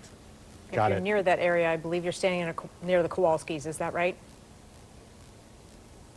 Yeah, we're actually in kind of the back lot of the Kowalskis. This is kind of the same spot that we've been in all morning. We actually were kind of down here on the corner, but police have kind of expanded their perimeter throughout the day, so they've pushed us back a little bit. So we're just standing along the fence line right here, so we can still give you a visual and kind of keep an eye on what's going on at the front of the school, because every now and again we'll see officers kind of walk in and people walk out. So we are closer to the scene than what we were maybe about 2 hours ago, and they pushed us further back.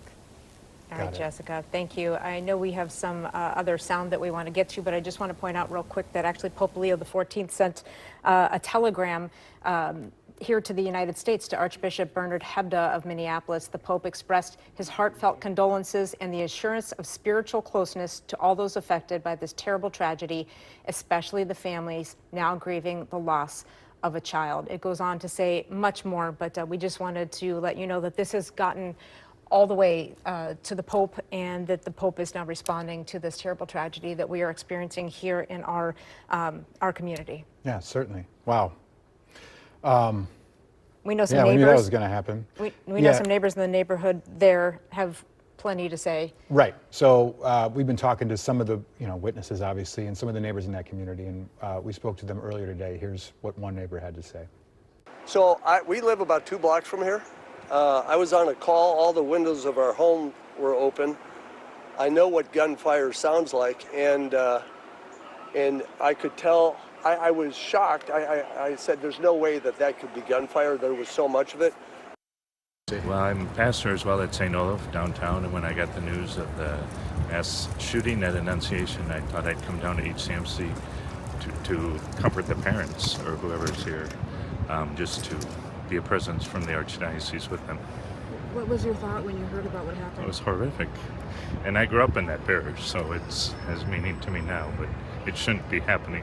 And what happened on 8th and Hennepin this morning and Lake Street yesterday, something's got to happen here in the city to stop this. And that's the question that everybody's saying. Something's got to happen to stop this, and it's an incredibly complex and difficult thing to attack, and we will get to this with our coverage certainly in the coming days. But it's just a theme that you keep hearing because we keep covering these tragedies. Nothing gets done because we keep reporting and we keep saying the same thing, that something needs to get done. Yeah, well, it's a complex thing, and we don't know how this person got his weapons too. We do have a Second Amendment in this country, and we just don't know yet. So it's hard to speculate. We're certainly not going to speculate from here. We do have a tweet, I believe, from former President Barack Obama. I'm reading this cold right now, but here's what he had to say. This is from 1:09 p.m. I don't know if that's East Coast or Central, but it's recent.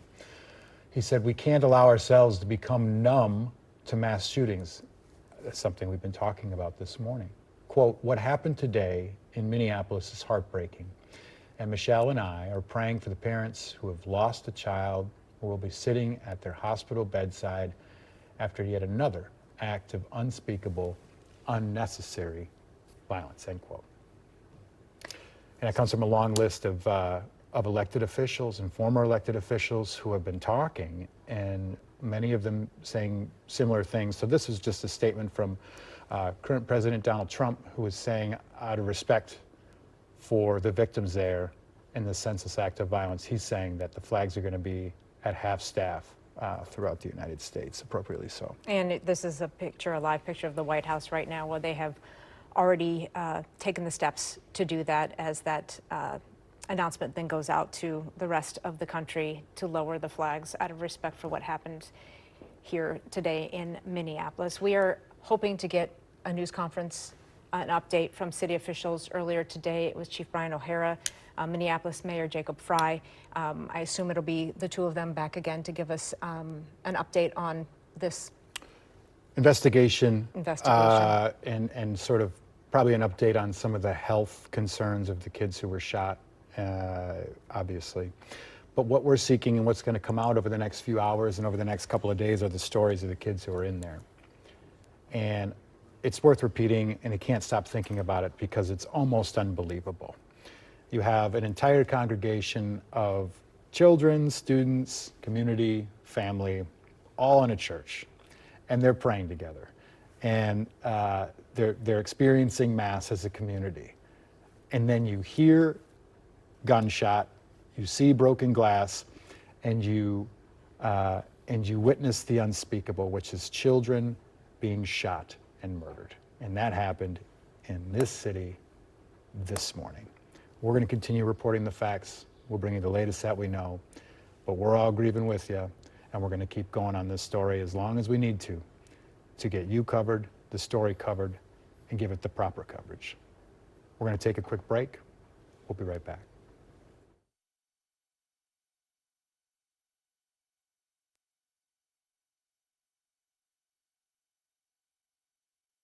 Ages 8 and 10 were killed and 14 students were hurt after a gunman opened fire at the Annunciation Church. They were attending an all-school Mass for the K-8 school that is connected to the church. The service was commemorating the start of the school year, which just began on Monday.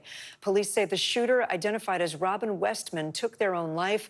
They allegedly used multiple weapons, including a rifle, handgun, and shotgun, to fire into the church through the windows. One student who is just 10 years old told us about what he saw inside as the shooting unfolded. Well, it was like shots fired, and then we kind of like got under the pews. It kind of, they shot through the stained glass windows, I think, and it was really scary. What did you do after that? Well, we waited like 10 to 5 minutes, I don't really know. And then we went to the gym, and then the doors locked just to make sure he didn't come. And then we waited in the gym for more news, and everyone was okay. Or most people were okay. Who are you? My friend got hit in the back. Did he go to the hospital? Yeah, he went to the hospital. What went through your mind when you saw that? I was super scared for him, but I think now he's okay. NBC News correspondent Adrian Broaddus joins us now. Adrian, it's so hard to even hear that. In addition to the 14 kids who were hurt, we should mention there were also 3 adults who were hurt. What do we know about their conditions right now? Yeah, those 3 adults who were injured, bringing the total to 17 people shot, as you mentioned, 14 of them children. The state of the injuries is still unclear. We are expecting an update within the hour from Minneapolis police, but based off of what we heard from hospital officials earlier this morning, we heard from folks with the Hennepin County Medical Center. That is a level 1 trauma center there in Minneapolis. 11 of the 17 patients went to that hospital there, 4 of them requiring surgery. The spokesperson saying the ages ranged from 6 to 14 years old. At least 7 who showed up at the hospital were in critical condition upon arrival. And when we heard from the chief of police earlier today, he said the shooting happened outside of the church. The shooter fired through the windows of the church, striking people who were sitting on the pews. And that 10-year-old who we heard from saying he hid under the pew, talked about training for active shooter situations. Never at the church, though, always at the school. The school is connected to the church. You can see there on the map here, it's about a block away. It's really like neighbors, the school from my memory, neighbors, the church. And Adrian, we mentioned the shooter's now been identified. What more do we know about that person? Yeah. Top senior law enforcement officials have identified the person as Robin Westman. Now, earlier in the day when we did hear from police, they said the suspect was in their early 20s with a limited criminal history. NBC News has confirmed with those law enforcement officials that the suspect left behind multiple videos posted online with writings that reference suicide, quote, extremely violent thoughts and ideas, plus an apology to their family, and a handwritten sketch of the interior layout of a church. Now, it is unclear if the church in that sketch was the church where this horrible crime took place this morning. Adrian, you've spent hours reporting on this. We've seen parents reuniting with their children. Just such a traumatic event. I wonder what more are we hearing from people who were involved this morning? You know, Kate, I've been trading text messages with friends and family who live in Minneapolis. I used to live there 7.5 years. One friend said she heard the gunshots, but she thought it was construction happening in the area. So she loaded up her children and took them off to camp. For the students there, this was their first week of school.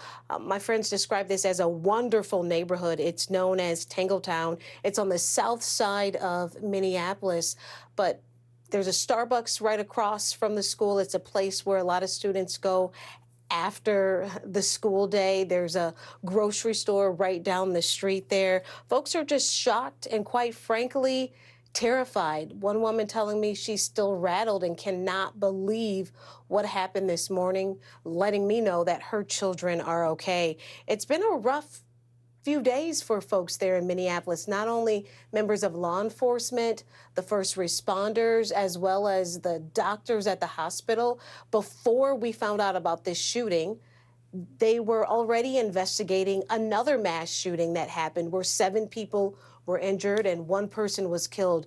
Police have said those crimes were not connected. But watching the chief of police talk today, Kate, really struck me. I've interviewed him multiple times. We've seen him brief the media, but he was almost grasping for his words as he was overwhelmed with the emotion. And even the mayor, Jacob Fry, we've heard from him, we've interviewed him. He was almost furious as he described what happened there today. And this comes less than 3 months after State Senator John Hoffman and his wife were shot. They're still recovering. And State Representative Melissa Hortman and her husband were gunned down in their own home. So a lot of healing there needed in Minneapolis. For sure, Adrian, thank you. We know President Trump has also ordered flags at half-staff in memory of the victims, and we're told that he's been in touch with the governor of Minnesota as well. The Nevada governor now says the state has been the target of a massive cyber attack. It began early on Sunday, causing state offices and agencies like DMVs to close for a 3rd straight day this week. The governor's office also says the attack has closed down some state phone lines and websites. NBC News correspondent Steve Patterson joins us now on this story. So, Steve, what do we know about who or what or why this attack happened? Yeah, Kate, just to be clear here, as you mentioned, government services like Health and Human Services was impacted. Some websites were taken down. IT services went offline for a little while. The DMV, as you mentioned, still shut down. Very annoying. But I want to say the Nevada state government confirming that no personal data was impacted, right? That was sort of the worst case scenario, that your tax data, that your social security number, which lives in some of these databases, could have been impacted. But yeah, the scariest thing about all of this is we have no idea who did this. At least the Nevada state government isn't saying. We know they have a criminal investigation that is now open. We know the FBI is working on this. We know CISA, which is the cybersecurity agency, also investigating what happened here. We just simply don't know who did this. Kate? And Steve, obviously it's had an impact there in Nevada. Could this happen? This is maybe the big question, right? Could this happen in other states as well? Do we know? Yeah. Part two of the scariest thing about this is it already has happened in other places. Just recently, earlier this year, St. Paul, Minnesota, similar target of a cyber attack. There's a few famous cases. Oregon in 2020, a whole county went down to a cyber attack from there. The 911 dispatching in Baltimore went down in 2018, very famous case. The point is, this can happen anywhere. Just like a city is susceptible to a bomb, so too is the cybersecurity of any place that is connected to the net. It's just about staying in touch and staying ahead of the cybersecurity measures. Kate? Yeah, Steve Patterson, I feel like we are reporting on these issues much more often than we used to. Really appreciate it. Thanks so much. Let's turn now to your money. And we mentioned at the top of the show, President Trump putting new pressure on one of America's largest trading partners. Today, exports from India are facing a massive tariff spike, 50% now. The U.S. imports many products from India. That includes textiles, machinery, chemicals, even gems and jewelry.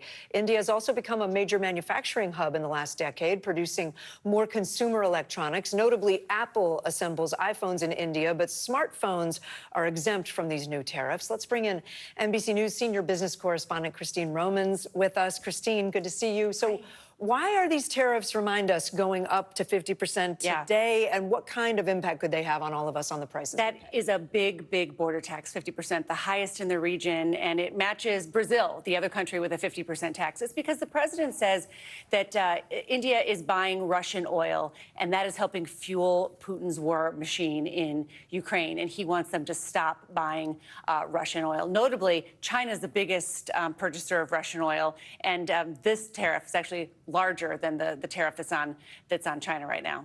And as far as what's going to be affected, we mentioned iPhones earlier being manufactured. Is that affected or not? Yeah, no, there's an exemption. Apple has an exemption for iPhones, but there are other electronics. There have been more manufacturing done there over the past years, as many companies have been moving away from China because of pressure from the U.S.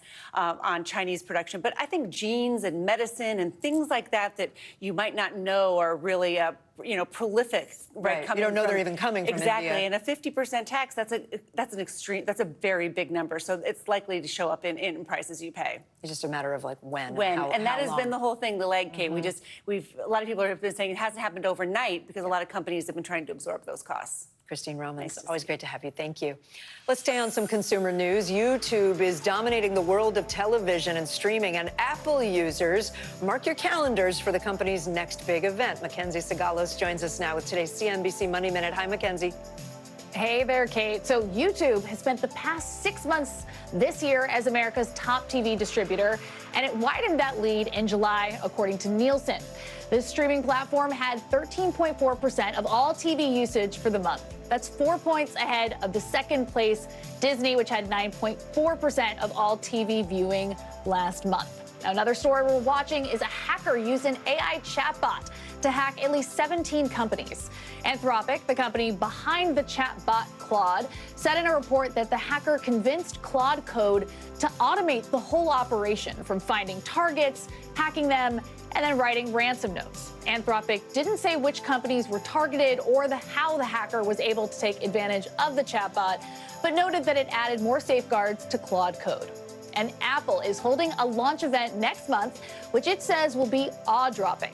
Apple is expected to release new iPhones, as it usually does in September, just in time for the holiday shopping rush. This year's model would be the iPhone 17. Analysts expect to see updated processors and specs, including a new slim version that trades battery life and cameras for design and a lighter weight. Okay, I'm good with my 13. Thank you, Mackenzie Sigalos. Thanks. Still ahead, Cracker Barrel reversing course, bringing back its beloved logo. How the chain is explaining the move, and other changes still in the works. That's coming up on NBC News Daily.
on the air with fast-moving developments. Those inflation numbers, there's a lot in the weeds here. We don't love to live in the weeds, but Christine Romans does. She's joining us now to help us understand it. Egg prices spiking, as anybody who has eyeballs that has been to the grocery store has seen. What does this mean for people? Cheap AI. Talk to me like I'm me, and you know me. How big of a deal is this? We've managed to arrange a beautiful full moon. I get it. Wouldn't do this for just anyone, Hallie. I want you to just vibe in the moment. A beloved Southern eatery is barreling through a controversial rebrand. The country-themed restaurant Cracker Barrel announced on Tuesday that it now plans to keep its original logo. The move comes after the restaurant chain, you may have heard, announced a simplified new logo that sparked severe backlash and caused the company to lose nearly $100 million in market value. Joining us now is NBC News business and data correspondent Brian Chung. It just feels like we were just talking about this, I think, yesterday, about they were going to have this brand new logo, was simplified, and now back. Yep, and it's because of the public backlash and the company saying that they're going to revert to the original logo, which includes not just the barrel from the Cracker Barrel name, but also Uncle Herschel, who's the man seated on that chair. Again, they tried to simplify that logo as part of an effort to try to bring in younger people into the restaurant, and clearly people didn't like that very much, so they're reverting back to the old logo. The company saying in a statement, if the last few days have shown us anything, it's how deeply people care about Cracker Barrel. And again, this announcement was made by Facebook late last night, and it just kind of concludes a few days of whiplash for this company, which also suffered on the stock market, but their shares have since recovered. Can I just say the cynic in me is like, did they do all of this just to get attention? But probably not, right? Because they've taken a hit. Well, they took a hit, but actually, to your point, the stock is actually now higher than it was prior to all of this. But it's worth pointing out that the president even got involved. The president saying on Truth Social prior to them announcing that they would be going back to their old logo, saying they needed to go back to the old logo. And then after they made that decision late last night, the president posting on Truth Social again saying, congratulations, all your fans very much appreciate it. No word on whether or not the president has a preferred item at Cracker Barrel. Okay, Brian Chung, I get it. Thank you. We'll call it one small step forward in the space race. SpaceX is celebrating the successful launch of its massive Starship rocket after back-to-back delays. There's a buoy. There's a splashdown. This was the 10th test flight for the world's biggest rockets. SpaceX CEO Elon Musk hopes that it will one day carry humans to Mars and help NASA return to the moon. NBC News correspondent Marissa Parra has more. Yeah, I have been watching every single Starship test flight this year, and if you have too, then you know why I was on the edge of my seat. But last night's test flight 10 was nothing short of a major comeback for the company. I want to run through first the major milestones that we saw met one after another. We saw those test Starlink payloads deployed from a Pez-like dispenser type of door. We also saw the Raptor engine relit in space for the first time. And this is a big deal because it's not just their first time seeing this. It's not just a major feat of engineering, but this is really important when it comes to that larger objective to use Starship to bring humans to Mars one day. We also saw some other really interesting things. We saw intentional removal of heat shield tiles. We saw an intentional loss of an engine with Super Heavy booster. Those two things were done just to push Starship to its limits. To the point of failure is something that they are often doing with all of these experiments. But both Heavy booster as well as the ship held up with both of those experiments. And this is something that's quite remarkable when you think about the kind of year that SpaceX has had, right? Flight 7, Flight 8, Flight 9.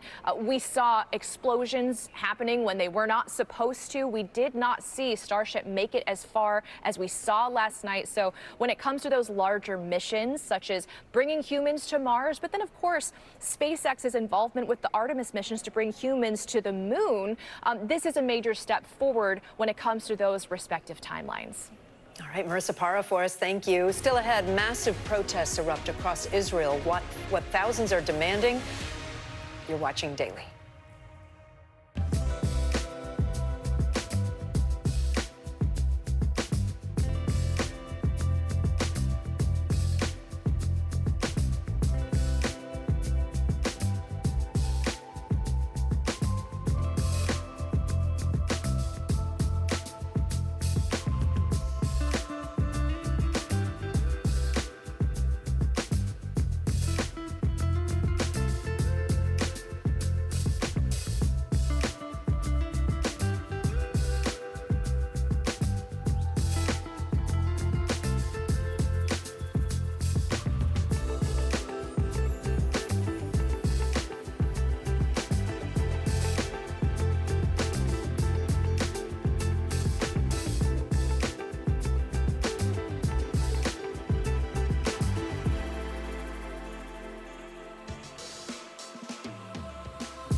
NBC News Daily.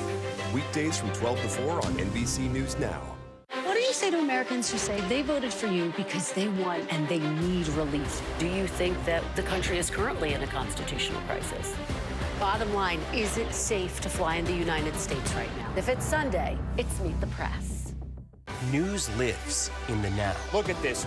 You can't even see anything anymore. Let's break down what we know. You gotta see this. News for the generation of now is NBC News Now.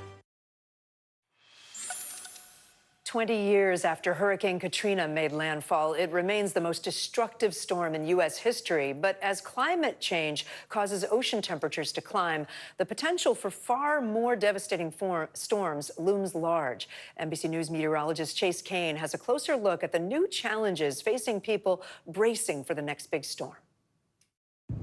In just this small area of about 5 or 6 city blocks, there are right now about 19 or 20 deaths in just that small area. That's me as a young reporter covering the most destructive hurricane in U.S. history. Katrina caused more than $200 billion in damage and killed nearly 1,400 people. And in the 2 decades since, our oceans have gotten even hotter as a result of burning oil and gas.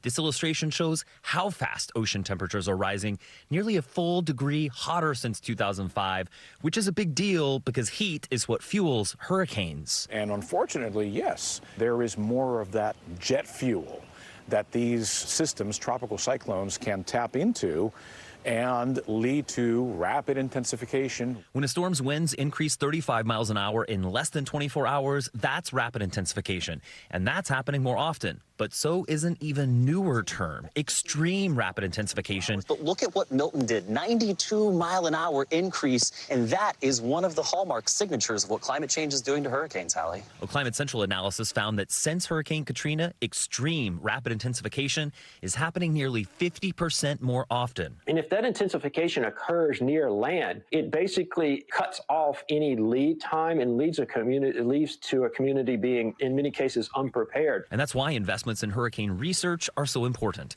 helping forecasters at the National Hurricane Center keep pace with how an overheating planet makes storms more intense and wetter, too. Every hurricane contains more moisture than it would have without climate change, and that means the rainfall associated is in every case stronger than it would have been.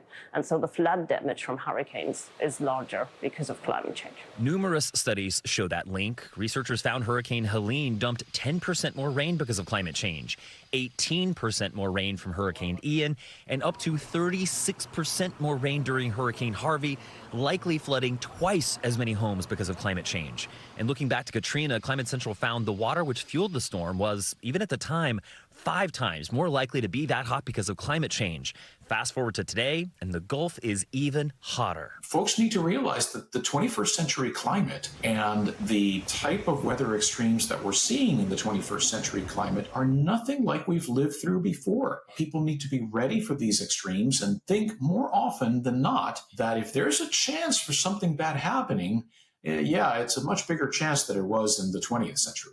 I'm NBC meteorologist Chase Kane. Chase, thank you for that.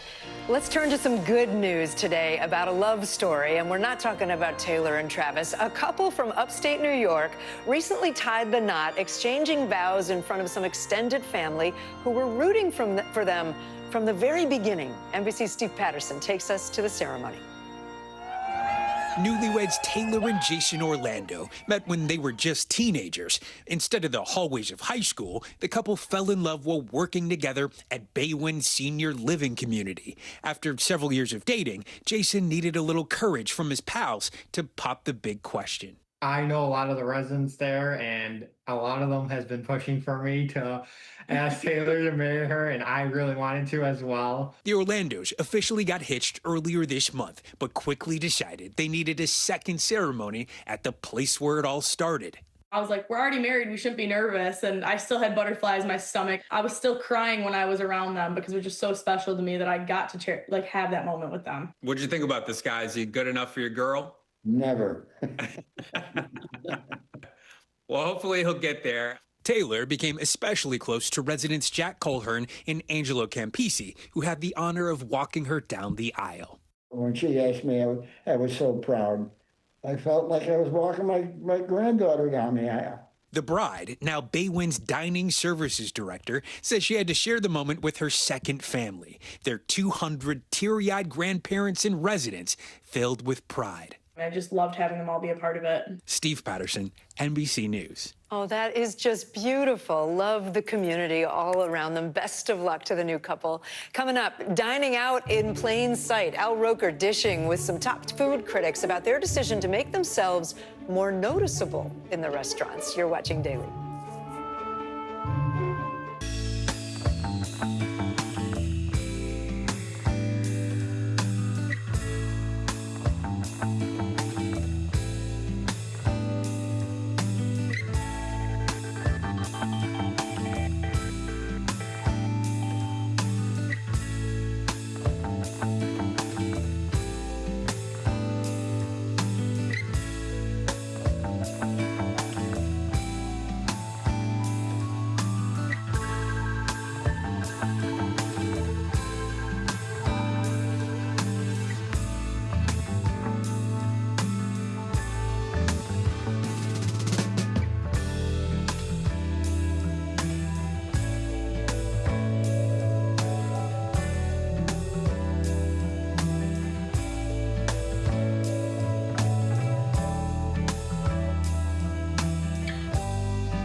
Taking over the helm of a 75-year-old broadcast, it's a great responsibility. The best reporters in our business know how to listen. And when you listen, you get the truth. For NBC News, I'm Tom Yams. And that's what we do every night. Hey, I'm Hallie. We are coming on the air with fast-moving developments. Egg prices spiking, as anybody who has been to the grocery store has seen. What does this mean for people? Cheap AI. Talk to me like I'm me, and you know me. How big of a deal is this? Bottom of the hour now. Here are some of the stories making headlines on NBC News Daily. Travelers at the Santa Barbara airport got a scare yesterday when a jet bridge suddenly collapsed.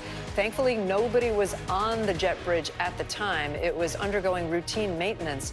2 airport workers were hurt, but they're expected to be okay. The airport says all of its other bridges were then inspected after the incident, and other flights were not affected. The cause of the collapse is under investigation. Authorities in California say they've cracked the largest Home Depot theft case in the country. Police arrested 14 people in connection to nearly 600 heists over the years at Home Depot stores in Southern California. The thieves operated almost daily and would sell the items that they stole to contractors for a cheaper price. Investigators say every time the thieves hit a store, they would walk out with $6,000 to $10,000 worth of stolen goods. Officials say Home Depot lost more than $10 million in those thefts. Lawyers for Kilmar Abrego Garcia told a federal judge today that he wants to seek asylum in the United States. The 30-year-old from El Salvador was taken into custody in Baltimore on Monday, just days after he had been released from months of ICE detention. The Trump administration says it plans to deport Abrego Garcia to Uganda. Federal officials claim Abrego Garcia is part of the MS-13 gang. He denies those allegations, and his lawyers say he was living in the U.S. on a federal work permit. His lawyers are fighting the deportation, and a judge ruled this week that he cannot be deported for now. Let's turn to the Middle East. Hundreds of thousands of Israelis protested in the streets of Tel Aviv last night after Israel's security cabinet tabled the latest ceasefire and hostage release proposal. It comes amid growing questions over Israel's attack on a Gaza hospital that killed 22 people, including several journalists. NBC News international correspondent Molly Hunter is in Jerusalem for us. That's right. So we are really digging into all of the details in Israeli military preliminary response that they published last night. The reason that they have given for striking Nasser Hospital, that was a well-known hub for journalists, on Monday in a double tap strike Monday morning, is they say there was a camera positioned by Hamas that was monitoring troop movements. Now, we have spoken with 5 independent journalists, eyewitnesses to those attacks. We've spoken with doctors, and they say there was no Hamas camera. There was only one camera on the roof of the Nasser Hospital, and it was a Reuters camera. And that was a live feed going out to the entire world, to clients like NBC News. And at the time of the first strike, just after 10 a.m. Monday morning, that feed froze and dropped audio. And the cameraman who was operating that feed, Hossam al-Masri, was killed in that first strike. Now, our reporting also says that in order to operate a camera on the roof of Nasser Hospital, you needed to coordinate that with the Israeli military, which would be fairly standard practice. And according to the doctor that we spoke with today inside Nasser Hospital, he said he saw Hossam al-Masri, the Reuters cameraman, almost every day going up to put that live feed up there. And again, we are clients of Reuters. We benefited from these live pictures that Reuters and, of course, other agencies like AP would put up around Gaza because we are not allowed to get into Gaza. And this doctor said that he spoke about the Israeli coordination on a regular basis, that everyone knew that Reuters coordinated with the Israeli military when they had a live feed up. So we have gone back to the Israeli military, to ask them about that. The biggest question, though, that the Israeli military statement does not address is why were there 2 strikes? I'll send it back to you. All right, Molly Hunter for us. Thank you. We are tracking new turmoil at the Federal Emergency Management Agency, where at least 21 FEMA staffers have been placed on leave.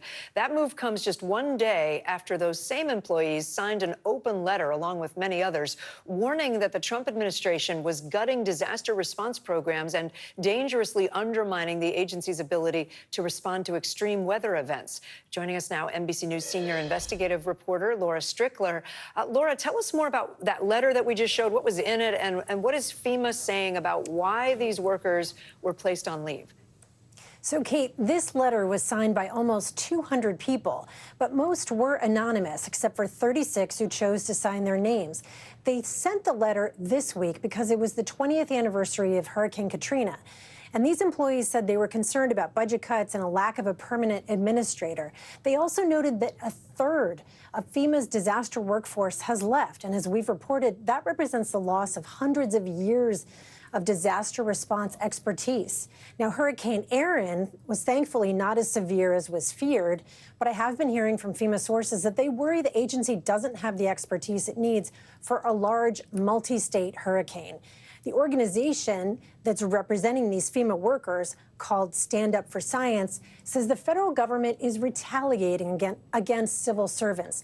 And they say this is both illegal and a deep betrayal of the most dedicated among us. In response, FEMA also shared a statement criticizing the workers, calling them bureaucrats who are afraid of change. And they say FEMA's obligation is, quote, to survivors, not to protecting broken systems. All right, Laura Strickler for us. Laura, thank you. California's economy alone is the 4th largest in the world, and now there is concern that it could face major setbacks under Trump administration policies on immigration and trade. A new report out of the Bay Area Council, that's a nonpartisan business group, projects massive losses for the state of California if mass deportations take hold, especially in the construction industry. That could mean, the report says, a longer process for the state to rebuild homes and overall for higher prices to happen. CNBC correspondent Kate Rogers joins us now. Kate, what did this report find about the impact of mass deportations, specifically on California's economy?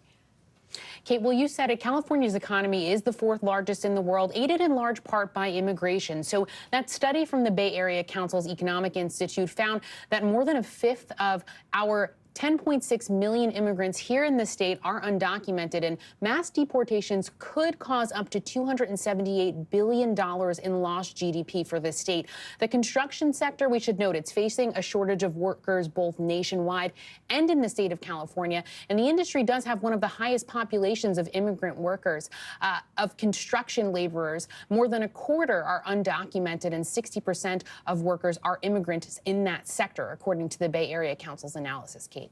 And some areas of California, we know, are trying to rebuild after those wildfires earlier this year. What could these policy changes possibly do to construction?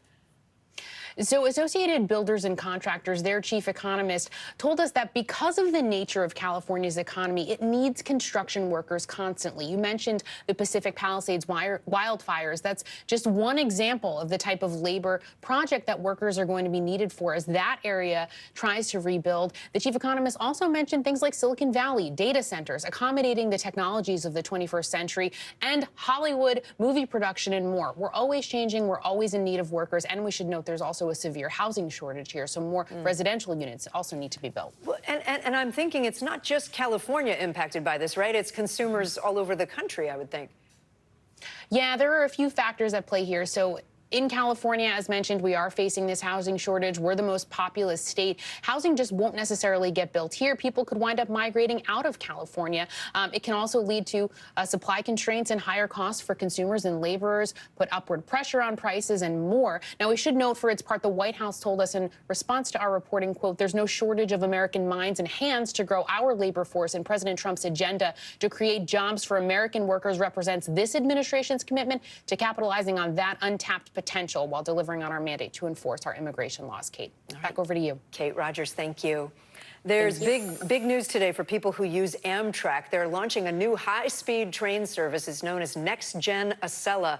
They are now the fastest trains in the U.S., equipped with 5G Wi-Fi, USB ports, and larger windows. NBC News senior correspondent Tom Costello takes us on board. Yeah, good afternoon. We're here on the brand new Next Gen Acela on the Northeast Corridor, Amtrak's fastest train ever. This is the inaugural run from D.C. all the way up to New York and then up to Boston. 160 miles per hour is the new top speed on the Acela. The old top speed was 150. How are they going to increase the speed? Well, they're going to use tilting technology when they go around the curves that will smooth out that turn. That will help them then pick up the speed. And you may say, wait a minute, don't the Europeans travel at 200 miles per hour on their high-speed trains? Yeah, they do, but the trouble is here in the Northeast, these tracks were laid in the 1800s, right? And they bend and they curve through communities. It's not a straight line like it is in many European countries, so they can't quite get as fast. Okay, this is going to look and feel more like a European train. In fact, this is the blueprint for the next generation of the high-speed trains in France. High-speed 5G Wi-Fi, although it glitched a little bit already today, slowed down. Separately, take a look at the seats here. These are contoured leather seats, and it feels a lot more like what we have in Europe. And every seat also gets its own light. And then down here, well, by the way, you can make a phone call, as you heard. Down here, every single train also has a USB port, and separately, every train also has a plug, so you can power up your phone. And look at this. These are huge windows now, and there's a shade that you can bring up and down. And by the way, they've maximized the ability of the window to allow a cell signal, a phone signal, to get in and out. So this is kind of a big deal for Amtrak. 5 of these high-speed trains rolling out now. By the time it's all done within 2 years, 28 of the high-speed Acelas will be on the Northeast Corridor, speeding you along. Back to you. All right, Tom Costello, not on the quiet car. Thanks, Tom. If you've heard anything about an investment opportunity in a Hong Kong-based scooter company, excuse me, authorities are warning that it is likely part of a massive pyramid scheme. NBC's Ann Thompson explains how the scam has taken millions of dollars from Americans. These statements are all that Oliver Mason has left from a $65,000 investment he hoped would finance his dreams. What did you have to give up to save that money? A lot of sleepless nights. On a tip from his sister, he put money he'd saved working multiple jobs into LSSC, Lightning Shared Scooter Company based in Hong Kong. The initial pitch, Invest in a scooter in Asia, and when someone rents it, watch easy money flow into your account. There were storefronts showing off the scooters. You could make $3,000 to $4,000 a day? Yeah. That seems too good to be true. Seems so good to be true, but other people had it in their account and we were seeing it. And Mason's investment appeared to grow too by thousands of dollars. But when he tried to make a withdrawal, the father of three realized he'd been scammed. Did your sister make money? No. Did your friends make money? No. No one made money? No. How long had you saved? For years. For years. What makes it even more difficult, Mason himself recruited 5 friends, including Mafata Kamara, a mom and social worker who invested $3,000. Do you feel like you've been stolen from? Yes, that's stealing. Now the Better Business Bureau is calling LSSC a pyramid scheme and says it's gotten scam reports about the company from people in 20 states. That's what hurts people the most, is not only are you losing your savings, but you potentially got your mom, your dad, your brother, your best friend to invest all their savings in it as well. At the Salinas, California Police Department, Sergeant Zach Dunnigan says 35 victims showed up together earlier this month.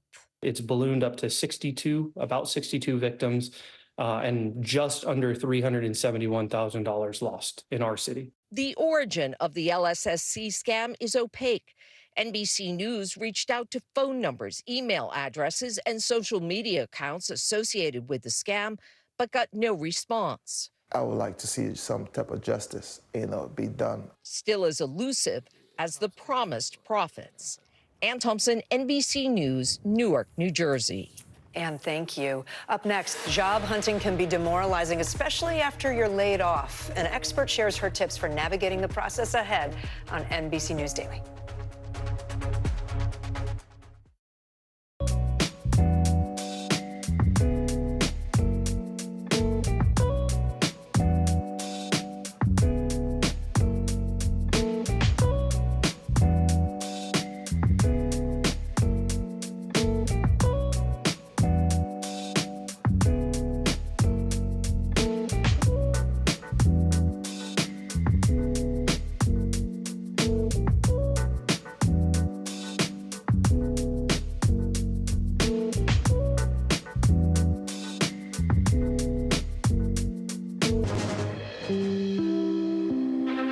This is an NBC News special report.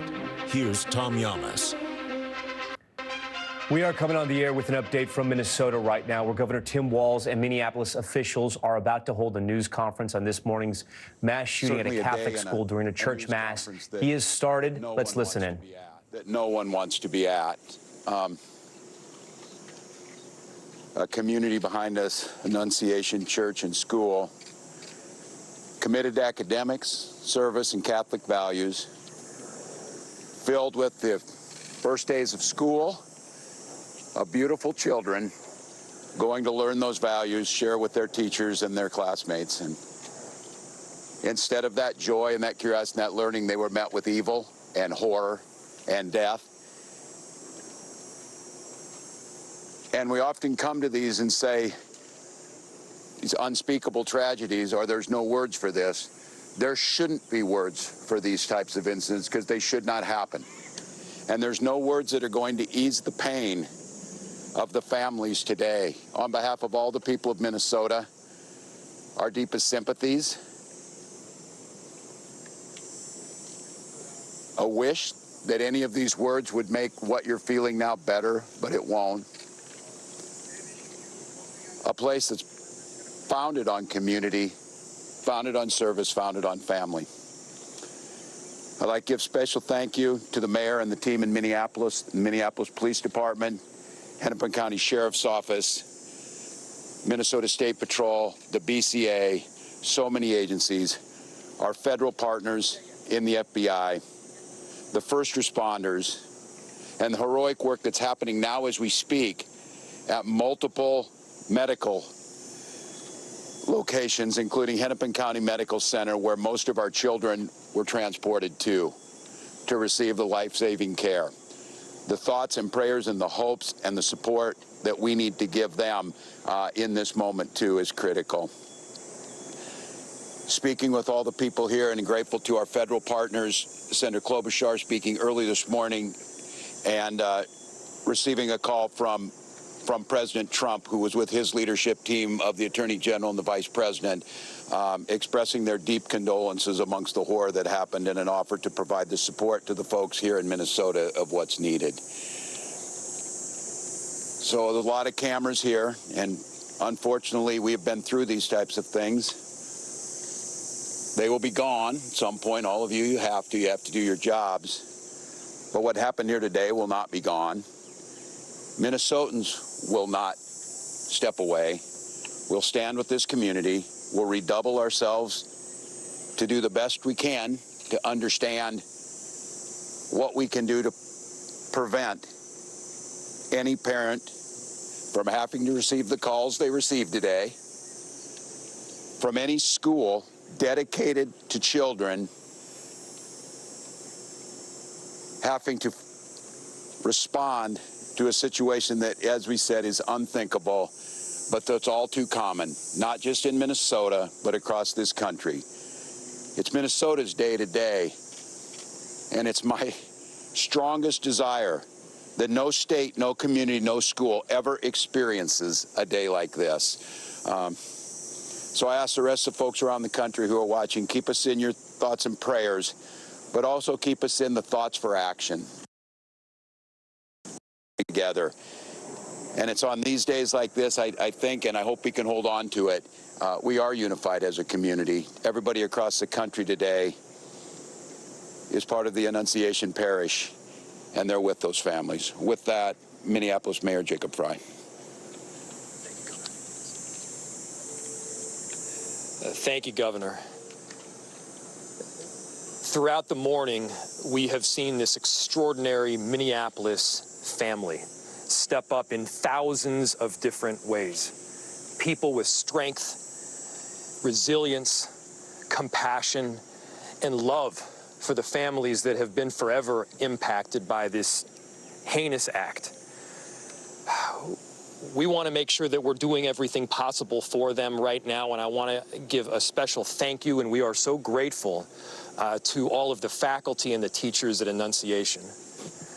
The way that they acted during severe threat and danger was nothing short of heroic.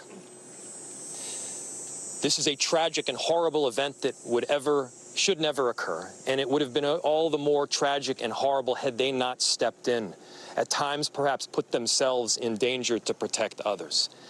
As horrible as this has been, it could have been far worse. I'm grateful for our law enforcement partners, our police officers in the Minneapolis Police Department and other law enforcement agencies well beyond that step up, that answered the call to make sure that they were running towards danger when so many of the rest of us would have run in the other direction. Thank you. We are so appreciative of your service. To Principal DeBoer and your whole team, the ethic that you have showed, the love that you've shown, it's flat out incredible. And at the same time, look, we need to be doing more than talking. It can't just be words. There needs to be action.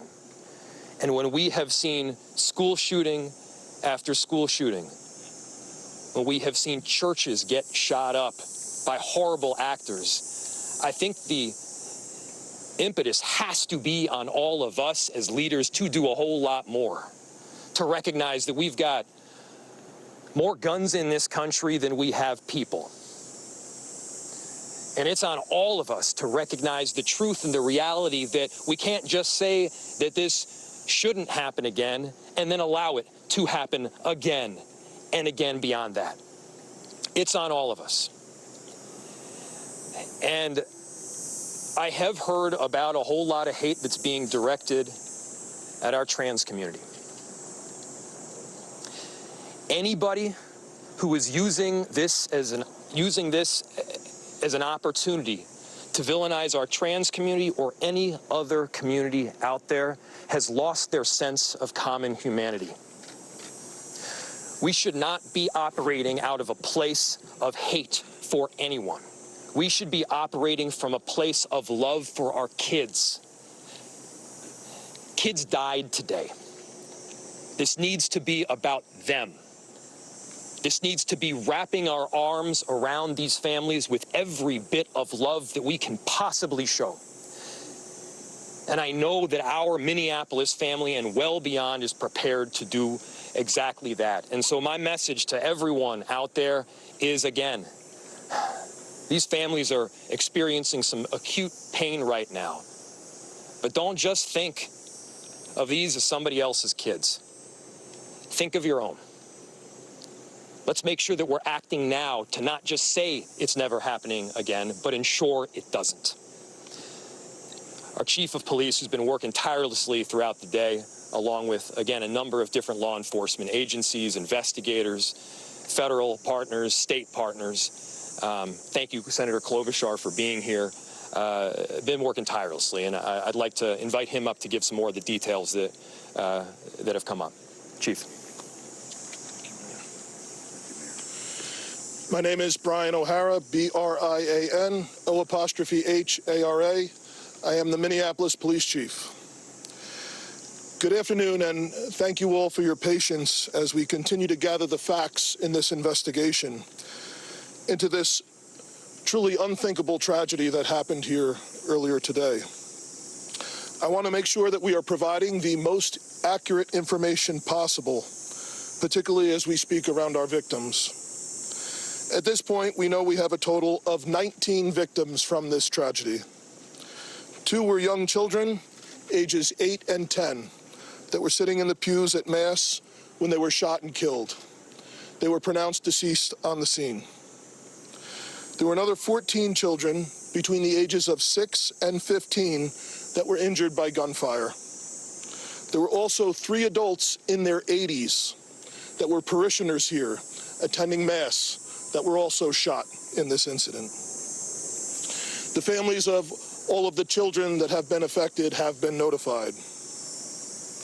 The coward that shot these victims took his own life in the rear of the church. That coward has been identified as 23-year-old Robin Westman. No prior criminal history. As to the weapons used to perpetrate this horrific attack, there was a rifle, a shotgun, and a pistol. All 3 had been lawfully purchased by the shooter. At this stage, we believe that the shooter had acted alone. There is no indication of other suspects directly involved in carrying out this attack. Our investigators are working with other agencies in the process of executing 4 search warrants. One is for the church itself, where this crime occurred. The other 3 are residences nearby in the metro that are related to this shooter. Additional firearms are being recovered from those 3 residential locations as we speak. We are also aware of a manifesto that the shooter had timed to be released on YouTube. This manifesto appeared to show him at the scene and included some disturbing writings. That content has since been taken down with the assistance of the FBI, and it now remains under active review by our investigators. We know this community is reeling and is in pain. I want to ensure everyone in our community, this parish, all of the families affected, and all of our residents, that all of law enforcement collectively, local law enforcement, our county, our state, and all of our federal law enforcement partners have been here, and we are all working tirelessly to uncover the full scope of what happened, to try and identify a motive why it happened, and whether there are any other further details. We will continue to share updates as the investigation progresses, and we remain committed to being as transparent as possible while protecting the integrity of this investigation. In a moment, I will take some questions that I am able to answer, but first I want to bring up the principal of Annunciation School, Matt Du Bois, as well as, after him, our Archbishop Bernard Hebda. So, Principal.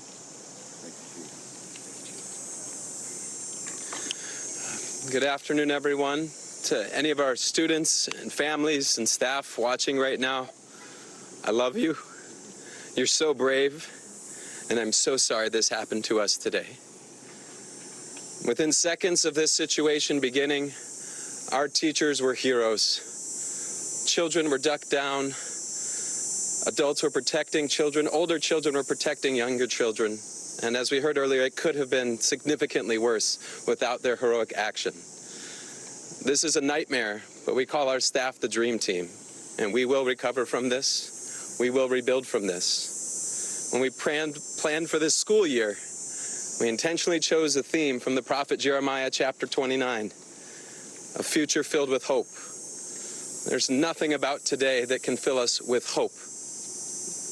We, as a community, have a responsibility to make sure that no child, no parent, no teacher ever has to experience what we've experienced today, ever again.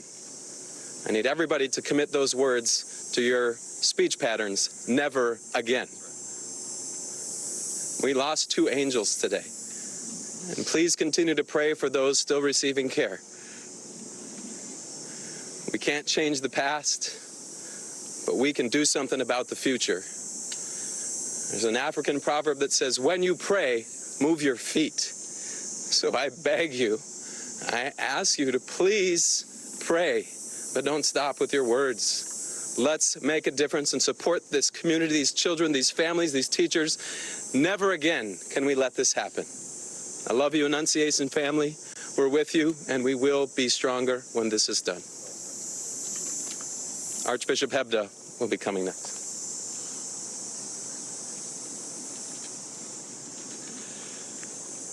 Thank you, Principal DeBoer. I'm so grateful that Mayor Fry and the Chief both mentioned how valiant you and your staff were. I'm so grateful to the pastor here at Annunciation, Father Dennis Zarin, for the deacon, Deacon Kevin Keneally, also were heroic in this time. But how sad it is, for sure, not only for the families who are directly involved, but indeed for families everywhere who feel the threat that comes from an event, a tragedy like today's. I would never want to correct a principal, but Principal DeBoer said it wasn't so clear where would be the source of hope. And brothers and sisters, we have to be men and women of hope. Already today, I've been receiving messages from all over our country promising prayers. And I think it's the prayers of the feet as well, Principal. That is, for me, is a source of hope, just as we see families stepping forward to help those who have been impacted by this terrible tragedy. Very grateful that Principal DeBoer spoke about prayer. Certainly that the bell in a Catholic church is always a call to prayer, and so it's a reminder for us, for sure, to be praying. And we have to recognize that it's through prayer and through that prayer of the feet, through that action, that we can indeed make a difference. That has to be the source of our hope. I was particularly pleased today to receive a message from Pope Leo. If you'd bear with me, I'd like to share that with you. It comes directly from Cardinal Pietro Parolin, who's the Secretary of State, and it reads like this. His Holiness Pope Leo XIV was profoundly saddened to learn of the loss of life and injuries following the shooting that took place at Annunciation Church in Minneapolis.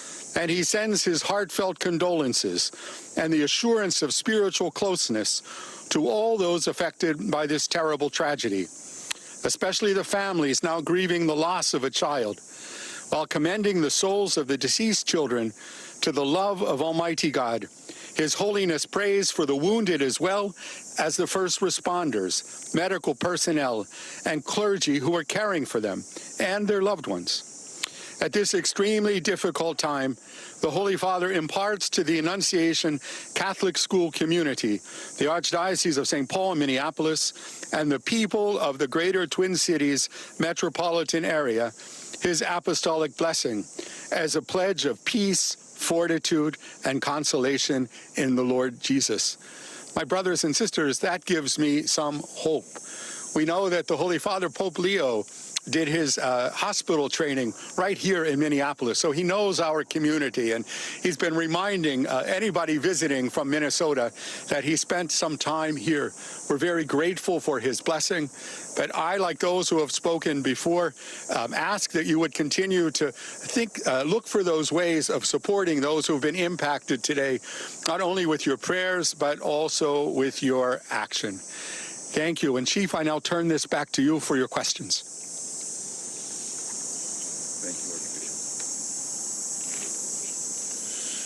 Thank you, Archbishop.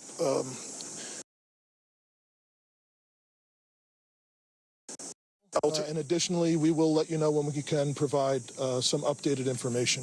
How are the injured students doing? What are their conditions at this point? The question from Matt was, how are the injured students doing?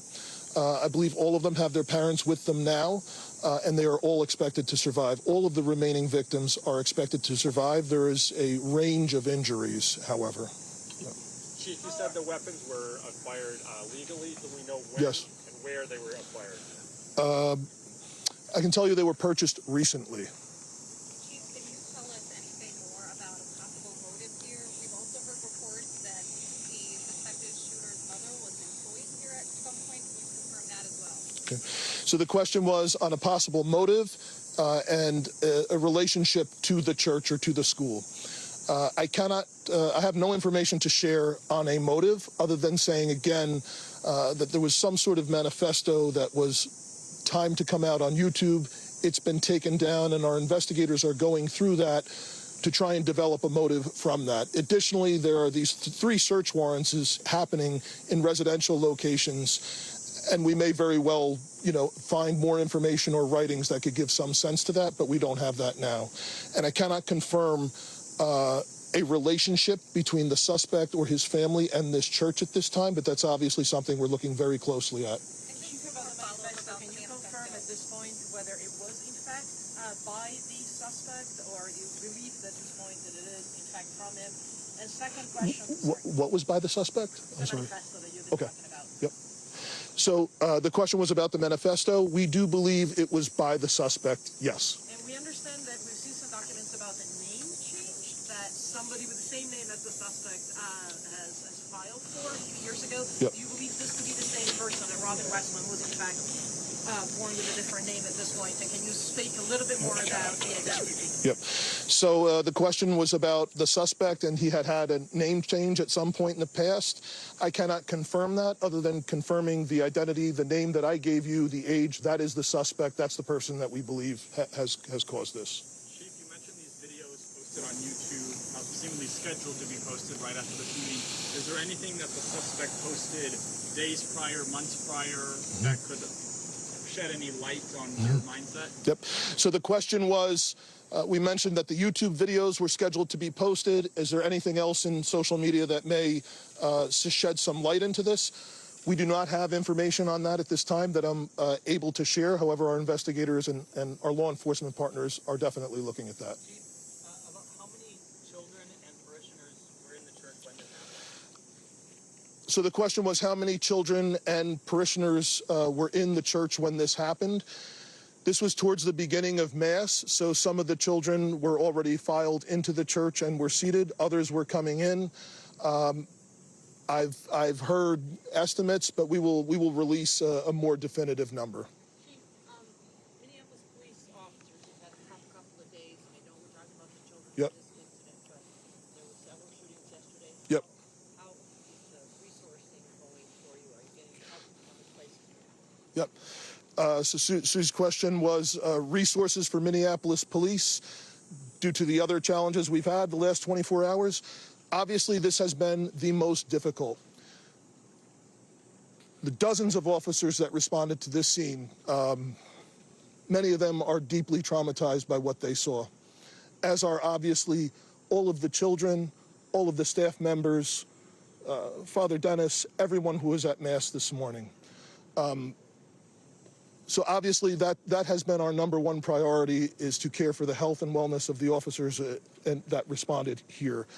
Additionally, obviously, we have responded to other challenging situations and other acts of violence. I can say In regard to the shooting that happened outside of the high school yesterday, we have arrested 2 people for assisting in that shooting. We have not gotten the shooter yet, but we believe we have 2 people under arrest that were present with the shooter when that happened, and we're making significant progress.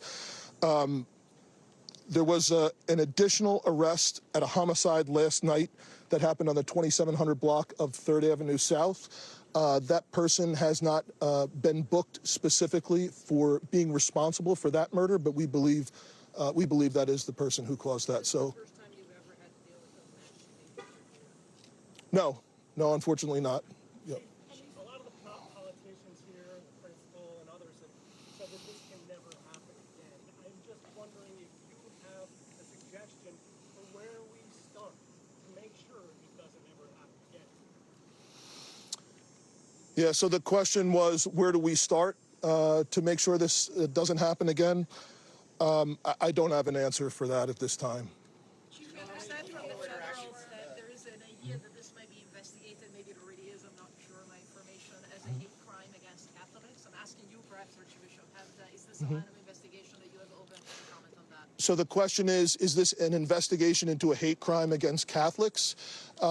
We don't have a motive at this time. Obviously, we're open to any possibilities at all, but we don't have a motive or anything to suggest that. Do you know if there is any more safety, any more protective measures that are implemented at other Catholic schools throughout the Twin Cities or churches? I'm sure there are masses going around right now this afternoon. Yeah.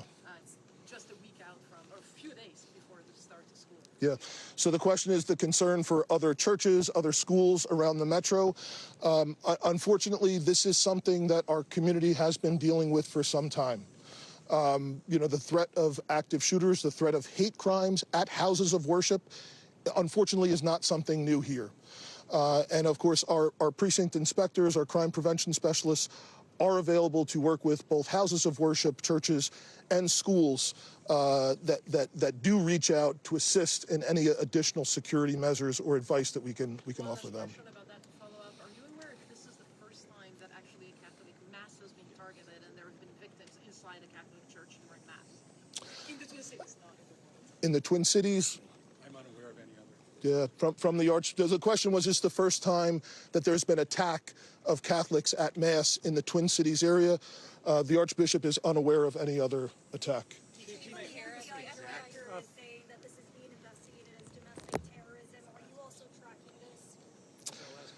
The question was, is it being investigated by the FBI?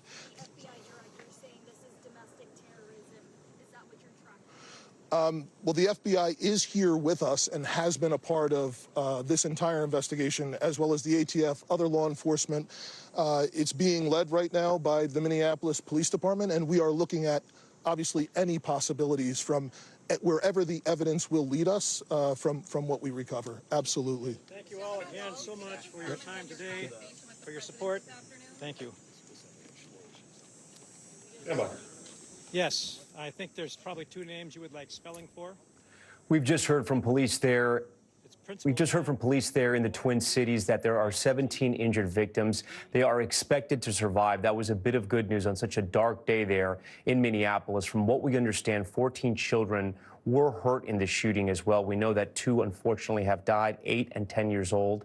But that those 14 that are in the hospital right now, the parents are all with them. They are expected to survive. There were also 3 adults in their 80s, from what we understand, that were parishioners at the church when this shooting took place. From what we understand from police so far, the gunman, who has been identified as Robin Westman, has a manifesto that police and the FBI are looking at right now, went to the church and started shooting outside of the church into the church. And because of this, we know at least 2 children are dead. They were children from that school you see right there, Annunciation Catholic School and Church. As is customary, there is church usually on Fridays at Catholic schools across America, usually on the 1st of the month. And this was one of the traditions they were following there. And this gunman decided to make that his target. The police chief notably calling him a coward, and he said it more than a couple times. We know he was 23 years old, and police are in contact with his family as well. Shaquille Brewster has made his way to Annunciation as close as possible as he can get because of what has happened so far. Shaq, I'm sure you've talked to people in that community who both heard gunshots, right, because there were so many fired and was so loud, and they knew it was in the direction of the school, and also parents that have just been shaken to their core because of what's happened at their kids' school. That's right, Tommy. You feel it on the ground, the heartbreak, the sadness here in this community. You see that church actually directly behind me. You see it's still very active in terms of a law enforcement presence here. Police say it was about 8:30 a.m. local time when you had the shooter pull up, park outside, and begin firing into that church through the stained glass windows. They even said in the earlier press conference that apparently the shooter barricaded one of the doors, or at least two of the entrances to that church before beginning that attack. You mentioned 2 children, Tom, were killed in this attack. You have 17 others who are in the hospital or were at least hospitalized through this. The latest update that we got from the hospital, at least 7 people were in critical condition. So people are still calling for prayers and thoughts for those who are still fighting for their lives right now. But you talked about the members of the community here and what they've been having to deal with. We've been hearing accounts from students inside that church talking about ducking under the pew. One student, a 10-year-old 5th grader, saying that his friend laid on top of him, took a bullet for him, and saved his life. And he said, "I hope my friend is okay." You hear from teachers who were inside who say that they felt as if the shooting went on for about 2 minutes. Police saying that dozens of shots were fired into that church building. So there's definitely that sadness there, that heartbreak. You felt it. And then there's also the anger.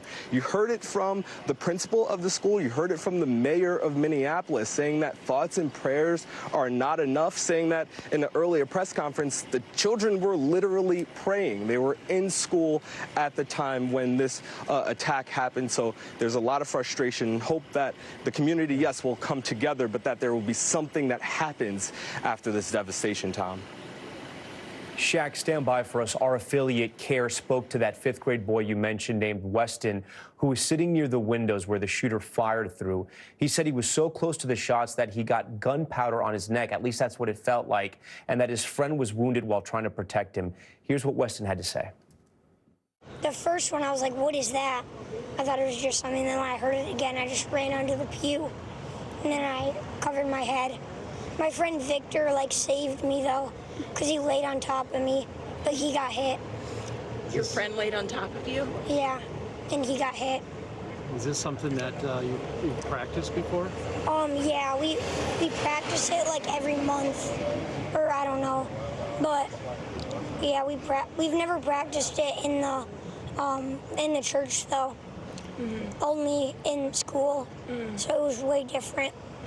Was your mom super happy to see you? Yeah. Give you a big hug? What was that hug like? I just felt relieved, kind of. Yeah. I was very happy. A little boy talking about a shooting inside of his church at school. I want to bring in Joe Fryer here. Joe knows his community very well. Joe, you've worked in this community. You have family relations in this community as well, roots in the community. I feel for you. I feel for obviously everyone in that community. And you know, you can't imagine what the parents are going through who lost, as the principal said, 2 angels today. But I know it's tough to sort of cover your community when something like this has happened. It's happened to me before in the past as well as a reporter. Talk to us about the people of this parish. Yeah, so I mean, Annunciation Church and School, they have deep roots in the South Minneapolis community. The church just celebrated its centennial 3 years ago. The first Mass was held there in 1922. The school opened shortly after that. So this is a place people know well. My mother-in-law, actually, when she moved to Minnesota about 50 years ago in the mid-70s, she got her first teaching job at Annunciation, teaching 2nd grade. She remembers it as a welcoming and supporting place. She was only there for a few years before moving on to a public school closer to where she lives, but she has fond memories, and that's still the way that people remember and think of Annunciation and its place in the community. And we heard from the principal, Matt DeBoer, there, who gave such a powerful statement. Keep in mind, this school just started this year on Monday. This was only the 3rd day of class, the first all-school Mass taking place to begin this school year. He said the theme for this year was a future filled with hope. He said that was inspired by Scripture, Jeremiah chapter 29, verse 11. You look up that Bible verse, it says, "For I know the plans I have for you, declares the Lord, plans to prosper you and not to harm you, to give you a future and a hope." And those are especially hard words to hear when you consider what happened to those two young children who were killed while sitting in pews in church today, as well as the many others who were injured of all ages. The principal also said, "We lost two angels again, but we have a responsibility to make sure this never happens again," and repeated those words, "never again," noting that the faculty and the teachers there were heroes, saying that this was a nightmare, but they were the dream team today. Tom. Yeah, and quoting that famous African proverb, when you pray, make sure to move your feet as well. Joe, stand by for us. Great to have you part of this coverage. I do want to get over to Tom Winter, who covers criminal justice for us and law enforcement. We know that the shooter's name is Robin Westman. At one point in his life, he was Robert Westman, 23 years old, if I'm correct. It sounded like he left a manifesto. What more do we know about him, Tom? Or about them, I should say. Yeah, sure, Tom. So we've gone through a whole host of videos that were left behind online, as well as what he said. So the videos show a series of diaries, a series of writings, and he flips through them much the way if I were to show you a book and flip through it right now as you and I are talking. And some of it is not written in English. It's written in an Eastern European language, still trying to comb through that. There is a handwritten sketch, a diagram of a church. Not clear if it's this particular church that is included in there. There are many violent things that he whispers under his breath as he's going through there. The bottom line, the themes of this in that manifesto that was referenced there by Chief O'Hara is suicidal thoughts, an apology to his family, extremely violent thoughts all throughout all of the writings and everything that we've seen. He also shows the gun magazines that perhaps were the exact magazines that he used in the shooting today. On one of them, he referenced the President of the United States saying, "Kill Donald Trump." There's other political references in there. So this is somebody who espoused a whole host of views, none of which neatly fit into any sort of box that's out there, but it is certainly incredibly violent. The FBI Director, Kash Patel, putting out a statement on social media tonight saying this is going to be investigated as a potential act of domestic terrorism and as a hate crime. Of course, with this individual being deceased, that pretty much ends that portion of the investigation. Right now, they would just try to see if anybody had helped him at any certain point. But as the chief alluded to here, they're not looking for anybody else at this stage. They believe that he acted alone and that those three weapons, a rifle, a shotgun, and a pistol, were all apparently purchased legally and purchased recently. So no indication that anybody bought the weapons for him. The question for the family members and for his friends is whether or not anybody saw anything in advance and could have possibly said something. But obviously much more on that as the day develops, Tom. And then, Tom, you think about his target, right? We have fortified schools in America. We have fortified synagogues. But as a Catholic and a Christian, churches across this country are very much still churches. Some do have protection, not all of them. But it is impossible, unless you turn every single place of worship, house of worship, into a fortress, to have prevented this shooting. Perfectly put, Tom. Apparently, some of the doors were barricaded. It's not clear whether they were just after the shots were fired or beforehand. But remember from our earlier reporting today, this individual fired into the church from outside through the windows. I'm not quite sure how you are able to protect against that. Again, more difficult choices for this country ahead. Yeah. Tom, we thank you. That concludes this NBC News special report for now. We're going to have much more tonight on Nightly News. I'm Tom Yamas. We thank you for watching.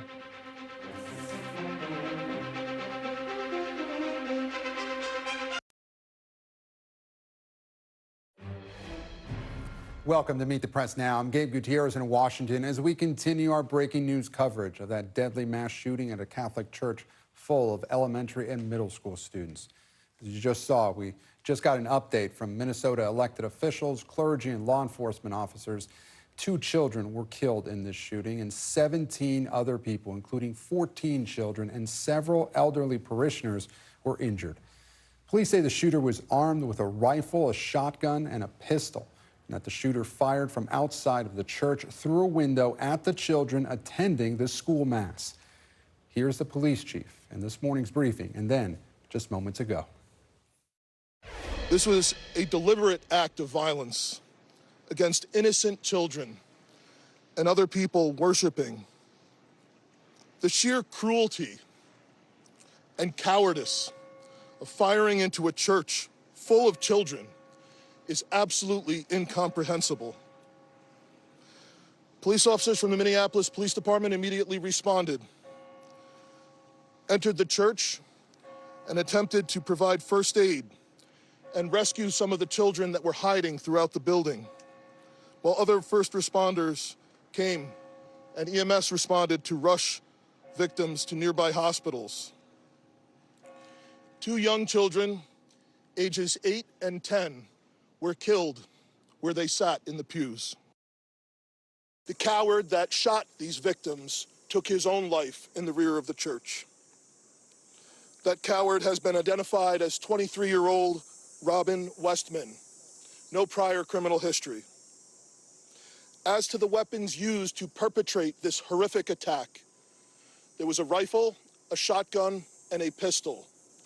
All 3 had been lawfully purchased by the shooter. At this stage, we believe that the shooter had acted alone. There is no indication of other suspects directly involved in carrying out this attack. And as students were being reunited with their families after the shooting, a 5th grader approached reporters with his parents and grandparents. He described in harrowing detail the moment the shots rang out and how his friend shielded him from the bullets. We want to warn you that this child's firsthand account of what he experienced is disturbing. It was like shots fired, and then we kind of like got under the pews. It kind of, they shot through the stained glass windows, I think. And it was really scary. And then we went to the gym, and then the doors locked just to make sure he didn't come. And we waited in the gym for more news, and everyone was okay. My friend got hit in the back. Did he go to the hospital? Yeah, he went to the hospital. What went through your mind when you saw that? I was super scared for him, but I think now he's okay. Yeah. Yeah. Did you get reunited with your parents? Yeah, my mom was waiting outside of the church when it happened. Yeah. And then what was it like seeing her? I was super happy because, like, I was scared that I wasn't going to see her because I didn't know what was happening, really. I was, like, 2 seats away from the stained glass windows, so they were, like, the shots were, like, right next to me. That's scary. Yeah. You went under the pew after that happened? Yeah. And Is then that what everyone tried to do? I think I got, like, gunpowder on my neck. Yeah. When you heard the shots, what went through your head? I was like, the first one, I was like, what is that? I thought it was just something. Then when I heard it again, I just ran under the pew. And then I covered my head. My friend Victor, like, saved me, though, because he laid on top of me, but he got hit. Your friend laid on top of you? Yeah, and he got hit. Is this something that you've practiced before? Yeah, we practice it, like, every month, or I don't know. But, yeah, we've never practiced it in the church, though. Only in school, so it was way different. Was your mom super happy to see you? Yeah. Give you a big hug? What was that hug like? I just felt like relieved, kind of. Yeah. I was very happy. Just heartbreaking. That boy is just 10 years old. We've also got an emotional reaction from the Minneapolis mayor as local leaders confront the tragic situation facing their community. We need to be doing more than talking. It can't just be words. There needs to be action. And when we have seen school shooting after school shooting, when we have seen churches get shot up by horrible actors, I think the impetus has to be on all of us as leaders to do a whole lot more. FBI Director Kash Patel says the shooting is being investigated as an act of domestic terrorism and a hate crime against Catholics. Law enforcement officials tell NBC News the shooter left behind videos posted online with writings that reference suicide, as well as extremely violent thoughts and ideas, and an apology to their family. President Trump, meanwhile, has ordered flags at the White House and all federal buildings flown at half-staff in the wake of the Minneapolis shooting. He's been fully briefed on the shooting, and a White House official tells NBC News that the president has spoken to Minnesota Governor Tim Walz to express his condolences. And joining me now is NBC's Shaq Brewster, who's on the ground for us in Minneapolis. And also with me is NBC News national law enforcement and intelligence correspondent Tom Winter. Shaq, I want to start with you. Walk us through what police say happened this morning. Yeah, and I'll tell you, Gabe, there's still a heaviness here in the community. This is the area where we just heard from those officials, and it was this morning that they gave somewhat of a tick-tock of exactly what took place at this church behind me. They said it was about 8:30 a.m. local time when a shooter drove up and before opening fire, actually barricaded, used a 2x4, they say, to barricade and block off at least two of the entrances to that church, and then started firing into the church through the stained glass windows there. Inside the church was a welcome back mass for a group of students, dozens of students inside who you heard from that 10-year-old fifth grader there. They ducked down. They were ducking under the pews. They were part of this, participating in this service, and many of them got shot. In all, 2 were killed, 17 others injured and hospitalized. We know about 7 of them were injured critically. So that's why you have officials here on the ground calling for thoughts and prayers for those who are still fighting for their lives in the hospital, and then the others who are going to have those emotional scars for years to come. Also tell you that there are witnesses. This is a residential neighborhood. People who either saw the shooter or heard the gunshots, who described it as a nail gun at first and then realized that something was wrong when they saw dozens of children streaming out, some of them covered in blood. We also learned in that press conference that this is going to be an active investigation. This is just one of the active crime scenes here in the Minneapolis area. The chief saying that there are at least 3 other crime scenes at residential areas as they go through and pore through to see why this shooter acted in this manner. There was a manifesto that they said they're looking into, so a lot to come over why this happened. But right now, I'll tell you, a lot of heartbreak in this community as it deals with and copes with the loss of 2 students and several others who are fighting for their lives, Gabe. Speaking of those fighting for their lives, Shaq, you mentioned there are several victims in the hospital right now. What are we learning about them, or what do we know perhaps about those young children that passed away?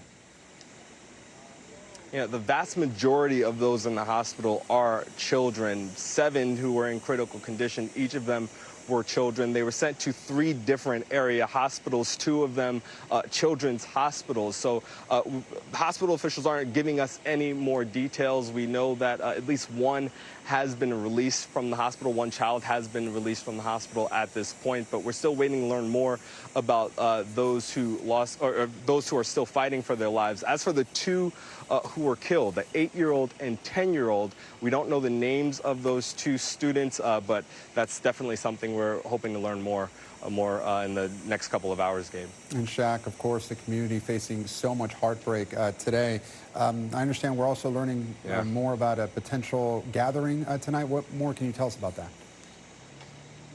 Yeah, we believe there's a vigil happening this evening. I believe it's about 8 p.m. as the community comes together to mourn the 2 who were killed and really the heartbreak that they're feeling. While we talk about this school, it was the first week of school at this Catholic school, but the public schools here in Minneapolis have not returned. Just imagine and think about the fear as next week, when public schools return, when you have the majority of students returning to class, what they'll have on their minds. The city, the county hoping to give a space for that, a space for the community to come together and find a way to heal in the midst of this tragedy. Shaq Brewster live for us on the ground there in Minneapolis. Shaq, thank you. I want to turn now to Tom Winter. And Tom, we just heard from investigators that they said that they were limited in what they can say about a potential motive here, about the suspect. But what are we learning about the shooter at this point, Tom? Yeah, according to the videos that we've watched and that have now been confirmed by Chief O'Hara of the Minneapolis Police Department, apparently this individual timed a video to be released right around the time that the shooting was to have occurred. Gabe, it lays out in a series of videos that have been posted prior to this that have all since been taken down. lay out a series of disturbing thoughts and writings. So basically what he's doing, if you were to hold up a book and just kind of go page to page and you would read a diary or writings, that's what a lot of these videos shows. Not all of it is written in English. Some of it is written in an Eastern European language. There is actually a handwritten sketch and diagram of the interior of a church, not confirmed that it was the church that he fired upon today. Look, this is this investigation is showing a whole host of different ideologies. There's an affinity for other mass shootings. There's suicidal thoughts. There's an apology to his family, as you mentioned earlier. This individual shows a series of ammunition magazines, and on one of them it is written, "Kill Donald Trump." So there's just a whole host of things that are there. That's why police are having a hard time at this hour saying, what's the motive? Who even knows what this person was thinking about? Now, the FBI is going to take a look at this, according to FBI Director Kash Patel, as a potential act of domestic terrorism and as a hate crime against the Catholic community. But as we heard the chief say, at this point, they don't believe anybody else is involved. And they say that the three weapons, it was a semi-automatic rifle, a shotgun, and a handgun, a pistol, all of those were purchased legally, and all of those were purchased recently. So that's sometimes an area where you could see additional people being charged if somebody bought the gun for him to be able to use. But right now, Gabe, no indication that that's the case. And so the investigation into this individual continues. And Tom, you mentioned something I want you to expand on. And again, I know it's very early in this investigation and it can be hard to nail down a specific motive. Sometimes there could be multiple motives here. But what are investigators thinking about could this be politically motivated? You mentioned some writing about killing the president. Where does that leave us? Where investigators think, how much of a motive do you think that may have been? Yeah, so what typically will happen, Gabe, is the FBI will work with the local police department. We've seen these investigations in the past. The FBI's Behavioral Analysis Unit that studied a number of individuals like this that have been involved in shootings, that they're going to take some time and look through the phones, look through the videos, look through everything this person has said, and then figure out whether they have some sort of long-running ideology or motive, or whether or not it's just really all over the place and we'll never know exactly why. And of course, no explanation that we're going to get out of the investigation is going to be good enough for those families, or frankly, probably for the rest of us. But that's what they'll do, and they'll take their time doing that. And there's a reason why they do it, even if they're not going to charge anybody else. This has been very valuable research in the past as far as trying to teach people at schools, people that study behaviors of young individuals in this country, psychologists, the types, and certainly law enforcement, the types of behaviors to look for in terms of somebody that might potentially be a problem, somebody you want to take weapons away from, somebody that you want to intercede, somebody even that you want to talk to family about. So that's the research that will go into that, but that's work that's going to take some time. Our law enforcement and intelligence correspondent, Tom Winter. Tom, thank you. And joining me now is Medaria Arredondo, who served as the chief of the Minneapolis Police Department from 2017 until 2022. Chief, thank you so much for joining us here on Meet the Press Now. At this point, what do you think investigators are zeroing in on? Yeah, Gabe, thank you for having me on during this difficult time. I think Chief O'Hara's team of detectives and investigators, they are going to, as Tom mentioned, they're going to be sifting through all types of evidence at the scene, from obviously the weapons purchase, also in terms of that vehicle. They're going to obviously obtain a search warrant for if they haven't already done that, Gabe. They're going to continue to see if there's any other evidence there. Also, the digital forensics, social media, some of the videos that were already pulled and taken down. They're also going to be on the ground canvassing, talking to family members, friends, neighbors, co-workers, and trying to develop this profile of this suspect, of this shooter, and quite aptly of this coward that Chief O'Hara has rightly named him. And so they're going to really do a deep dive. Obviously, the shooter's deceased, but they need to. There's a lot of information that can be gained and knowledge from gathering all of this information and evidence. And Chief, you're obviously familiar with that community, but as we just heard, police do say that the gunman opened fire from outside the building. How difficult is it to secure a facility like that, and a school in particular, if the shooter can just still hit targets from the outside? Yeah, Gabe, and that's one of the challenging things. You know, one of the things, sadly, that Mayor Jacob Frey had mentioned is that, you know, we are not immune to this in the state of Minnesota. And so our places of worship, certainly our schools, have gone under several layers of trying to make them obviously both welcoming for family and students and staff, but at the same time making them sure that they're secure enough so that they can prevent, hopefully, some of these things from occurring. But based on at least the preliminary information, Gabe, at the scene, you know, this person walking in there certainly fully armed, taking shots, firing the weapons into the building, into the school, through the windows. I mean, some of these things are going to be difficult. Particularly, this person did not have a criminal history that Chief O'Hara had mentioned that was known to law enforcement. So there's challenges in that, but certainly as part of the Minneapolis Police Department's investigation into this, there's going to be some things that they can hopefully learn from this and obviously pass that along to our educational institutions here. Yeah, it's such a difficult situation moving forward. And one of the things that stuck with me is that, sadly, that 10-year-old boy that we just heard from, he said that they practice drills for situations like this every month in the school, but not actually in the church. So, Chief, I want to ask you, there had been some other deadly shootings in Minneapolis before this morning's tragedy. Has the city seen an uptick in violent crime in recent days and weeks? Certainly, Gabe, to your point in question, your viewers may not know, but over the last 24 hours, it's certainly been violent in Minneapolis. As Chief O'Hara had mentioned during that last press conference, they've had 3 homicides prior, shooting homicides prior to today's tragedy at Annunciation School. And so Minneapolis, in terms of the violent crime rate, in terms of the data, it has been down this year, but obviously, certainly within the last 24 hours and now this tragedy at Annunciation where we've lost 2 precious souls and still have young people, children and adults in critical condition. So yeah, it's been a lot that Minneapolis, the city, has gone through over the last 24, 48 hours. Chief Arredondo, former head of the Minneapolis Police Department. Chief, we thank you for your time. Thanks so much, Gabe. And we'll continue to follow the breaking news out of Minneapolis, and we'll bring you any major updates as we get them. But coming up, we'll turn to some of the top politics news of the day. And President Trump putting the pressure on Vladimir Putin. A staggering 50% tariff is now in effect on India as the Trump administration looks to penalize countries for doing business with Russia, with any progress on the peace talks stalled. You're watching Meet the Press Now. Stay with us.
Story live from the Pacific Palisades, live in Tel Aviv, live tonight from New Orleans. Every weeknight, it's your news playlist. Top Story with Tom Yamas, streaming weeknights at 7 on NBC News Now. What do you say to Americans who say they voted for you because they want and they need relief? Do you think that the country is currently in a constitutional crisis? Bottom line, is it safe to fly in the United States right now? If it's Sunday, it's Meet the Press.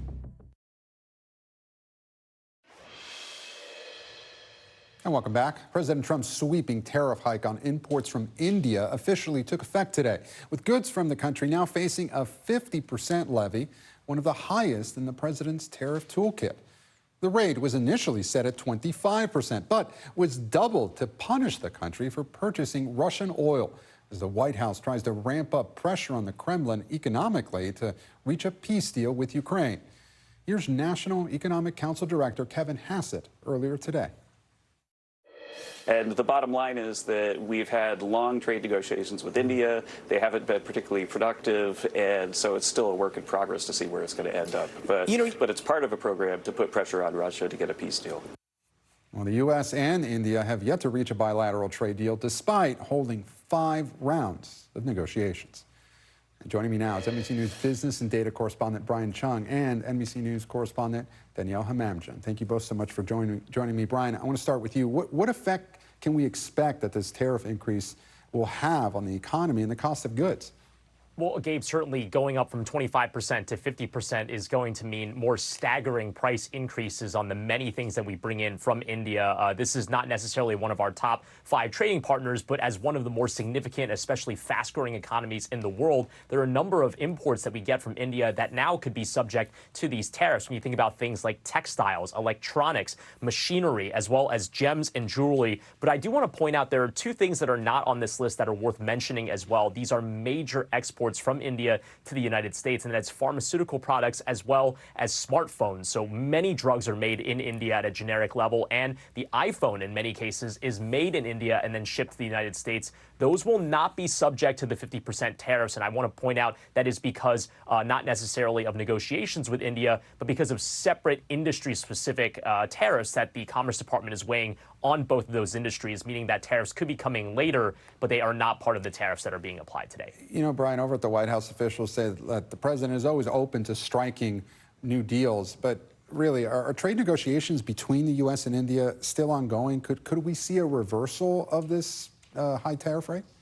Yeah, well, we'll have to see. But what we do know is that the administration is clearly not happy with India's purchasing of oil from Russia. That is kind of what sparked this whole thing, where the president a few weeks ago said, all right, well, if they don't stop those oil purchases, we're going to ratchet up the tariff rate from 25 to 50%. So whether or not those conversations are ongoing remain to be seen. Apparently, there were these reported summits that were supposed to take place in India with their U.S. counterparts. That did not happen this week, and that's why we are here where we are now with the tariff rates having gone up to 50%. But as you point out, and as you've been covering, Gabe, the administration's seemingly always open to negotiations. So how long these are in effect is kind of the next question now that these are put into effect. So higher tariffs on India, but as of now, no more economic sanctions on Russia anyway.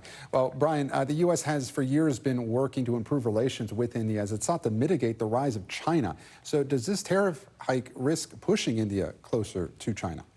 Yeah, well, look, when we talk about a lot of these trade negotiations, I think that we have a tendency to talk about things bilaterally, the United States and India buying things from Russia. But we have to remember that the entire trade network is extremely complex. And I think when we talk about India's relationship with China, it is within the context of what they're doing with Russia as well, because they're part of this economic alliance known as BRICS. It's an acronym that stands for Brazil, Russia, India, China, South Africa. And by the way, even though those are the 5 nations that make up that acronym, there are a number of other countries around the world that align themselves with BRICS as well, seeing themselves as kind of these developing countries that can help each other out in lockstep. So to your point, yes, if negotiations with the United States don't end up in a good place, well, yes, India could just further tighten its already strong economic relationship with China, which again is part of an extension of the relationship that they have with Russia, with Brazil, with these other countries. And that's another reason why, by the way, another country that also faces 50%, it is Brazil. The BRICS relationship is very much a part of this. Brian Chung, thank you so much. Danielle, I want to turn to you. We just heard, as we mentioned, from White House economic advisor Kevin Hassett that this tariff hike is part of a pressure campaign on Russia to get a peace deal with Ukraine. Now, are there any signs from Russia that this will actually push them any closer to a deal? Yeah, great question. And I suppose part of the answer depends on what India decides to do next. Russian officials have said in the last few days that they expect India to continue to buy Russian oil. We've heard also from the Russian trade representative in India in the past few days, and he says, and I quote here, definitely there are some mechanisms on how to continue to supply the supply of crude oil. From the Ukrainian perspective, Zelensky is clear. He says that Russia has given absolutely no signals that they want to stop this war. In fact, they are continuing this war, he says, because they want to avoid negotiations, and that can only change with strong sanctions and tariffs, which we're starting to see now. You know, and Danielle, of course, we saw those high-profile meetings between Trump and Putin in Alaska, and then Trump and European leaders here in Washington over the last few weeks. But as you said, you know, peace talks seem to have currently stalled. At least, you know, we really haven't seen much movement. Now, the Ukrainian government reported today that Russian troops have pushed into a new region of Ukraine. What can you tell us about that? The Ukrainian military has acknowledged that the Russians have entered for the very first time the region of Dnipropetrovsk. This is a key area in the country. To the east, you've got Donetsk, which, of course, is occupied by Russia. And it's been reported, of course, that Putin told Trump that he would end the war if the Ukrainian leader, Volodymyr Zelensky, gave up the areas he still controls, or Ukraine still controls, in Donetsk. Now, the Ukrainians claim the Russian forces have not managed to gain a foothold in this region that they've now entered, and that there is currently a lot of fighting going on. So we'll see how this unfolds in the next few days. In terms of the talks, we heard Vice President Vance over the weekend in an interview with Meet the Press, where he says, or he claims, that the Russians have for the first time made concessions for the first time in 3.5 years, and that they are willing to be flexible on some of the core demands. He says that they've accepted that there's not going to be a puppet regime in Kyiv. He's also said that there is recognition now that Ukraine will have territorial integrity after this war ends. He did not specify, however, what the boundaries would look like in post-war Ukraine. Gabe. And certainly that is, and always has been, a huge question. What will those boundaries be? Danielle Hamamjian, thank you so much. Instead to come, new data on where the public stands on public safety, as 1 in 5 Americans say crime is a major problem in U.S. cities. The panel's next. You're watching Meet the Press now.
Top story live from the Pacific Palisades, live in Tel Aviv, live tonight from New Orleans. Every weeknight, it's your news playlist.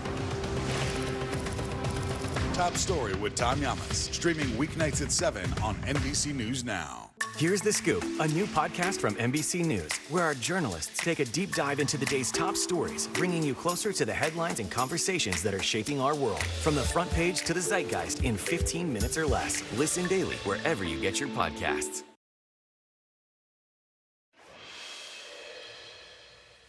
And welcome back. We have some new insight into how Americans feel about the issue of crime as the president threatens to deploy more military assets to Democrat-run cities.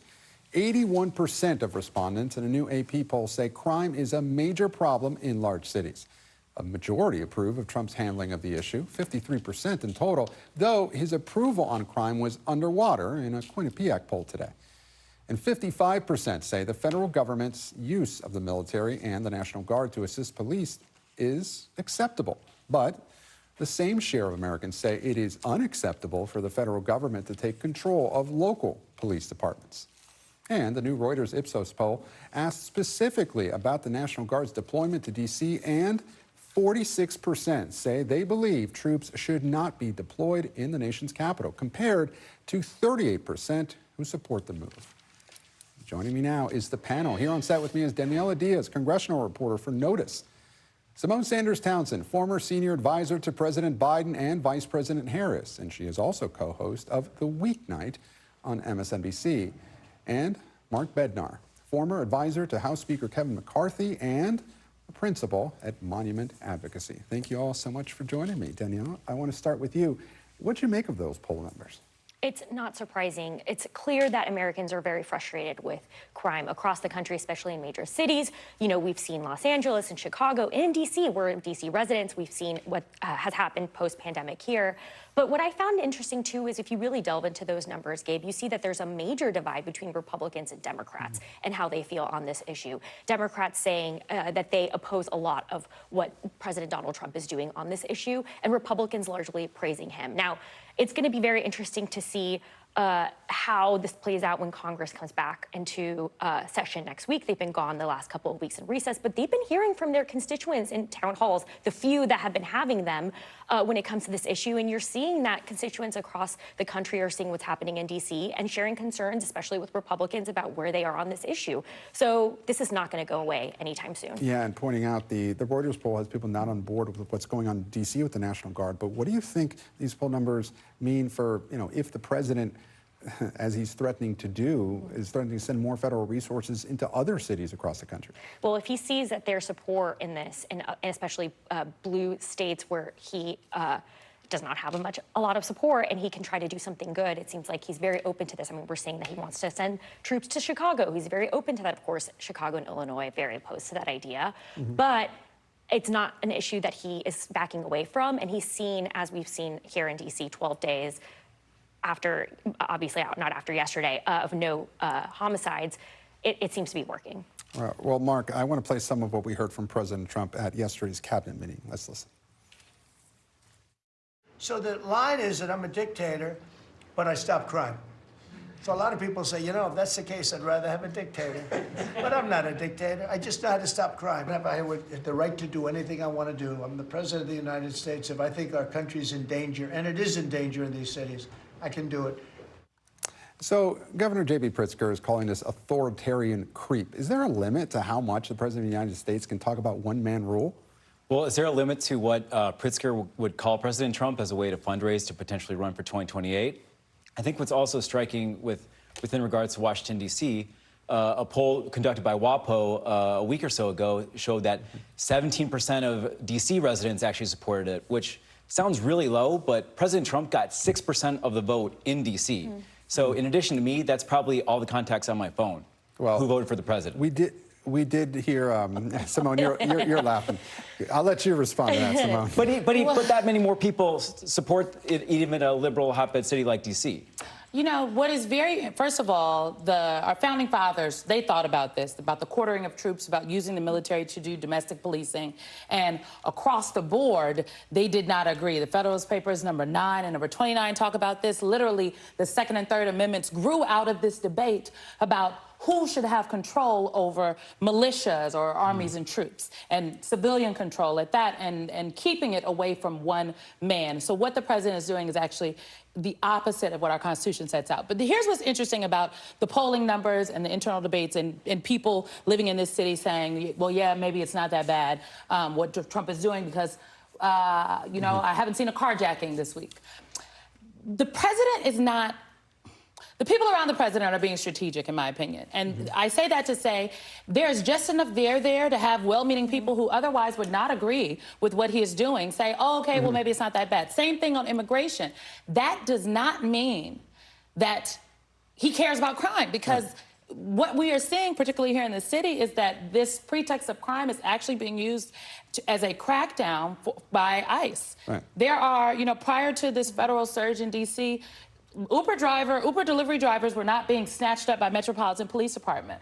They were not canvassing neighborhoods, literally asking people to show their papers. They were not standing outside of restaurants intimidating the workers that could potentially work in there. So this is actually not about crime, it's about control, and I think that's why J.B. Pritzker is using that kind of language. Speaking of control, Mark, so to bring up something you just said, do you think it is okay for the president to test the limits, really, of power with regards to the executive branch, as long as, in his words, he's being successful? Because that's what he was trying to argue yesterday. Oh, things are getting better, crime is going down.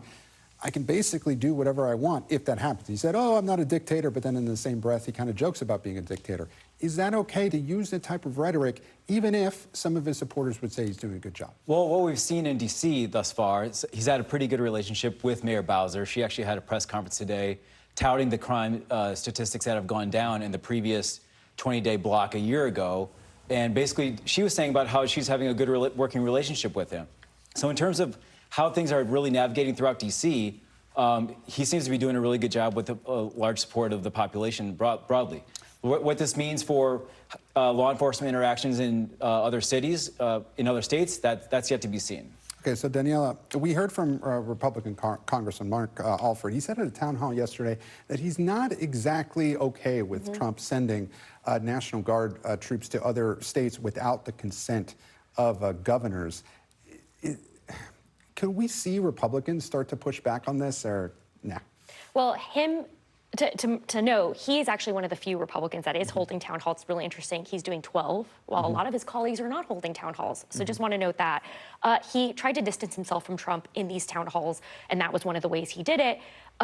When you hear Republicans arguing that what's happening in D.C., and of course Mark can speak to this much better than I can, he's a congressional expert as well. When you see what they're saying about what's working in D.C. with what Trump has done, they actually say we're okay with if for National Guard to come to red states like Louisiana, Arkansas, Ohio, and also try to clean up what's happening in those states as well. So you're hearing that they're largely praising the operation, but really it's unclear whether that's actually going to happen, where that funding is going to come from, what's going to happen after it escalates. It's costing about $1 million a day, but I just want to reiterate, the National Guard is actually not doing domestic policing work. The people that you see with the Metropolitan police officers are special agents. We don't know where they work. Their faces are covered. These are not the troops. The troops are picking up trash. They started as of yesterday. DC needs that too. Yes, and on the federal grounds that if DOJ had not cut the money from the National Park Service that had the people who were staffed and being paid to pick up the trash, the troops would not have to be there picking up trash. Like, he's saying he's surging troops to clean up the city and tackle crime, and that's not what is happening. I used to do juvenile justice work for the bulk of my career, and the issue in D.C. is actually juvenile crime. How is the National Guard and targeting Uber delivery drivers addressing the issue of juvenile crime in the city? Is that putting more resources into the judges? Is that putting more resources into prosecution? Carjackings are down to 87% versus a year ago because of this. Okay. Well, Mark, I'll let you have the last word because we are out of time. You know, we could always talk for so much longer here. Thank you, Simone. Thank you, Mark. Thank you, Danielle. I really appreciate it. And thank you all for watching. I'm Gabe Gutierrez, and we are back tomorrow with more Meet the Press Now. There's more ahead on NBC News Now. Stay with us. Hey everybody, I'm Yasmin in for Hallie tonight, and we are coming on the air with chilling new details about the moment a gunman opened fire through the window of a Minneapolis church, killing 2 and hurting dozens of kids who were sitting in pews during Mass on their first week of school. Parents in tears rushing towards the campus of Annunciation Catholic Church, school I should say, after being reunited with their children. You see them carrying their kids to safety. Police believe the shooter barricaded at least 2 doors using wood planks before opening fire. One student shared his story of what he saw when the shooting happened in the church. We're going to play it for you right now in full. It was like shots fired, and then we kind of like got under the pews. It kind of, they shot through the stained glass windows, I think. And it was really scary. And then we went to the gym, and then the doors locked just to make sure he didn't come. And we waited in the gym for more news, and everyone was okay. My friend got hit in the back. Did he go to the hospital? Yeah, he went to the hospital. What went through your mind when you saw that? I was super scared for him, but I think now he's okay. Yeah. Yeah. Did you get reunited with your parents? Yeah, my mom was waiting outside of the church when it happened. Yeah. And then What was it like seeing her? I was super happy because, like, I was scared that I wasn't gonna see her because I didn't know what was happening, really. I was, like, 2 seats away from the stained glass windows, so they were, like, the shots were, like, right next to me. That's scary. Yeah. You went under the pew after that happened? Yeah. And Is then that what everyone tried to do? I think I got, like, gunpowder on my neck. Yeah. When you heard the shots, what went through your head? I was like, the first one, I was like, what is that? I thought it was just something. Then when I heard it again, I just ran under the pew. And then I covered my head. My friend Victor, like, saved me, though, because he laid on top of me, but he got hit. Your friend laid on top of you? Yeah, and he got hit. Is this something that you've practiced before? Yeah, we practice it, like, every month, or I don't know. But, yeah, we've never practiced it in the church, though. Only in school, so it was way different. Was your mom super happy to see you? Yeah. Give you a big hug? What was that hug like? I just felt like relieved, kind of. Yeah. I was very happy. There's a lot we know and then a lot of big stuff that we do not know. Here is what we know as of this moment. We have 2 children who were killed. They were just 8 and 10 years of age. 17 other people, including 14 children, got hurt. All of them are expected to survive. What we are learning about the shooter so far, we know the person's identity and that they are in fact dead. Police say the shooter killed himself in the back of the church. The shooter was 23 years of age, acting alone, had legally bought the rifle, the shotgun, and the pistol used to murder these kids. And here is what we do not know, the motive. Police say they cannot confirm if the shooter had any ties to the school as of now. The FBI saying it is investigating the shooting as an act of domestic terrorism and a hate crime. The school's principal, in just the last hour, asking for change in the aftermath of such devastating loss. There's an African proverb that says, when you pray, move your feet. So I beg you, I ask you to please pray, but don't stop with your words. Let's make a difference and support this community, these children, these families, these teachers. Never again can we let this happen.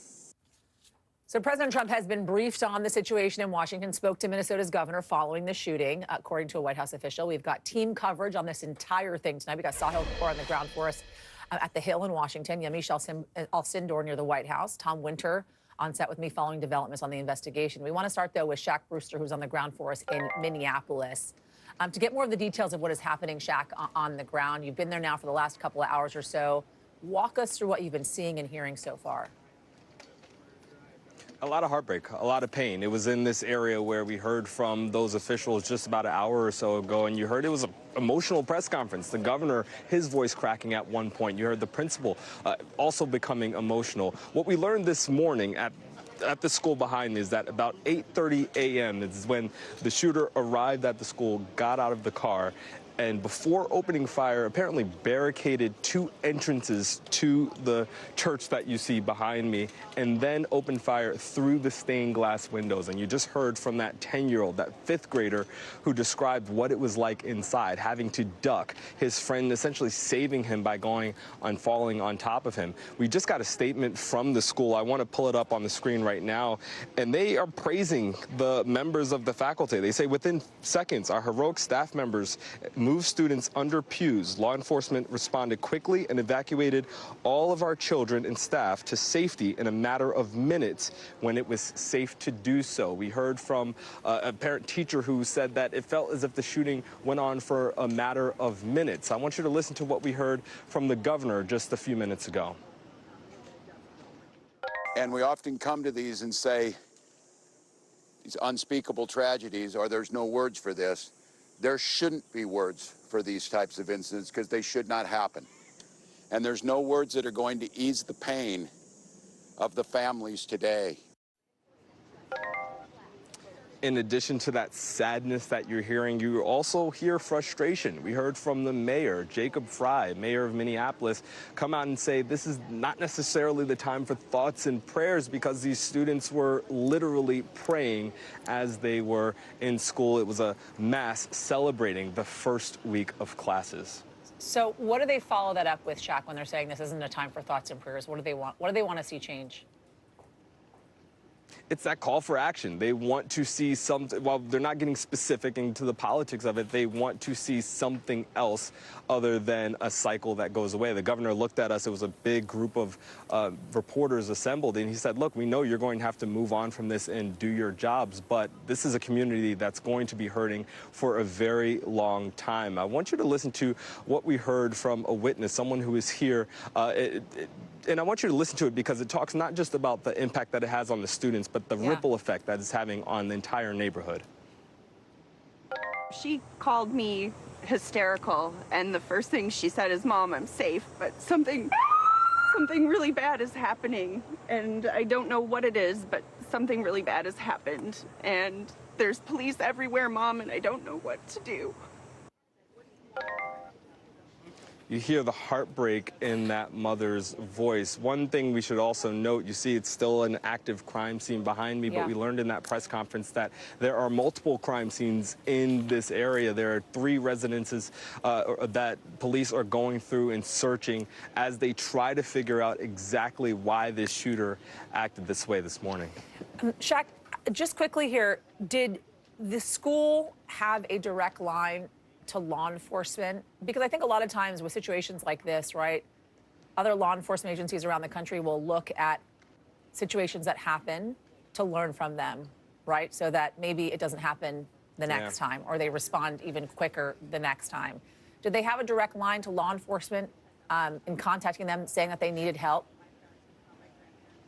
You know, something that we hear from students inside, from neighbors around the school, they all talk about how quickly law enforcement arrived here to the scene. You heard from one of the students in one of the interviews. I don't think we played it here, but earlier, if you were watching this network, talk about how this is something that they practice for. The students, they know what to do when there's a call for an active shooter, but the student said it's a little bit different because we were in the church this time instead of the school building, which is right next door. So I don't know specifically the communication that the school had with law enforcement, but law enforcement tonight is definitely being praised for that quick response by all accounts here. Yeah, those practice sessions have sadly become the reality for all students in this country with these repeated school shootings. Jack Brewster, we thank you, appreciate it.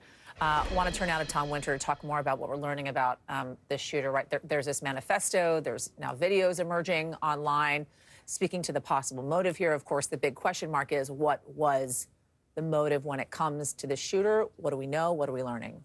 Yeah, I mean, I think from a motive standpoint, we may never get an answer. There's a lot of things that are out there right now that have been posted by this individual, and they clearly show somebody in extreme distress.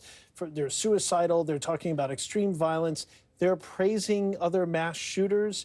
There's even a magazine where he apparently writes on the magazine, "Kill Donald Trump." So this person has all sorts of viewpoints on all sorts of things, makes references to the church. We're not going to get into all the details of it because, frankly, we're not going to do the job of this person for them. Right. But it's very clear that it's all over the place, and law enforcement will take their time. They'll work with the FBI. They'll get everybody together and try to determine if they can put together a profile of this person. And also, they want to see if there were any signs that were were missed. This individual is deceased. There's not going to be any sort of a follow-on investigation. Apparently, the guns were purchased legally and recently, according to Police Chief Brian O'Hara there in Minneapolis. So right now, there's no indication that they're looking for anybody else who may have even helped with this, but the FBI will certainly take a look along with local police. So correct me if I'm wrong, but we know that the shooter did not have a criminal record. Correct. If it's any sort of record, it's maybe a traffic stop or two. Was this shooter at all on the radar, though, of police, and or had the parents or family members or friends communicated any type of situation in which they felt as if the shooter could have been a danger to their surroundings? At this hour, Wednesday evening, there's no indication whatsoever that anybody had previously reported that this individual was in trouble. I know that there was some imagery found of a drawing of a church. Correct. What looked like some sort of church. Right. And as Shaq just reported, we're learning that the shooter actually barricaded to the doorways so that it seemed as if the students and the teachers could not get out. What sense are we getting as to the premeditation of what happened today? Yeah, I mean, I think when you look at the individual who's been identified as Robin Westman, 23 years old, born a male, previous name Robert Westman, is somebody who definitely put some time and thought into it based on what we were able to see in the videos that were released online that had since been taken down by the platform at the request of law enforcement that was hosting them. Basically, they're videos where they just go page to page and they're kind of showing basically what would be a diary. I think when you look at it, how much premeditation, yeah, probably a lot that was put into it. And we start to approach here kind of the corner of glorifying a shooter in their preparation versus, they reference their suicidal thoughts and kind of a theme, by the way. This is important that we've seen across shootings over the last several years is people saying, look, I'm hurting in life, so I have to hurt others too. I want them to feel what I'm feeling. And we're seeing that in a number of instances. It's incredibly dangerous and obviously makes no sense. If you're feeling bad, you're feeling bad. There's no reason to involve these innocent kids, an 8- and a 10-year-old deceased, who are just, trying to celebrate Mass on their first week of school. Just atrocious to even think about. I got one final one for you, Tom, and then we got to go to this next guest that we have on standby who witnessed folks coming out of the church there. But was the shooter able to actually get inside the church and continue to fire upon these students, or did they only fire from outside the church? So there's 3 weapons total. Apparently, according to Minneapolis police, this individual gets inside the church, and then they're found deceased from a self-inflicted gunshot wound inside.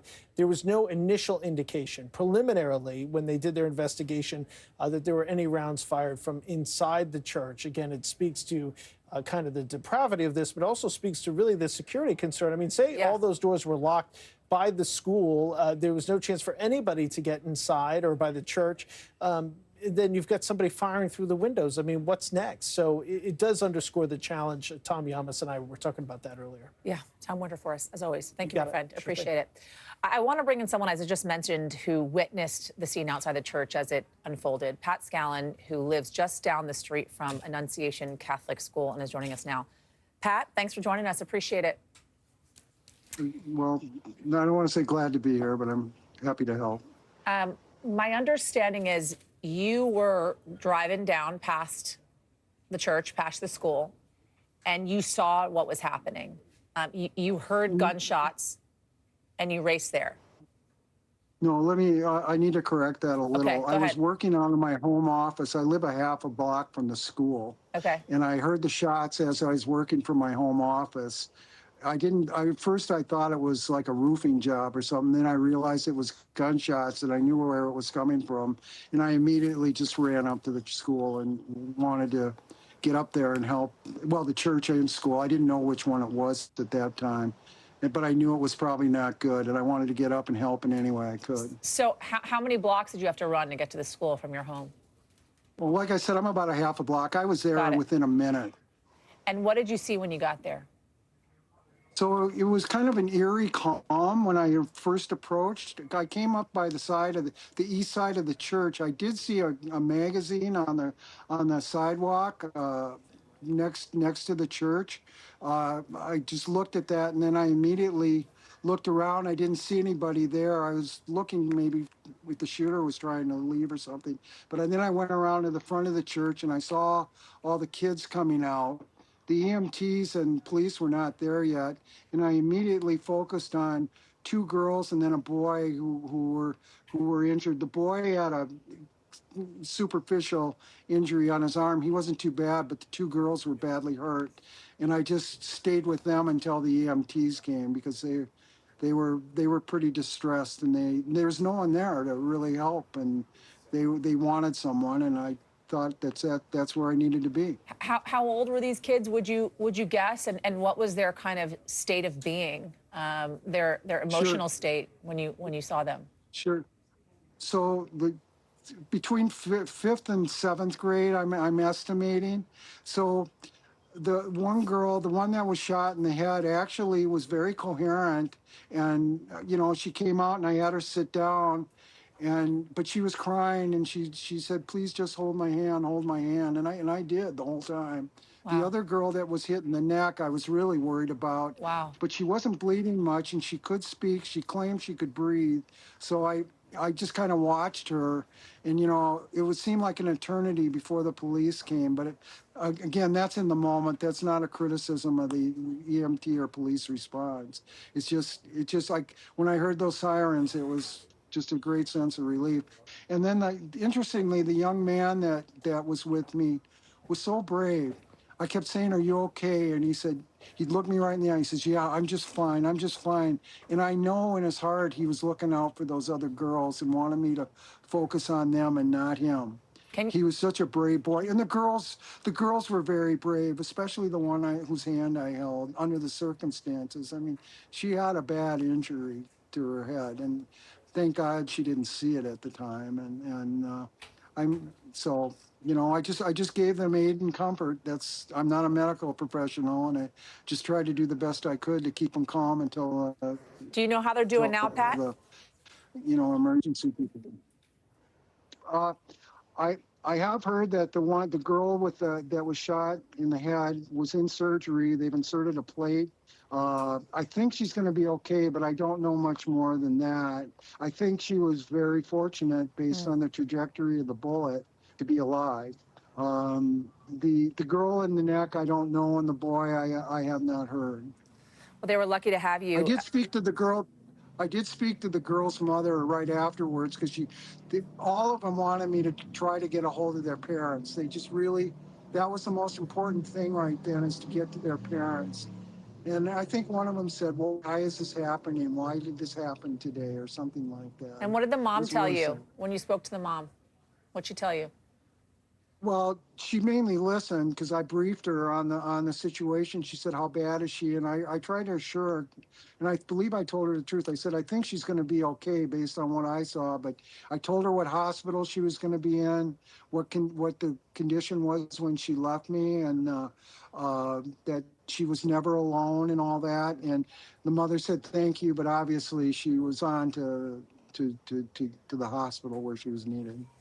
Those kids, Pat, we're certainly lucky to have you. I imagine you're one of those folks, as we all are, that you can't imagine something like this could happen so close to home, and yet it's half a block away from where you live. What do you want folks to know today after witnessing what you did? Just a couple things. Just try to work on this. I mean, this continues to happen. We all know that. I don't know the solution, but I'd sure like the people in charge to try to figure out something to do this. But as tough as this is, I mean, I saw those kids in their eyes. They had hope, and they're going to move on. And I'm hoping that the Annunciation community, in fact, I don't hope, I know this community will rally. And after an appropriate time of grieving, we'll stay strong. It's a community of faith. And this is a time when people need to rally together and help each other and hope to God that this never happened. In seeing all the shootings that over the years, I never thought it'd happen in my back door, but it can. And but the goal is if you needed help, Yeah, you were the one to rush there, certainly. Pat Scallon, we appreciate you, and I'm certain that those kids and that mom that you spoke to appreciated you as well. Thank you, sir. Appreciate it. Anybody would have done the same. So Thanks, Pat. Thanks. I Thanks want to for go to having me on. Washington now, to Yamiche Alcindor, who's standing by for us at the White House. I know that the president was briefed on what took place in Minneapolis today. Walk us through what more we're learning and hearing from the White House, Yamiche. Yeah, well, first, I mean, wow to that interview you just did. My heart is breaking thinking of these children, and I know so many White House officials say that their hearts are also breaking thinking about this tragedy. I want to put up a post for you that President Trump put out shortly after this shooting. He said, "I've been fully briefed on the tragic shooting in Minneapolis, Minnesota. The FBI quickly responded. They are on the scene. The White House will continue to monitor this terrible situation. Please join me in praying for everyone involved." The president has also ordered flags at all military buildings, as well as any military installations and federal buildings, to be flown at half-staff through Sunday. The president here asking the nation to wrap its arms around this community, but you're also, of course, hearing that this has really reignited a debate on gun control in this country. So we're hearing a lot of Democrats saying that they also want national legislation against assault weapons. So we'll just have to see where it goes from here. But Washington is involved in monitoring all of this. Yeah, and starting obviously from the White House on down to Congress, which is where we want to go next. Yamiche Alcindor, thank you for that. With that, I want to go to Sahil, who's standing by for us, talking through what we could feasibly hear from lawmakers on this. As Yamiche just alluded to, the DNC actually briefly adjourning their meeting. That, Sahil, was happening not that far away from where the shooting was in Minneapolis when the news first broke. Is there a possibility, is there a sense at all that this could move the needle on anything when it comes to gun reform legislation? Well, Yasmin, I've been following the reaction so far in the last several hours from members of Congress. I have not seen or heard anything to suggest this is going to move the needle on policy, specifically this stalemate that we've had nationwide on gun laws for about 3 decades now. It's not because nobody wants to. Democrats still want to. They're still calling for it. But Democrats are not in charge. Republicans are. And from President Trump on down, we aren't seeing those calls from Republicans. On the Democratic side, there's House Minority Leader Hakeem Jeffries, who posted shortly after this happened. He called the shooting horrifying and said weapons of war have no place in our neighborhoods, streets, or schools. There's Chuck Schumer, the Senate Democratic leader, who said we must do more to stop gun violence in America. And at the DNC meeting, Vice Chair Malcolm Kenyatta had this notable response. Let's play it. The work that we're doing is not a joke. This is serious stuff. And I know that all of us in our journals and talk to the future generation, we'll be asked, what the hell did you do? And I am so proud to look around this table and know that all of us will be able to answer everything we could. But then on the Republican side, take a look at this post from Speaker Mike Johnson. I think it generally captures where the party is. He says they're heartbroken over the tragic violence. He sends his gratitude to law enforcement and the first responders, his prayers to the children, family, and civilians. Does not mention anything about policy or action here. Congressman Mike Lawler of New York, one of the most moderate Republicans, similarly calls it heartbreaking to see a tragedy like this, mentions he himself is the father of 2 young girls. He thanks law enforcement and sends his prayers to the entire Minneapolis community. And of course, there's President Trump, you know, who's in charge of the party, the most important figure here. He ran in 2024 as the most pro-gun, pro-Second Amendment president, signaled he would not support any restrictions on gun laws. So at the moment, it looks like we are where we've been for the last 30 years at this time. And of course, it takes both parties, it takes bipartisan agreement to change gun laws in the United States, Yasmin. The last time we did see, though, and I think this is a question kind of that is overarching, which doesn't necessarily have an answer. The last time we did see some major kind of gun movement legislation was under the Biden administration after Uvalde, of course, in which he passes bipartisan gun safety bill. And that was the red flag laws, right? Providing incentive for states essentially to bring into practice these red flag laws. So the question is, will this spurn again any change? We're going to have to wait and see. And Sahil, you and I can talk about that again in the next hour. So for now, my friend, thank you. We're going to keep an eye on this story as it develops and bring you much more in just a few minutes. But after the break, some other big headlines that we are following, including the president hitting India with a 50% tariff. Does that mean prices on your stuff is going to go up? Plus a D.C. landmark, now part of the federal takeover, what it means for the thousands who ride trains through Washington, D.C. every single day. We'll be right back.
Stay on top of breaking news and the biggest stories of the day with NBC News Daily. Get in-depth reporting from across the country and around the world, and ways you can take care of your health and your wallet. NBC News Daily, weekdays from 12 to 4 on NBC News Now.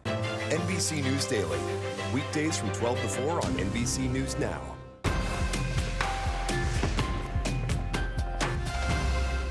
Here's the scoop from NBC News, a new podcast where conversations and headlines are served daily.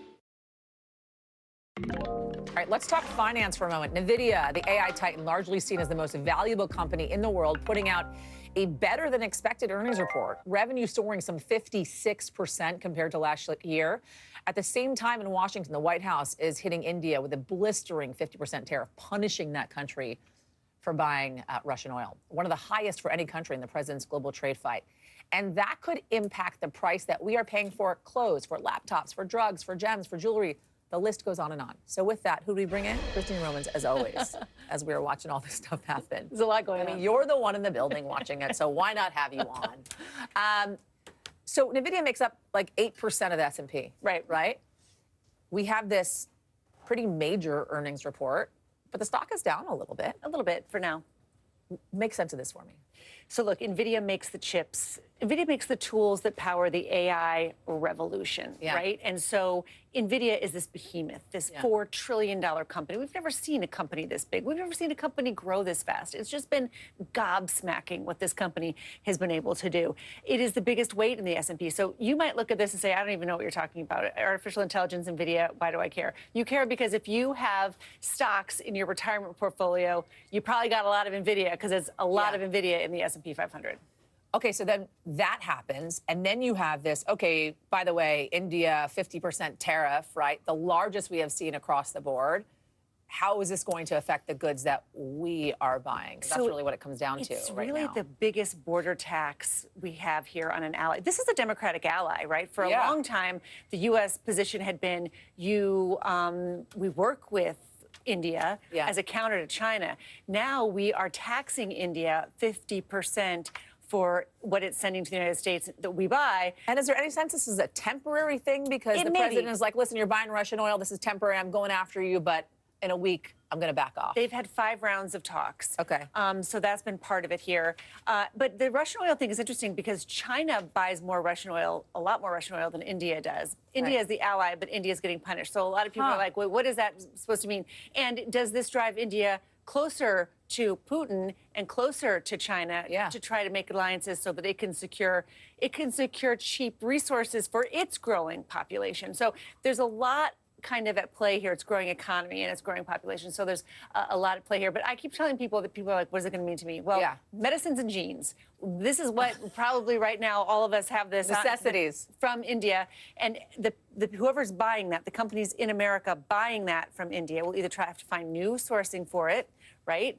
That's cheaper, or they're going to have to eat some of that tariff, or they're going to pass it on to you. But the thing is, and maybe I'm wrong here, so tell me I'm wrong, it doesn't happen that quickly. Because, again, a lot of these places stockpile these things in anticipation of a possible tariff, right? So if it even happens, it could be 6 months, 8 months down the line. That's exactly right. So the lag, when I talk to economists, you're right, Yasmin. When I talk to economists, they say these tariffs will have a lag of 6 to 18 months when these tariffs go in because of all the reasons you're pointing out. Also because the start and stop nature up until now of some of these tariffs, you've got a lot of companies that have stockpiled goods, sometimes even in bonded warehouses where they haven't taken custody of the goods yet, waiting to hold off as long as they can in terms of maybe the president backing off and they get some kind of a better deal with India. That's why we have her on, because she explains the way that she does. There's a lot going on. I just have to say there's so much going on. Nice Thank you, my friend. Appreciate it. All right, President Trump taking management of Union Station away from Amtrak and putting it in the hands of the Transportation Department. Listen to this. We are going to make the investments to make sure that this station isn't dirty, that we don't have homelessness in Union Station. And that message from the head of transportation matches what we're hearing from the president, who says he wants $2 billion from Congress to beautify the city. And we're already seeing armed soldiers with military tanks stationed outside of Union Station, the second busiest hub in Amtrak's national network. Over 5.5 million passengers riding there every year, 70,000 people passing through Union Station every single day. The president now broadening out his control over Washington, D.C. as he floats taking his crackdown on D.C. to other major cities, possibly looking at Baltimore, maybe Chicago. NBC News has reached out to Amtrak for comment. They are deferring any questions to the DOT, the Department of Transportation. Want to bring in Garrett Hake, who's posted up outside the White House to talk more about this. Let's read between the lines here, Garrett, as we like to do often. What does this kind of Union Station takeover tell us about where the White House and specifically the president is focused on taking this thing? Yeah, it's interesting, Yasmin, because Union Station is kind of a low-hanging fruit. It is owned by the federal government already, but it's been managed in the past by a nonprofit corporation in coordination with Amtrak. Then over the last year, by Amtrak just itself. I think the White House looked at this and saw an opportunity to do something that the president really cares a great deal about right now, it seems, which is trying to remake D.C. in an image he feels is appropriate. We've already seen the National Guard making a significant presence there at Union Station, trying to cut down on crime there. They've cleared the homeless encampment that had been on the lawn there in front of Union Station for as long as I can remember, living and working in D.C. So, you know, it's another opportunity for the president to flex, essentially, the control that he has here in the district and try to make something out of a transit hub that, you know, he and his transportation secretary say that he does indeed care about. By the way, the mayor today said she welcomes this. She's fine with it here in Washington, given that this is something that the federal government already owned. Now they fully own any problems that might arise there at Union Station. So, Garrett, while I have you, I do want to follow up on the story that we have kind of been tracking over the last, 48 hours or so, which is the firing of, this Fed governor, Lisa Cook, that still has a job because it turns out the president doesn't have the authority to fire her. Her lawyer's also fighting back. Where are we on this whole thing? Well, he might have the authority, Yasmin, and that's kind of the open question here, and one that we'll need the courts to solve. I thought we would see the lawsuit today that Lisa Cook's attorneys had said she would file to argue this point, that there is no sufficient cause to fire her. And once that lawsuit was filed, then the next step that you might see would be some kind of temporary injunction to say, yes, legally she can keep going to work while this all gets sorted out.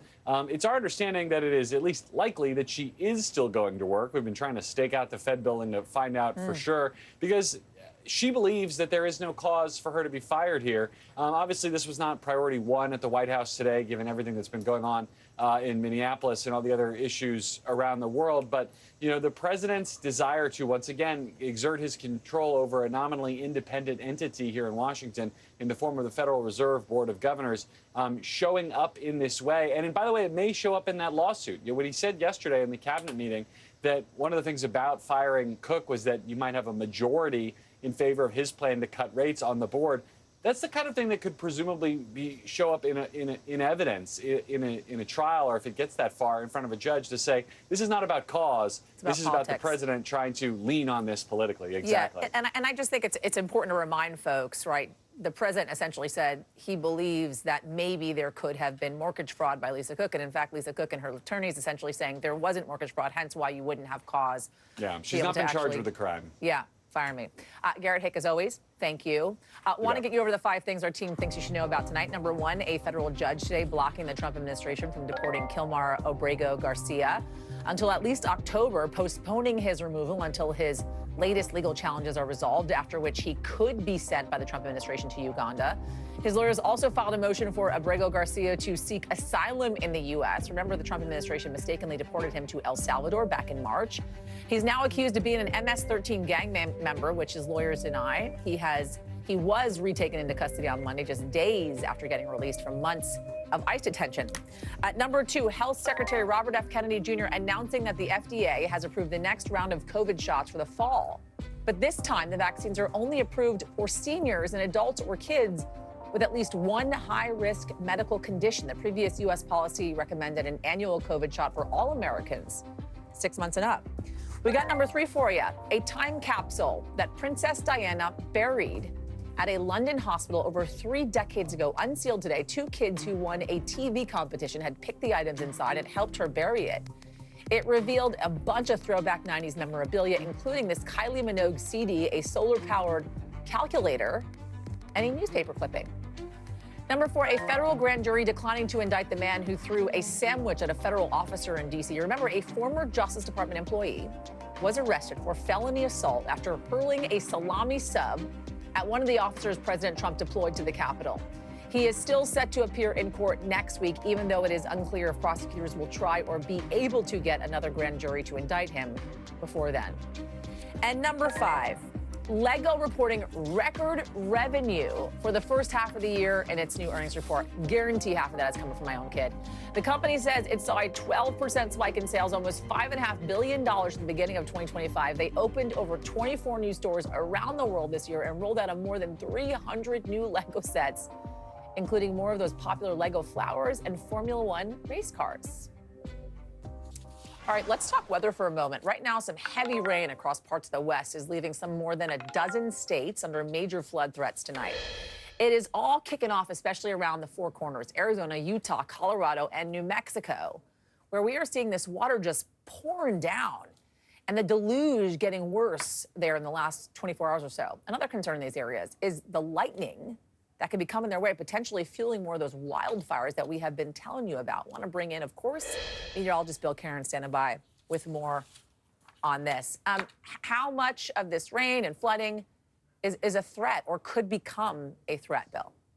Overnight, I'm concerned, especially heading out into the plains. So we got two scenarios going on. One is the heavy rain, isolated thunderstorms in the west could spark new fires, and we have video of that. I mean, we had numerous thunderstorms in California, and some areas got beneficial rain, but other areas had these lightning strikes that happened outside the thunderstorms, and because of that, we had fires that were forming by these thunderstorms. This is a common occurrence, especially we're in this time of year where everything's extremely dry. The drought's pretty much at its peak, and we're waiting for some of that rain to return. You can see some of those lightning strikes there from the storms in the last couple of days. So as we go to the maps, all the lightning strikes showing up once again, mostly in the higher terrain. We don't have too many flash flood warnings. We have numerous areas potential for flash flood watches, especially around Interstate 80, heading from Truckee up to Reno. We've had numerous 2 days in a row now with flash flood warnings. It looks like a new one has just been issued there, so careful driving Interstate 80. Later on tonight, this area of concern is going to come out of Colorado through Kansas. This maroon color here is a moderate risk of flash flooding. That's like a 3 out of 4. The only thing higher is a high risk. And so when we get to that seriousness of a level, we know we're going to get a lot of heavy rain. Don't be surprised if we get some flash flooding and maybe even some flash flood emergencies later on tonight. We're talking an area in between Wichita and Kansas City, southwards down into areas of Arkansas. So Emporia, Chanute, and it's a really narrow line into Joplin. And then when we get heavy rain in the Ozarks, mountainous areas, I get worried too from Fayetteville. Some of this may try to make it up to here, the North Little Rock, but 3 to 4 inches of rain tonight with a line of thunderstorms that'll be training. The other story, and if you're anywhere east of about Denver to the East Coast, you're wondering what's going on because this is very atypical. The humidity levels especially have been dropped. Canada has sent all of their gorgeous air to us, and everyone's enjoying it. Temperatures tomorrow will be below average. It's not just that. It's still warm, but just the fact that humidity is just much lower than it's been all summer long, and it's much lower than it should be for like August. Typically, it's like this by the time we get to like middle of September, end of September. So as we head through Friday and into the holiday weekend, Yasmin, things are looking really nice. Ohio Valley, Northeast, just a win-win-win all the way through the holiday weekend. Well, that's certainly good. There's some good news from Bill Karen. I know, it's especially after, it's middle of hurricane season. I got no hurricanes to talk about, knock on wood. We're not used to that from you, Billy. I know. You like Billy? My grandmother always called me that. Okay. You and my grandmother. Perfect. Me and your grandma. Bill Cairns, thank you. Coming up, an update on the breaking news that we've been following. At least 2 children killed after a shooting at a Minneapolis church. What we are just learning about the investigation coming up next.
fast-moving developments.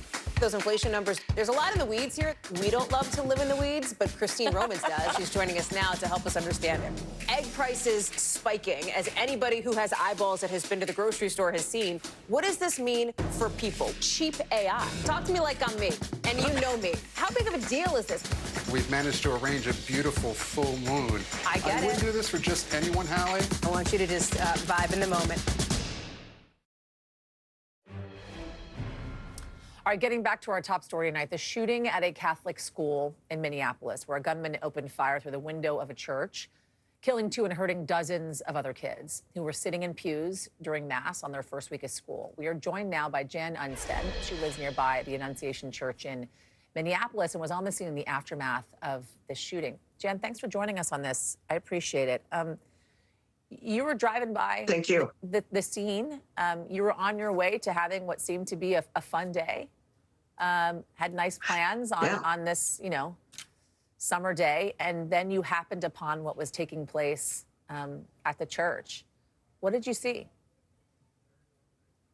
Yeah, I was on my way to the state fair, which is, a big occasion here in Minnesota. And the church is on the main street that leads between my house and the freeway to get to the fair and to downtown Minneapolis. It's close to a major intersection, maybe a block away. And as I got close, I could see probably 3 ambulances in the intersection, and I thought perhaps there had been a bad car accident.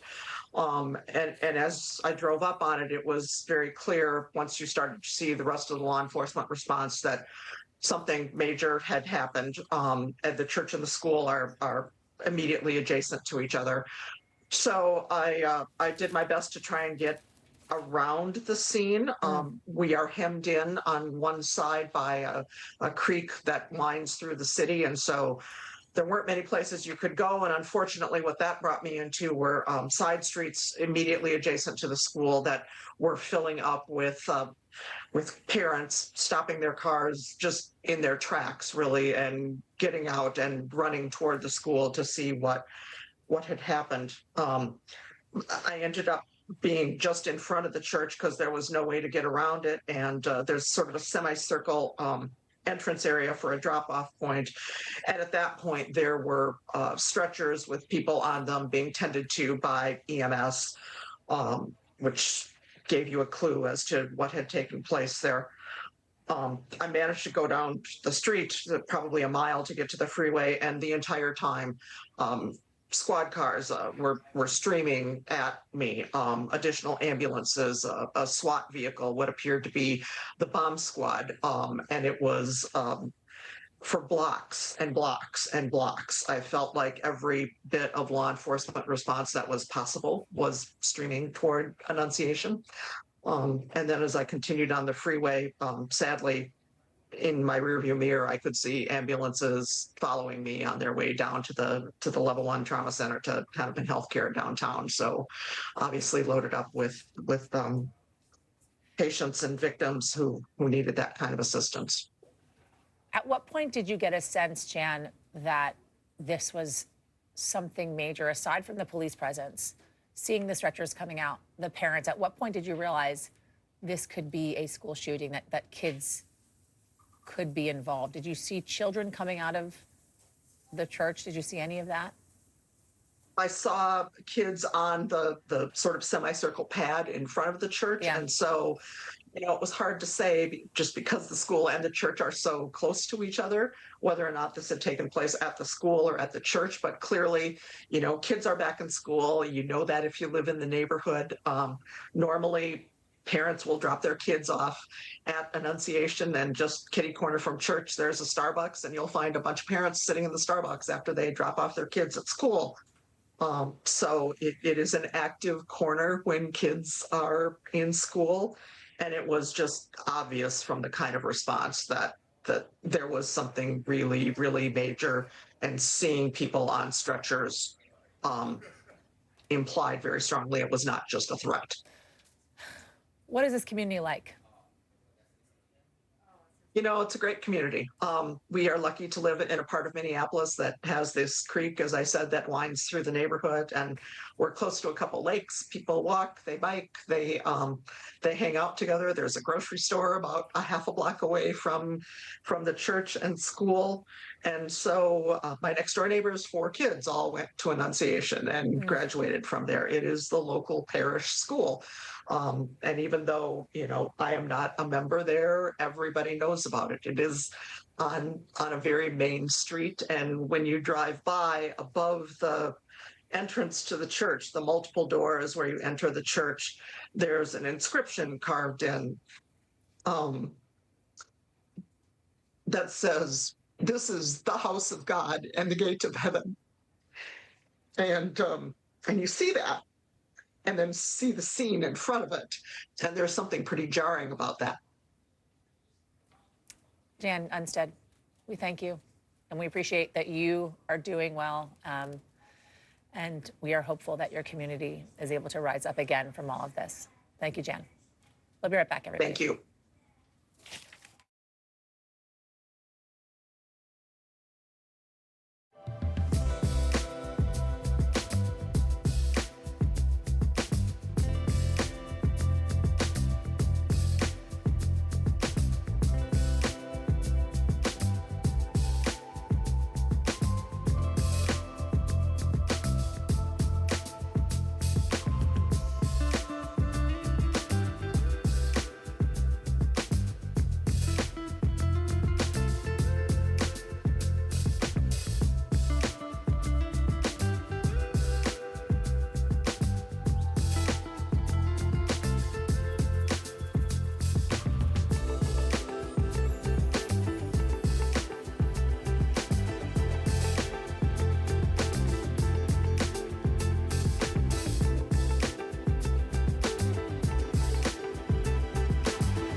Some breaking news just into us now. We are learning the newly installed director of the CDC is leaving the agency, according to the health department, who posted on X.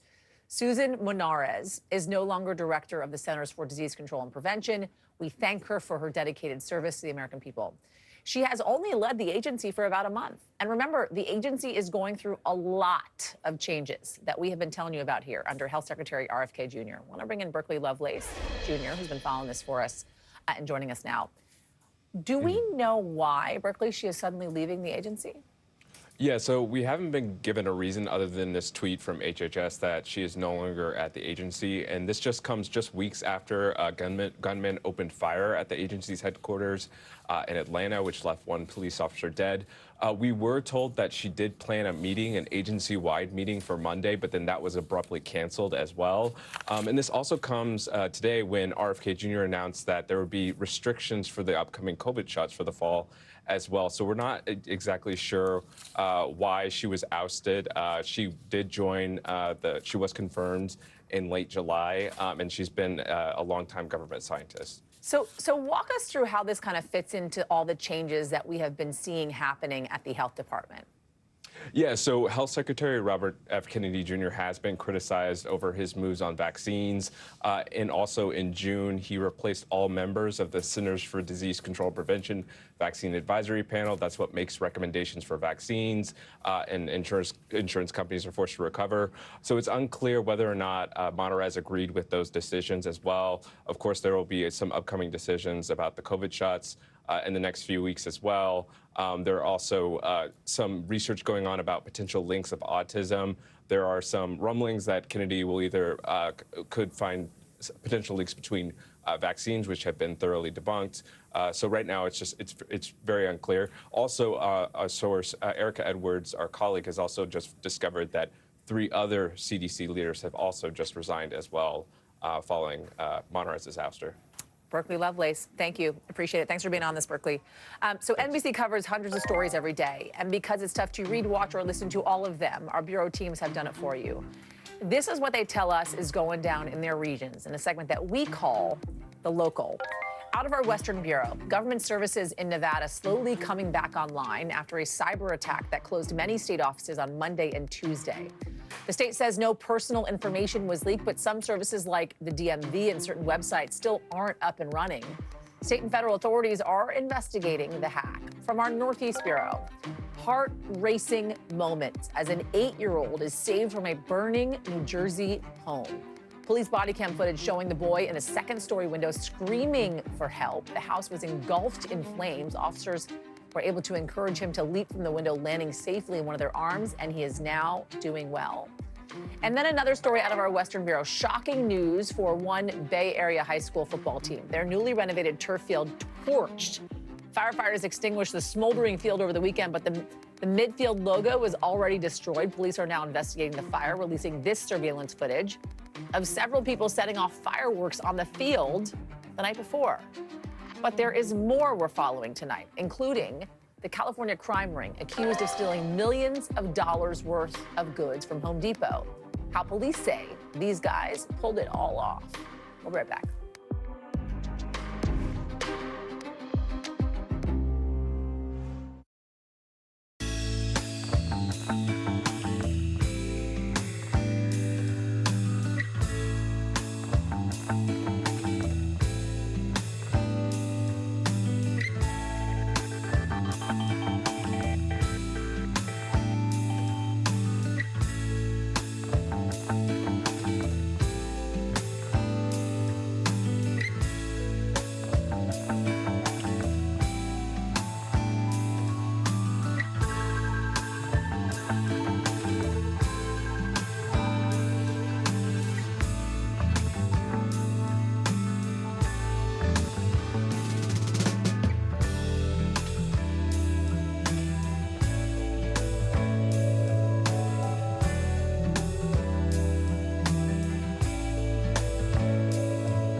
Taking over the helm of a 75-year-old broadcast, it's a great responsibility. The best reporters in our business know how to listen. And when you listen, you get the truth. For NBC News, I'm Tom Yams. And that's what we do every night. The NBC News mobile app. Get connected to your favorite news shows. For the top stories, breaking news, and live video, download the NBC News mobile app now.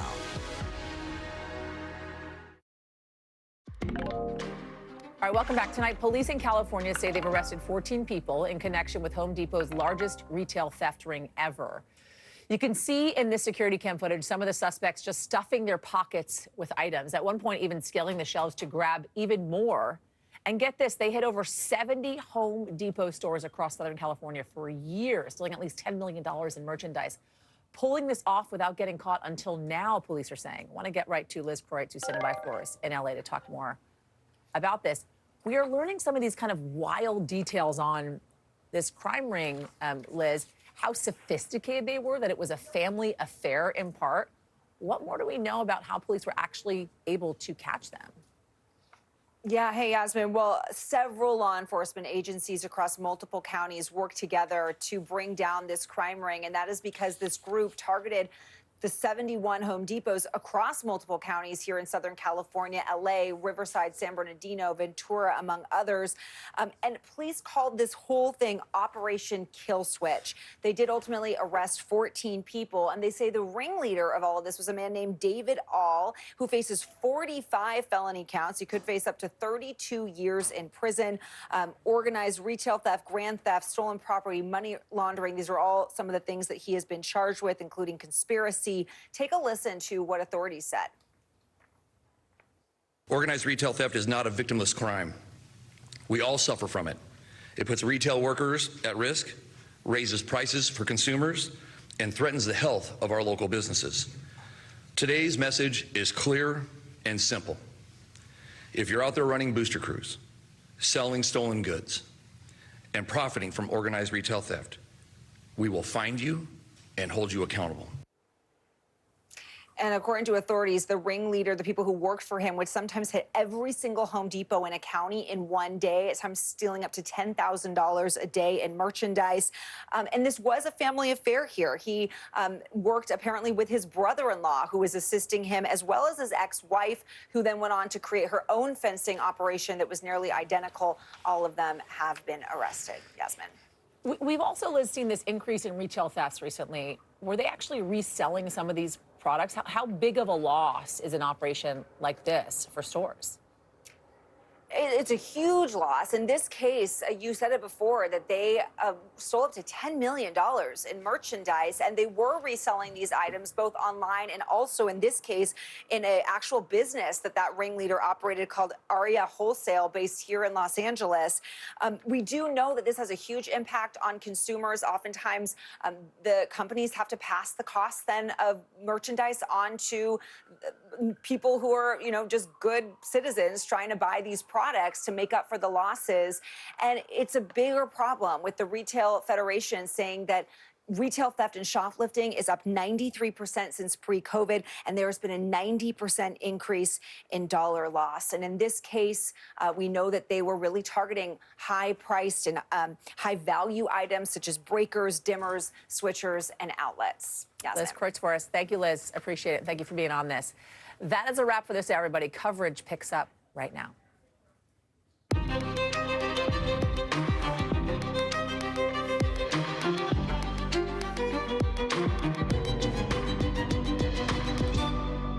Hey everybody, I'm Yasmin in for Hallie, and in the next couple of hours, a community is expected to come together for a vigil to honor the victims of a mass shooting in a Minneapolis church. That is happening as